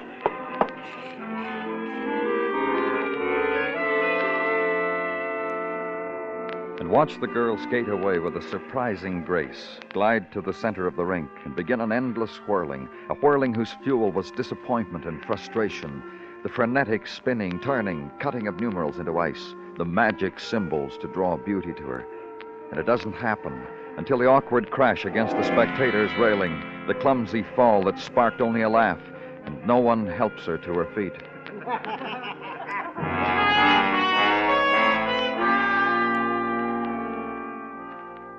Check now with the proper authorities for an address on Kurt Bauer, ski instructor. Be given it. Go there, to an apartment whose odors are of wax, of oiled wood, and steel. And blended with it the perfume of the woman who runs her fingers across the boy's mouth as he speaks. Please, Nola, please. The man frighten you, Kurt? You've met his type before. Don't be frightened, darling. You will understand, Mr. Clover, that Mrs. Hanson... Nola, darling, Kurt, Nola. Please take your hand from me. In the presence of this gentleman, it is not... Do you realize what you're doing to this boy, Mr. Clover? You frighten him. Because he's been harassed by men like you before. By police? You're all alike, whatever they call you. Police, authority, men on horseback, men in uniform. Only you're not, are you, Mr. Clover? On horseback, I mean, or in uniform. But Kurt has met you before. What Mrs. Hansen is trying to say for me, and I would wish she did not. Kurt, I was only trying to... What Mrs. Hansen is trying to say is that I served with the Nazi Alpine Corps, against my will, that I deserted them, that my innocence has been proven by your occupation forces in my native Germany, that my relationship with Mrs. Hansen is only... Only that, Mr. Clover. I'm a sort of fading employment agency for young men who fly beautifully through the air. Your husband said he was afraid for you, Mrs. Hansen, that something was going to happen to you. Something bad? By whose hand? Your stepdaughters, maybe. Kurt's, maybe. Your husband's, maybe. Shall I give you my reaction? Mrs. Hansen, I'll give it to you, my reaction. Connie, my stepdaughter, pathetic girl, she's so in love with Kurt. She might hurt me, even try to kill me. Yes, she might. And I could understand it, believe me, I could. And my husband, you've met him. He's vicious, no? But if he stooped to soil his hands that much, it would astonish me. And Kurt, my Kurt, could you hurt me? Why? I want you to go away from here, Nola. Someplace where you will be safe, where you... You're frightened for me, Kurt? You don't want anything to happen to me, your nice American friend? That inn in Vermont. There is snow there now. You will enjoy it, Nola? We'll talk about it, okay? When this gentleman leaves, we'll talk about it. I wish to assure you, sir... He's leaving now, Kurt. See? I'm helping him with his coat. And then we'll discuss it. Here. A tug on your jacket, Mr. Clover, and you're ready for the street. Goodbye, Mr. Clover.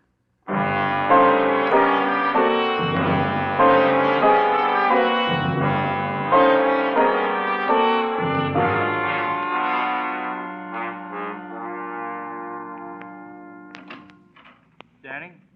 Come on in, Muggerman. What's on your mind? Nothing. Just going home, Danny. How about you? Yeah, a few minutes.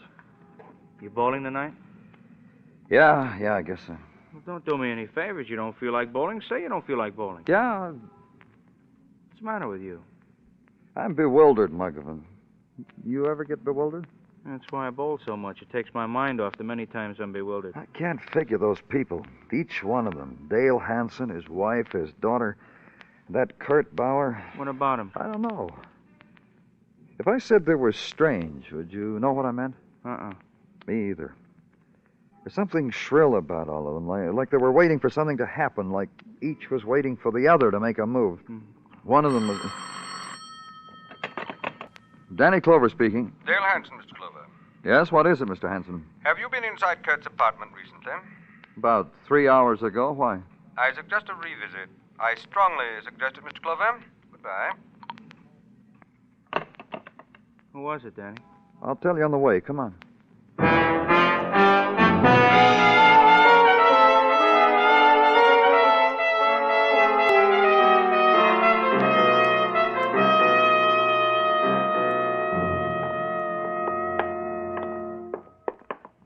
Door's wide open, Danny. Thank you very much for the information, Muggerman. Go on in.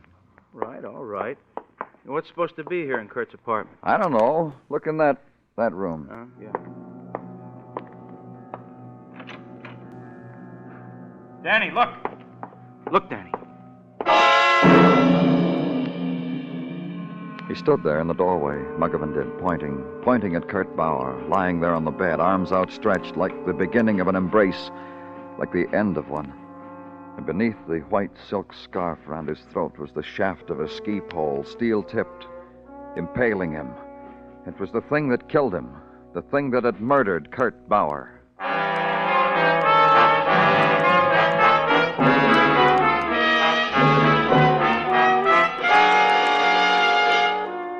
You were listening to Broadway Is My Beat, written by Morton Fine and David Friedkin, and starring Larry Thor as Detective Danny Clover. Robert Q. Lewis is in the Waxworks for a solid hour of pop tunes every Saturday night on CBS Radio. If you go in for Tin Pan Alley favorites, come in for Robert Q's Waxworks just a little bit later tonight on most of these same stations. Robert Q's name guests who know their music and sometimes sing it America's discs America currently sold on. Enjoy them all on Robert Q's Waxworks later tonight on CBS Radio.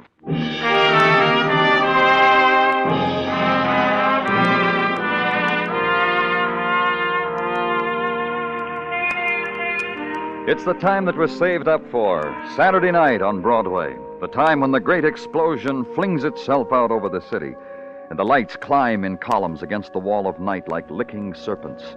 Crowd gathers to give it voice. The hawkers, the gawkers, the hurry-up boys, the take-it-easy girls, the laughers, the weepers, the footsteps, the sigh of silk, the whispers. And inside, a thin sheet of glass away, the cocktails on the varnished bar, and the piano, and the secret sounds from a corner table. This is it, kid. Broadway, in the blaze of the moon, Saturday night time.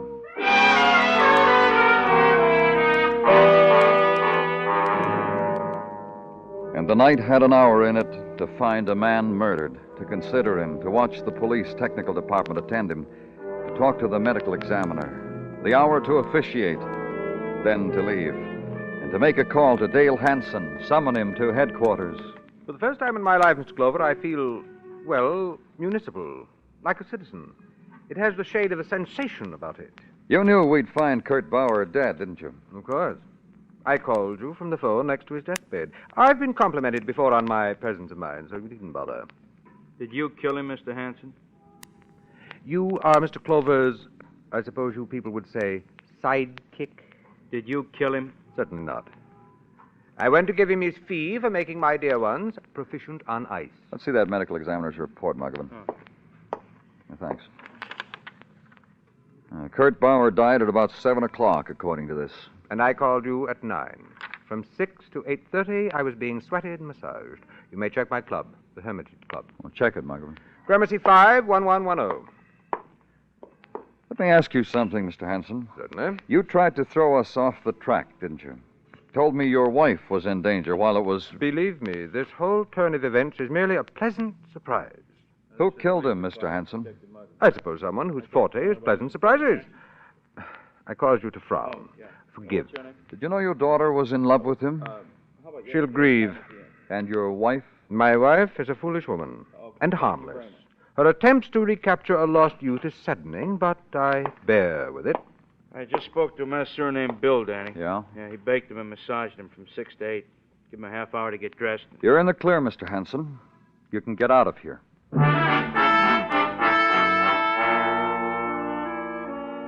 Then the phone call to the Hanson apartment. Be plugged into the chauffeur's quarters. Be told in a crescendo of yawns that Mrs. Nola Hanson had been taken to Grand Central at about 4 o'clock for a jaunt to Vermont.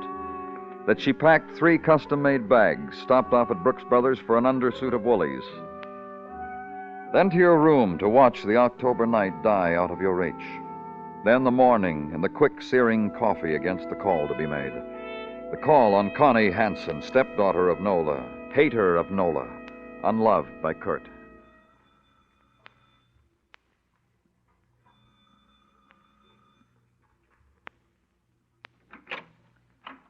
Miss Hanson, please.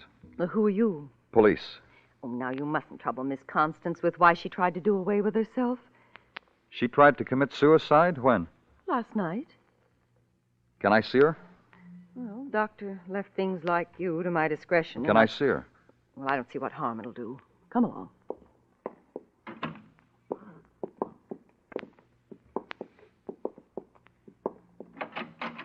Miss Constance? It didn't make me any more attractive, did it? I thought maybe... Why, Miss Hanson? Why? Kurt's dead, haven't you heard? I ever tell you about Kurt? Beautiful Kurt, handsome Kurt. You're not a woman, so you don't know what it was when he touched you, even by mistake. He never drew his hand away from you the minute he did. I could gush like this forever. You could have killed him, tried suicide knowing it wouldn't work to make us think... You're a ray of sunshine, Mr. Clover. You really are. A big help. You're thinking I could kill Kurt. That makes me something, doesn't it? Really something. A girl a man could want. A man man could want a girl like that? I'm sorry, Miss Hanson. You'd better leave, don't you think?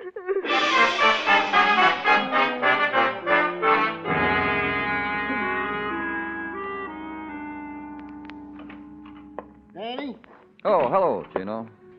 Happy holiday. Oh, thanks, Gino. Holiday? What holiday? You kidding? No, I'm not. What holiday?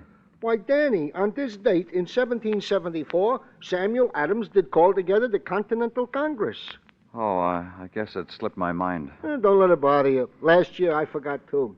And, Danny, to celebrate this auspicious occasion, I gave my oldest, Emilio, a new Columbia bicycle. My, what a happy, laughing lad he was upon receiving it. I'm sure he was. Well, Danny, let us not twaddle. To work. If you insist. As indeed I do. However, the news I have to give you is pause. It's what? Pause. Not much of it. I put in a phone call to Vermont and the inn where Mrs. Hanson is staying. She was out walking the hills, so I left a message to get down here post-haste. What else, Gino? Well, I already told you, Danny, that the news would... hello, Muggerman. Hi, Gino. Danny. Yeah? I've been over the immigration department most of the morning checking on Kurt Bauer. What'd you find out? Oh, not much we don't know already. He was in the German army, deserted. You know what Kurt told you. Just one thing, though. Yeah? Bauer came over here with his mother. Set her up in a little house out in Flushing. Here's the address. Oh. Thanks, Muggerman.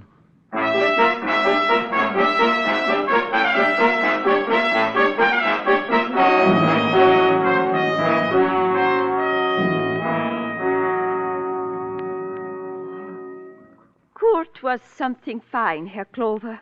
Something beyond your understanding. I met him, Mrs. Bauer. Talked to him. He told me he was a deserter. My Kurt was a man of intelligence.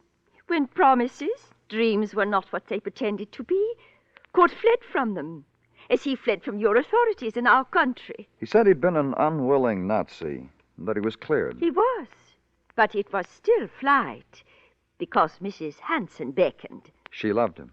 Many have loved Kurt. Many Mrs. Hansons. Younger, richer, less greedy for youth. And many husbands have wished my Kurt dead for this. Dale Hanson? A curious man. This house, it was his gift to Kurt. Kurt's clothes, his apartment, money to spend. You mean they were a gift through Mrs. Hanson? No, from him personally. Because my Kurt went to him when we came to your country, explained to him his interest in Mrs. Hanson was only professional. She had talent for skiing. Explained to him his gratitude for the opportunities of your country. My Kurt was an intelligent man. You could call it that. Was it not intelligent of him to go to Mr. Hanson immediately when you found him with Mrs. Hanson? When you told them of her husband's fear for her? Kurt did that? Immediately. To ask of Mr. Hanson the favor of money for our return to our home. Kurt had no wish to be present when... And what did Hanson do? He promised Kurt the money. He told Kurt to come here to me. He would bring the money to us. You wish more from me, Mr. Clover? No, nothing.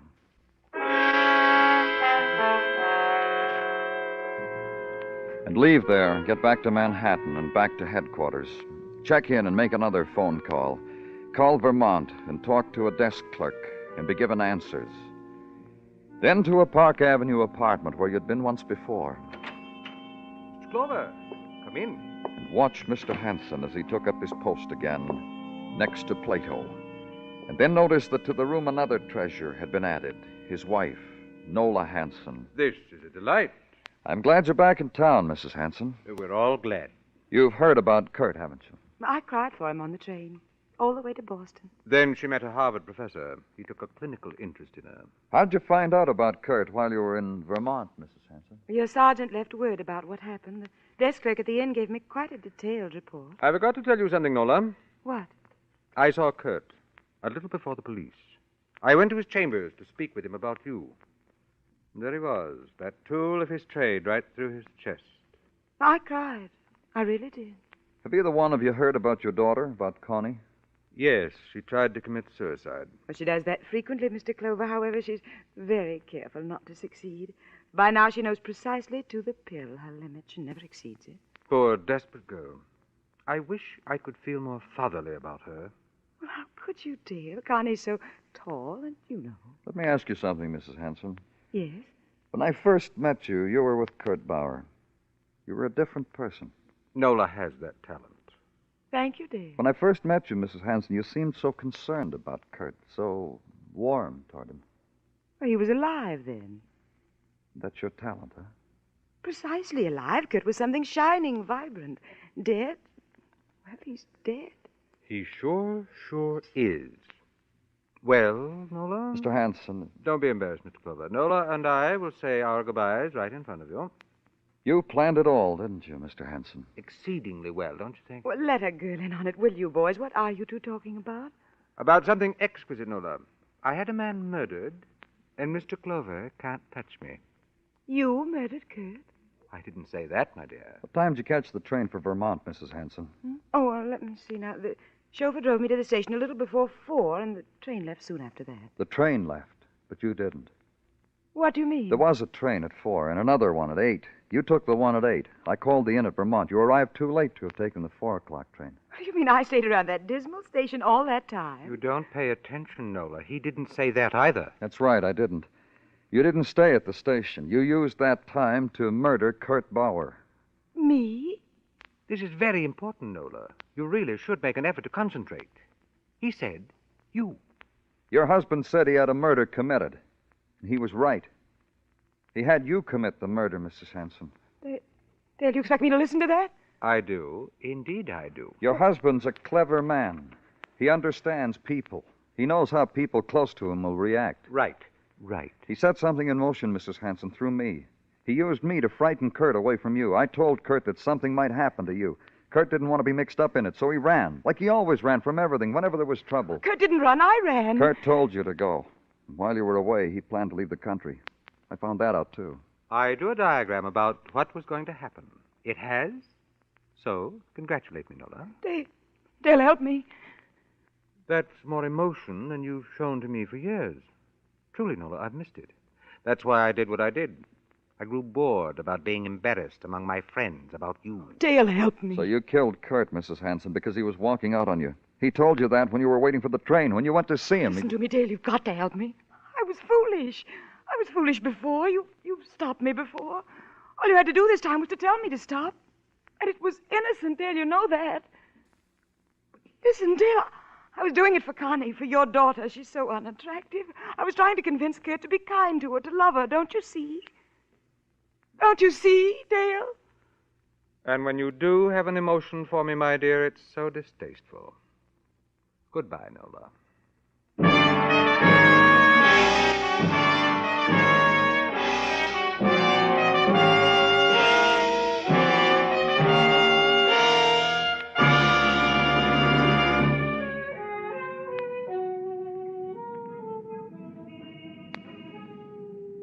Nighttime blares down Broadway.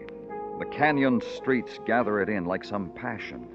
And the night is a backdrop for a million fragments, neon and roar and melting shapes and shock and clots of crowd.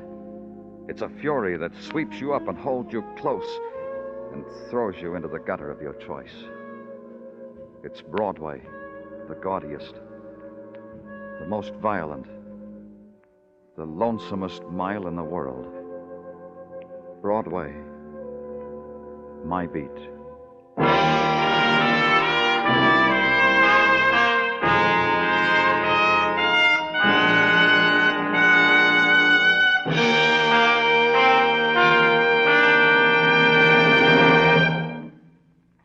Broadway Is My Beat stars Larry Thor as Detective Danny Clover, with Charles Calvert as Tartaglia and Jack Crucian as Muggavan. The program was produced and directed by Elliott Lewis, with musical score composed and conducted by Alexander Courage. In tonight's story, Betty Lou Gerson was heard as Nola Hanson and Ted Osborne as Dale Hanson. Featured in the cast were Mary Shipp, Irene Tedrow, and Robert Boone.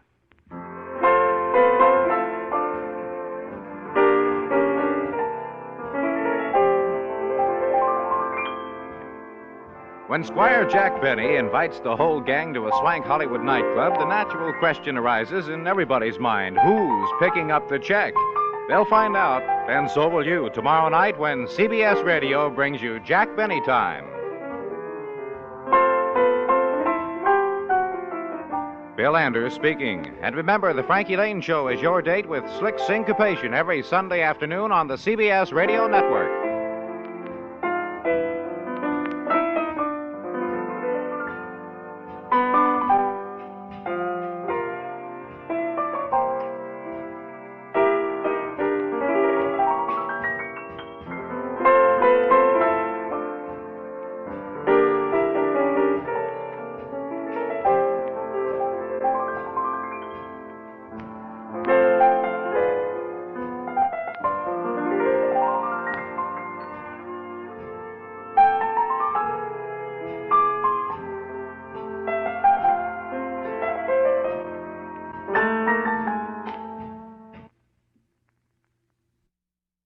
Brought to you by RadioClassics.com. All copyrights are the property of their respective owners.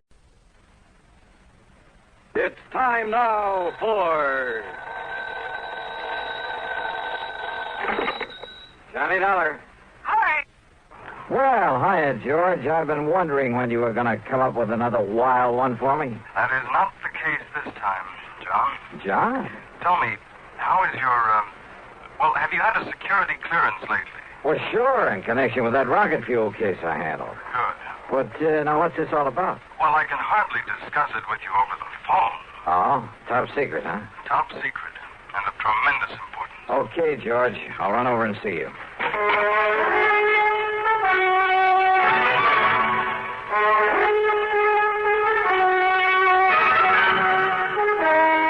CBS Radio brings you Bob Bailey in the exciting adventures of the man with the action-packed expense account, America's fabulous freelance insurance investigator. Yours truly, Johnny Dollar.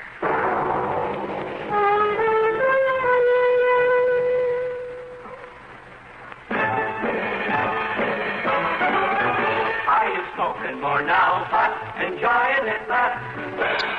Have a real cigarette, have a Camel. Are you missing the smoke? A nation like that. Have a real cigarette, have a Camel. Are you looking for flavor and mildness? Have a real cigarette, have a Camel. The best tobacco makes the berries that smoke. Have a real cigarette, a real cigarette, a real cigarette, have a Camel. If you're smoking more today, but enjoying it less, try Camels. More people smoke Camels than any other cigarette. Any filter, any king, any regular. The Camel blend of costly tobaccos has never been equal for rich flavor and easygoing mildness. The best tobacco makes the best smoke. Have a real cigarette, a real cigarette, a real cigarette, have a Camel. And now, Act One of yours truly, Johnny Dollar.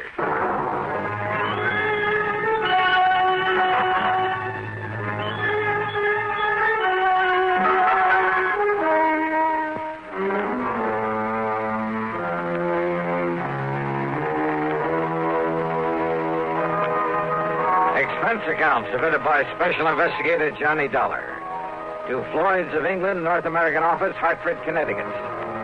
Following is an account of expenses incurred during my investigation of the missing missile matter.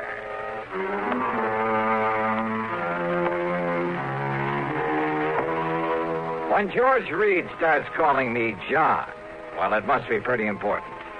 So expense account item one, $1.25 for a taxi over to the square on the office of Floyd's of England. We'll use this rather isolated office in the back so as not to be disturbed. Yeah, okay. Or overheard. Now, if I seem to be somewhat vague about this whole thing, I assure you it's only because of my own rather limited knowledge of... Well, sit down, Joe. Oh, yeah, sure. Well, you can hardly expect me to investigate something unless I know what it's all about. Well, John, out on the West Coast... Oh, come off this John stuff, will you? I'm sorry, Johnny. But now listen. Yeah, shoot. Out near Los Angeles, in North Hollywood to be exact, is a small plant that operates as the Smithwick Paint Remover Company. Oh, what's so all-fired mysterious about that? Not one drop of anything even faintly resembling paint remover has ever been put out by them. Huh? Actually, that name is only a blind, a cover-up. Yeah? For what? An outfit that might better be called the Smithwick Missile Development Company. Government stuff, huh? Johnny, they have no official connection with our government whatsoever. But unofficially? That's the sort of question we never ask. So far as anyone knows, our government simply doesn't recognize them, gives them no support, financial or otherwise. So far as anyone knows. Which means they receive no protection from Uncle Sam either. So Floyd's of England writes the insurance. Precisely. Under orders from our top brass. Well, what's happened out there? What's the trouble? Johnny, it appears from what Smithwick told me on the phone that one of their missiles is missing. Oh, well then. What? Yes. Oh, now look, George, I heard of a guy who mislaid a bass drum once and somebody who had an elephant stolen. Johnny. Oh, one of those missiles? Oh, wait. Hey, maybe he was talking about one that got lost in outer space. But then why send for me? They have nothing whatsoever to do with the firing of those things. But don't you... A small plant out there, did you say? Yes. Oh, then it simply doesn't make sense. Now, George, Johnny, all I know is what Dr. Smithwick told me over the phone. I agreed to have you go out there immediately. He'll be waiting for you there whenever you get there. Well? Okay, George, whatever you say.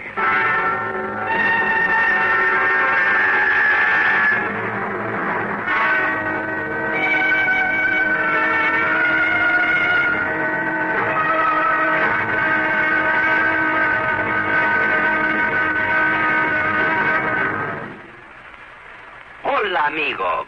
You want to know about stereo phonographs? Listen to my last bullfight on ordinary stereo. Ole! But now, Columbia Stereo 1.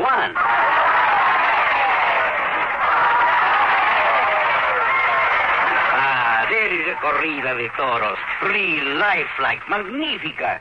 There is such a big difference in stereo phonographs. With most, all you get is a couple of speakers shooting in different directions. But with Columbia, hombre, you get fantastic stereo projection. What it does is to send circles of sound sweeping through every inch of a room. You are surrounded with live sound, live feeling, live passion. Ole! Ole! How they cheered me. Ask your Columbia phonograph dealer to demonstrate Stereo 1 by Columbia. Prices start as low as $39.95 for portables, $129.95 for consoles. El picador! Who let that bull out? And now, Act Two of yours truly, Johnny Dollar and the Missing Missile Matter. Expense account item 2, $8 for a plane to New York. Item 3, $176 1/4 for a 707 to Los Angeles. I arrived about 6 p.m. Pacific time. Item 4, $50 deposit on a rental car, and I drove to North Hollywood, to the so-called Smithwick Paint Remover Company. As I walked into the reception room at the front, a good-looking blonde hurriedly closed the door in back of her that led to a huge room full of desks and drawing boards, but no people. Yes, sir. Oh, my name is Dollar, Johnny Dollar, and I'm here. Johnny Dollar, the insurance investigator. My name's Gloria, Johnny. Gloria Snowden. Snowden? Will you just call me Gloria, huh? Why not? But look, I've come to see Dr. Smithwick. He... Oh, that's too bad, Johnny. He isn't here. Is what? Well, he left very suddenly late this morning for Washington or someplace, I guess. Oh, now that's funny. After asking He for asked me to be me sent. to be sure and stay here until you came, and... Gee, I didn't was really going to be you, Johnny. He just said Mr. Dollar would be arriving, and But anyhow, when he makes these sudden trips, he's always back here first thing in the morning, and I'm sure he wants to see you. Oh, my.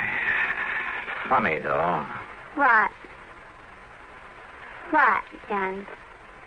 Well, I suppose I'd better get something to eat and find myself a place to sleep. Oh, gee, I'm hungry, too. And it's all your fault, Johnny, because I had to wait around for you.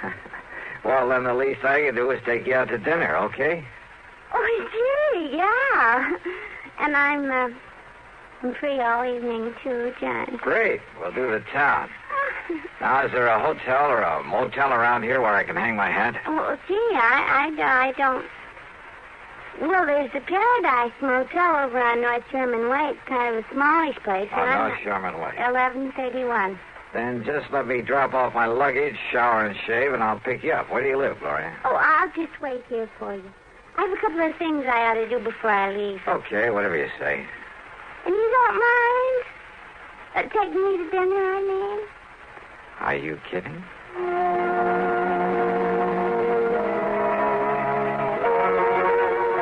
Funny, all this big emergency, all this hurry. The man who'd sent for me was off somewhere else. I should have asked for directions because it was over half an hour before I finally found the Paradise Motel.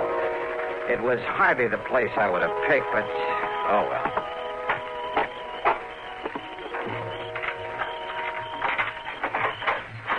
Yeah, here you are, Mr. Dollar, number 7. Okay. This be satisfactory? Yeah, sure. Because if it ain't, I got other vacancies. No, this will be all right. Uh-huh. Anything you want, I'll be in the office. Well, I could sure use a few ice cubes. Oh, brought your own jug, huh? Have them for you in the jiffy. Good.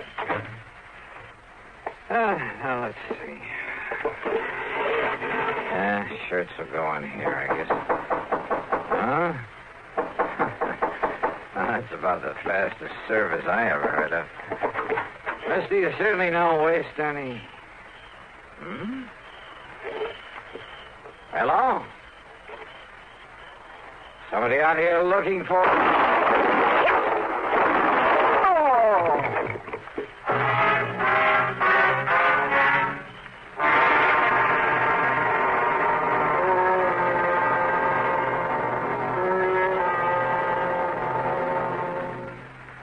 Act 3 of yours truly, Johnny Dollar, in a moment. Welcome, recording star Mel Torme. It's terrible trying to sing with a bad cold. So I always take 4-way cold tablets to relieve cold miseries fast. Good idea. Tests of all the leading cold tablets proved 4-way fastest acting. 4-way starts in minutes to relieve muscular pains, headache, reduce fever, calm upset stomach, also overcomes irregularity. When you catch cold, try my way. Take 4-way cold tablets. A fast way to relieve cold distress and feel better quickly. 4-way, only 29 cents. Now, here's a word about another fine product of Grove Laboratories. To get rid of embarrassing dandruff in 3 minutes, change to Fitch Dandruff Remover Shampoo. 3 minutes with Fitch regularly is guaranteed to keep unsightly dandruff away forever. Apply Fitch before wetting hair, rub in 1 minute. Add water, lather 1 minute. Then rinse 1 minute. Every trace of dandruff goes down the drain. 3 minutes with Fitch and embarrassing dandruff's gone. At the same time, Fitch can brighten hair up to 35%. Get Fitch Dandruff Remover Shampoo today. And now, Act 3 of yours truly, Johnny Dollar.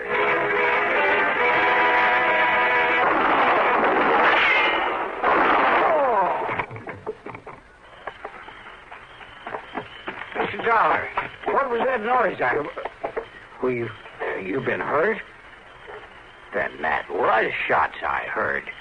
Mr. Dollar, whoever fired him was a pretty lousy shot, thank heaven. Oh, then you're okay? You mean he missed you? Oh, how do you know that wasn't just a backfire you heard? Backfire? Yeah, from some passing car.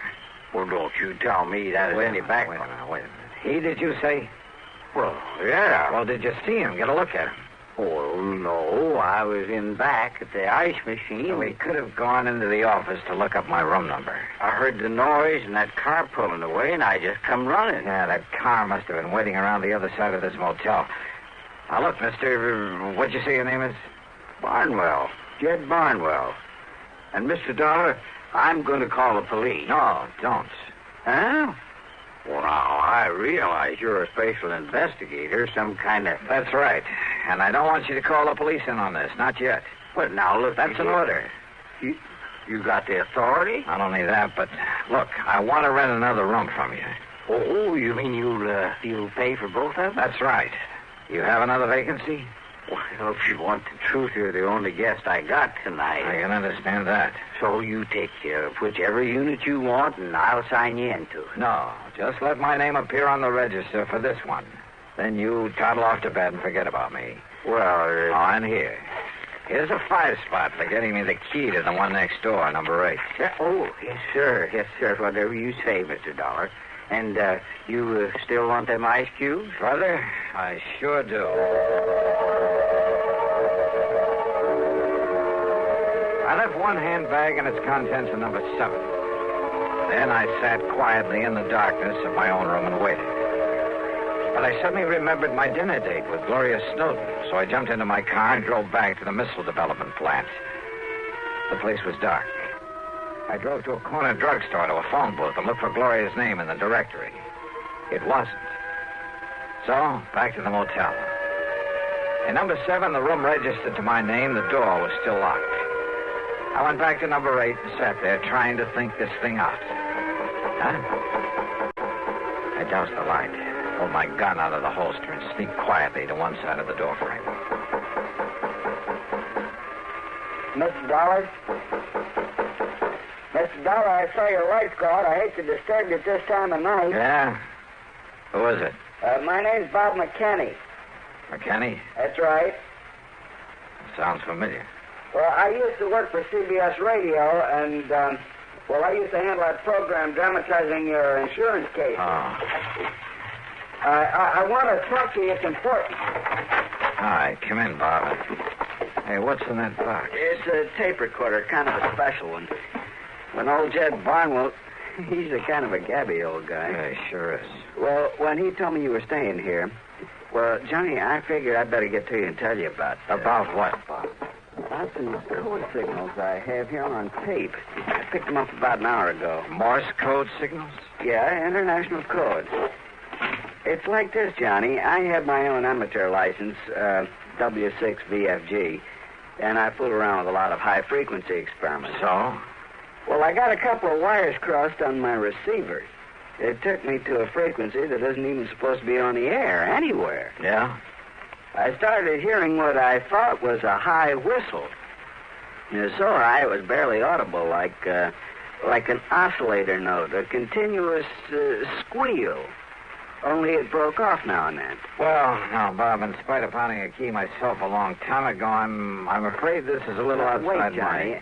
I've also been experimenting with this tape recorder, running the tape and recording at about 5 feet a second instead of 7.5 inches a second. Yeah, well, excuse me, but listen, please. Okay, I'm listening. I recorded that squeak, running the tape real fast, and then I played it back slowly. You know what it was, Johnny? All right. It was ultra-high-speed transmission, code transmission. Oh? And when I played it back as slowly as I could, so I could read it, will you listen to it? I've got a variable speed on this. Can you read international code? Go ahead, Bob. Turn it on. Yeah.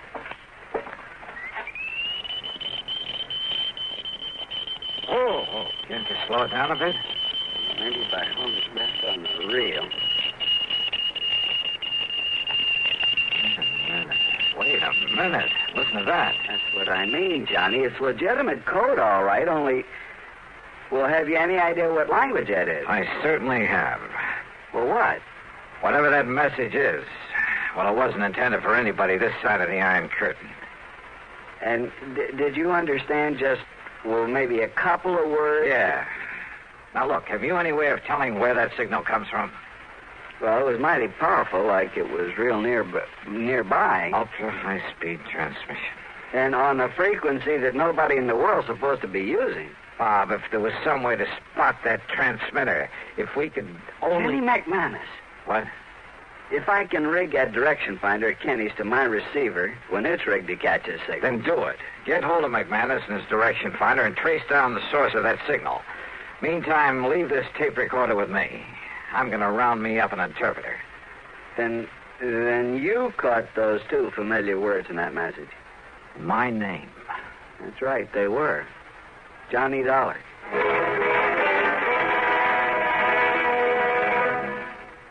Act 4 of yours truly, Johnny Dollar, in a moment. And now here's a message from the watchmakers of Switzerland. Swiss vacation. Swiss vacation.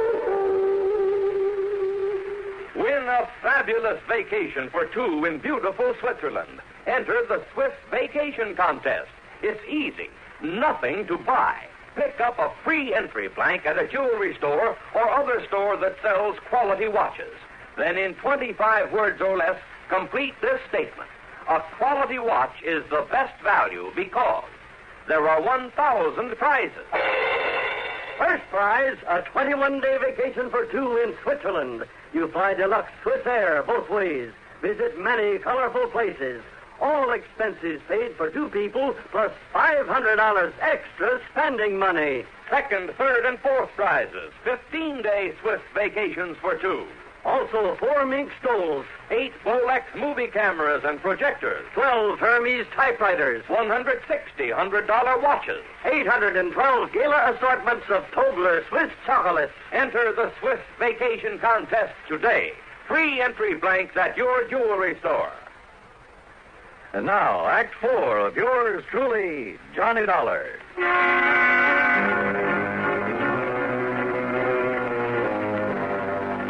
Two familiar words and that high-speed code message that Bob McKinney had intercepted. So high-speed it sounded like a continuous squeal until we played back the recording slowly and recognized it for what it really was. A secret message in that foreign language. Those two words were my own name, Johnny Dollar. My one good police contact there on the West Coast was Lieutenant Harry Golden of the Homicide Squad. Sure, it was out of his line. It was the middle of the night. But he rounded up Alan Orloff, an interpreter, sent him over to see me. It was nearly 8 a.m. by the time I transcribed the code message.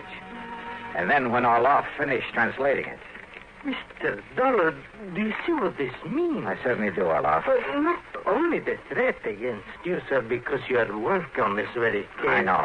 But the sender of this message has somehow got hold of secret plans for a missile, a space rocket. Orloff. Has copied those plans, is holding them for an agent of this other government to pick them up later on today. Which means that somehow I've got to locate the sender of that message. But how? And it must be done immediately before the contact with this other agent. I know. Then don't you see, Mr. Wait. Yeah? Who is it? Bob McKinney. Oh, Bob. What'd you find out? Johnny, that secret transmitter's right here in North Hollywood. It's been working ever since I talked with you, up until just about an hour ago. Here's the address and the name of the person who owns the house. Good. Only the antenna must be set up in the attic or something. What do you mean? There's no outside antenna to show there's a transmitter working there. And, of course, using that frequency that nobody would ordinarily be able to pick up. If it hadn't been for my dumb luck in receiving an ultra-high-speed transmission. Did you record any further messages? I got them right here on tape, on this recorder. Good. Then while you transcribe them so Mr. Orloff can translate them, I'm going to the address you have on this... Huh? Kind of figured the name of that sender might surprise you. Surprise, huh? That is the understatement of the week. I'm going over to that missile development outfit. And I hope and pray Dr. Smithwick is there now.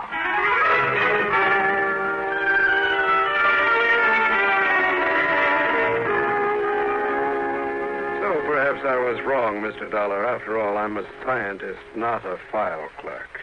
But I was certain the plans for that missile were missing from the vault just before I was hurriedly called to Washington. Dr. Smithwick. Contrary to our usual policy, I asked the government to send some men here to investigate.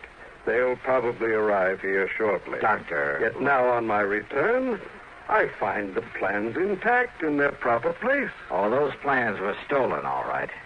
And for the benefit of one of the big foreign powers. What?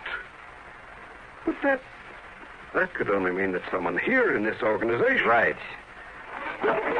You mind if I call in your receptionist? Gloria Snowden. I want her in on what I have to say.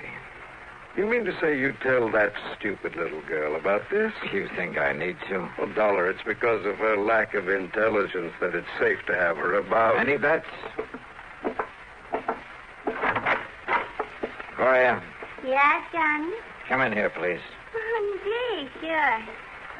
Hi, Doctor. Now, Mr. Dollar. Doctor, Gloria was the only one beside yourself who knew I was out here, who could have arranged or carried out the attack on me last night. Attack? More important, she's the last one you'd suspect of being able to gain access to your vault, of taking the plans, having them copied, and preparing to turn them over to a, well, it sounds corny, but to a foreign agent. Are you serious? Whatever you mean by that. However, having intercepted a radio message sent out from a transmitter hidden away in her home. Well, this, Doctor, is a slowed-down, intelligible tape recording of that message. Well, I don't know what... Well, Gloria, or whatever your real name is. Very well, Dollar. And of course, neither of you gentlemen can be allowed to leave this office. Gloria, that gun. That's right. Any famous last words, Dollar?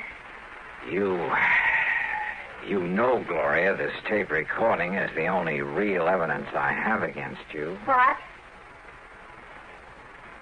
So what? So here. Maybe you'd like to have it. Oh, no, you...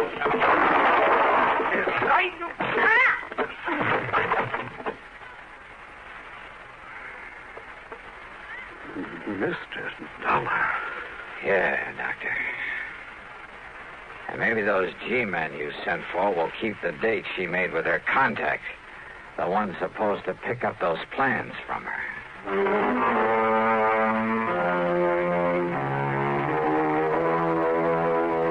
The government boys were more than glad to take over, and I hope they can find some way to reward Bob McKinney, who really solved this case. Expense account total, including the trip back to... wait a minute. Forget it. In so good a cause, it was the least I could do. Yours truly, Johnny Dollar.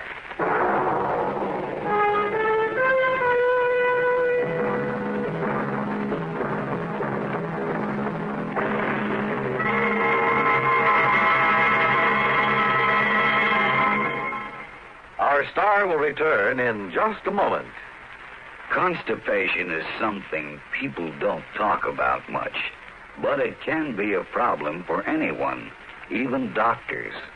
And when constipation occurs, it's interesting to see just what doctors consider important about a laxative they might use or recommend.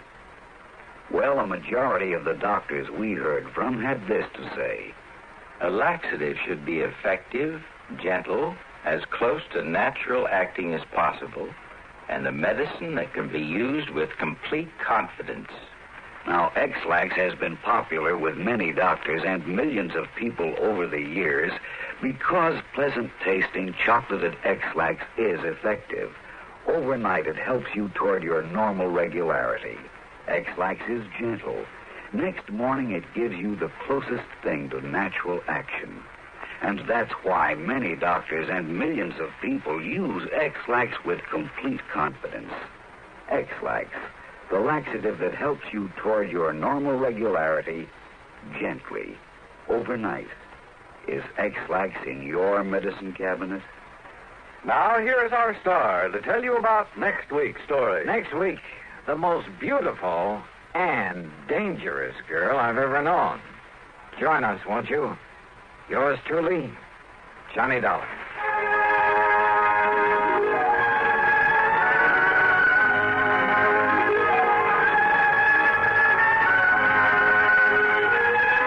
Yours truly, Johnny Dollar, starring Bob Bailey, originates in Hollywood and is written, produced, and directed by Jack Johnstone. Heard in our cast were Virginia Gregg, G. Stanley Jones, Horace Lewis, Harry Bartell, Don Diamond, and Bartlett Robinson. Be sure to join us next week, same time and station, for another exciting story of yours truly, Johnny Dollar. This is Dan Coverly speaking.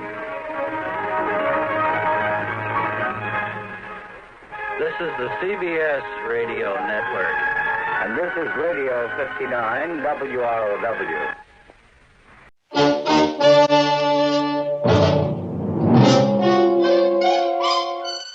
Box 13, with the star of Paramount Pictures, Alan Ladd, as Dan Holliday.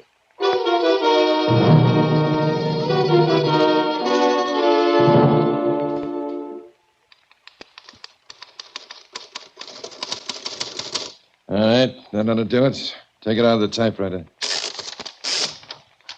Now address an envelope to Box 13, care of Star Times. You know, this Box 13 is made for us.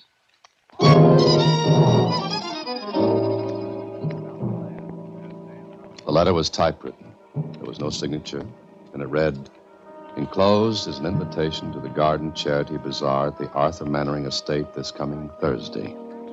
Use it, and maybe you'll get adventure.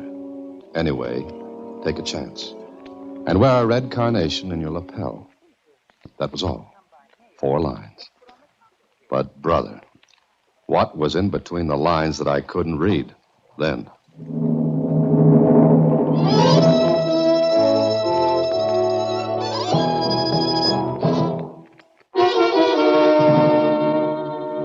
And now back to Box 13 and Dan Holliday's newest adventure, Dan and the Wonderful Lamp.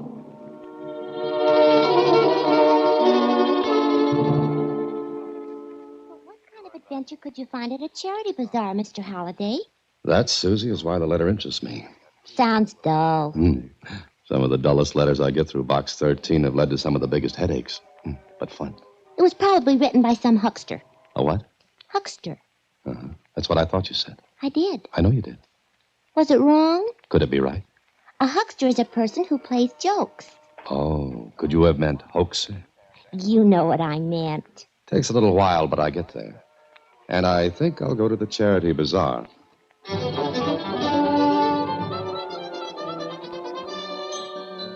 So, the next day I went to the charity bazaar. The Mannering estate was huge. Why not? Arthur Mannering had $5,000 for every blade of grass in the place. And it was a big lawn. There were lots of people, lots of money, and lots of places to spend it. I wandered through wondering what the gimmick was, why I'd been asked, what the adventure was going to be. No one paid any attention to me. No one paid any attention to anyone. Then, after about a half hour of aimless meandering, I just happened to stick my hand in my jacket pocket and pulled out a note. It read, "Go to booth number 5. Guess the number of beans in the jar as 1,862. That was all. Somebody'd put that note in my pocket. Easy to do in that crowd. Well, the adventure that looked as though it wouldn't amount to anything was amounting to a jar of beans. Hello there. Oh, hello. This is booth number 5, isn't it? That's right. Do you want to make a guess? Yes, I think so. It's $5 a guess. Make as many as you want. $5 a guess? It's for a good cause. And if I guess right, I win the beans. When it's all over, we'd be glad to give them to you. But you also win a prize. All right, what do I do?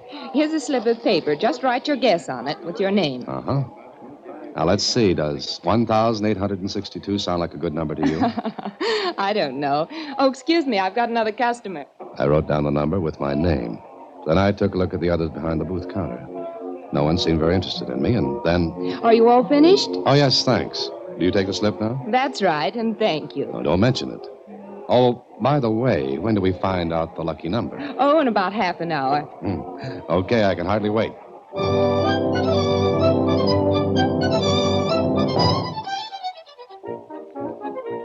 I waited another half hour, and during that time I paid $27.50 for a nickel fan, a nickel ice cream cone, and a 3-cent brass ring I won at the fish pond. Then... Attention, everyone. Attention, please.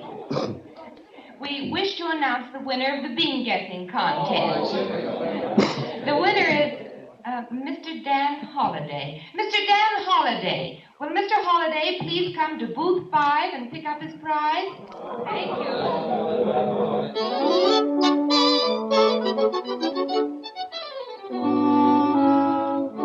Well, I went and picked up my prize. Whatever I'd won, it was big and heavy, all neatly done up in fancy paper and big ribbons. So I'd come to a charity bazaar to win a prize for guessing the number of beans in a jar. A great adventure. Anyway, I took my prize package to my office instead of home. Oh, Mr. Holliday. Gee, you're back early. Uh-huh. Thought I'd drop in here on the way home. What have you got there? I don't know, but I want it. How? I guessed there were 1,862 beans in a jar. Oh, that's a funny number to guess. I'll ride with you on that one. Well, let's see what I've got. Okay. Gee, it's heavy. Mm-hmm. What's that? It's a lamp. No self-respecting lamp ever looked like that. It's horrible, but cute. So for this, I spent $32.25, all expenses included. The shade's kind of pretty. If you like oddities, yes. It's not bad. Oh? Well, it's yours. Mine? Uh-huh, I don't want it. But maybe you were supposed to win it. Susie, I spent a dull afternoon and I came back with that. Somebody's ribbing me. Oh, I bet that's it. If I know whom to suspect, I'd send that lamp to him. Did you mean it when you said I could have it? Yes, I did. Susie, with my compliments, the ugliest lamp in the world. Now, I'll see you tomorrow. Help me put it back in the box, will you? That'll take a half hour. Take it home like that. Well, I don't know about walking along the street with it. Oh, I see what you mean. But it's your problem. Oh, throw the box away outside, will you, Mr. Holliday? It's too big for the wastebasket, and there's a trash barrel right down the street. Oh, sure. I'll see you tomorrow. Goodbye. You know, it's not bad once you get used to it. Yeah, well, that takes a while. So out I walked with the box under my arm. I threw the box in the back seat of my car, intending to get rid of it later. But I forgot and drove home with it. In fact, I carried it inside my apartment building. And when I reached my floor, threw the box down the incinerator chute in the hallway. And I wished now the lamp had been in it. It was midnight before I decided to get some sleep, and I was just dozing off when... Who's that? Special delivery letter for you, Mr. Holliday. Oh, okay, just a second.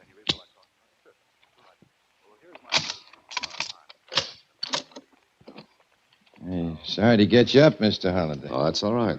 Here's your letter. Sign here, please. Yeah, sure. Oh, sorry, I dropped the pencil. Here it is. I'll get it. Roll inside. Go back to sleep. Mr. Holliday.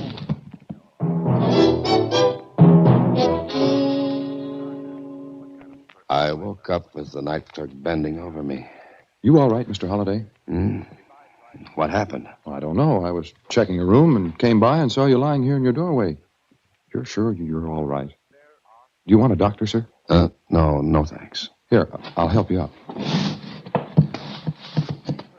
Dizzy? I've been steadier on my feet before. Hey, somebody went through your apartment. From the looks of it, with a steam shovel. Burglars. Yeah. I'm going to call the police. No, wait a minute. Close the door. But the police, Mr. Holliday. Well, let's see if anything's missing. Yes, sir. Well, there's your money. And your watch over on the night table next to the bed. Mm-hmm. And that's all that's worth stealing in here. Well, that's funny. Is it? Sure. You sure there's nothing missing, Mr. Holliday? No, not a thing. Well, gee, Look, it's all right. You better get back downstairs. I'll call the police later. Sure. Well, maybe you'll find something missing after a while. Maybe. Thanks. I'll see you later.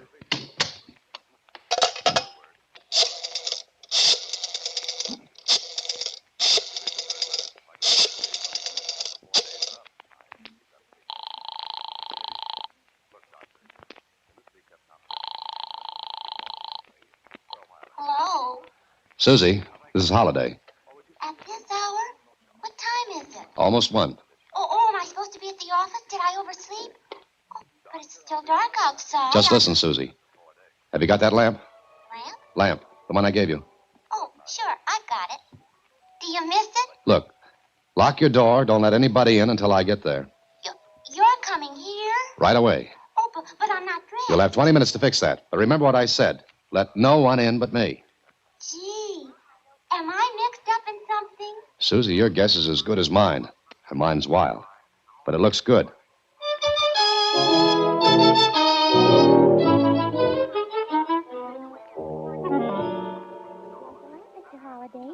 anyone see you take it out of the office? No, I don't think so. And they thought I had it because I carried the empty box home. What's all the fuss about that lamp? I don't know. I wonder. What do you wonder? Have you got a screwdriver? Screwdriver? A screwdriver or a knife. Anything we can use to take that lamp apart. Oh, sure. Take it apart? Uh-huh. I think I've got a screwdriver someplace. I remember using one to fix my wristwatch. Oh, good. Let's have it. Is this one? That's good enough. Now, let's turn off the lamp and disconnect it. Gee, I don't understand all this, but it's fun. There's a knot on my head that says you're wrong. While Susie watched, I took that lamp apart piece by piece, bit by bit. I even examined the shade, but... It's just a lamp, Mr. Holliday. Yeah. Nothing inside the base, nothing in the sockets, nothing in the body. Nothing, period. Did you expect to find something? I was sent to that bazaar to get this lamp. I did. You ended up with it. But somebody thought so much of it that my head was tapped. Now, why? Maybe. Gee, maybe. Maybe what, Susie? Maybe it's the lamp itself they wanted. Susie, maybe you've got something there. But why? What's there about this lamp? I don't know. Look, the Matterings are wealthy. Now, it stands to reason they've got a lot of valuable objects in their home. And the lamp could be worth a lot of money. We'll find out tomorrow. You're gonna leave it here? I have to, Susie. Meanwhile, don't let anyone in. Tomorrow, we'll see what's so wonderful about this lamp.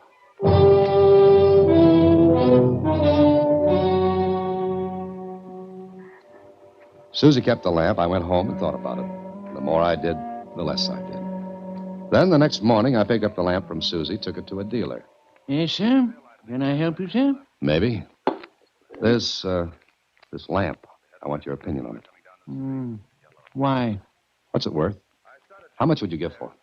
Well, if I were in a good humor, $2. 2? 2 1/4. But I'd have to be hysterical. You're sure? Positive. How much did you pay for it?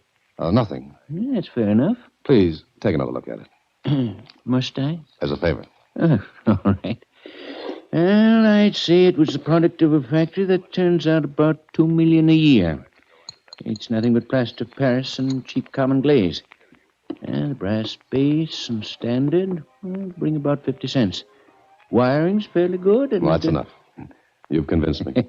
I hope you didn't think it was an antique, sir. No, just a lamp. Exactly. Do you want to sell it? No, thank you. Thanks for your trouble. Well, no trouble at all. Come in again, sir. Without the lamp. I was about to leave the store when I saw someone across the street. And if my eyes were good, and they are, it was the fake who got me up at midnight only to put me back to sleep. He'd followed me, and he was watching the store. He couldn't see me, so I turned back to the dealer. Yes, sir. Something else, sir? Do you want to buy this lamp? Why? I want to get rid of it. That's an admirable ambition, but why to me? It's yours at any price you want to pay. When I said $2, that was a guess, you know. In fact, I don't want the lamp. Oh, would you take it if I gave it to you? I beg your pardon? The lamp is yours. I don't want it. Well, this is very peculiar. Look, you pay me what you want, but take the lamp, huh? $1.50. Sold. I don't know why I do these things. Neither do I. Well, there's your money. Thanks. And good luck. With that lamp, I'll need it. I can use the wire and the sockets, though. I left the store. I paid no attention to the man who loitered across the street. I walked to my car, got in, and drove up the street and around the corner. Then I got out. I peeked around the corner and saw my man go into the shop. A minute later, he came out with the lamp, got in his car, and drove away. I hurried back to the shop. Good morning, sir.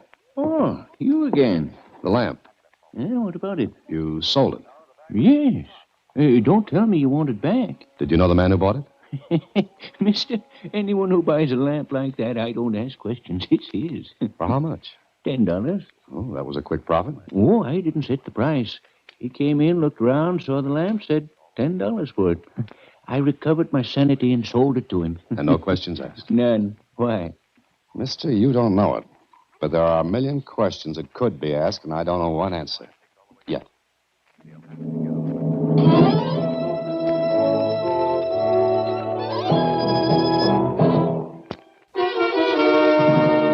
And now back to Dan and the Wonderful Lamp. another Box 13 adventure starring Alan Ladd as Dan Holliday.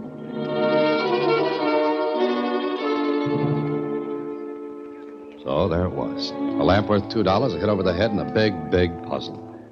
That same afternoon, I bought all the papers, took them to the office, and looked through them to see if there was a report of anything stolen from the Mannering place. Nothing. I left the office and was on my way down the street when... Hello, Mr. Holliday. Huh? Oh. Right on walking, Mr. Holliday. Oh. Got another special delivery letter for me? An even better one this time. It all depends on you. From the song of the same name. I'm not amused. Let's go for a ride, huh? On a nice day like this? Let's walk. Save your energy. You'll need it. I see what you mean. Nice gun you got there. Yeah, nice car, too. It's right down the street. How handy. Yes. You got the lamp, why take me, too? Because you go with it. Going to wire me for electricity? That could be. All right, get in. Okay, Max. You know where to go. Well, Max is smarter than I am at the moment. Uh-huh. But you'll get smarter. But I've got a hunch you'll get much smarter before I'm finished.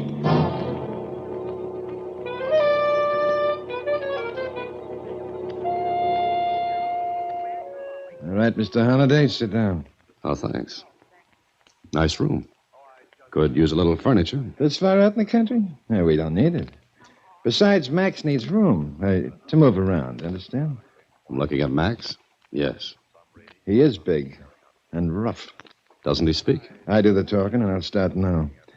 Holliday, you're smart, but you're not smart enough. Now, where is it? Where's what? Don't stall. I don't know what you're talking about. You picked up the lamp at the bazaar. At your invitation. That's right. How did you know the number of beans that would be in that jar? That doesn't matter. What does matter is I want to know what you did with it. The lamp? Not the lamp. Then I don't know what you're talking about. One more chance, Holliday. Where is it? I said I don't know what you're talking about. Look, you want a cut in it? Cut? In what? The diamond. Holliday, you hear me? I don't know anything about it. Where did you take that lamp last night? It wasn't in your apartment. Where'd you take it? Go ahead, Max. Max came toward me. He got bigger and bigger as he did. He moved slowly, and while he did, I had to think. If I told that Susie had the lamp, they'd go to her, and I didn't like to think about that. Poor little Susie wouldn't know what they were talking about. And it seemed that things happened to people who didn't know what was what. I had to keep quiet. Max got to me, and...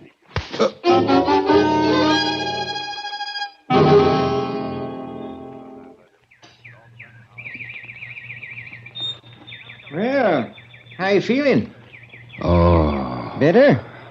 Had an accident, huh? Where am I? I guess that's what everyone says in a case like this. Found you lying in the road here, mister. Had a pretty bad accident from the look of you. I don't like to think about that. Can you get me back to the city? The hospital'd be better. Never mind, I can still breathe, I think. I want to get back into the city. Guess I can take you. Good, I want to go to the Arthur Mannering estate, and quick.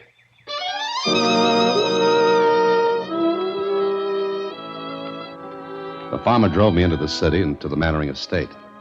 I had a hard time convincing the butler I had to see Mannering, but finally... This is a fantastic story, Mr. Holliday. Yes, I'll agree, but the man who had me beaten said something about your diamond. Yes, the Mannering Blue. Where is it? Here, in the house. You're sure? Well, of course. Would you like to convince yourself? I'd like nothing better. Very well. But how about you? Don't you think we'd better see about your condition? It'll keep, I hope. Now, the diamond. Very well, this way. It's impossible that anyone could have taken it. There were a lot of people here yesterday. And an army of detectives, Mr. Holliday. No, I repeat, it would have been impossible for anyone to take the Mannering Blue from this safe. You're sure? Just a second, you can look for yourself.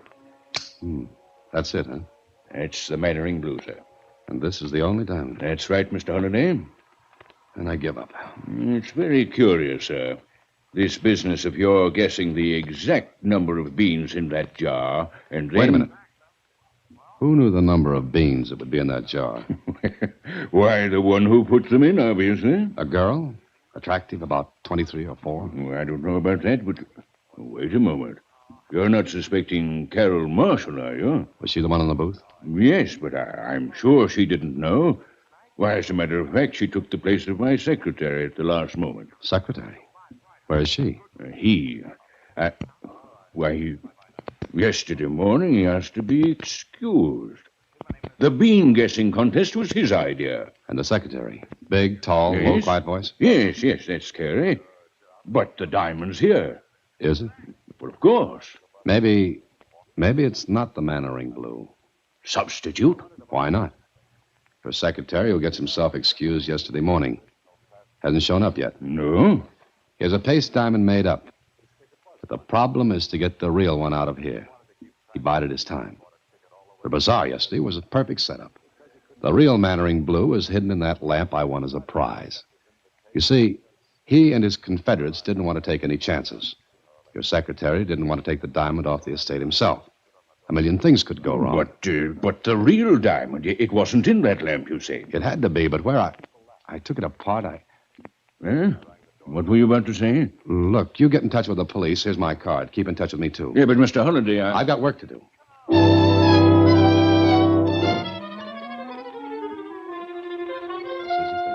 think hard. You brought the lamp home here. Yes. What did you do then? I put it on the table where you saw it. Did anything fall out of it? No, Mr. Holliday. Think, Susie. Think. The diamond had to be in that lamp. You took it apart, Mr. Holliday. There wasn't anything in it. But there had to be, or I wouldn't have taken the beating I did. Now think, Susie. Think. Gee, I am. I brought it home, put it on the table, connected it, and turned it on. And that's all? Sure. I remember because one of the bulbs wouldn't burn. One of the bulbs? Yes. I changed it because it was burned out. What did you do with the bulb? Threw it away. Why? Susie, 10-1, the diamond was in that bulb. But how could anyone get a diamond in a bulb? Don't you see? Take off the screw base. Take out the filament. Cement a diamond inside. Susie, where did you throw that bulb? Oh, in the wastebasket. Right there. But it's empty. Sure. The cleaning woman always empties it in the morning. Where does she empty it? The trash barrel's downstairs, I guess. Holy mackerel. A $50,000 diamond in a trash barrel. Come on.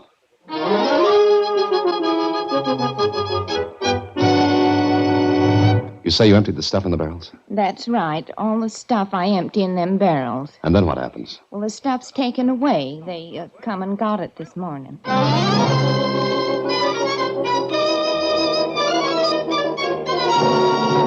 Okay, Susie. I've got to trace the rubbish truck to the city dump. You stay here in the office. If the police call, tell them where I am. And tell them to hurry, because I've got a hunch I'll be followed. Well, it was like looking for a needle in a haystack. Except this was a diamond in a trash pile. And at the city dump. It ain't gonna be easy, mister. But the trucks that come in this morning dumped over there. Everything in the truck is dumped here, huh? Yeah. You're lucky we ain't started burning yet. Come on over here.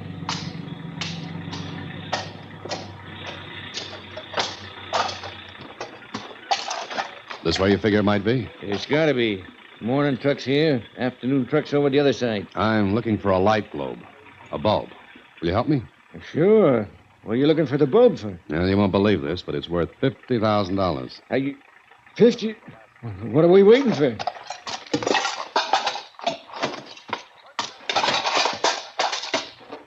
Here's a bulb.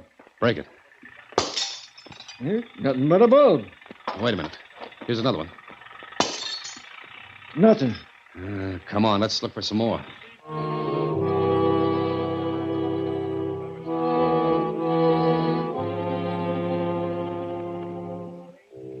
We plowed through everything in that pile of rubbish.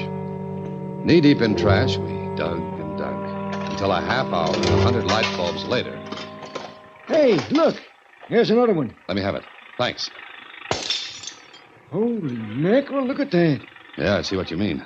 Now, let's get out of here. Hold it, Holiday! Come on, fast. Hey, they're shooting at us. That's the general idea. Where can we get under cover? There's an old dump truck there. Come on, let's go.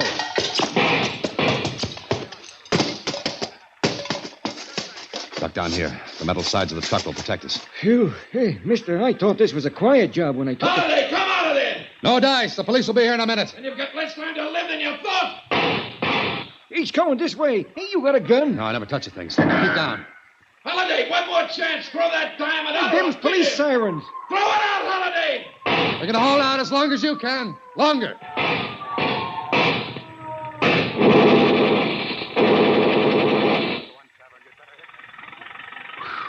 Well, I guess that does it. Scratch one secretary with a little too much ambition.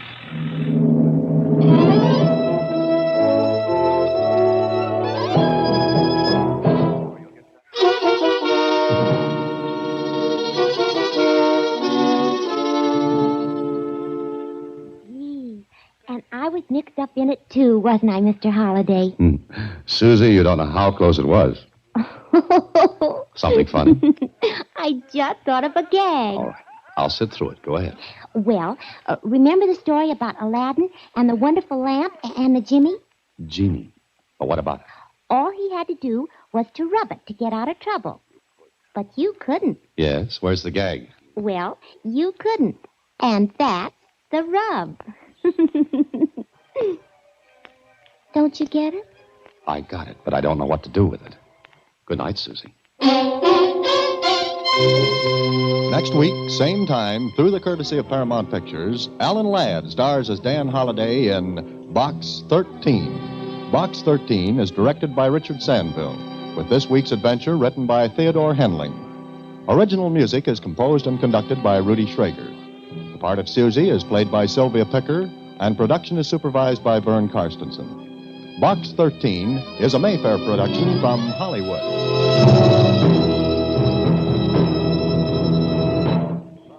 Watch for Alan Ladd in his latest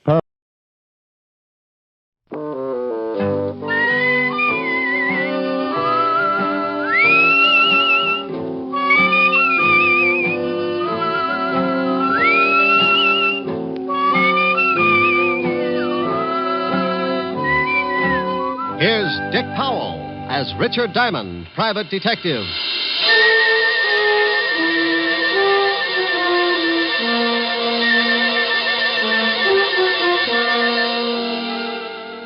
Hello there. I'm Diamond. I wonder if you've got any idea how much trouble a private detective can get into sometimes. Well, if you happen to have an office at Broadway and 53rd Street and the sign painted on your door reads Diamond Detective Agency, you're a setup for more trouble than a guy who goes bear hunting with a switch. I know, because I've got that office and the sign painted on the door. Sure, I've got a lot of idle time, and I use it up sitting around with my feet on the desk, waiting. But idle time can be as dangerous as a rattlesnake taking a sunbath. It's just a preliminary, the lull before the storm. You might wait an hour, a day, or maybe even a week. But the quiet minutes keep multiplying, and sooner or later, things come to a head. Like one day last week. I'd been working on an extra long lull that didn't look like it was going anywhere. But in another part of town, a union meeting was taking place. It was going to keep me jumping around like a hungry flea at a dog show. I wanted to talk to you men. It's time that we did something. The Laborers' Assistance League is already functioning in a great number of factories in this city. And it's getting a stronger foothold all across the country. It continues to expand and gain power because it operates best where there's growing unrest and discontent within the factories. Now, they cause trouble and make it look like the union's not doing a good job for the worker. I know for a fact that 4 or 5 men can sit in on a union meeting and cause enough trouble to make it look like the whole union is wrong. Now, this union is getting along fine.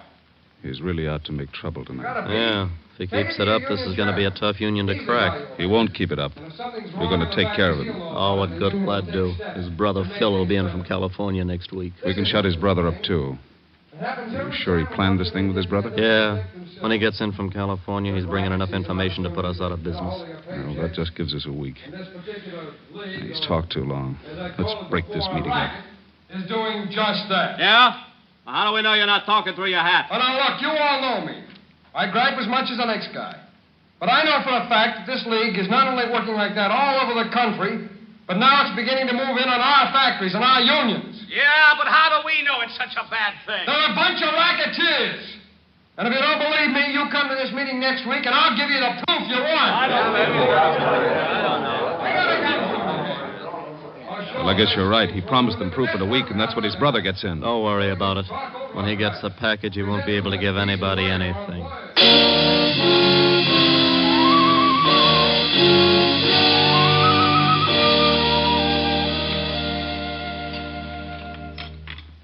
Tom, bring in the rest of the dinner dishes, will you? Oh, sure, honey.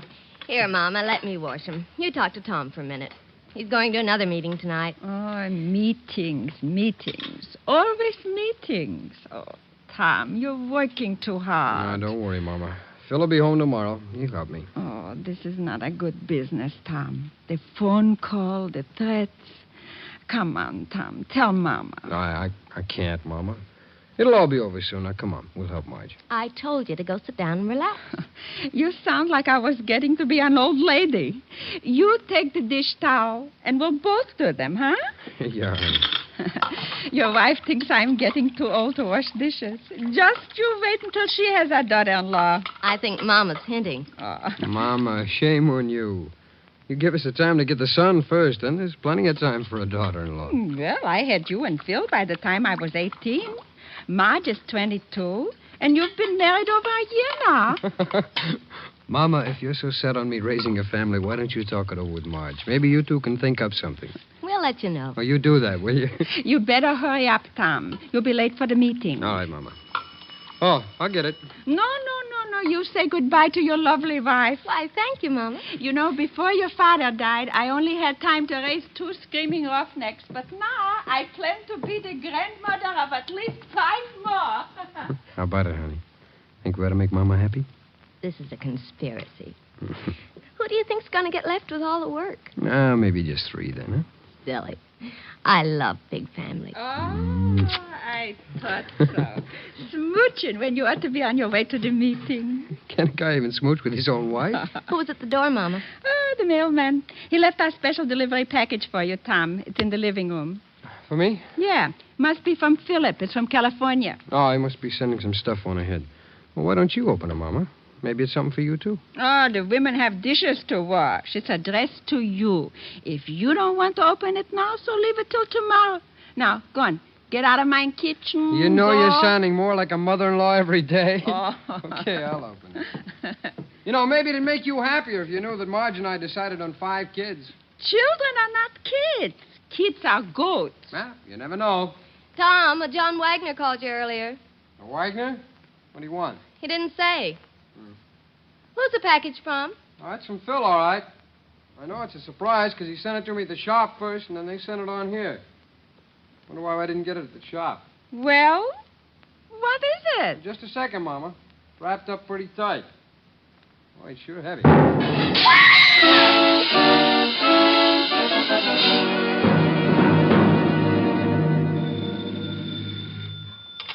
Diamond Detective Agency, murder solved cheap. We eliminate the middleman. Oh, by George, that was a good one. Is this Lieutenant Levinson, the homicide kingpin? Yeah. Rick, get down here, will you? What's up, lover? Something pretty nasty. Well, tell Otis to stop leaving his bubble gum under the seats. No kidding, Rick. This is something that you want to know about. Well, stop sounding like an auctioneer at a mortuary and tell me what it is. You know the Waxmans? Mama Waxman? Yeah. Sure, I had dinner over there last week. Took Helen. What's happened, Walt? Last night, someone sent Tom Waxman a box with a bomb in it. What? I knew you were a friend of the family, and I've got to talk with you. Come down here, will you? You know it. I closed the office and grabbed a cab for Walt's precinct. All the way over, I kept thinking about Mama Waxman and her 2 sons. I'd known the whole family when I used to be on the force. Tom, who used to sing first tenor at the synagogue, had gotten hit in the throat with a baseball. And Cantor Weinberg asked me to take over for him, so I sang that day in Tom's place. Mama Waxman heard me and asked me over later for the best dinner I'd ever eaten. We've been friends ever since. The cab dropped me off at the station, and I went in fast. Sergeant Otis was sitting at his desk reading the Police Gazette. Hello, Otis. Stop panting. They're just pictures. Oh, it's the comic gumshoe. Go on in, Diamond. The lieutenant expects you. Well, thanks, Sergeant. Oh, by the way, when are you going to get a haircut? You're beginning to look like Rasputin with a Tony. Hello, Walt. Sit down. I got a real headache. How much damage did the bomb do? Plenty. Killed Tom and put his wife and mother in the hospital. Mama Waxman's pretty bad. Oh, that's awful. Any line on the killer? Yeah, that's why I got this headache. We're holding Phil Waxman, Tom's brother. Holding Phil? Are you crazy? Those two kids were inseparable. Tom's wife said at the box the bomb came in was from Phil. She heard Tom say so before he opened it. Well, she could have been mistaken. Someone could have copied Phil's handwriting. The story's got more holes in it than a fishnet. The package was sent from California, Rick. That's where Phil was. He got in this morning and we picked him up at the train. What does he say? I thought at first he was going to say plenty, but then some guy comes in and says that he's his lawyer. After the guy left, Phil shut up like a clam. He denies the crime, doesn't he? Oh, sure, but that's all. Can't get anything else out of him. Who was this guy who claimed to be his lawyer? I got it right here. Name is John Wagner. You check on him? Yeah, he's a lawyer, all right. But we can't find an address on him. Moved his offices about 3 weeks ago. Can I talk to Phil? Won't do you any good. But if you want to, have Otis take you over to the tombs. I won't have to hold Otis's hand, will I? Oh, go on. Get out of here.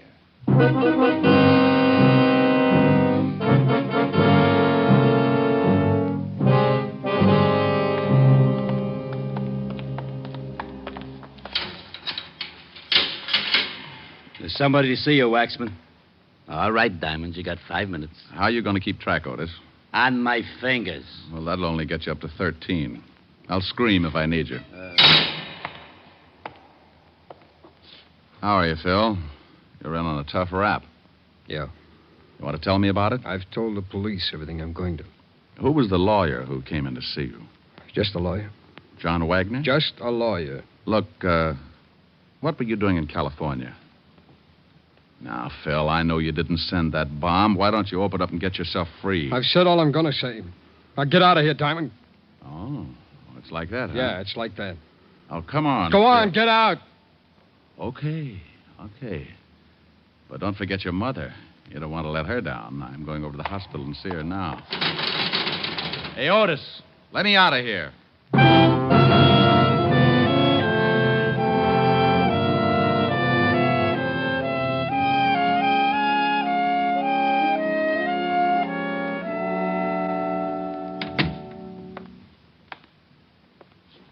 Hello, Mama. What? Who? Oh, Richard. How's my big policeman? Fine, Mama. Did you know that one of my wonderful sons is dead? Did you know that, Richard? Yes, Mama. Now, you take it easy, or the doctor won't let me stay. They killed my Tom because what he said was the truth. And that's why they are bad.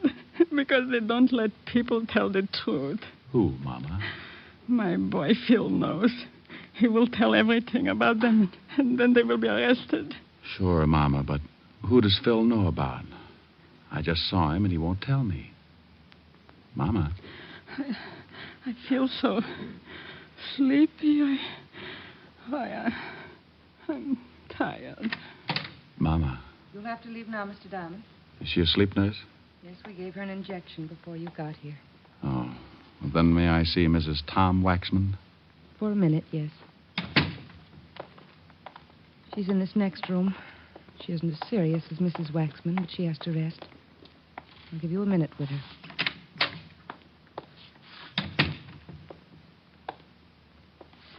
Marge? Yes. Who is it? Rick. Oh. Oh, now, come on. You got to help me out. I'm the guy that's supposed to make people laugh. I'm the cornball with the bad line of chatter, remember? I can't help it.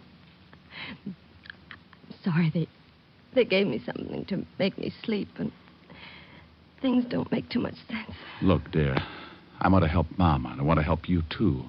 But the nurse will only let me stay a minute. The police are holding Phil. I just came from seeing him. Did he tell you anything? Nothing. I made a mistake and told the police that the bomb had arrived in a package from Phil. I didn't think... They can't believe Phil would ever do a thing like that. He was helping Tom. Mama said Phil knows who did it. He doesn't know. He just knows who's behind it. I'm pretty sure I know, too. Who, Marge? Tom's been making speeches against an organization that call themselves the Laborers' Assistance League. I've heard of them. King-size bunco game. Yeah. Phil's been in California. He joined the league and found out a lot of things about it. He used to write Tom once a week. Your time's up, Mr. Diamond. You'll have to leave. Just a second. Marge, did Tom tell anybody what his brother was doing? I don't know. There was a man named John Wagner that called Tom all the time. John Wagner? He's a lawyer. Please, Mr. Diamond. Did he tell any of the men who work in the shop with him? Yes, I think so. Mr. Diamond, I'll have to call the doctor. Please, nurse. This may mean another man's life. Marge, who did he tell? Well, I can only remember one person, Ralph Pryor. Pryor. Mama used to fix Tom and Ralph dinner after work sometimes, but he was Tom's closest friend. Okay, Marge. Now, you take it easy, and I'll see what I can do. Please, Rick, find the men who did this. Yes. Well, I'll try. All right, nurse. I shouldn't have let you stay this long. What would I have to do to get you to take care of me? Have an accident. Well, I'll see what I can come up with. Bye.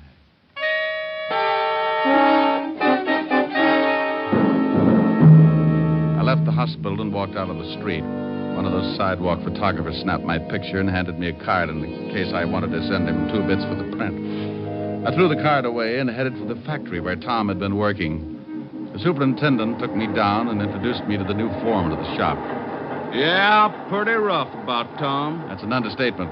Tell me, when did you take over Tom's job as foreman? This morning. How long have you worked for this shop? About 3 years. Why, are you a cop? I might be. You know a guy named Ralph Pryor? Sure, that's him, right over there about that there turtle aid. Want me to call him over? No, I think I can make it under my own power. Hey, you Ralph Pryor? Yeah. You knew Tom Waxman pretty well, didn't you? Yeah. Well, don't cry on the machinery. It'll rust. Who are you? What do you want? Name's Diamond. Let's say I'm a friend of the family. Well, good for you. What are you snooping for? I've got an erector set. I just love machinery. Well, don't get too close to this machine or it'll take your arm off. As long as it's not the one I count my money with. How long have you worked here? None of your business. Where were you during the war? Same answer. Well, thanks, Mr. Pryor. You've been grand. Hey, Foreman. Yeah. Did you talk to Pryor? Yeah, he's the quiet type. Say, how does the mail come in here? From the mail room. Ask a silly question. No, I mean, who brings it in? No special one. Foreman usually sends someone after it. Do you remember a package coming here for Tom yesterday or the day before? No, if there'd been one, Tom would have seen it. He was the foreman then. Where can I find the mailroom? Up the hall to head of the stairs. Thanks. Sure is too bad about Tom. You said that. Say, didn't I know you all back in Little Rock, Arkansas? No. I'm from Malvern. I just thought I'd ask.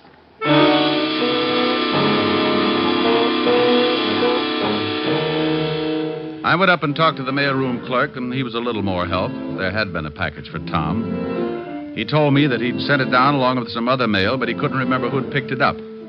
I was beginning to get warm, and I knew it. So I slipped into a phone booth and put in a fast call to Lieutenant Levinson. Homicide, Sergeant Otis. Otis, let me talk to the lieutenant. Oh, it's you, Diamond.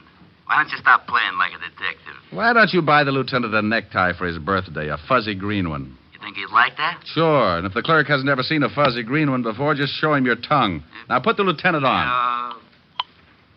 Lieutenant Levinson. What? Did you find out anything about that bomb? Oh, yeah, Rick. It was dynamite, highest grade. But I don't see how it could come all the way from California through the mails without the caps blowing the whole thing up. Neither do I. Do me a favor, will you? Pick up a Ralph Pryor. He works at the same shop that Tom Waxman did. What can I hold him on? Just pick him up for questioning. Since when do you need an excuse? Now, you wait a minute. If you know something about this I've case, just got a hunch. Pick the guy up, and I'll be down in a little while and tell you all about it.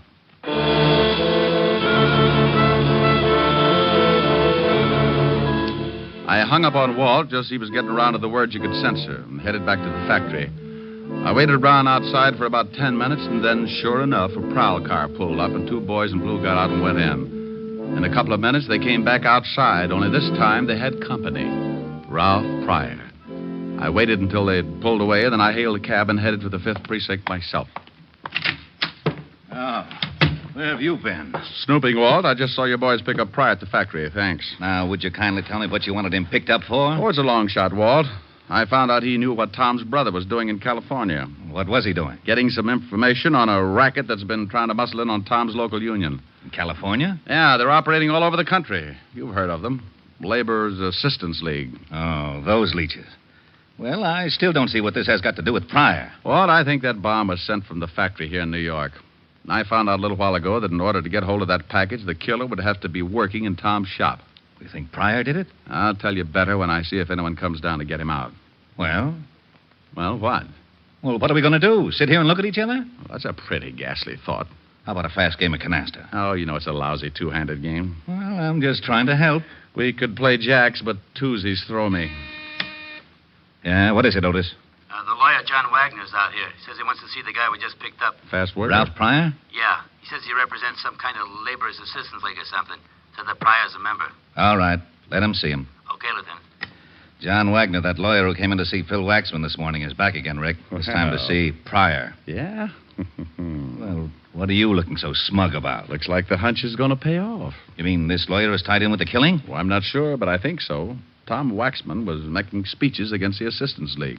Now, a lawyer from the league shows up to help the only guy who knew what Tom was up to and worked in the same shop with him. Now, I suppose you want me to hold the lawyer.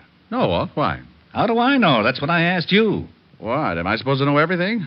Lock him up if you want to. What for? He's not guilty. How do you know he's not guilty? Because you had me pick up Ralph Pryor. Well, let him go, too. Let him go where? With his lawyer. I thought you wanted me to lock up the lawyer. Well, that was your idea. What was? Locking up the lawyer. I don't want to lock up the lawyer. Well, let him go. He's not in. Pryor is. Well, let him go. Who? Phil Waxman. How did he get in here? I don't know. You put him in. Of course I put him in. Now, why should I let him out? I don't know. I ask you. Ask me what? Why you put him in. Now, wait a minute. Otis! Yeah, Lieutenant? Empty the jails and throw this idiot out of my office. Thanks, Walt. Bye. I went out in the squad room and spotted the lawyer just as Otis started back into Walt's office with a glass of bicarbonate. He was a little guy, dressed neatly in a Homburg, blue suit, and spats. I made sure that he was my man, and I went out in front of the precinct to wait. I hung around for about half an hour until he finally came out, and then I started the tale. He grabbed a cab, and so did I. We went across town, and I watched him as he got out and went into a big building on 38th Street. I went in after him. We rode the same elevator to the 8th floor. We both got out. I made like I was looking for a room number, and he went in the door with a sign on it reading Continental Shipping, offices in New York, California, and London. I got close to the door and could hear a phone being dialed. I'd have given my eye teeth, complete with the fillings, to have heard what the conversation was about. Yes, I just went down to see him. He'll be released in an hour. I've got him passage on the tramp steamer. When they release him, he'll meet me at a place I picked, and I'll give him the ticket. I'll tell him the police are up to something, and he'll have to get out of the country. Now, don't worry about that. He'll never get there. The captain of the ship is being paid to see that he doesn't. All right. Yes, everything is going as well as can be expected. Oh, one more thing. A friend of Waxman's, a private detective, is following me. One of our men took his picture coming out of the hospital after seeing Waxman's mother. Yes, well, don't worry about it. I can take care of him when the time comes. All right, goodbye. I waited until he came out of the building and the hunt was on again. I grabbed another cab, and it took my last $3 chasing him to a little waterfront dive on Canal Street. I followed him in and watched him sit down in a booth at the back of the room. I made like an unhealthy patron and took a table near the door where I could watch.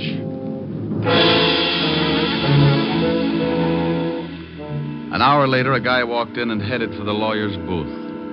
He was Ralph Pryor. He talked with the lawyer for a minute, then took an envelope from him and got up.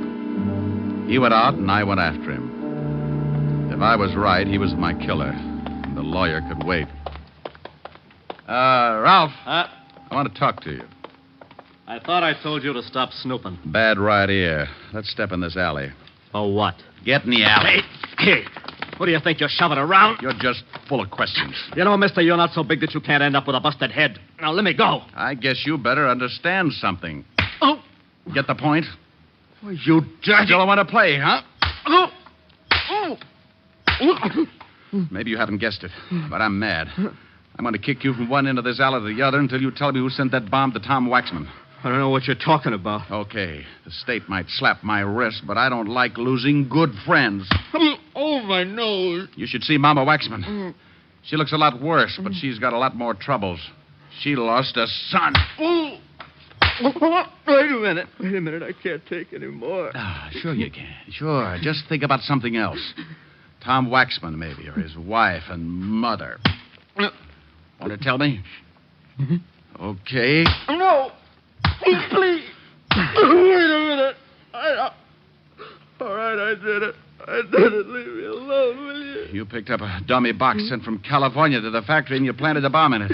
Yeah. Why? Because Brother Phil had evidence enough to smear the League? You know a lot, don't you? Sure, Tom was going to present the evidence in front of his union. And the League sent an empty box from California addressed with Phil's forged handwriting. And I went up to the mailroom and picked up the box and put the bomb in it and sent it to Tom's house. You do it for the League? Yeah, I did it for them. Who's the boss of the League? Well, I... Come on. All right. It's... Oh. Now you'll never know. Wow. Mr. John Wagner, complete with Derringer. I hope you noticed the error of his ways, Mr. Diamond. He talked too much. You got a funny way of keeping clients out of trouble. I'm glad you noticed. I'm going to do the same for you. Won't you need a retainer? No, this one's on the house, so to speak. I think you're going to get one anyway. That cop at the end of the alley with a riot gun doesn't look like he's hunting gophers. That is a very stale attempt at throwing me off guard. Anyone that would be stupid enough to try a worn-out stunt like that deserves to die. You'll make it easy for me. Okay, suit yourself. Fire when ready, Gridley. What do you think? Thanks, Walt. You arrived in the nick. Nick Pick, a big gazunt. Why can't you get mixed up with a wife beating or something? The taxpayers are getting tired of seeing their streets cluttered up with a lot of bodies. Now, don't you yell at me. How did you find me? I knew something was up, so when Ralph Pryor was released, I tailed him. I saw you tailing Pryor. I saw the lawyer tailing you, so I tailed the lawyer. Well, if you'd had an 8-piece band, you'd have had a parade. Oh, nuts. Oh, what's the matter, Walt? You'd have had to shoot him. He was going to kill me. Oh, I'm not worried about that. Well, what is it? I forgot to bring my bicarbonate along. Oh.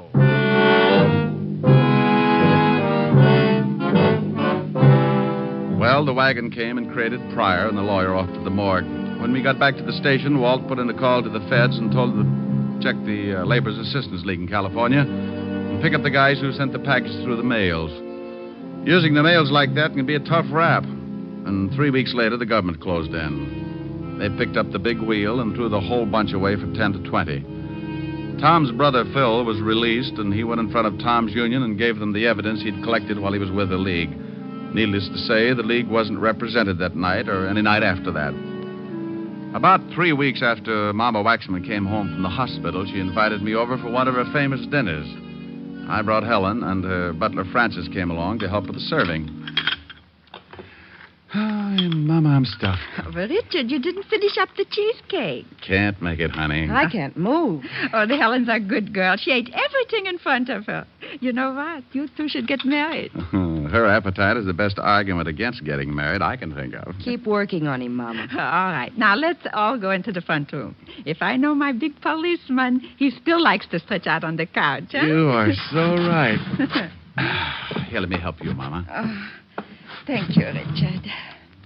Where's Francis? Oh, he's in making some coffee. Oh, he's been such a help. Before the accident, it was nothing to serve supper. You sit right here, honey. All right. Thank you. I won't have to eat another thing for a week. Here's the coffee, Mrs. Waxman.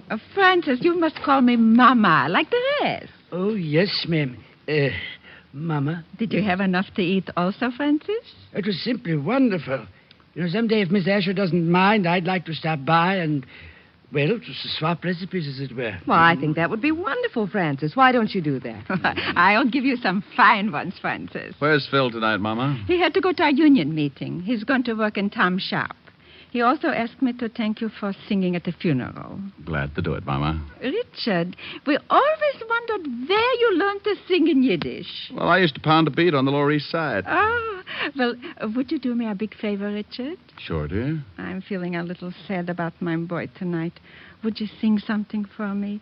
This song he liked you to sing. Oh, I'm a little full of dinner, Mama. Please, Ray. Oh, yes, sir. Please, Mr. Diamond. Well, all right. Mimi. A Yiddish Mädel, darf a Yiddischer boy. It's pretty good for a shake it, huh, Mama? Fine. Du schöner Mädel, in es darf sein azoi. What does it mean? Don't tell her, Baba.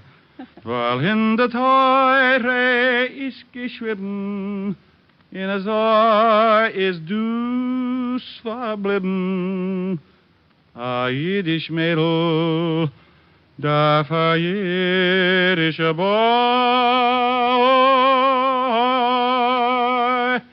Hi, hi, hi, Chosen Kalle Mazel Tov. Oh, that was wonderful, Richard. You know you would make a fine cantor. Well, thank you, Mama. How did you like it, Francis? Ha. Als een gazen bis da gitten Dishwasser. What? Francis. What did he say, Mama?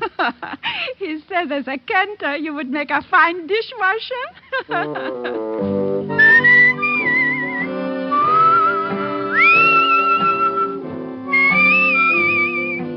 You have just heard Richard Diamond, Private Detective, starring Dick Powell. Hey, Eddie, you mind if I butt in for a minute? Not at all, Dick. Thanks. I just wanted to tell the people that next week our show is going to be on at a different time and a different day.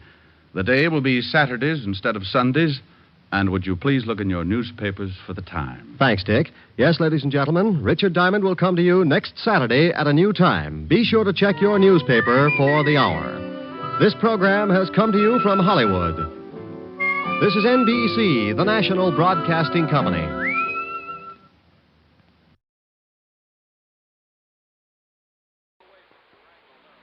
From Hollywood, it's time now for... Johnny Dollar. George Reed here. Oh, hi, George. How are things at Floyd's of England? Very good, as a matter of fact. Very good. Well, now, it can't all be good, or you wouldn't be calling me. Well, to tell the truth, I do have a small problem. Figures. No, figure's the word, singular. Huh? A small figure, a statuette belonging to Mrs. Dora Harkness Ballin down in New York. Ballin? Yes, terribly wealthy, but a real eccentric. So what's happened? The little statue I mentioned, it's gone, disappeared. Oh? What's it worth? Insured value is $26.50. Wow. $26.50. Huh? $26.50 wouldn't even cover my expense account. Well, it just happens that she carries hundreds of thousands of dollars worth of personal property insurance with us. But for some reason or other, she attaches particular value to this statuette. Oh, I get it. You're afraid that if we don't go through the motions of trying to find it, she might take her insurance elsewhere. Precisely. Real important to you, huh? Very. Then I take it I won't have to be chintzy with the old expense account. Well, now, Johnny... Okay, George, I'll be in touch.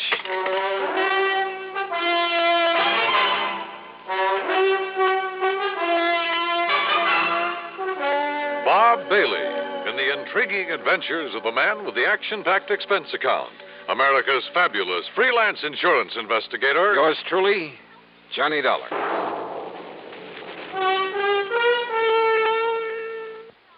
Now, Act One of yours truly, Johnny Dollar.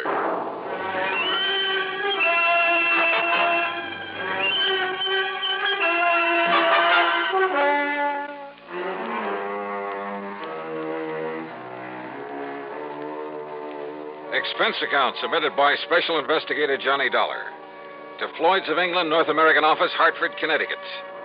Following is an account of expenses incurred during my investigation of the doting Dowager matter.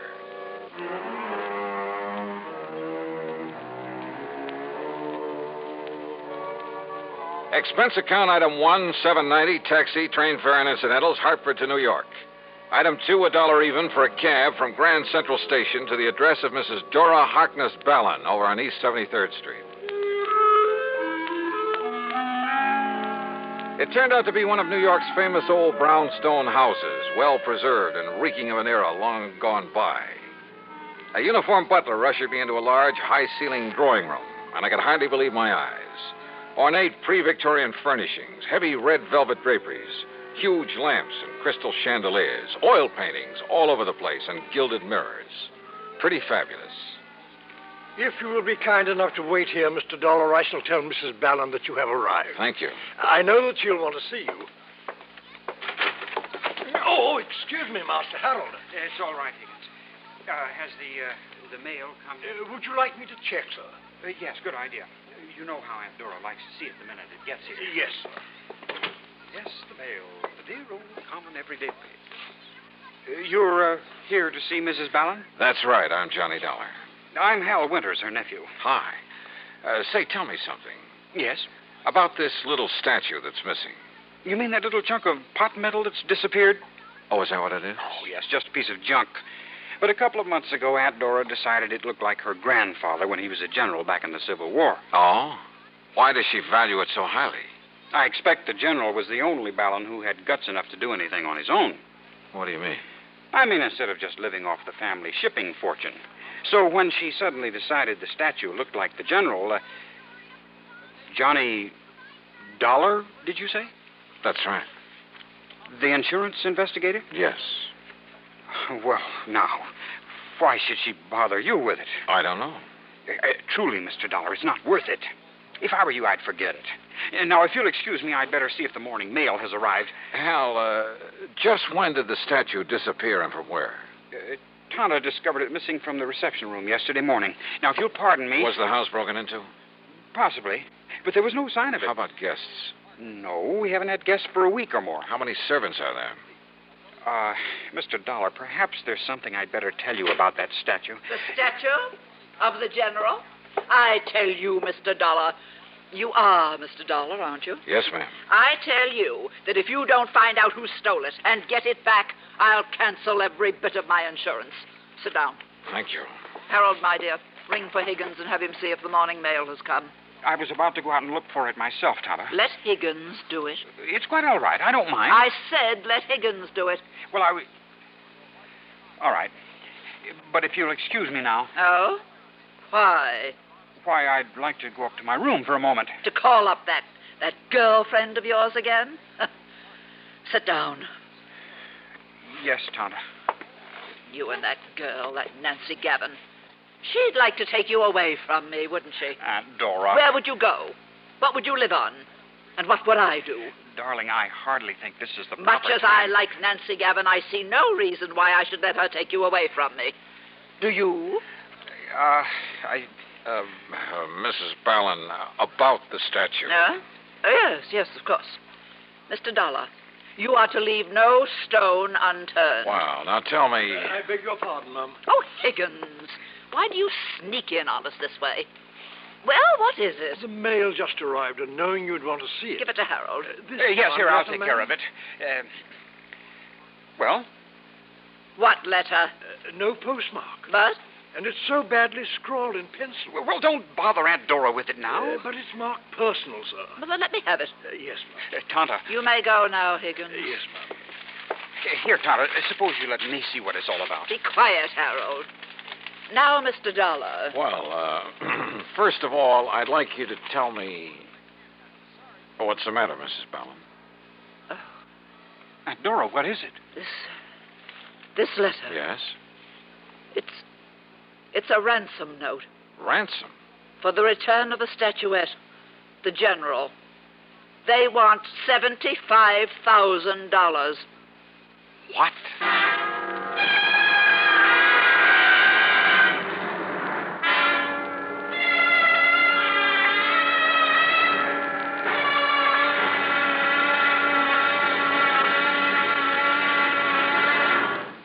Act 2 of yours truly, Johnny Dollar, in a moment.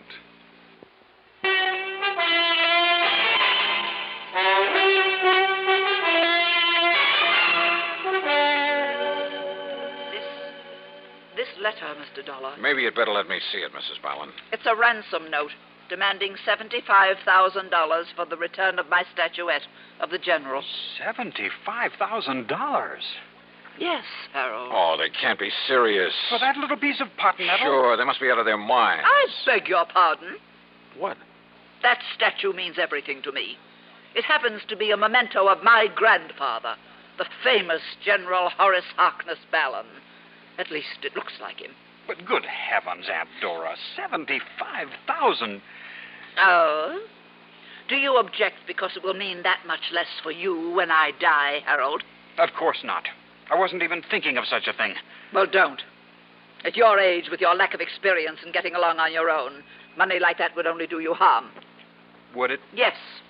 You'd probably leave me, strike out on your own, perhaps even marry, and heaven only knows what would happen. Mrs. Ballon, are you really serious about paying this ransom?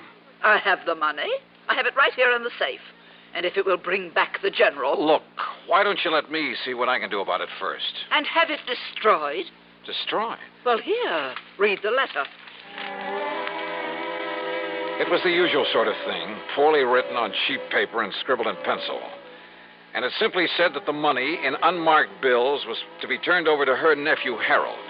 That instructions for its delivery would be given to him later, secretly. That if he then divulged the place and manner in which he was to make the payment, his life would be in danger. Don't you see, Mr. Dollar? If we don't do as they say, they might kill him. It further said that if the police were brought in, the statue would be destroyed. I have no choice, Mr. Dollar. I'll pay the ransom. Tonto. Harold, you will take it to them, whoever they are, when you receive their instructions. They've threatened me. Only if we don't obey instructions. All right, now look, Mrs. Ballon. Yes, Tonto. Listen to Mr. Dollar. I have told you I must have the general back at any cost. Very well. No one is to leave this house, except Harold, of course, when he is told to by the kidnapper. Mrs. Ballon, I won't let you do this.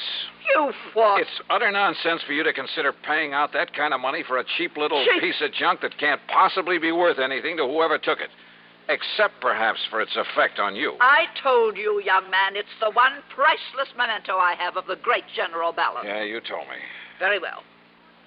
You are here on my orders, are you not? Well, yes. All right. Then you will remain subject to my orders. Very well now. Hi, everybody. Nancy. Well, what's everybody looking so glum about? Hi, sweetie. Nancy, Hello, Mrs. Ballon. Miss Gavin?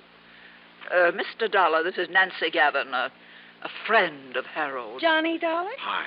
Hey, I know about you. Nancy, dear. You come to find that whatchamacallit that Mrs. Ballon lost? It was stolen. Okay, stolen. And the kidnappers are demanding $75,000 ransom. That's easy. Pay it. I shall.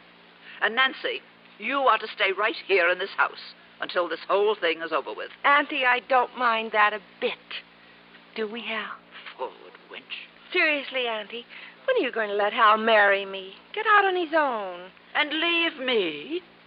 Do you think for 1 minute that my precious Harold would do that? Why don't you answer that, Hal? Mr. Dollar, this is none of your business. It has nothing whatsoever to do with the reason for your being here. You know something, Mrs. Ballon? I'm beginning to think you're wrong. You came here to find the statue that was stolen from me. That's right. And maybe I'm on the track of it now. So how about it, Hal? Would you leave your aunt if you could? It was a wild guess, but the more I thought about it, the more I decided that Harold Winter's answer might solve this case for me. Yeah? And that Mrs. Ballon would be pretty shocked when I put my finger on the thief, the writer of that ransom note. But you know something? I was dead wrong.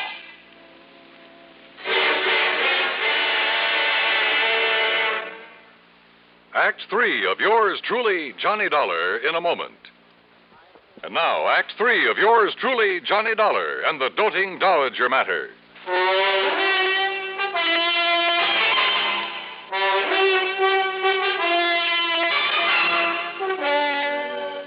Mr. Dollar, this is none of your business. It has nothing whatsoever to do with the reason for your being here. You know something, Mrs. Ballon? I'm beginning to think you're wrong. So answer the question, Hal. Would you leave your aunt if you could? Yes. Yes, I would. What? You bet he would, Aunt Dora. You know he would. If you'd just break down and admit he's no longer a child to be tied to your apron string. Nancy. Give him a break and enough money to get by for a week or two, and he'll show you. Don't you want him to amount to anything? Of course I do. Well, he can't as long as you keep him tied up to you this way. But he needs me. Does he? Maybe he needs somebody like me. Somebody who loves him and will help him get somewhere. Help him to accomplish the things he can accomplish. You do love him, don't you? You bet I do. But so do I. And he loves me. He'd love you a lot more if he weren't so tied down to you. Harold? It's true, Aunt Dora. I never knew you even thought about leaving me. About going out on your own, as you put it. Because you never gave me a chance. Because you never thought of anyone but yourself. I'm sorry, Mr. Dollar. What? I mean that you've had to become involved in a family fight. Well, I'm not. Because now I think I know where to look for that statuette. Oh? Well, I wish you luck. Come, Nancy, I want to talk to you. Sure, honey, I want to talk to you. Now, wait just a minute. No, Mr. Dollar, let them go. Yeah, because I want to talk to you. Now, look, isn't it pretty obvious? I knew that something was wrong when I first got here. Hal hadn't known you were going to call me in. So that when he saw me here... You didn't? No. It was my kind, thoughtful butler Higgins who called your insurance company. And he shouldn't have. The fact remains that when Hal saw me here, he tried to stop that ransom note he'd planted in your mail. Oh, now, wait, Now, please. about that ransom note. It was badly written, much too badly written, by someone who was trying to hide his identity. I'll wager that paper it was scribbled on came from right here in this house. Probably. And I'll bet that if I accuse him of it, Hal will break down and admit that he wrote it. Wait, Mr. Dollar. Yeah? I devoted many years to the care and upbringing of my nephew. I realize that. In the hope that he would someday go out on his own, accomplish something himself. Well, now listen. I know. Perhaps over the years I made him too dependent on I'd say me. yes to that. But that's because I am as I am and I can't change. But I kept hoping that he would change. That somehow, sometime, he would make just one desperate move to break away from me. But it would have to be of his own doing. So? For years, people have called me eccentric. And I've enjoyed the reputation. So I made a fuss over that cheap little statuette that I picked up in Coney Island one time as a child. Huh? Of course. That was the only sentimental value it had. But according to Harold... Oh, now, should I have picked one of the valuable artworks, paintings, or sculptures that I really care about, in my selfish way, for this little experiment? So you gave the worthless statuette the big build-up? Yes. And he fell for it. He believed that if it was stolen, I'd give almost anything to get it back. And then finally, he got up enough nerve to do something about it. Now, just a minute. Just a minute. What you're telling me is that you're tickled pink that you've made a thief out of him. I'm tickled pink that he's finally shown some guts and gumption. And you can't call him a thief over that piece of junk. But it has a price of $75,000 on it. That's what he'll be stealing if you give him that money and let him walk out of here with it. No, he won't. What else can you call it? I like to be eccentric, remember? Oh, Mrs. Ballard. So the note I'll enclose with it, you know, when he tells me he's received instructions about where and how it's to be delivered. What note? In it I'll say, Dear Harold, the best of luck to you and Nancy. I hope you'll be tremendously happy. And I hope that now and then you'll drop in on your loving and now somewhat lonesome Aunt Dora.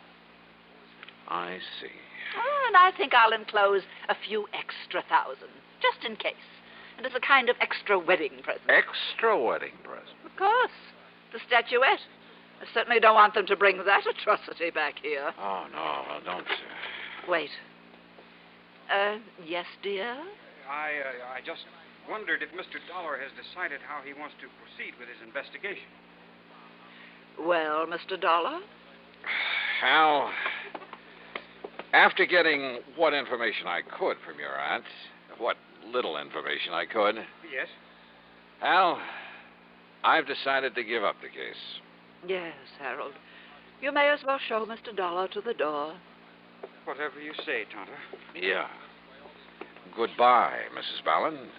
Oh, and maybe you'd better phone the insurance company about the extra fee I'm to get on this case. Oh, I did. Right after Higgins told me he'd called them. But if he's giving up the case, dear... Show him to the door, Harold. Yes. This way, Mr. Dollar. Yeah. Thanks. Now, you listen, Hal. I can tell by your look that you've learned something, Mr. Dollar. I have. Perhaps even more than I know. So, look here. Huh? Do you think this will do for the sequel to the ransom note? What? You know, the instructions about where I'm to take the money. Oh, now, wait a minute. You mean to say... You mean you knew... Are you kidding? That's why I tried to discourage you in the beginning. But will somebody please tell me why? Tata, just being herself. You don't think for a minute she'd have just handed me the money, would have admitted she wants Nancy and me to get hitched. Don't you see? That would spoil her reputation for being an eccentric. Oh, and if you like, I'll send you the statuette when this is all over, as a souvenir. Well, I'll be.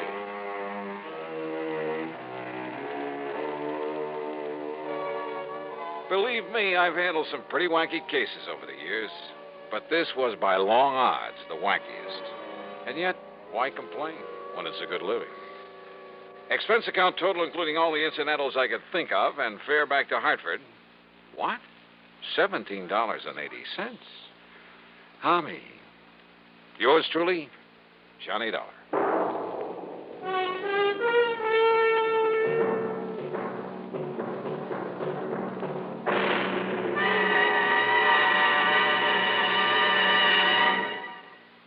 Our star will return in just a moment. Our star to tell you about next week's story.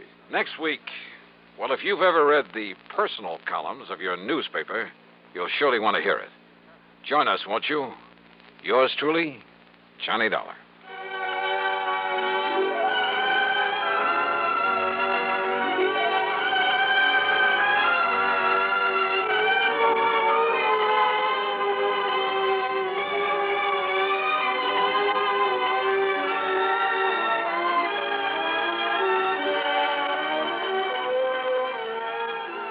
Yours truly, Johnny Dollar, starring Bob Bailey, originates in Hollywood and is written, produced, and directed by Jack Johnstone.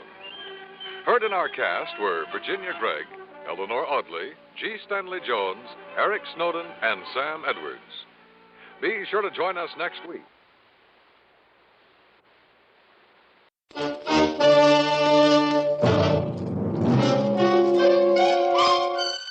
Box 13, with the star of Paramount Pictures, Alan Ladd, as Dan Holliday.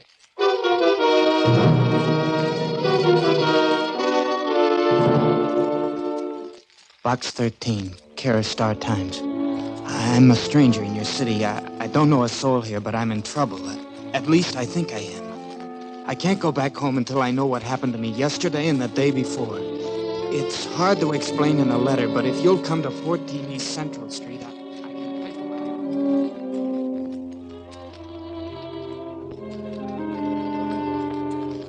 But I do know. Believe me, I need help. And maybe you're the one. Jerry Fuller. He needed help, all right. At first, I didn't think he did. I went at the whole thing with my tongue in my cheek, but I put it back where it belonged. Fast.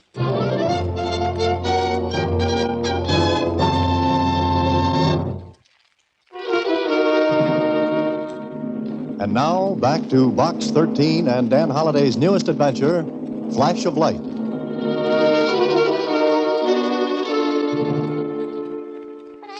Silly, Mr. Holliday. Why can't he go back home? And what does he mean until he finds out what happened to him? Just that he's lost 2 days out of his life. Nobody can do that. You know, you should go to the movies more often, Susie. Sometimes you get an Academy Award for losing a weekend. Well, if you ask me, this Jerry Fuller sounds pretty silly. 2 days are hard to mislay. Besides, maybe he's just making a mountain out of a moleskin. I was wondering when you'd finally kick one around. Now I can leave. For number 14 East Central Street and Mr. Jerry Fuller. East Central Street ran through the part of town where the kids played tiddlywinks with manhole covers. And number 14 was no Ritz, a cheap, shabby rooming house to which paint was just all lang syne. Finding Jerry Fuller was no problem. The landlord pointed down the hallway, and 15 minutes later, Jerry Fuller finished telling me his story. Maybe I looked skeptical because... You don't believe me, do you? Oh, sure, I believe the part about the blackout, but... But you believe I was drunk, is that it? Well, you admitted having a few. But not enough to knock me out for a couple of days. Okay. I'll tell you, and you see how it sounds. You had 2 cocktails before dinner. After dinner, you wandered into the Red Swan and...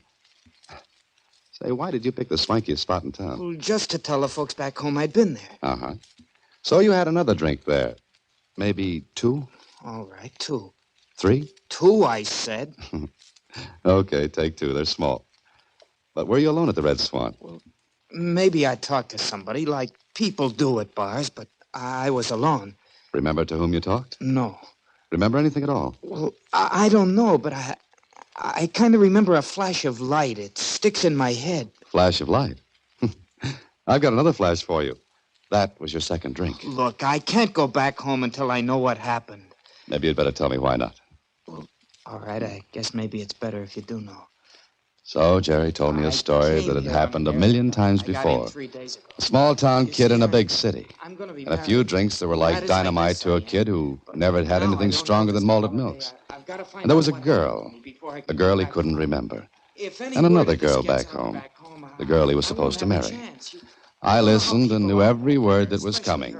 I could have even added a few that he had left out. But when he finished... And that's why I can't go to the police. If I did, they'd have to wire back home for... Verification of your identity? Well, that's it. And everybody back home would know, find out. I know this is throwing cold water in your face, Jerry, but don't you think you'd better take your medicine? Chalk up the experience to experience. Oh, now, wait a minute. Look, my wallet. What about it? Every cent I had, even my ticket back home, is gone. You did a good job. Listen, if you or anybody else can prove I was robbed, then I've got an explanation. I've got a reason. Okay, I'll give it a whirl. But I think it's cut and dried before we get around to it. Now, the first thing to do is to get you out of this fire trap. But where can I go? My apartment. I'll lend you the money to get back home. I won't go back home until I know what happened, how I got here, and why. All right, Jerry. Leave it at that. Now, come on. Hey, wait, where's your baggage? I checked it at the depot before I went to the Red Swan. Oh, I'll pick it up for you. Now, come on, let's get out of here. Sure, I humored him. The poor kid was scared stiff, and like any frightened kid, was building up a big thing in his mind. But there was one thing that bothered me. The place Jerry said he had been in before he blanked out, the Red Swan. It wasn't a hangout for cheap crooks and nickel snatchers. It was ultra-swank, and the odds were heavy against anyone taking him over the boards in there. Okay, maybe he went somewhere else afterward. We got to the front door, and I sent Jerry to the car to wait for me. Hello. Well, hello. What's your name? Dan. What's yours? Kitty. Okay, Kitty. Is your daddy in? Uh-huh. What's the matter? Who are you? Remember me? Yeah, you find the guy? Yeah. He was with a real pretty lady. Shut up, Kitty. Go back in the kitchen. All right. She's a cute little kid. So? That what you come to tell me? I didn't come to tell you anything. I want to ask. What? Who brought Jerry Fuller here? Dame? Sure of that? Yeah, sure, I'm sure. That all you want to know?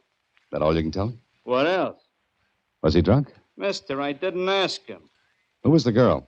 I didn't stop to get introduced. Look, she brings him here, says she's his wife, gives me a couple of days' rent, that's it. Did she leave right away? What do you want from me, a quiz game? Did she leave right away? I don't know. I showed him the room, I got my dough. I don't push questions, see? She gave you 2 days' rent, huh? So long, mister.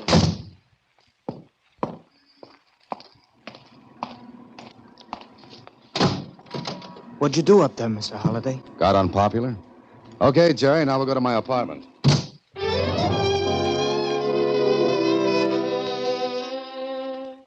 better? Yes, a lot. Thanks. We'd better see about shipping you back home. Oh, but you said you were going to help. I am, and the best way I do that is to ship you out of the big city. You come back in, say, 10 years. You think I'm just a kid that got in bad, don't you? Well, you were at a church social for 2 days, Jerry. And I'm telling you, I was robbed. So you were. What can I tell the folks back home? What you told me. Oh, you don't understand, Mr. Holliday. Mr. Simmons. Mr. Simmons? Who's he? He's Millie's father. Oh? And Millie, I take it, is the girl back home. You're making fun of me. No, I'm not, Jerry, not at all. But the best thing you can do is face the music. You won't be able to dance to it, but, well, it's the best way. I don't know. Now, you wait here. I'll run to the depot and get your baggage. Here, yeah. Got the check for it? Yeah. It's the only thing they left me. I had it in the inside compartment of my wallet. All right, Jerry. Now that we've got it figured, you'll feel better. I'll see you later. You'll feel better, I said. Everybody makes mistakes, but just how big can they get? I went to the depot, picked up the one valise Jerry had left there, and hurried back to my apartment. The automatic elevator was just coming down to ground level and... Oops. I'm sorry. Yeah? How sorry? I beg your pardon? What for? Keep your eyes in front, pal, and you won't run into people. Now, just a minute. You came out of that elevator a little too fast. So? That's the way I always move. Objections? I might have. Like what? You don't live in the building, do you? Nah, I own it. So long, punk. I mean, so long, Holiday. Holiday? I didn't know him, but he knew me, and he came from upstairs. Something told me that character had been in my apartment. I got in the elevator, pressed the floor button. I never realized until then how slow those things can move. Then...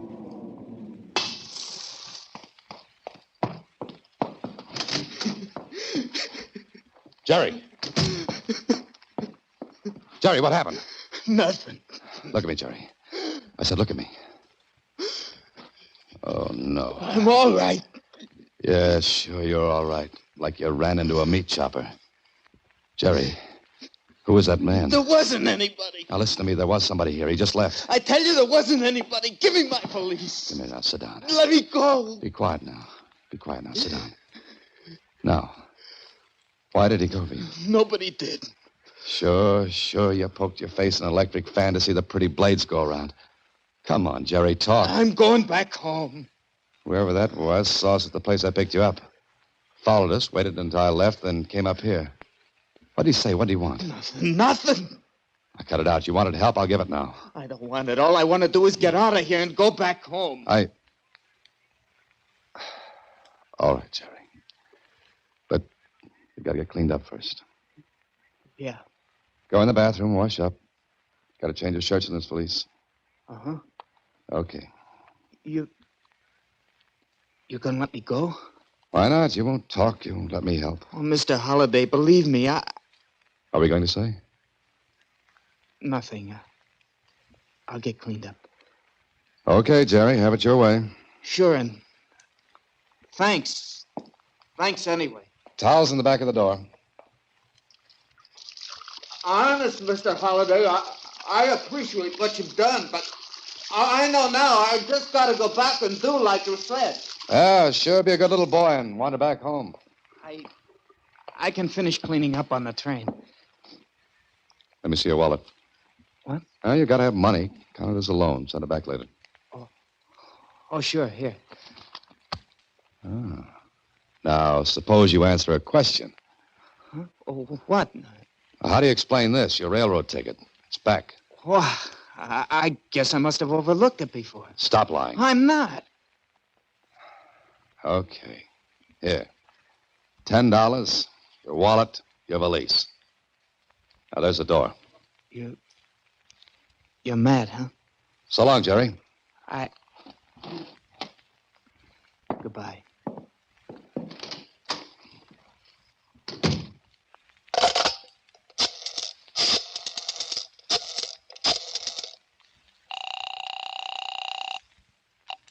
Police headquarters, Griffin speaking.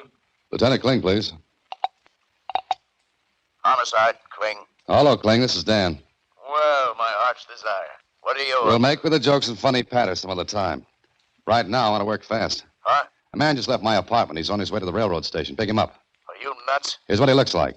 5'7", light brown hair. Wears horn-rimmed glasses. No hat, dark blue serge suit, carrying a suitcase with the initials JF on it, a foot high. Even some of your boys could spot it. Now take a breath and listen to me. I can't order a guy picked up because you want to play games. You gotta have a charge. Pick him up and I'll sign the complaint later. You'll find my wallet in his valise. And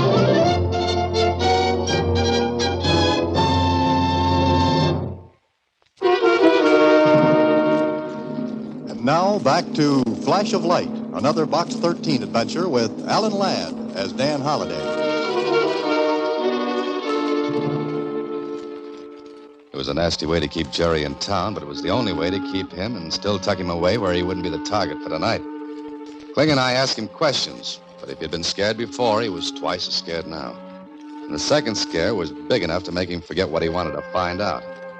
Why he had been Mickeyed and packed off into that boarding house on East Central. But I was real curious about it, and because Kling had nothing to work on, I was on my own. I went back to East Central Street. I knew I wouldn't get anything out of the landlord, but I spotted little Kitty. And I remembered something she had said, so I asked her. Uh-huh. and there was a real pretty lady. Well, did you hear her name, Kitty? Uh-uh. Do you remember if she left right away? Uh-huh. She did. In a car? Oh, it was a taxi cab. Why? I want to find her. She had red hair and a real pretty fur coat. Oh, well, that's nice. But when she got into the taxi, Kitty, were you near her? Uh-huh. I like to look at her red hair and her pretty coat. Now, think carefully, Kitty. Did you hear her say anything to the driver of that taxi? Uh-huh. What? She told him where to go. Where? Where she told him. Oh, I know, but where did she tell him? What did she say? 245. 245 what? Well, that's the number of the street, I guess. Did you hear the street? Uh-huh. What was it? It wasn't a street. She said avenue. All right, Kitty, that's fine so far. Now, what was the name of the avenue? 245. That's the number of the avenue. Uh-uh. You just said it was. Oh, no, I didn't. I said 245 Avenue. What avenue? 245. Look, Kitty, I gotta go play now. Goodbye, miss. Kitty, wait, Well, that was that. Dead end. And I was 10 minutes and 2 miles away when it hit me. Kitty was right. The number was 245th Avenue. A half hour later, I was there. And it took $10 to bribe the clerk in the apartment house to give me the name of the real pretty lady with the red hair and pretty fur coat. And a couple of minutes later... That you, Marty? Yeah, Beth? What's the idea of showing up this late? Hey, And a hi, nani. what's the idea? Oh, pardon the intrusion. You get out of here. Who are you, anyway? I'm the man who makes the survey. Survey? What survey? Are you listening to your radio? What do you want? Answers? Have you got any? He ain't a cop. Expecting one? Get out. Sit down, Beth. I've got questions to ask about a kid named Jerry Fuller. Nobody could call you little poker face. Meaning what? Meaning that name was a direct hit. You're crazy. Now you get out of here before I call a cop. Okay. Alexander Graham Bell was a great man. He saved us a lot of steps and bother. Go on. Call the police. Oh, you don't think I will, huh? Maybe. But when they get here, they might ask questions about Jerry Fuller and why he was drugged, framed, and holed up on East Central. I said you're crazy. Oh, yes, I know you did. Well? Listen, I don't know who you are or what you're doing here, but I'm going to give you a break. You don't look like a bad guy. Maybe a nut, but you can go and we'll forget this. I don't want to forget it. I'll take it from here, Beth. Well, hello. If it isn't my elevator friend. How did you get here, Holiday? I drove. Why? I thought maybe you crawled, because that might be the way you get out. Marty, don't start nothing here, Shut please. up. What did you do, leave a trail, dope? No. I don't know how this guy got here. What are you doing here, Holiday? I want to know why that kid Jerry Fuller was framed the way he was. Just curious, Holiday? Maybe. You don't know, huh? Okay, so you don't know. That's nice and healthy for you, Holiday. Because if you did know, well, you forced your way in here, and I have a perfect right to use this. I could find out. Maybe from your pal Fuller, huh? Mm-hmm. Could be. Okay, go ask him. But get out of here and don't come back again, or I might not be so nice about it. Come on, beat it. I might be back. I might be waiting. Maybe you let me in on a secret, Holiday. Just where are you heading? Cling, I want to talk to Jerry Fuller. Fuller? You kidding? We let him out. Out? I told you I'd show up and sign the complaint. Sure, then Susie walks in and tells us you've decided not to sign a complaint. No charge. Susie? Yeah, Susie. Let me use your phone. Why not? You've used the whole police department. Why stop at a phone? Hello? Susie? Oh, hello, Mr. Holliday. Where are you? Never mind that. Did you go to the police and tell them to drop my charge against Jerry Fuller? Well, yeah. Why? Because you told me to. I told you to. Susie, what's the matter with you? But you did. That I should go to the police and tell them you didn't want to. Oh, okay, Susie. Did I do something wrong? Or right? It doesn't matter now. Well, didn't she? Yeah, but it's not her fault. It looked like a legitimate message from me because she knew I got that letter from Jerry Fuller. Oh, now I get it. Box 13 again.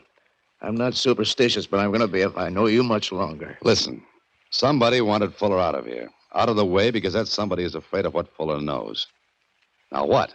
How do I know? I just got off the bench to come in the game. Cling, that kid's in danger. We've got to find him. Maybe you better start from the beginning so I can at least look intelligent about it. All right. Fuller sent a letter to Box 13. He wanted me to help him because he was afraid to go back home before he knew what had happened.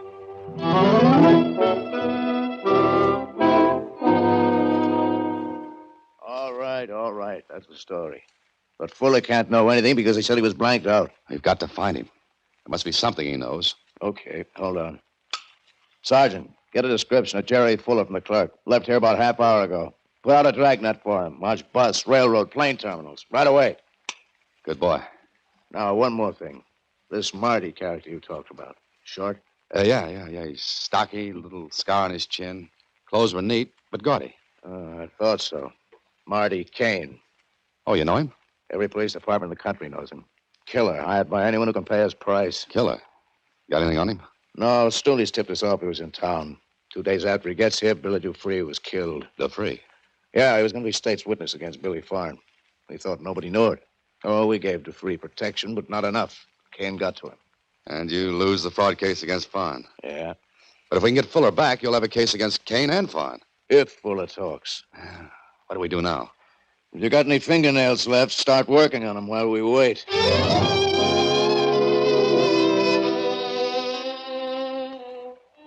We waited 2 hours, then 3 hours. Kling and I stared at each other, each of us afraid of, well, to say what he was thinking. That Jerry Fuller would be dead when they found him. There was one point against that, though. The fact that it must have been Marty Kane who went to Susie with that fake message from me. She could identify him. And if Fuller was killed... Let me go. I tell you, let me go. I didn't do anything. That's all, Sergeant. I'll check over.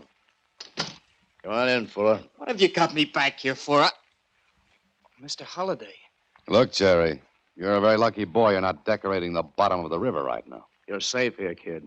Nobody can get at you here. What do you want? I don't know anything. Maybe you do. I told you I don't. I was on my way home. Why don't you let me... Jerry, that night in the Red Swan, what did you see or hear that put Marty Kane after you? I don't know any Marty Kane. I never even heard the name before. He was the man who beat you up in my apartment. I didn't know him. I never saw him before in my... But you did. Why did you stop talking just then? I don't know. Maybe I talked to him at the cocktail bar at the Red Swan. I don't know. You talked to him at the Red Swan. Did he tell you anything about a man named Dufree? Free? No, I tell you, it's all hazy. Look, Dan, a guy like Kane wouldn't pay to anybody. Just doesn't make sense. And why is Kane anxious to get Jerry out of town? If this kid knew anything, Kane wouldn't let him live 10 seconds. And what's the angle? Jerry, did you ever hear of a man named Billy Farn? No, I didn't. And I don't know why Kane's after me. All I want to do is go home. Wait a minute. Fuller, when did you get into town? What about that, Kling? Everything. Because Dufree was killed on the 5th. 5 days before this kid even got near this town. That made it better than ever for people who like puzzles that don't fit together. But there had to be a reason for the whole thing, and because I believed that, I headed for the Red Swan. I went to the cocktail bar and looked around. I didn't know what I expected to find, but, well, maybe nothing. Then there was a flash of light. A flash of light. A flash bulb set off by a camera girl, one of those who take pictures in nightclubs. And that was it. 2 flashes of light, one from the bulb and another in my head when the idea hit me. It took me 10 minutes to find the man who owned the concession. Yes, sir. We keep all negatives. They're numbered and dated. Got the ones for the night of the 12th? Sure, but I can't show them to you. Oh, look. Check first with Lieutenant Kling, police. He'll tell you it's okay for me to look through those negatives and find the one I want.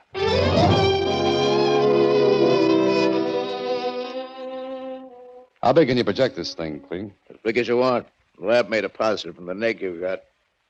You ready? Yeah, go ahead. Big enough? Plenty. Jerry, recognize that picture?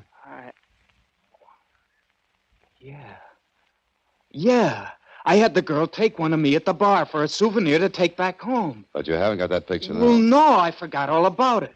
Jerry, at the bar, you were a little tipsy. You got talkative. You showed the picture to somebody.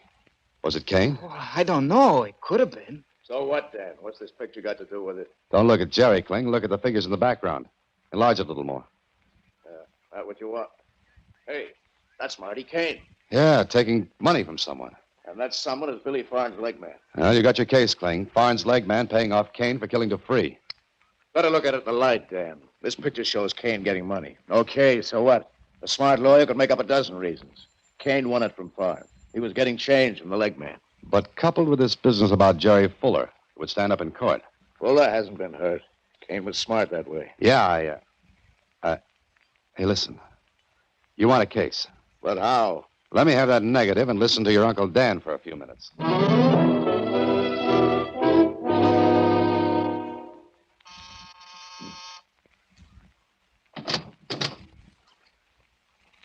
Good evening, Marty. So, you did come back, huh? Uh-huh. Want to talk to me? Sure, come on in. Oh, leaving town, Marty? I see you're all packed. Maybe you better do the same. I like it here. You must. Now beat it. Uh-uh. I thought you were smart, Marty. What? You got the picture from Jerry Fuller, but there's always the negative.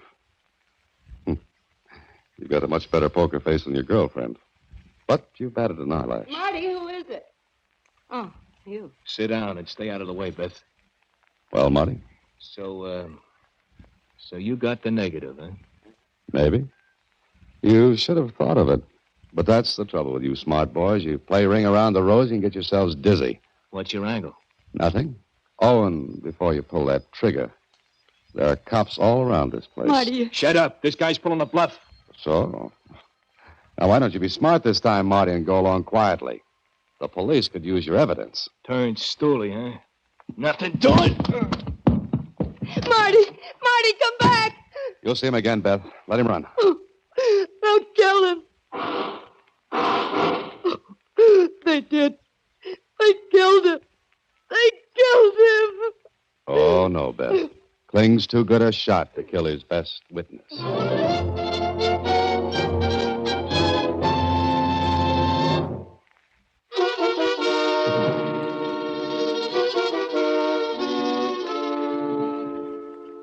Jerry. Did he go back home? That he did, Susie. And right now, he's probably a hero in his hometown. Gee. And all because of a flash in the pan. Huh? I made a joke. Get it? Face, pan. Flash in the pan. Oh, good night, Susie. Next week, same time, through the courtesy of Paramount Pictures, Alan Ladd stars as Dan Holliday in Box 13. Box 13 is directed by Richard Sandville, with an original story by Russell Hughes. Original music is composed and conducted by Rudy Schrager. The part of Susie is played by Sylvia Pickard, and that of Lieutenant Kling by Edmund MacDonald. Production is supervised by Vern Karstensen. This is a Mayfair production from Hollywood. Watch for Alan Ladd in his latest Paramount picture.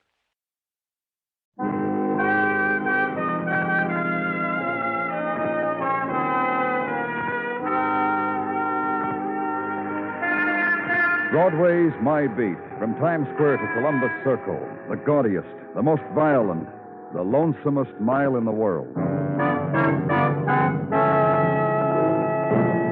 Broadway's My Beat, with Larry Thor as Detective Danny Clover.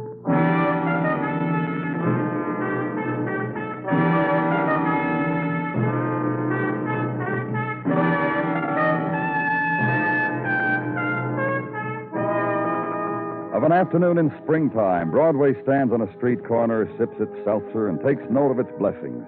Baseball scores to discuss, rides getting painted at Coney, and a new taste thrill known as tangerine juice can be found at most hot dog stands for a dime. And across the street, ushers in faded tight pants and gold braid turning green drag air conditioning banners across theater lobbies. Springtime activity. Open your collar to it. Hold out your hand to it. Slip April some skin to touch.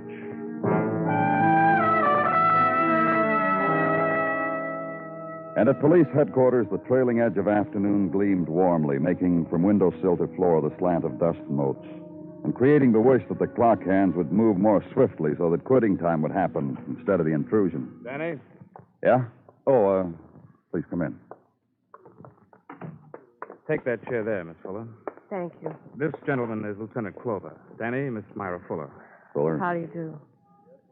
You want to tell him, Miss Fuller? All right. Well, go ahead. I told you all right, didn't I? I told you I'd tell him. Sorry.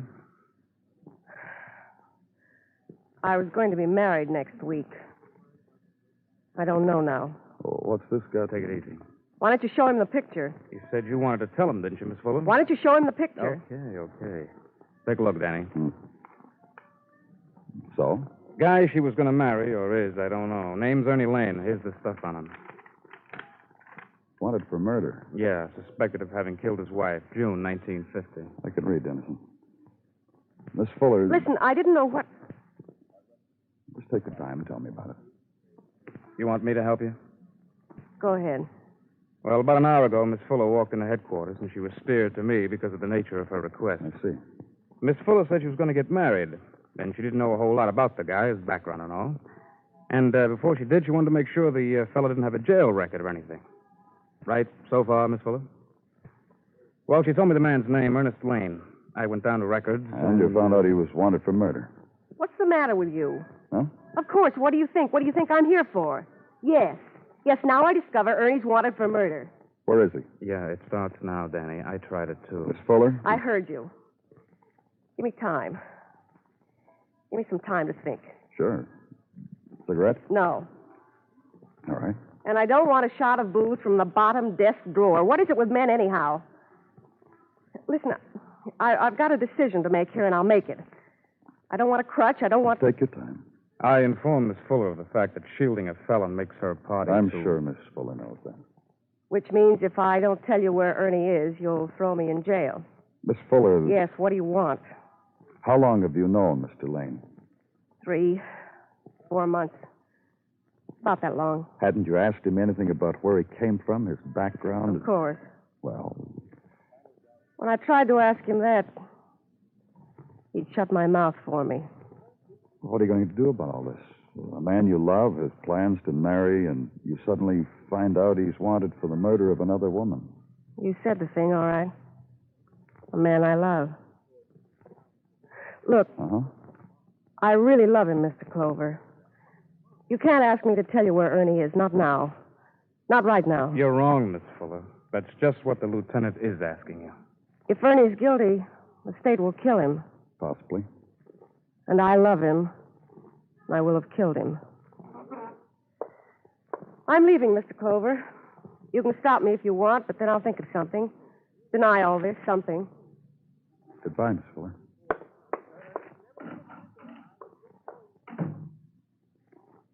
Follow her, Dennison.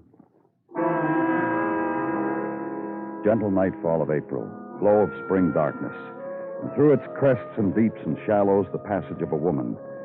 And set adrift in her wake, the official shadow, to blend with darkness, to later report the itinerary of night. And at police headquarters, the waiting, place of muted corridors, place of murmurings and ringings of a city's violence. Wait. On office wall, burst, splash, play of reflected lights. And the phone. The report from Detective Dennison. Myra Fuller had walked uptown from headquarters, had stopped in a side street bar, bought a drink, talked to no one but the bartender. A man, a drunk, had approached her, touched her shoulder, but Miss Fuller had shrugged him off, left her drink unfinished, paid, left the bar, walked uptown again to a bench in the park at the public library. Sat for a while, alone. Then a cross-town bus to Lexington and walked downtown to 39th Street, into an apartment house, 3rd floor front, lights on for a while, then off. And for 20 minutes, Miss Fuller stared out of her window. So far, no one else in or out. Dennison will make a bed for the night against a doorway across the street. We'll phone again if anything breaks. Bid Dennison good night, and to sleep then on the cot in the squad room. Room also of reflected light, reflected sleep.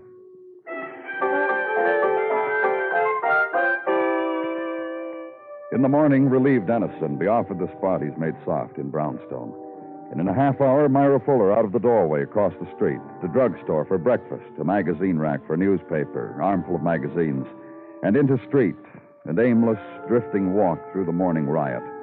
The season's mannequins to observe in shop windows. Display of remnants in storefront to be touched, scattered, flung from her.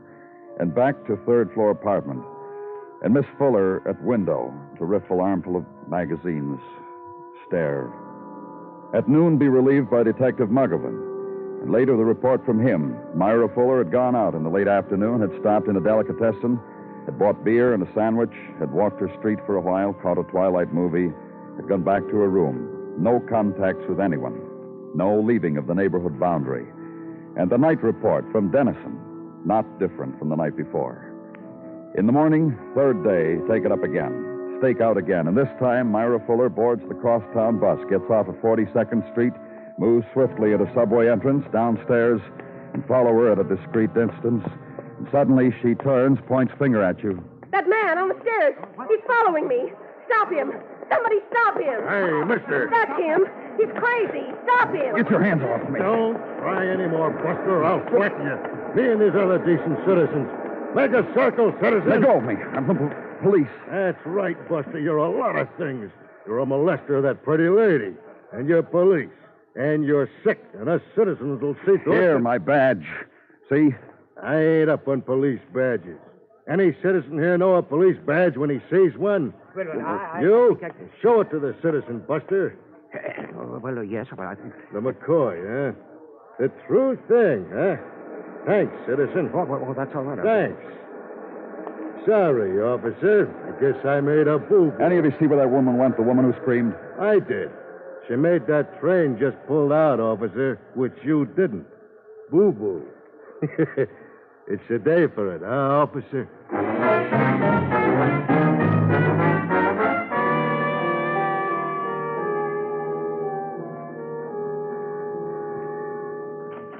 Danny? What do you want now, Gino?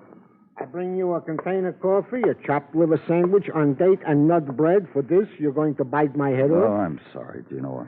Mayhap you would prefer untoasted rye. If you so desire, Danny, I could run out and exchange the slabs of date and nut No, bread. never mind, Gino. The sandwich is all right the way it is, and thanks. Use your mouth for eating, not for thanking. Here, partake. It's good. A joy to watch you eat, Danny. Is there anything new on Myra Fuller? From the time you lost her day before yesterday through the cooperation of our alert citizenry, nothing. She is still in her room on Lexington, where her comings and goings are even now being observed by detectives Muggavan, Dennison, et al. So eat. She must have made contact with Ernie Lane that day. So presume she made contact with her fiancé, who was a killer of his former wife, and you missed it.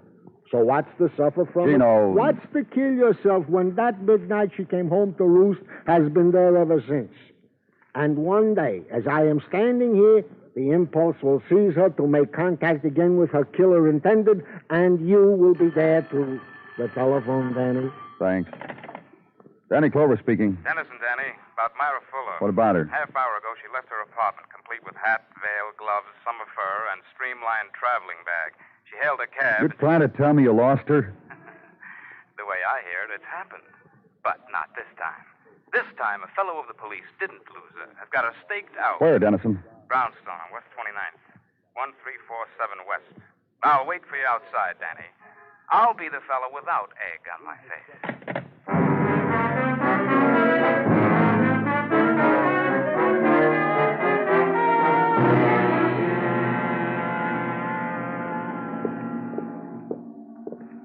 First floor rear, Danny, is where the guy opened the door to her.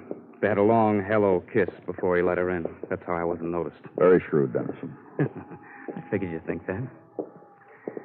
Unsolved murder, a couple of years old, and by alertness, stick-to-itiveness, sheer grit, a chap on the force. Just knock on the door, huh, Dennison?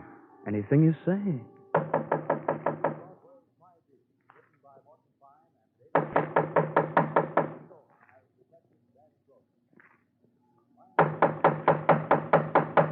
McCoy types, huh, Danny? Try again.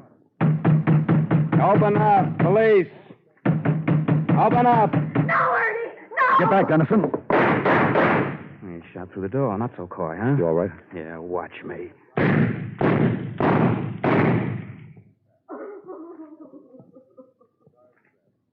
Okay, Dennison.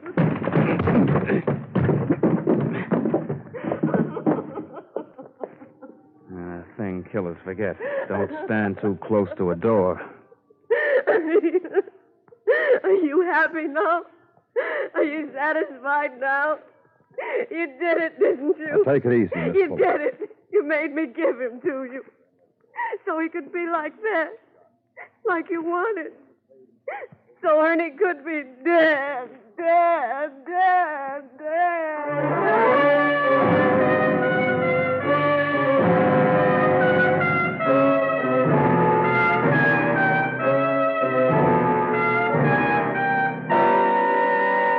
You are listening to Broadway Is My Beat, written by Morton Fine and David Friedkin, and starring Larry Thor as Detective Danny Clover.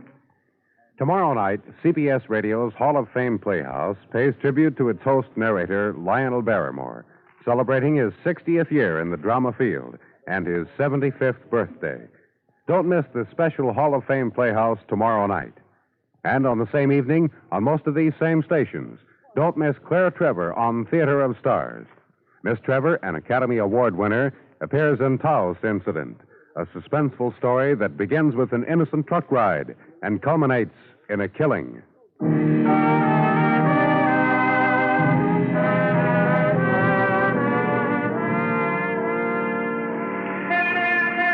The April sigh swirls upward over Broadway, drifts, races, sensitive to currents and eddies of night light, and composed of diverse things: springtime anguish of a muted trumpet, whisperings against closed doors, the fleet smile, shopped for, bargained, paid for by the light of the happy April girl of the spectacular. The great sigh mushrooms, scatters on high winds, then falls, prowls the corners of city, finally touches you. Wherever you are, it touches you. Setting for April violence, facade of brownstone against side street, and a room in it where a man was dead of police bullets, where a woman swayed, wept, moved from wall to wall. Not like that. You didn't have to kill him like that. Cliche, Miss Fuller. It was him or us. Let's all break down and cry for a dead murderer. Let's everybody do that. I Huh? wish he'd killed you. With all my heart, I wish he'd killed you. Miss Fuller. Don't touch me. Ernie! Ernie. Ernie.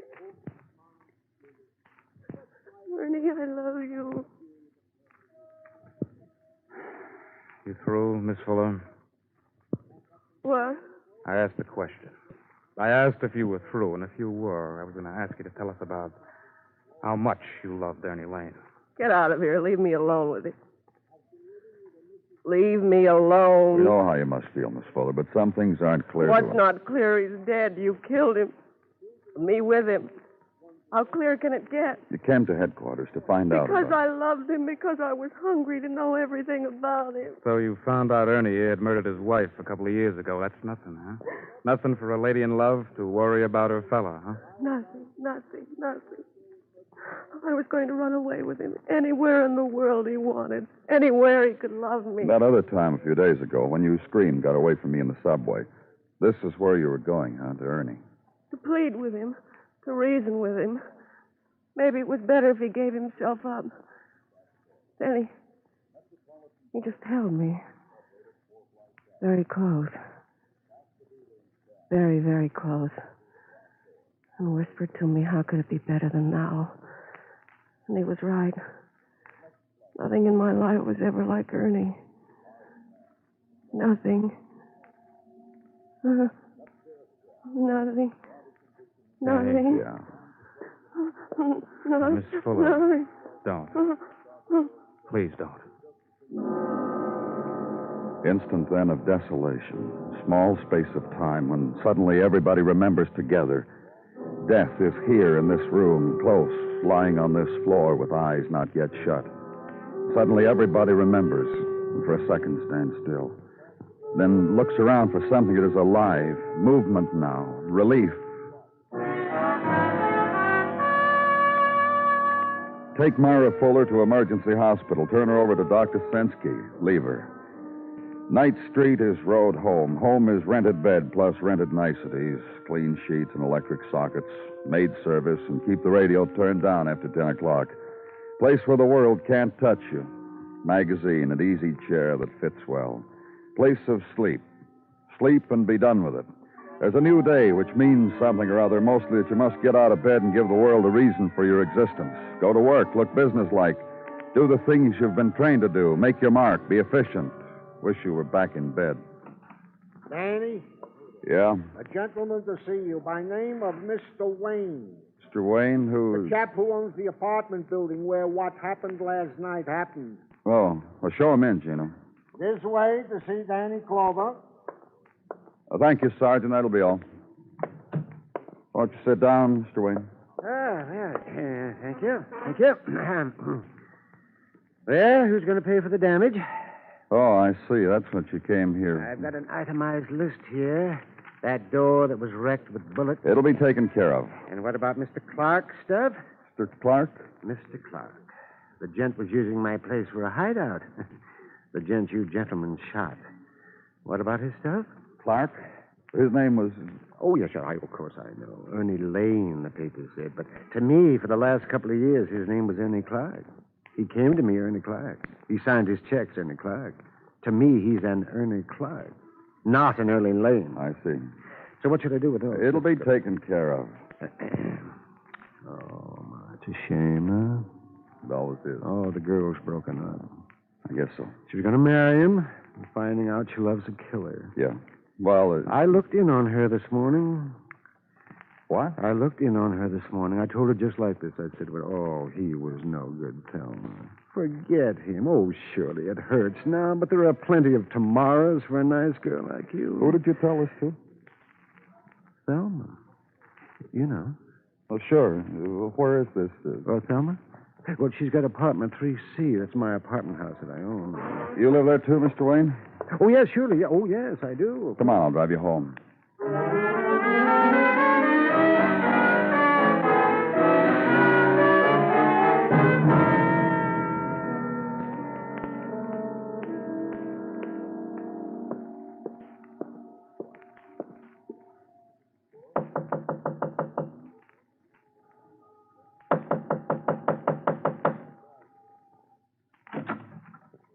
Yes?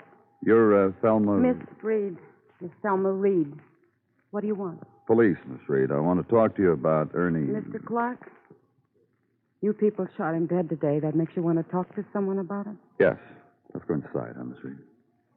All right. Let's go inside. Well? You've read the papers? You mean how once Ernie killed a woman, his wife? It doesn't interest me. And what you did to him Miss Reed. doesn't interest me either. Earlier, this morning. Now, no. Not anymore. Some things we need to know, Miss Reed. This morning I cried. You loved him? Miss Reed. There's something I'll have to show you, I suppose.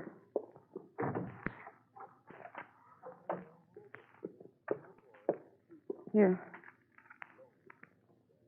Marriage license. For Mr. Ernest Clark, for Miss Thelma Reed. You want it? Have it. There was something else in the papers about the woman who led us to him. She was in love with Ernie, too. She told us she was going to marry him. You knew about her, about Myra Fuller? Sure. But I knew Ernie. Then you didn't... Mind? Mind about Ernie and all the living dolls, as he called them? Told me about it. The puppet dolls that came running when my Ernie pulled a string. Why should I mind? Other women, like Myra Fuller and you... I think the feeling I finally chose was pride. It made me proud how Ernie was. Because he was going to marry you? Because he was going to marry me. To which I obtained proof positive, which you now hold in your hand.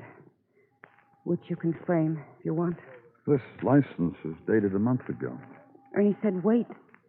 I didn't mind waiting. Because... Go on. Because finally I knew Ernie would marry me. No one else. Me.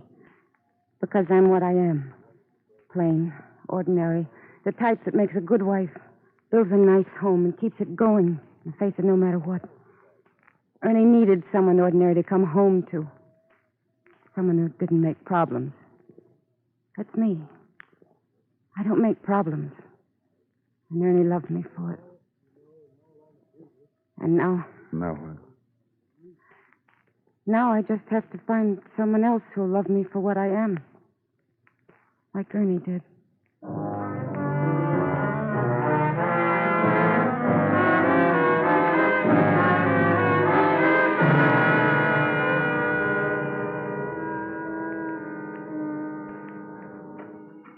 Danny?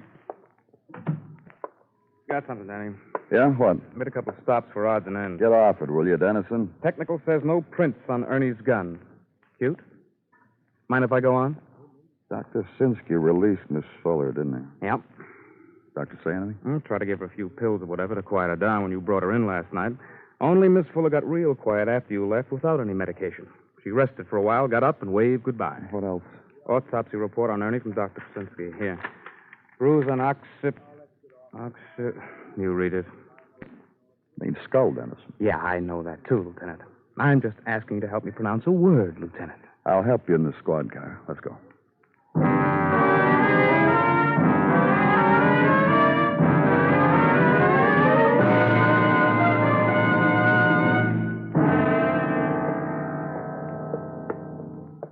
Three days I case it. Finally, I get into this joint. Proves all you have to do is wait long enough. That's what it does, huh?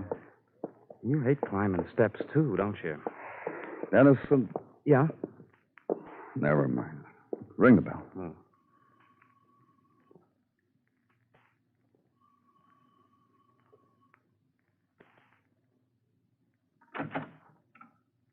Oh. What do you want now? We want to talk to you. You haven't done enough, have you? No. I'm supposed to ask you in, am I not? Well? Thanks. How do you feel, Miss Fuller? Tomorrow I'll start to feel better. You made up your mind about that, huh? That's right. Which way are you heading? South. Nearly finished your packing, haven't you? You walked in on the best part. You want to watch? All that stuff for your trousseau? Look, what do you want? Sorry, I didn't want to bring up old memories. Let me ask you something. Sure. How does it feel to kill a man? I don't like it. Well, you killed a man. Yes, he did. A man you wanted to marry. Bingo. And now he's dead. Now you're going to take a little trip. And starting tomorrow, you'll feel better. End of packing, boys. The show's over. I'll drop your card from Mobile. You got friends there, Myra? I will have. Make friends easy, don't you? If you were me, wouldn't you? 2 years ago, Ernie killed his wife. Why? Because you made friends with him? I wouldn't know. Think about it for a second. Men are mad, impetuous folk. Did you know that? You told us you knew him for 3 months. You knew Ernie a lot longer than that, didn't you? You think Ernie killed his wife on account of me? Well, I guess he did. Say, Yeah. it would be just like Ernie to do that. You don't know the things that took hold of his mind. Once he brought home a paper mustache and a big black hat. Well, you wouldn't believe it. The little things that made you love him. Yes. Made you want to marry him? Yes. Because he asked you. On his knees, shyly. It was a picture the way he looked up at me and asked me, Myra, will you be my wife? I patted him on the head, meaning yes. Isn't that touching, Danny? Very. Except about Thelma Reed, the girl he really asked to marry him. Yeah, this louses up the whole act, doesn't it, Myra? What are you talking about? Look, honey. You trying to convince yourself you didn't kill Ernie, mister? No, I shot him. I killed him. When he was propped up against the door, out, unconscious. What? He was slugged before he died, Mara. You set him up against that door, waiting for the police to shoot through it. Is this what you want to believe so you and your friend can sleep night? The only way it figures, Myra. No fingerprints on his gun. So who shot at us through the door? You, Myra. No prints. Done up the way you are, real pretty. Hat, fur, and gloves. Gloves.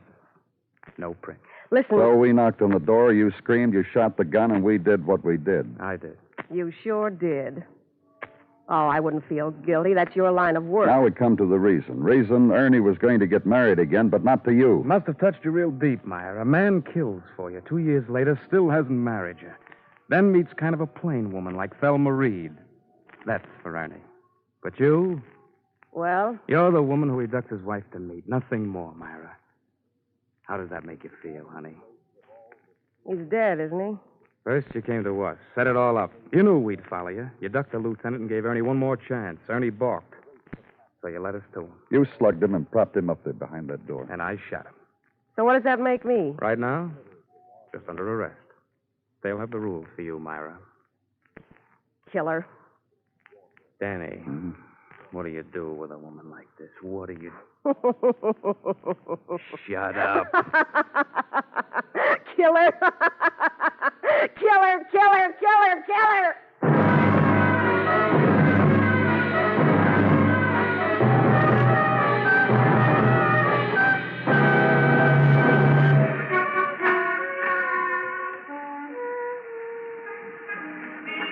It's the hurry-up time on Broadway now. The place that's strung into the night like some phosphorescent alley. And they're heaped there. The bright-eyed kids, the voice whispering from the doorway, the stalker, the stroller. It's crowd and it's laughter, and a Nickelodeon where you get pie tossed in your face. It's Broadway, the gaudiest, the most violent, the lonesomest mile in the world. Broadway, my beat.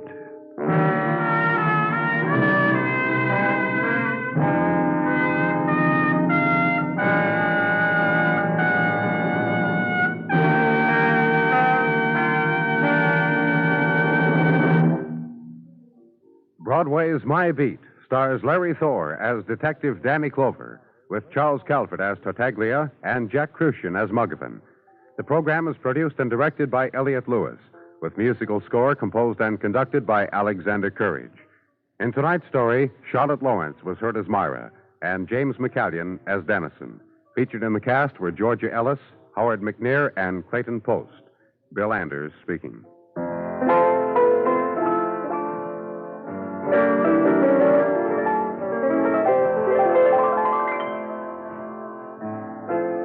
This Monday night on CBS Radio's Suspense, Frank Lovejoy stars as a murderer who finds himself being defended in court by the husband of the woman he killed.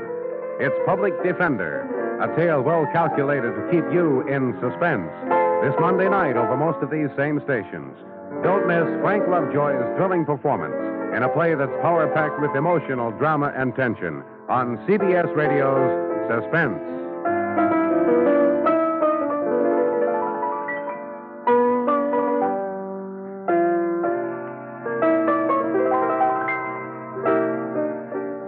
Remember, the top dramatic show of all, the Lux Radio Theater, is heard Monday nights on the CBS Radio Network.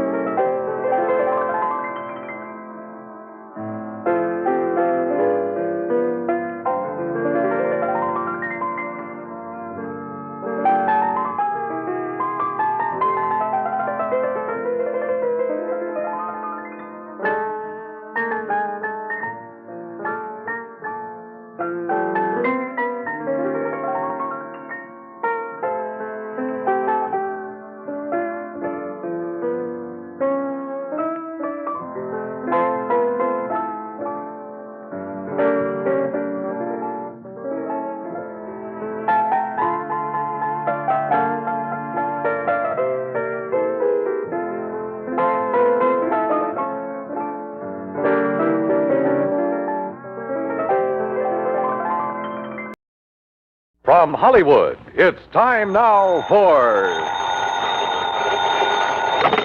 Johnny Dollar. Fred Norwood, Northeastern Indemnity Association. Oh, hello, Fred. I haven't heard from you since that case down in Managua, Nicaragua. Got another nice long trip lined up for me? I'm afraid not this time. But if you can leave right away, I wish you'd run down to Baltimore for us. Baltimore? That depends. Depends on what? How free I can be with my expense account in the seafood department. Chicoteague oysters, soft-shell crabs, terrapin soup. Johnny, if you can get us off the hook on this one, I'll okay your expense account blind. Big one, huh? Over 100,000. Murder? Arson? $111,421 missing from a safe. Wow, and you're liable for it if it isn't recovered, huh? For the full amount. But who'd keep that much cash in a safe? Outside of a bank, that is. The Trillingham Tobacco Company. But why? Better get the details from August Trillingham, if you'll take this on. On a freewheeling expense account? Freddie, I'm your boy.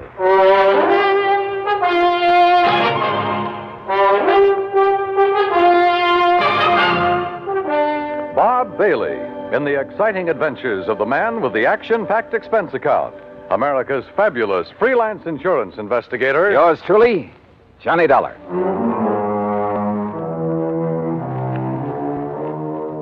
Expense account submitted by Special Investigator Johnny Dollar to the Northeastern Indemnity Association, Hartford, Connecticut. Following is an account of expenses incurred during my investigation of the Wayward Money Matter. Expense account item 1, 2630, plane fare and incidentals, Hartford to New York to Baltimore, and a cab to the Sheraton Belvedere. After all, I could afford the best. Item 2, a 10-cent phone call to Mr. August Trillingham. He'd be glad to see me. Somewhere that name rang a bell. Item 3, a $1.20 for a cab to the Trillingham Tobacco Company on Conway near Charles Street. It was a huge old brick building with what I guess you'd call a vaulted roof. Offices at one end of it, and the rest looked like a kind of warehouse. I'm glad you could get here so quickly, Mr. Dollar. The loss only occurred last night, you know. Well, I left Hartford the minute the insurance company called me. So, somebody blew your safe and walked off with a lot of... Opened the safe, Mr. Dollar, and took over $104,000. Do you always keep that much cash on hand? Yes, because of the nature of our business. What do you mean? Well, the tobacco was grown by the farmers hereabouts, barn cured for a month or 2 or 3, and then brought here. We graded according to quality and color and tie it into hands. Hands? Bunches of 20 or 30 leaves, depending on size. Oh, I see. And then we pack it in hogsheads and ship it to the auction warehouses. We're kind of a middleman between the small farmer and the auction. I said small farmer, Mr. Dollar. Well? People for whom tobacco is only an incidental crop. There are a lot of them. And since we buy from them outright, they want cash. Not checks or payment due the first of the month. Oh, no, cash. Oh, I see. And you're always gambling on what you'll be able to get at the auctions. That's right. How's business, Mr. Trillingham? Not as good as I'd like, of course, but I'm sure it'll pick up later in the year. Why do you ask? Oh, just wondered. In a matter like this, I want to know all I can. Yes, but you said that as though you meant to imply that perhaps... I meant to imply nothing. Look, you said that safe wasn't cracked. I said it was opened. And I'm sure I know by whom. You what? Well, then why send for me? Well, after all, the liability is now your company's. Well, who did it? For years, we've had a bookkeeper. Little pipsqueak of a man named Elmer Cockerly. Well, if he must have did been here 15 or 20 years, even before I bought this business. You haven't always owned it? Oh, no. I made my money during the late 20s, Florida real estate. Oh, yes. Seems to me I've heard something about your success down there. I retired, traveled around till the mid-40s, and then decided to get back into the swing of things, and I bought this business. Yes, okay. Now, about this Elmer Cockerly. Oh, a mild, timid, ineffectual sort of little man. And I suppose after 20 or 30 years of this dull, routine job, after seeing and handling so much money all the time... Yeah, I see what you mean. Well, anyhow, at tax time, I decided to have the accounting firm of Hanley, James, Chadwick, Kermer, and Wormsbecker go over our books, just as a matter of course. And? It was then that Elmer Cockerly suddenly discovered that some of the records were missing. I see. Things balanced out at the end of the year, mind you, but those 3 or 4 months were missing. And it was during that period that Elmer had painted his home, bought a new car. Didn't you investigate immediately? Of course. Seems to me it was then that you should have sent for me. Well, since our business is strictly cash, both in and outgoing, there was nothing we could pin on him. What's more, he was as concerned as I was, apparently. And after all, since things finally balanced out, but I wonder. Yeah, I should think you would. And now, since he's the only other person who could open the safe... What does he say about this robbery? He didn't come in this morning. I called his wife. She hasn't seen him since he left for work yesterday morning. You know where he lives? Yes. Do you have a description of his car, license, and so on? Yes, I have. Okay, Mr. Trillingham. I'll notify the police from here. Then I'm going out to his house to see what I can learn there. May I use your phone? Of course. Yeah, it wouldn't be the first time a timid soul had finally felt his oats, had run off with company money. And usually that type was hard to find. The methodical mind always planned things well, including a getaway. Item 4, 80 cents, taxi to a car rental agency. Item 5, $50 deposit, and I drove to Elmer Cockerly's home, a few blocks off Wilkins Avenue, west of town. I wondered why the old fellow had done it. Sometimes the why can be the best clue as to where to hunt for a man. And you know something? A good part of the why became very clear when the door of Elmer's house was opened.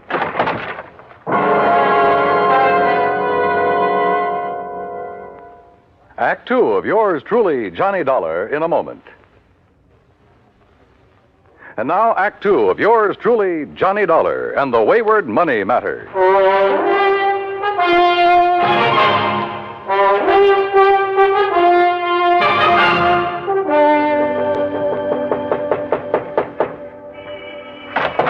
Yes, what do you want? Mrs. Cockerly? I'm Mrs. Cockerly. Who are you? Johnny Dollar, insurance investigator. Insurance investigator? I haven't even filed a claim on Elmer yet. Oh, you think your husband is dead, Mrs. Cockerly? Well, of course he is. You think for a minute he'd walk out on me? That's why you think he's dead? Ain't that enough? You've talked with Mr. Trillingham this morning. Of course I have. He wanted to know where Elmer was. I wanted to know where Elmer was. Neither of us knowed, so that was that. So when they find his body, I'll collect his insurance, and that'll be that. And I won't have that helpless little worm around underfoot no more. No more having to baby and nurse him and tie his tie and feed him. Mrs. Cockerly. No, sir. The only reason that little shrimp would dare not to come home is if somebody done him in. And when you find him, you can come around and pay me his insurance, and that's that. Now, if that's all you've Just come a minute. Just a minute. Did Mr. Trillingham tell you that over $100,000 was taken from the safe at the office? No. Elmer didn't do it. I know he didn't. Do you? Working his fingers to the bone year after year, handling all that money, and him and me just scraping along. Why, if it wasn't for beneficial finance helping us along now and then, I don't know what we'd have done. Yeah, well, I look. told him more than once if he wasn't such a spineless little mouse, he'd help himself to some of that money. They'd never miss it, being a cash business like it is, and Lord knows he deserves some of it. What'd he say to that? Scared him, made him angry, so I'd keep rubbing it Great in. marriage you two had. Sometimes he'd scream and yell like a baby. He dared to scream at you? I'd let him. I got so sick of him, it did me good to see him blow his top. Believe me, I told him more than once, if I was in his place, I wouldn't hesitate. Well, go ahead, he says. Go ahead. And he give me, go ahead, he says. He gave you what, Mrs. Cockerly? The combination to the safe? Yes. Yes, he did. So what of it? So maybe I went down there and robbed it last night. Well, how did you know it was last night? I didn't tell you that. All right. All right, maybe I did. But I'd like to see you put it on me. Maybe I will. You think I can't use that kind of money? You think I don't deserve it after struggling all these years, caring for him for nothing because he didn't have the gumption to get what he should have? You know something, Mrs. Cockerly? I doubt if you ever gave him a chance to show any gumption. Huh? Do you know Elmer? Did you ever see him? No. And look. Look at his picture here on the hall table. All right. A baby, that's all he is. All or right. was. You've made with a lot of big, noisy talk. Now, just Probably most of it's a lie. I don't believe you'd live 10 minutes with a man if you really felt that way about him. Look, mister. But there must be some reason for it. Some reason for trying to make me suspect you. I told you. Maybe you did do it. Did you? But I'd like to see you prove it. Well, I don't think you did. I'd like to see you prove that. I think all you're trying to do is cover up for him, protect him. And I'll say this, you're taking a mighty offbeat way to do it. Now listen. Where is he? You really think Elmer, little Elmer, could have... No. No, he really didn't have the gumption. All right, who else? He couldn't have, Mr. Dollar. Outside of his books and figures at that office, he could hardly take care of himself. That's why he needed me, to tell him what to do and feed him and take care of him. Well, this is quite a change of pace, Mrs. Cockerly. So maybe I did make him toe the line. So what about it? He liked it. Some people are that way, just like me. I gotta have somebody I can lord it over him. Anything wrong with that? Well? I don't believe a thing you said. Oh, you don't? Now, where is he? Where is Elmer? I don't know. And if he didn't rob that safe, who did? He couldn't. How should I know? Why don't you ask that August Trillingham, his fancy boss that's kept him and me starving all these years? Did you think of him? Everybody's a suspect at a time like this. Dear August. Including his you. friend, the boss. Used to go catfishing together up the creek. Great privilege for poor little Elmer to go fishing with the boss who made all the money. That's where I thought he was last night when he didn't come home to supper. When he wasn't home all night, poor dear. All right, Mrs. Cockerly, just quit acting. Acting? Somebody stole that Now, money, and listen. apparently only 3 people knew the combination of that safe. Trillingham, your husband, and you. I tell you, go ask that Trillingham. But only one of the 3 has run out, disappeared. No. No, I'll never believe that Elmer did it. He could. Sure he could. Anybody could. Now, where is he? I don't know. I think you do. No. And you're trying to protect him. Or are you waiting to hear from him so you can join him and the money? That isn't true. Then why isn't he here if half of what you told me is true? Because I'll go answer the phone. Hello. Yes, I'm her. Who? Oh, just a minute. Sergeant Macklin, he says. Oh, the man I talked to at police headquarters. Here. Thanks. Johnny Dollar. This is Macklin, Mr. Dollar. Yeah, Mac. Looks like it's all sewed up. Yeah, who? Elmer Cockerly. Driver's license, identification You found the card. money?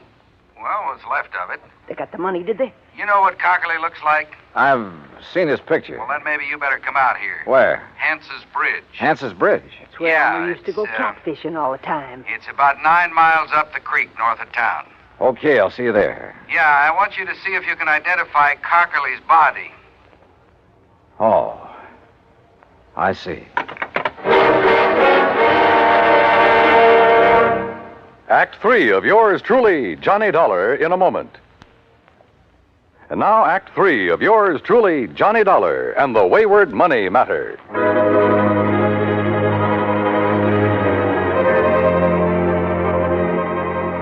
Without telling Mrs. Cockerly what I'd learned over the phone, I took off in my rental car for the creek north of town for Hance's Bridge. Yeah, this was a crazy case if ever there was one. Elmer Cockerly, bookkeeper for the tobacco company, was the only real suspect in the $104,000 robbery. And where there's only one suspect, I always begin to wonder. But who else was there? His wife? Maybe. She'd done everything she could to confuse me. The owner of the company, Trillingham? Yeah, I thought of him too. Until I got the word from the police that they'd found Elmer Cockerly, or what was left of him. They'd found the money, too, or what was left of it. What's left of it is right, Dollar. I'm afraid most of that 100,000 went floating down the creek when Cockerly and his car rolled over into it. Well, we'll see how much of the dough is still inside when we get the car up on the bank. How do you figure it happened, Sergeant? Well, the old boy was making his getaway is all. Going too fast when he hit the turn onto the bridge and plop-o into the creek. Wouldn't there be skid marks, Mac? Well, he wouldn't have to be going very fast. Now, look. Car's up on the bank now. Come on. Yeah. How do you know it's Elmer Cockerly inside of it? License number. And one of the boys dove in, brought up his wallet. Well, here she is, Sergeant. High and wet. Okay, Les. We'll have a look. Only a few small bills in there. Rest of the dough must be out in Chesapeake Bay by now. All right, boys. Take a look, Dollar. Is that Cockerly in there? Yeah? Yeah, that's Elmer. Do you think he drowned? Yeah, or banged around so hard when the car plunged in that... Look. See the bruises on his face and chest? Yeah. Not pretty. And Mac. Well, that's that. Just one more who tried and didn't get away with it. I wonder when they'll learn that it just... Huh? What's that? A little scrap of paper out of his pocket. Huh? Torn. Only part of it, see? Night. Pants. Cat. And Mac, look here. Yeah, what? This bruise, this mark on the back of his head. Yeah, he really got banged around. Show me one thing in this car that could leave a mark like this. Well, most anything. Door handle, top of the steering post. No, sir. All the other bruises are on his face, his chest. And there's only one thing I know that leaves a mark like this. Better get the coroner out here before you touch anything. See you later. But look, where are you going? I'll see you later. Now, what under the... Yes, I heard it from the police department, Mr. Dollar, and well, in spite of what I told you earlier, it's hard to believe. Yeah, it is. He'd been such a loyal soul all those years. But I suppose all that cash, and it was a bit more than we usually kept in the safe, I suppose it was just too much of a temptation for him. Or for any other man. Huh? Even you, for instance. What? Are you joking? So it's not funny. So, business has been pretty bad lately. I didn't say that, Mr. Dollar. I merely said that... I know what you said, Trillingham. And I remember now what I'd heard about your big success in Florida real estate back in the 20s. Well, I don't see what You that were has- one of those guys who sold a lot of swamp and jungle, some of it underwater, to suckers from up north. I was young, an opportunist in those You were days. a crook. You're a crook now, and a killer. Mr. And Dollar. what a natural to hang it on. Poor, timid little Elmer Cockerly. Sure, why not? He'd be the natural suspect in anybody's book. Do you realize what you're Let's accusing me go of? fishing. Catfishing. Tonight at Hance's Bridge. Only you shouldn't have put it into a note to him. What note? The one I found on his body. So you met him there. You slugged him, put him behind the wheel of his car, then ran it down the embankment into the creek. You thought the rolling over would account for any bruises he'd get. Listen, But not that mark on the back of his head, the one made by the butt of a .38 special. I've seen too many of them, Trillingham. Oh, I see. You still have it. That's right. And I'll use it. You didn't get away with murdering Elmer. You'd never get away killing me. I can go a long ways on $100,000. And before I let you stop me... Mr. Dollar, the police told me poor Elmer has... Close that door. You did it. Quiet. I don't know how, but you killed him. Quiet and close that... Oh, I'll do it myself. Oh, Buster! Yeah, he did it, Mrs. Cockerly. And believe me, he'll pay for it.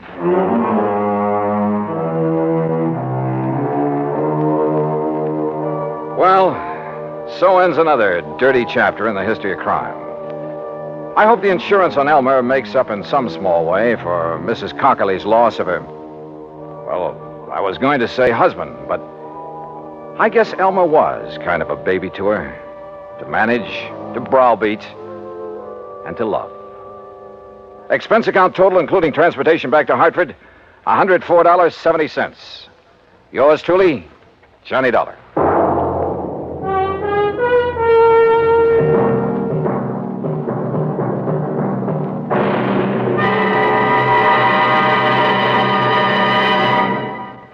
Our star will return in just a moment. Now, here is our star to tell you about next week's story. Next week, a fishing trip to Lake Mojave Resort. Fishing, that is, for a thief. Join us, won't you? Yours truly, Johnny Dollar.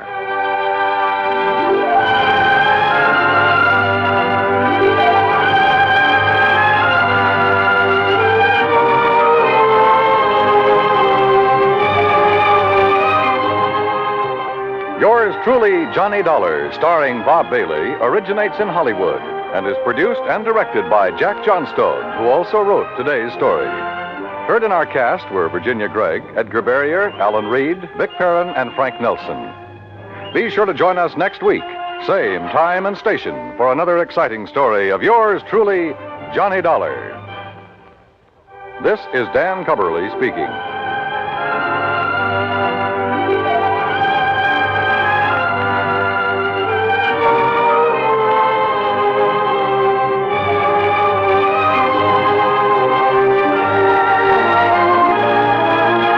This is the United States Armed Forces Radio and Television Service.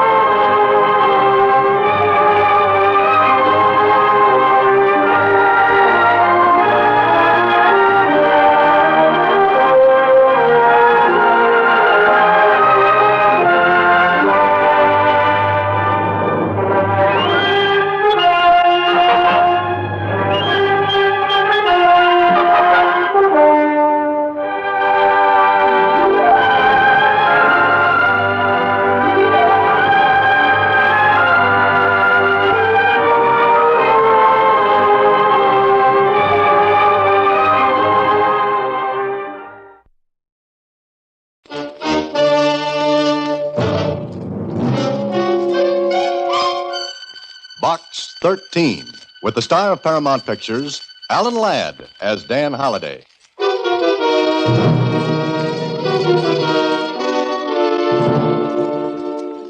Box 13, care of Star Times. I'm a stranger in your city. I don't know a soul here, but I'm in trouble. At least I think I am. I can't go back home until I know what happened to me yesterday and the day before. It's hard to explain in a letter, but if you'll come to 14 East Central Street,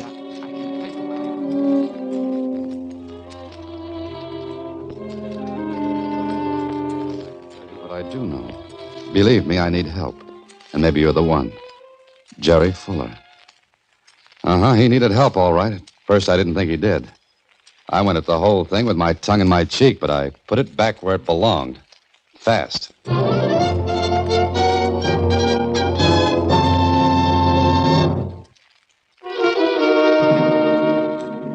And now, back to Box 13 and Dan Holliday's newest adventure, Flash of Light.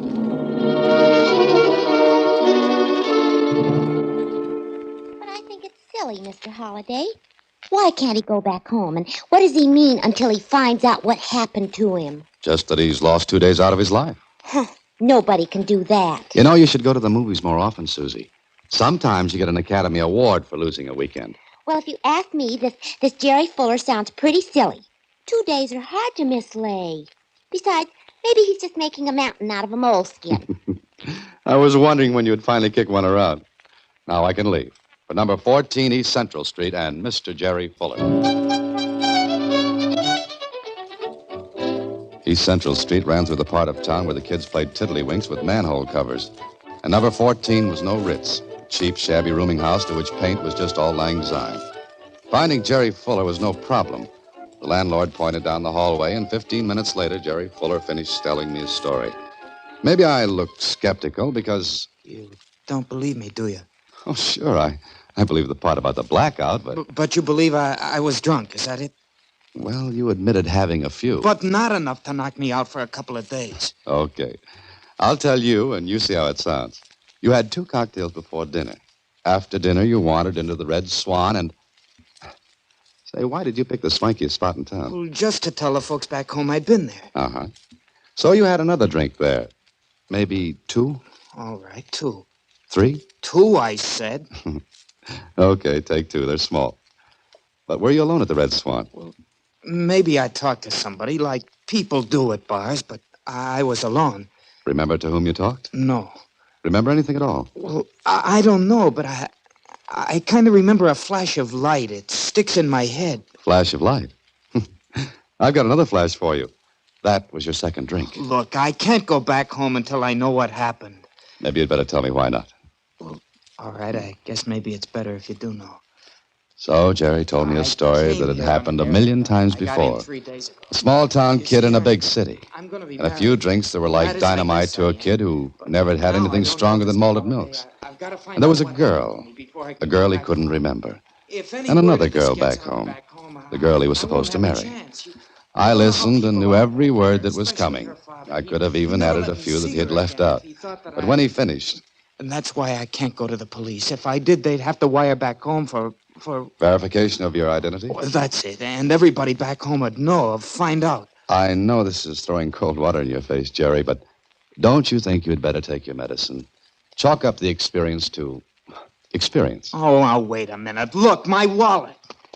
What about it? Every cent I had, even my ticket back home, is gone.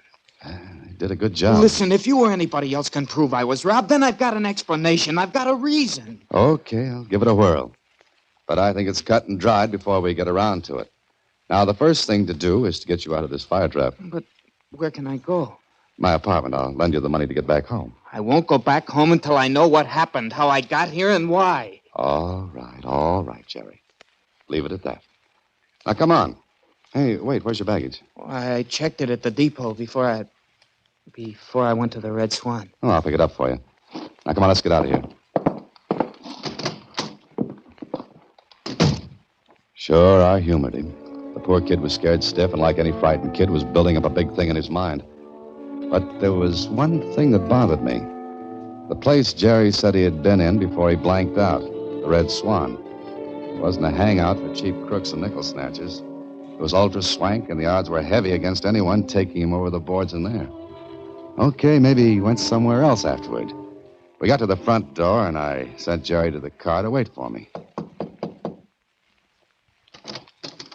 Hello. Well, hello. What's your name? Dan. What's yours? Kitty. Okay, Kitty. Is your daddy in? Uh-huh. What's the matter? Who are you? Remember me? Yeah, you find the guy? Yeah. He was with a real pretty lady. Shut up, Kitty. Go back in the kitchen. All right. She's a cute little kid. So? That what you come to tell me? I didn't come to tell you anything. I want to ask. What? Who brought Jerry Fuller here? Dame? Sure of that? Yeah, sure, I'm sure. That all you want to know? That all you can tell me? What else? Was he drunk? Mister, I didn't ask him. Who was the girl? I didn't stop to get introduced. Look, she brings him here, says she's his wife, gives me a couple of days' rent, that's it. Did she leave right away? What do you want from me, a quiz game? Did she leave right away? I don't know. I showed him the room, I got my dough. I don't push questions, see? She gave you 2 days' rent, huh? So long, mister.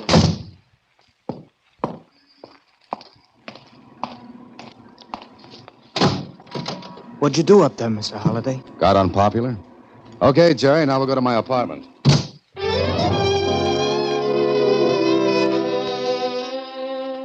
Feeling better? Yes, a lot. Thanks. We'd better see about shipping you back home. Oh, but you said you were going to help. I am, and the best way I do that is to ship you out of the big city.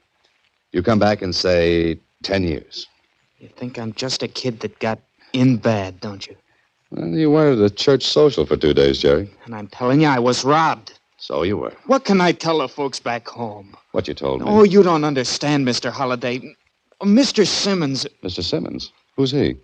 He's Millie's father. Oh? And Millie, I take it, is the girl back home. You're making fun of me. No, I'm not, Jerry, not at all. But the best thing you can do is face the music. You won't be able to dance to it, but, well, it's the best way.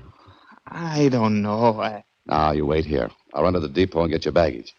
Here, yeah. Got the check for it? Yeah. It's the only thing they left me. I had it in the inside compartment of my wallet. All right, Jerry. Now that we've got it figured, you'll feel better. I'll see you later. You'll feel better, I said.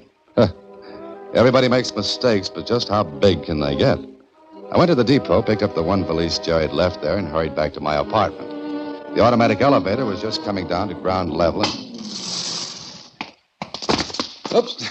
I'm sorry. Yeah? How sorry? I beg your pardon? What for? Keep your eyes in front, pal, and you won't run into people. Just a minute. You came out of that elevator a little too fast. So? That's the way I always move. Objections?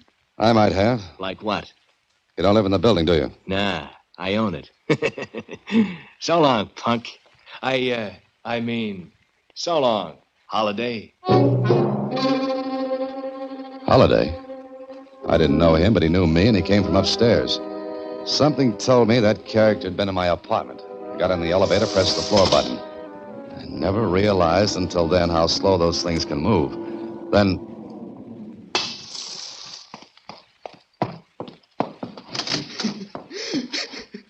Jerry! Jerry, what happened? Nothing. Look at me, Jerry. I said, look at me. Oh, no. I'm all right. Yeah, sure, you're all right. Like you ran into a meat chopper. Jerry, who was that man? There wasn't anybody. Now, listen to me. There was somebody here. He just left. I tell you, there wasn't anybody. Give me my valise. Come here now. Sit down. Let me go. Be quiet now. Be quiet now. Sit down. Now, why did he go for you? Nobody did. Sure. You poked your face in an electric fan to see the pretty blades go around. Come on, Jerry, talk. I'm going back home. Whoever that was saw us at the place I picked you up. Followed us, waited until I left, then came up here. What'd he say? What'd he want? Nothing. I cut it out. You wanted help. I'll give it now. I don't want it. All I want to do is get out of here and go back home. All right, Jerry. But you got to get cleaned up first. Yeah. Go in the bathroom, wash up. Got to change your shirts in this valise. Uh-huh. Okay. You're gonna let me go? Why not? You won't talk. You won't let me help. Oh, Mr. Holliday, believe me, Are we going to say? Nothing. I'll get cleaned up. Okay, Jerry. Have it your way. Sure, and thanks. Thanks anyway. Towels in the back of the door. Honest, Mr. Holliday, I appreciate what you've done, but I know now I just got to go back and do like you said. Yeah, sure be a good little boy and wander back home. I can finish cleaning up on the train. Let me see your wallet. What? Oh, you gotta have money. Count it as a loan. Send it back later. Oh, sure, here. Ah. Now, suppose you answer a question. Huh? Oh, what? How do you explain this? Your railroad ticket. It's back. Oh, I guess I must have overlooked it before. Stop lying. I'm not. Okay. Here. $10, your wallet, your valise. Now, there's the door. You're mad, huh? So long, Jerry.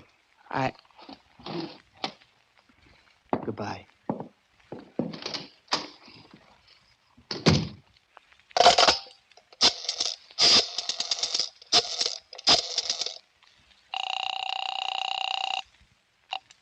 Police headquarters, Griffin speaking. Lieutenant Kling, please. Homicide, Kling. Hello, Kling. This is Dan. Well, my heart's desire. What are you... We'll make with the jokes and funny patter some other time. Right now, I want to work fast. Huh? A man just left my apartment. He's on his way to the railroad station. Pick him up. Are you nuts? Here's what he looks like. 5'7", light brown hair. Wears horn-rimmed glasses. No hat, dark blue serge suit, carrying a suitcase with the initials JF on it, a foot high. Even some of your boys could spot it. Now take a breath and listen to me. I can't order a guy picked up because you want to play games. You gotta have a charge. Pick him up and I'll sign the complaint later. You'll find my wallet in his valise.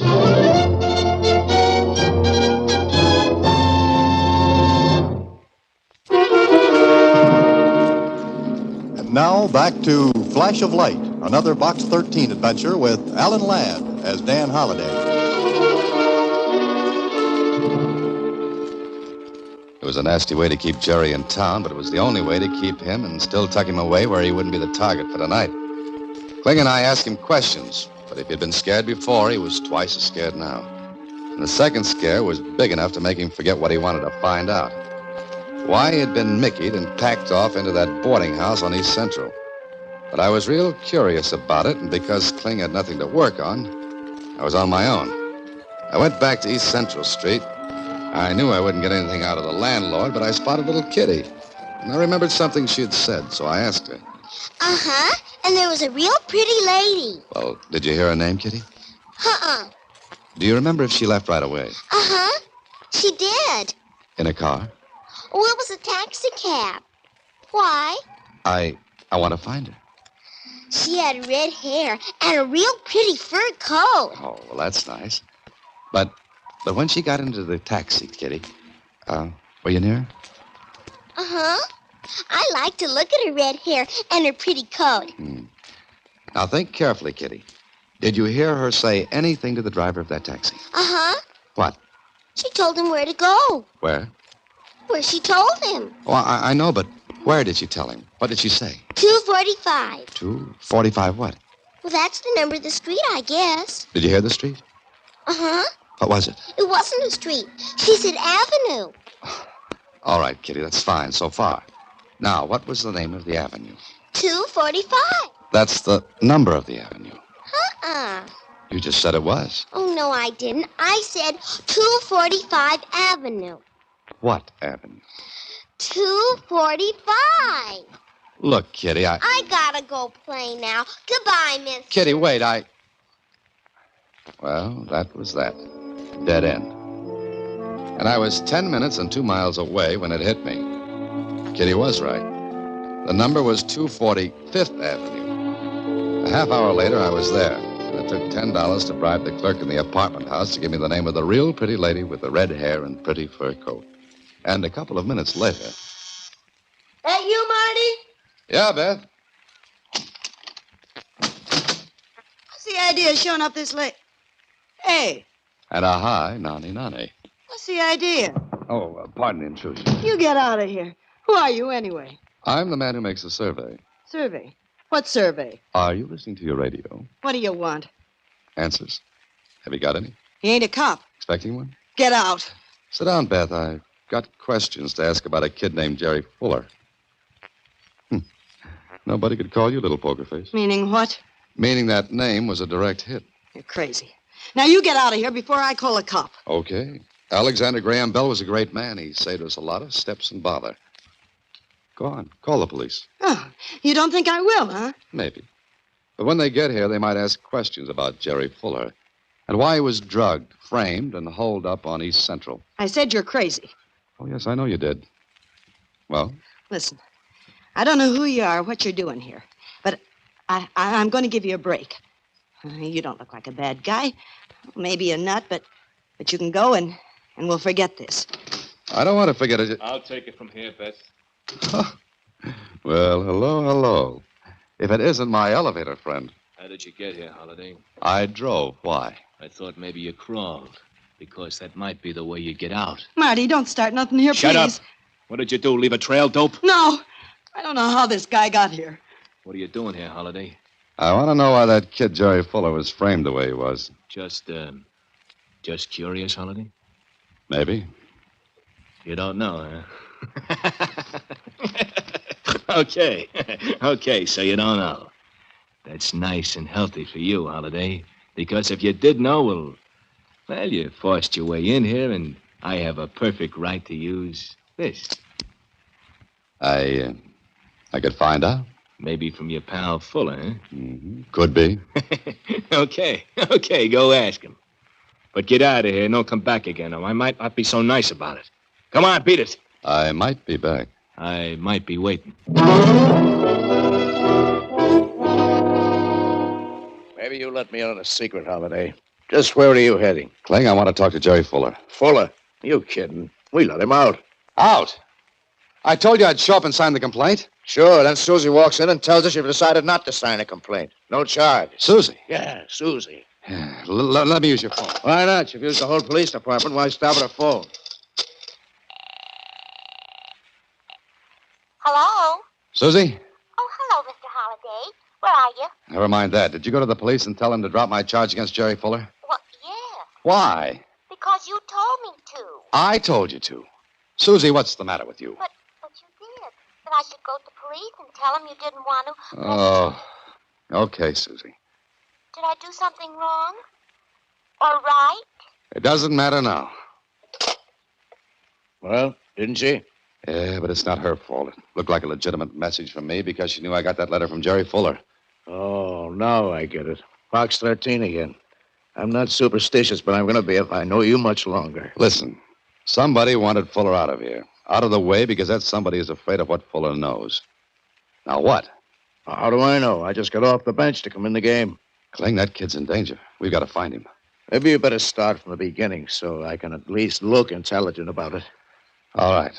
Fuller sent a letter to Box 13. He wanted me to help him because he was afraid to go back home before he knew what had happened.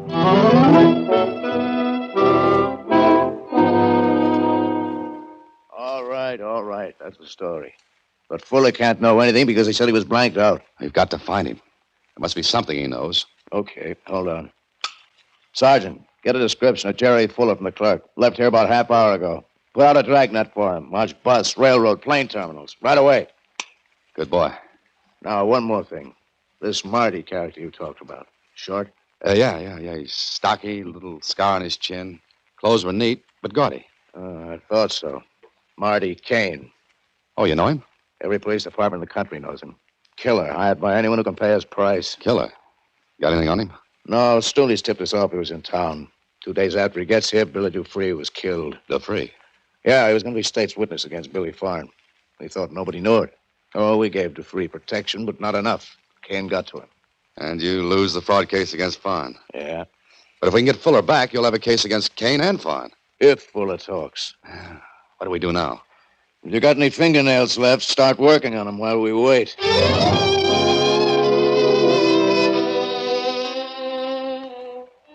We waited 2 hours, then 3 hours. Kling and I stared at each other, each of us afraid of, well, to say what he was thinking. That Jerry Fuller would be dead when they found him. There was one point against that, though. The fact that it must have been Marty Kane who went to Susie with that fake message from me. She could identify him.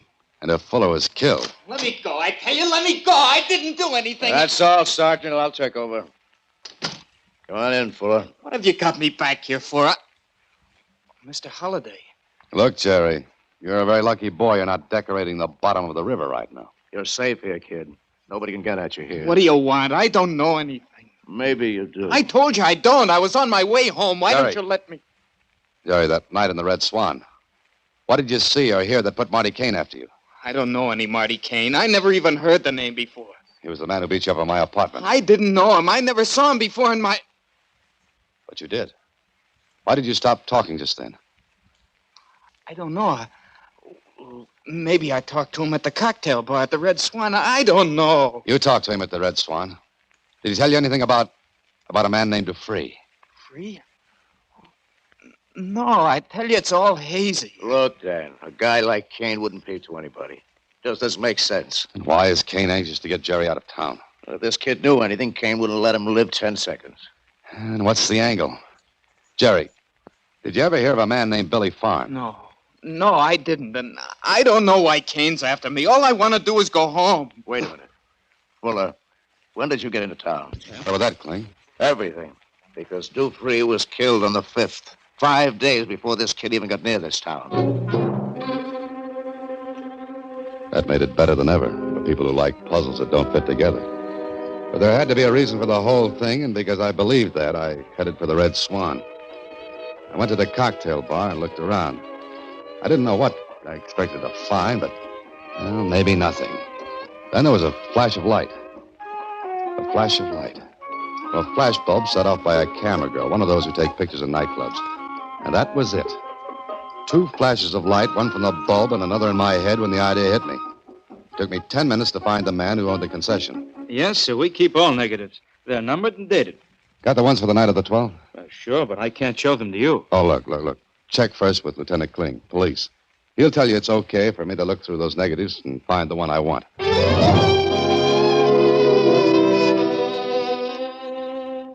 How big can you project this thing, Kling? As big as you want. The lab made a positive from the negative you got. You ready? Yeah, go ahead. Big enough? Plenty. Jerry, recognize that picture? Yeah. I had the girl take one of me at the bar for a souvenir to take back home. But you haven't got that picture now. Well, no, I forgot all about it. Jerry, at the bar, you were a little tipsy. You got talkative. You showed the picture to somebody. Was it Kane? Oh, I don't know. It could have been. So what, Dan? What's this picture got to do with it? Don't look at Jerry, Kling. Look at the figures in the background. Enlarge it a little more. That what you want? Hey, that's Marty Kane. Yeah, taking money from someone. And that someone is Billy Farn's leg man. Well, you got your case, Kling. Farn's leg man paying off Kane for killing Dupree. Better look at it in the light, Dan. This picture shows Kane getting money. Okay, so what? A smart lawyer could make up a dozen reasons. Kane won it from Farn. He was getting change from the leg man. But coupled with this business about Jerry Fuller, it would stand up in court. Fuller hasn't been hurt. Kane was smart that way. Yeah, hey, listen. You want a case. But how? Let me have that negative and listen to your Uncle Dan for a few minutes.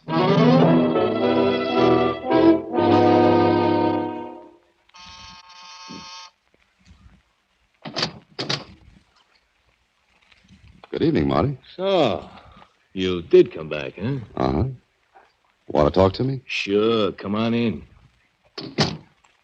Oh, leaving town, Marty? I see you're all packed. Maybe you better do the same. I like it here. You must. Now beat it. I thought you were smart, Marty. What? You got the picture from Jerry Fuller, but there's always the negative. You've got a much better poker face than your girlfriend. But you've batted an eyelash. Marty, who is it? Oh, you. Sit down and stay out of the way, Beth. Well, Marty? So you got the negative, huh? Maybe. You should have thought of it. But that's the trouble with you smart boys. You play ring around the rosy and get yourselves dizzy. What's your angle? Nothing. Oh, and before you pull that trigger, there are cops all around this place. Marty. Shut up. This guy's pulling a bluff. So? Now, why don't you be smart this time, Marty, and go along quietly? The police could use your evidence. Turned stooly, huh? Nothing doing. Marty, come back. You'll see him again, Beth. Let him run. They'll kill him. They did. They killed him. They killed him. Oh, no, Beth. Kling's too good a shot to kill his best witness.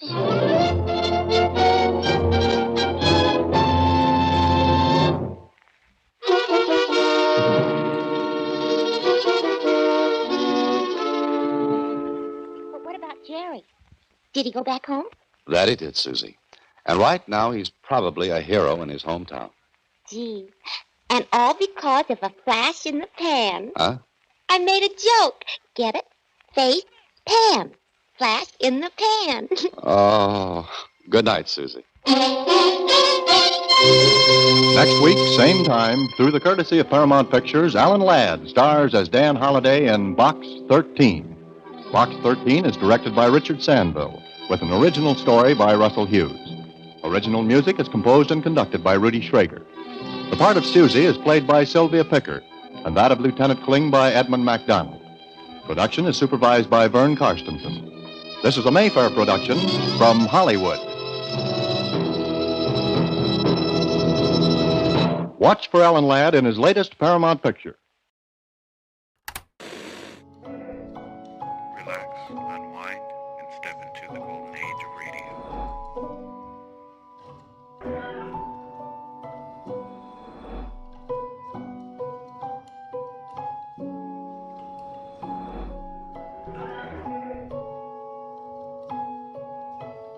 You're now listening to Golden Radio Hour. From Hollywood, it's time now for Johnny Dollar. Marty Bruce, Johnny, at Worldwide Mutual. Oh, hi, Marty. How are you? Did you ever hear of the Mei-ling Buddha? Nope, I'm afraid I never. It's probably the most valuable piece of jade there is. A little statue not more than 3.5 inches high. Made during the Mei-ling dynasty. And you've insured it? Yes. For how much? $40,000. So what's happened to it? I don't know. I don't know if anything's happened to it. Well, if nothing's happened to it. I'm not even sure of that. Huh? That nothing's happened to it. Come on over here and let's talk about it, huh? Yeah, I think I'd better.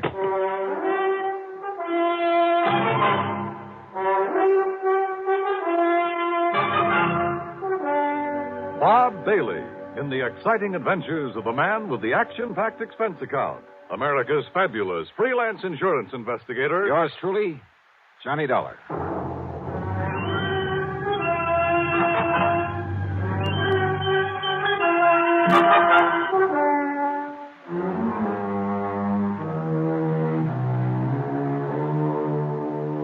Expense account submitted by Special Investigator Johnny Dollar to the Worldwide Mutual Insurance Company, Home Office, Hartford, Connecticut. Following is an account of expenses incurred during my investigation of the Mei-ling Buddha Matter.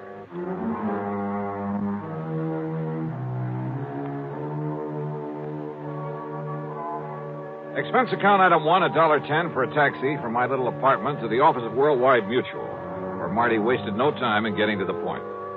I'd know for sure if it weren't for that knuckle-headed Ray Kermer. Who's he? One of our account men.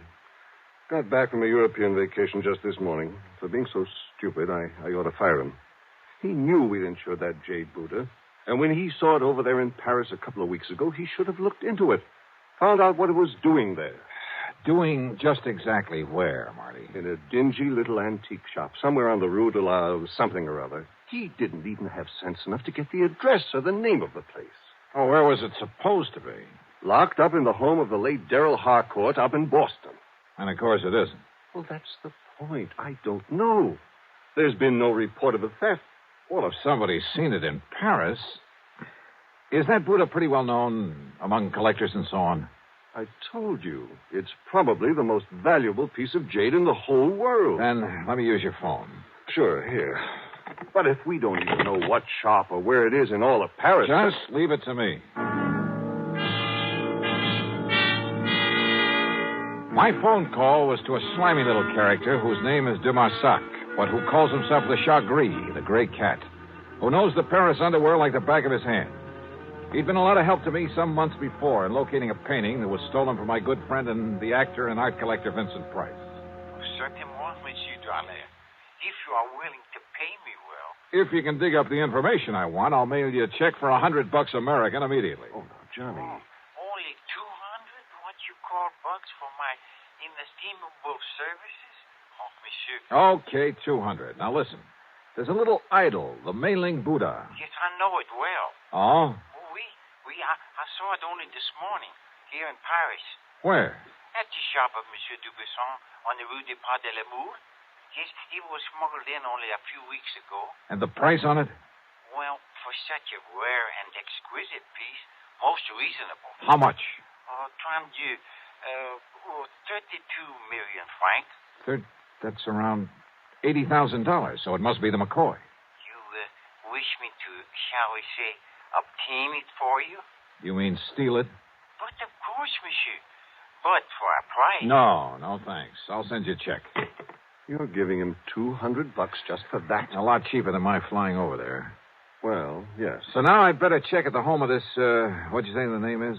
Darrell Harcourt in Boston. I'll put down the address for you. Died about 2 years ago. Home's in charge of his old housekeeper, a Mrs. Mary Haskell. And I take it his property hasn't been disposed of yet. His fine old tapestries and furniture, yes, will to various museums here. Thanks. Everything but the contents of Mrs. Haskell's room and the study. The latter he willed to a nephew, Charles Curtis, to be given to him the day he finishes at Harvard. Well, that's a funny sort of arrangement. Harcourt was a funny man. The Buddha was the only thing of real value in that room. And he figured it was enough to get his nephew started in a business of some kind. I see. This Curtis boy get the house, too? No. That goes to Mrs. Haskell after Curtis gets the contents of that one room. Well, looks as though I'd better hie myself up to Boston and make sure that Buddha's really gone.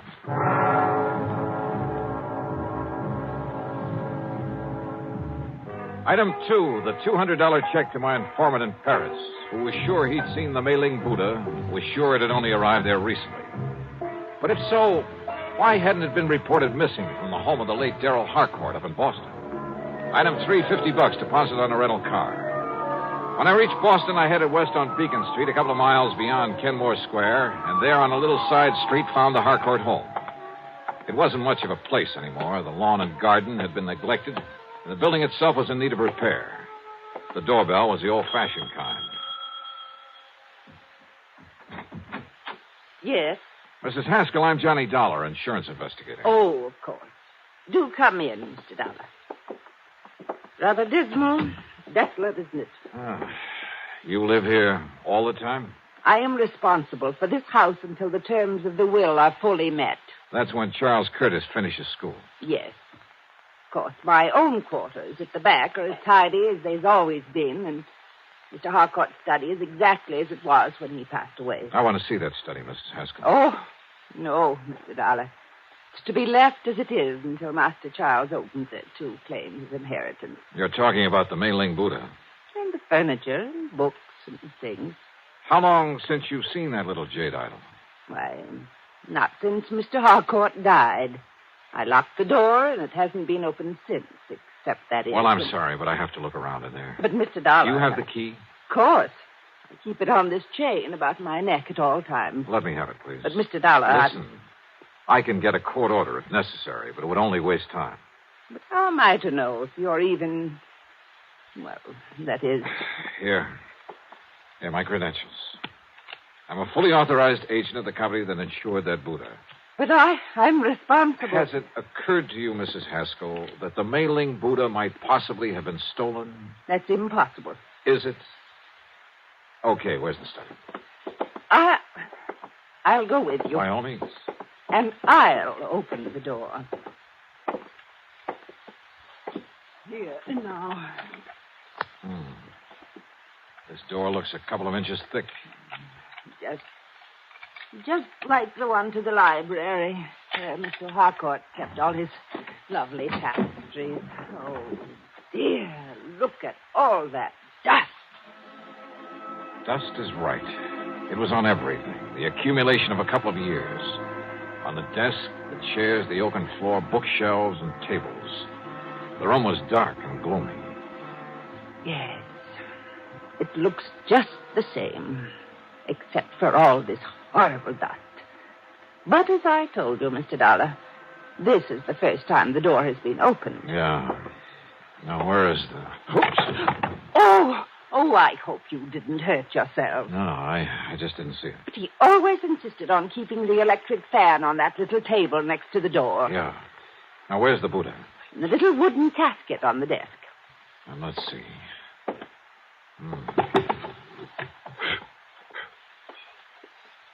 Now,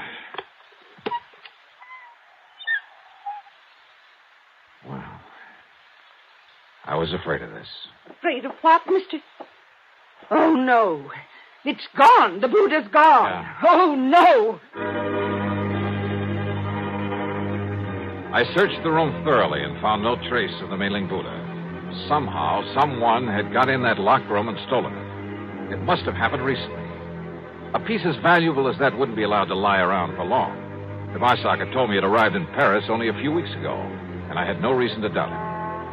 But how could anyone possibly have got in there without leaving marks in the dust that swirled about our feet every time we moved, that showed a clear imprint of every step we made, that left a mark on everything I touched? Oh, dear, Mr. Dollar, this is terrible. You're sure you have the only key to this room, Mrs. Haskell? Yes, it was entrusted to me to prevent this very thing. Oh, dear. What about the nephew, Charles Curtis? No, I'm sure he's never had one. You think he could have got hold of yours and had a copy made? No, impossible, Mr. Dollar. Oh, dear. Where is he? At school at Harvard. I think I'd better see that boy. Well, certainly you can't think that Master Charles did this. I don't know what to think yet. Tell me, you're absolutely sure you've let no one in here since Mr. Harcourt died? You can tell by the dust over everything that no one has been in here. Not for years. You're sure of that? Absolutely.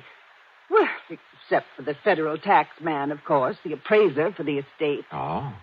When was that? A month or so after Mr. Harcourt passed away. And yet the piece showed up in Paris only a few... I was with him, Mr. Dollar, and so was the attorney. Who is the attorney? Mr. Howard Bancroft in town. Do you have his address? His office is just off Copley Square. Uh-huh. Then I've got two people to see, Charles Curtis and Howard Bancroft. Mr. Dollar, about Master Charles. He's a good boy. Oh, yeah, I'm sure. You simply can't think that he... And anyhow, no one could have gotten here without leaving a trail. Mr. Dollar... Now, look, I want you to close up this room again and leave it closed. I'll be back. Please, Mr. Dollar, about Charles, listen to me. Maybe later, Mrs. Haskell. Later? Yeah. After I've talked to him.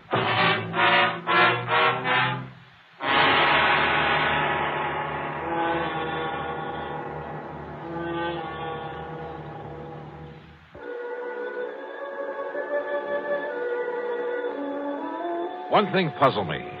If young Charles Curtis did steal the Buddha, why did he do it?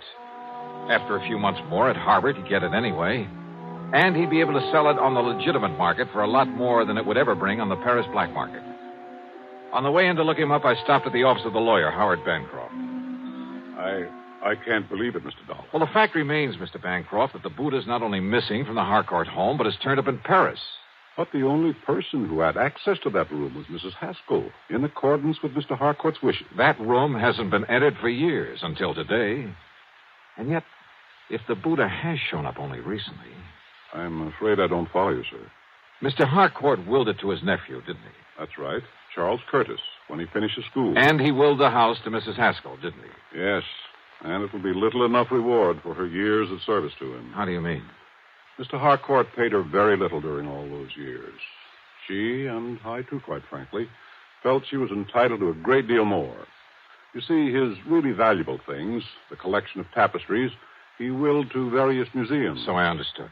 They were kept in an hermetically sealed room, the library. Hermetically sealed? Practically. Didn't you notice the tremendous doors on the study and library, the sealed windows? Then how could any dust... What? About Charles Curtis, Mr. Bancroft. Admirable young man. In addition to the money his uncle always gave him, his own family is very wealthy, you know. No, I didn't know. Yes. They've given him everything he wants, and it hasn't spoiled him a bit. Even during college? He's an excellent, hard-working student. He's going to be a lawyer, Mr. Dollar, and he'll be a good one. And maybe my thinking about him has been wrong. Oh, definitely. Why, Mr. Dollar, he's planned to donate the Mei-ling Buddha to a museum when it comes into his possession. So you see...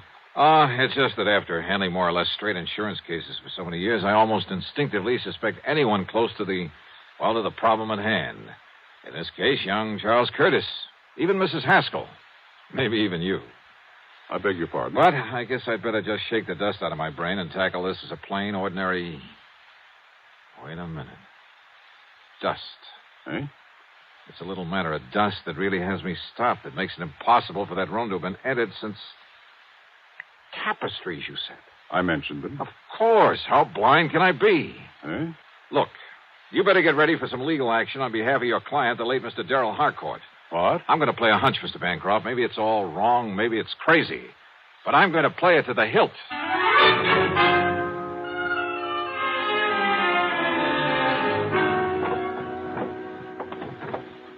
No. Mr. Dollar, you can't do this. You have no right. Now, we'll see about that. These are my own personal things. I don't believe you're an insurance investigator Please, at all. whatever you like. Have you a warrant to search my room this way? No. No, you're just some thief, some... Uh-huh. Oh. Yeah. This bank book in your name. No, you give me that. Oh, no. Uh-huh. Some 20 years of a balance that never got above $600 or $700. Give me that. Here. 2 months ago, a single deposit of $21,000. That was money That was the money you got from some crook. We let the police run him down. Some crook who smuggled the Mei-ling Buddha over to Paris after you stole it out of the study. That's impossible, and you know it. That study hasn't been open for nearly 2 years. You saw the layer of dust in there yourself. Oh, yes. You pointed it out to me half a dozen times. I should have caught on then. Come on. We're going into that study. Give me the key. No, I won't. Then I'll have to rip it off that chain around your neck. All right. Here. You saw for yourself? Yes, I saw it all right. And I didn't have sense enough to realize what kind of dust that was. Here now. Look at it. Full as earth. What are you talking about? About the old-fashioned method of cleaning fine tapestries with full as earth. That's the way Mr. Harcourt cleaned them, isn't it?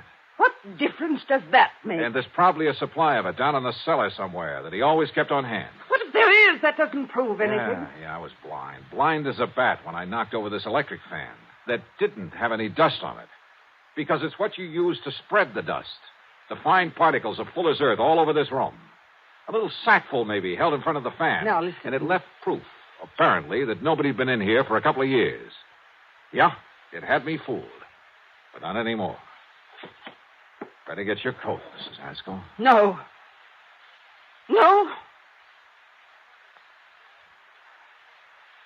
Mr. Dollar, I deserved far more from Mr. Harcourt for my years of service. And of watching him squander his money on the idle tapestries. And on that nephew who had money of his own. Now I have money. Plenty. Plenty, Mr. Dollar. More than I need. I'm an old woman. But you're young. Perhaps you could use some of it. Perhaps $10,000 or $12,000. You'll have to think of a better way out than that, Mrs. Haskell. Please. And you know something? I have a notion you're going to have time to think about a lot of things. Plenty of time.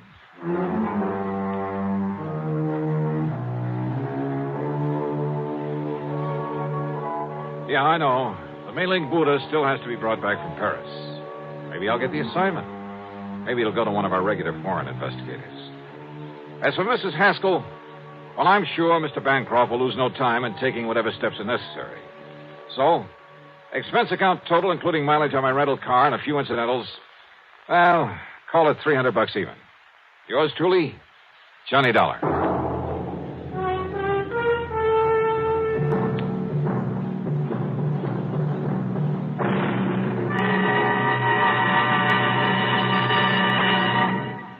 Now, here is our star to tell you about next week's story. Next week, well, far be it for me to get up on a soapbox, but I hope you'll make a point of listening to it.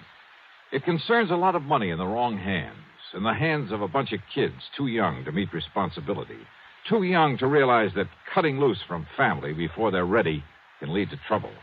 In this case, murder. Yeah, I think you'd better hear it. So join us, won't you?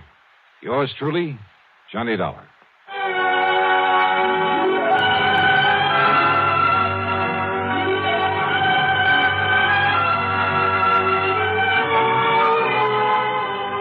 Yours truly Johnny Dollar, starring Bob Bailey, originates in Hollywood and is written, produced, and directed by Jack Johnstone. Heard in our cast were Virginia Gregg, Paul Duboff, Will Wright, and Boris Lewis. Be sure to join us next week, same time and station, for another exciting story of yours truly, Johnny Dollar.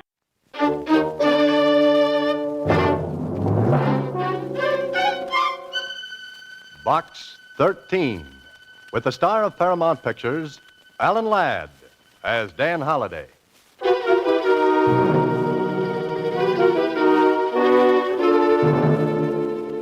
Box 13.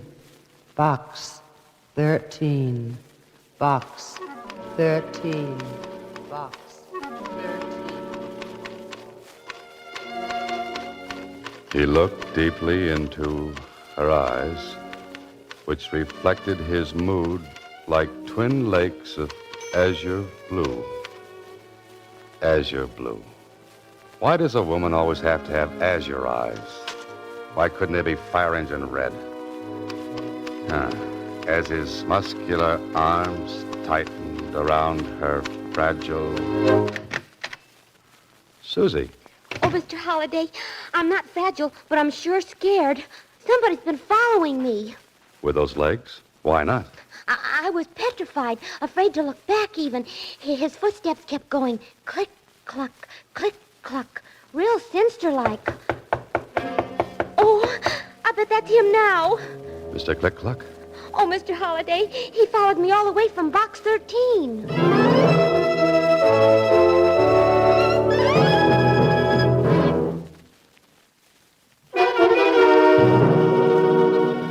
And now, Box 13, starring Alan Ladd as Dan Holliday.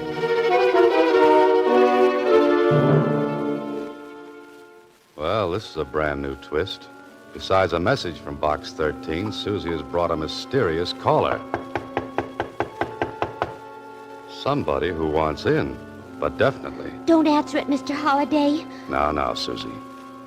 You didn't see this person, huh? No, I just felt him following me like a phantom, except his heels went click, cluck, click, cluck. Oh. That doesn't sound so dangerous. Let's take a chance. Come in.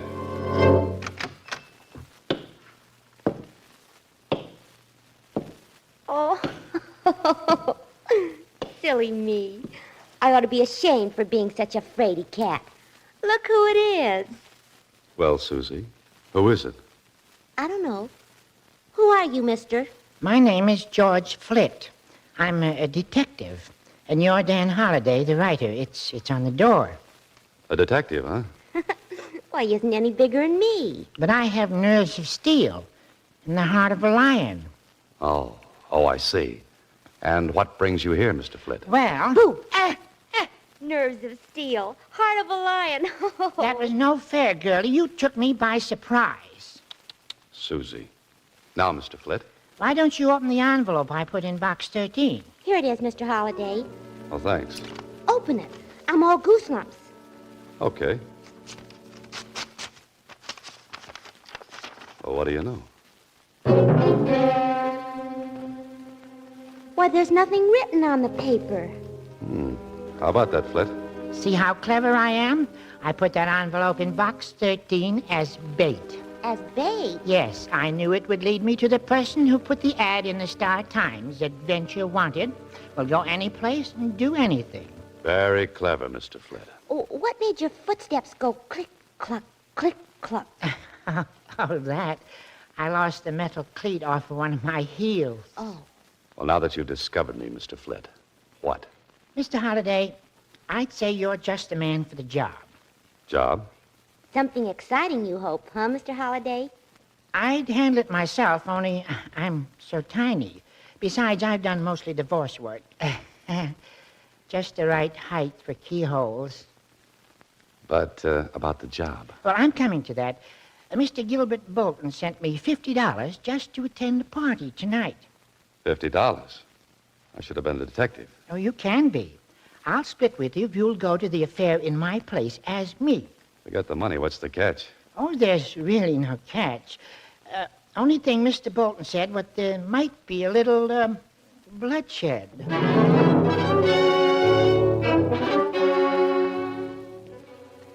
Well, this holiday is the wackiest situation yet from good old Box 13. Yes, Holiday, you must be hard up for story ideas. Hard up for brains, too. Otherwise, why are you riding with George Flitt, detective, in his hot rod jalopy? Destination bloodshed.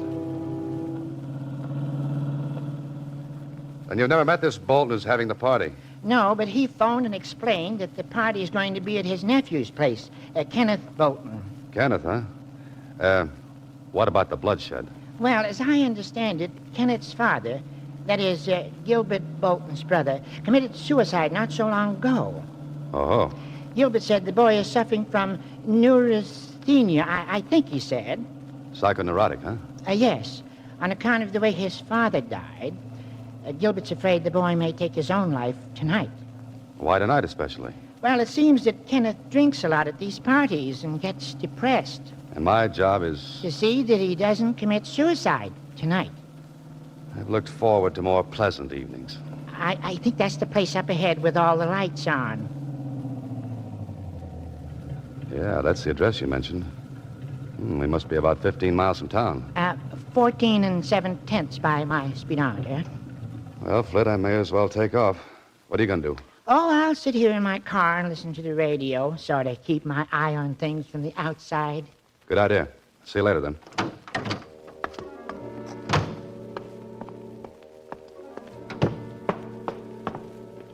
Here we go again, Holiday. Oops, the name's George Flitt, detective. Remember? Beyond this door, who knows? But it's a beautiful house, a beautiful night,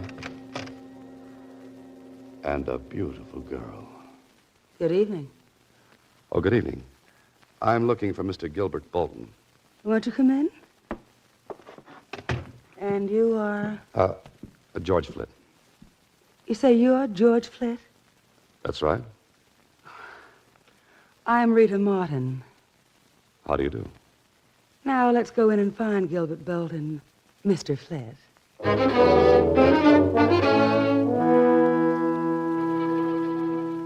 Oh, Holiday, here's a jungle cat. A vampire right of Terry and the Pirates. That jet black hair, those heavy-lidded eyes, that glistening crimson mouth. And something else. Yes, heavy, cloying, sensuous. A perfume such as you've never known before. That's something to remember this Rita Martin by. Mm-hmm. Oh, there you are. Oh, Gilbert. Yes, Rita. Gilbert Bolton. This is George Flitt. George, how do you do, Mr. Flitt? Mr. Bolton? If you'll excuse me, gentlemen, I'll see you all a bit later. So, you're George Flitt, the detective? Yes, that's right. Your voice seemed, well, different over the phone. Well, you know detectives. Many disguises, many voices.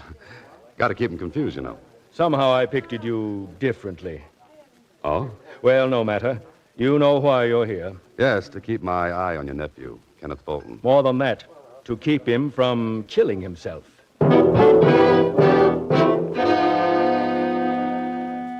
The way this man looks at you, Holiday. So cool, so calculating. With piercing eyes that thud against the back of your skull. He could be one of two men. A man of distinction or a man of extinction. Okay, Mr. Bolton, I'll keep your nephew alive. That's your job. Well, what makes you think the boy wants to commit suicide? Well, since his father, my brother, took his life, Kenneth has been extremely upset. It's only natural, Mr. Bolton. I know, but I've heard Kenneth threaten suicide, and it's got me worried. Anyone else heard him? Yes, Miss Martin.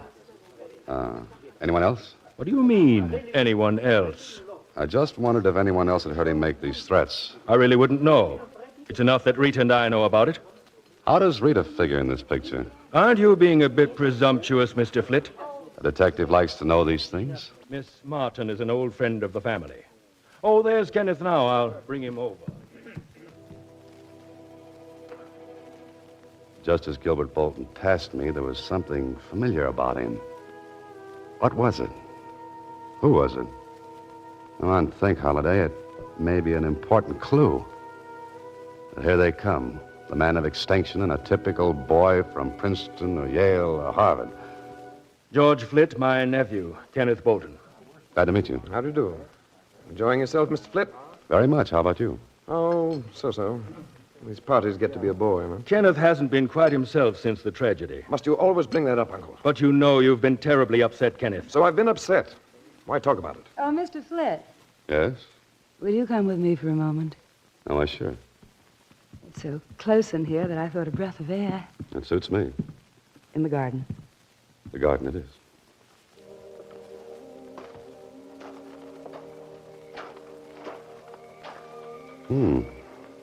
Nice. A moon, too. Mm-hmm. Lovely, lovely night. Ah, the scent of those flowers. Exquisite, isn't it? Uh-huh. But not to compare with your perfume. You noticed it. Yes, it was so unusual. It's called Whispering Gown. Whispering Gown. I like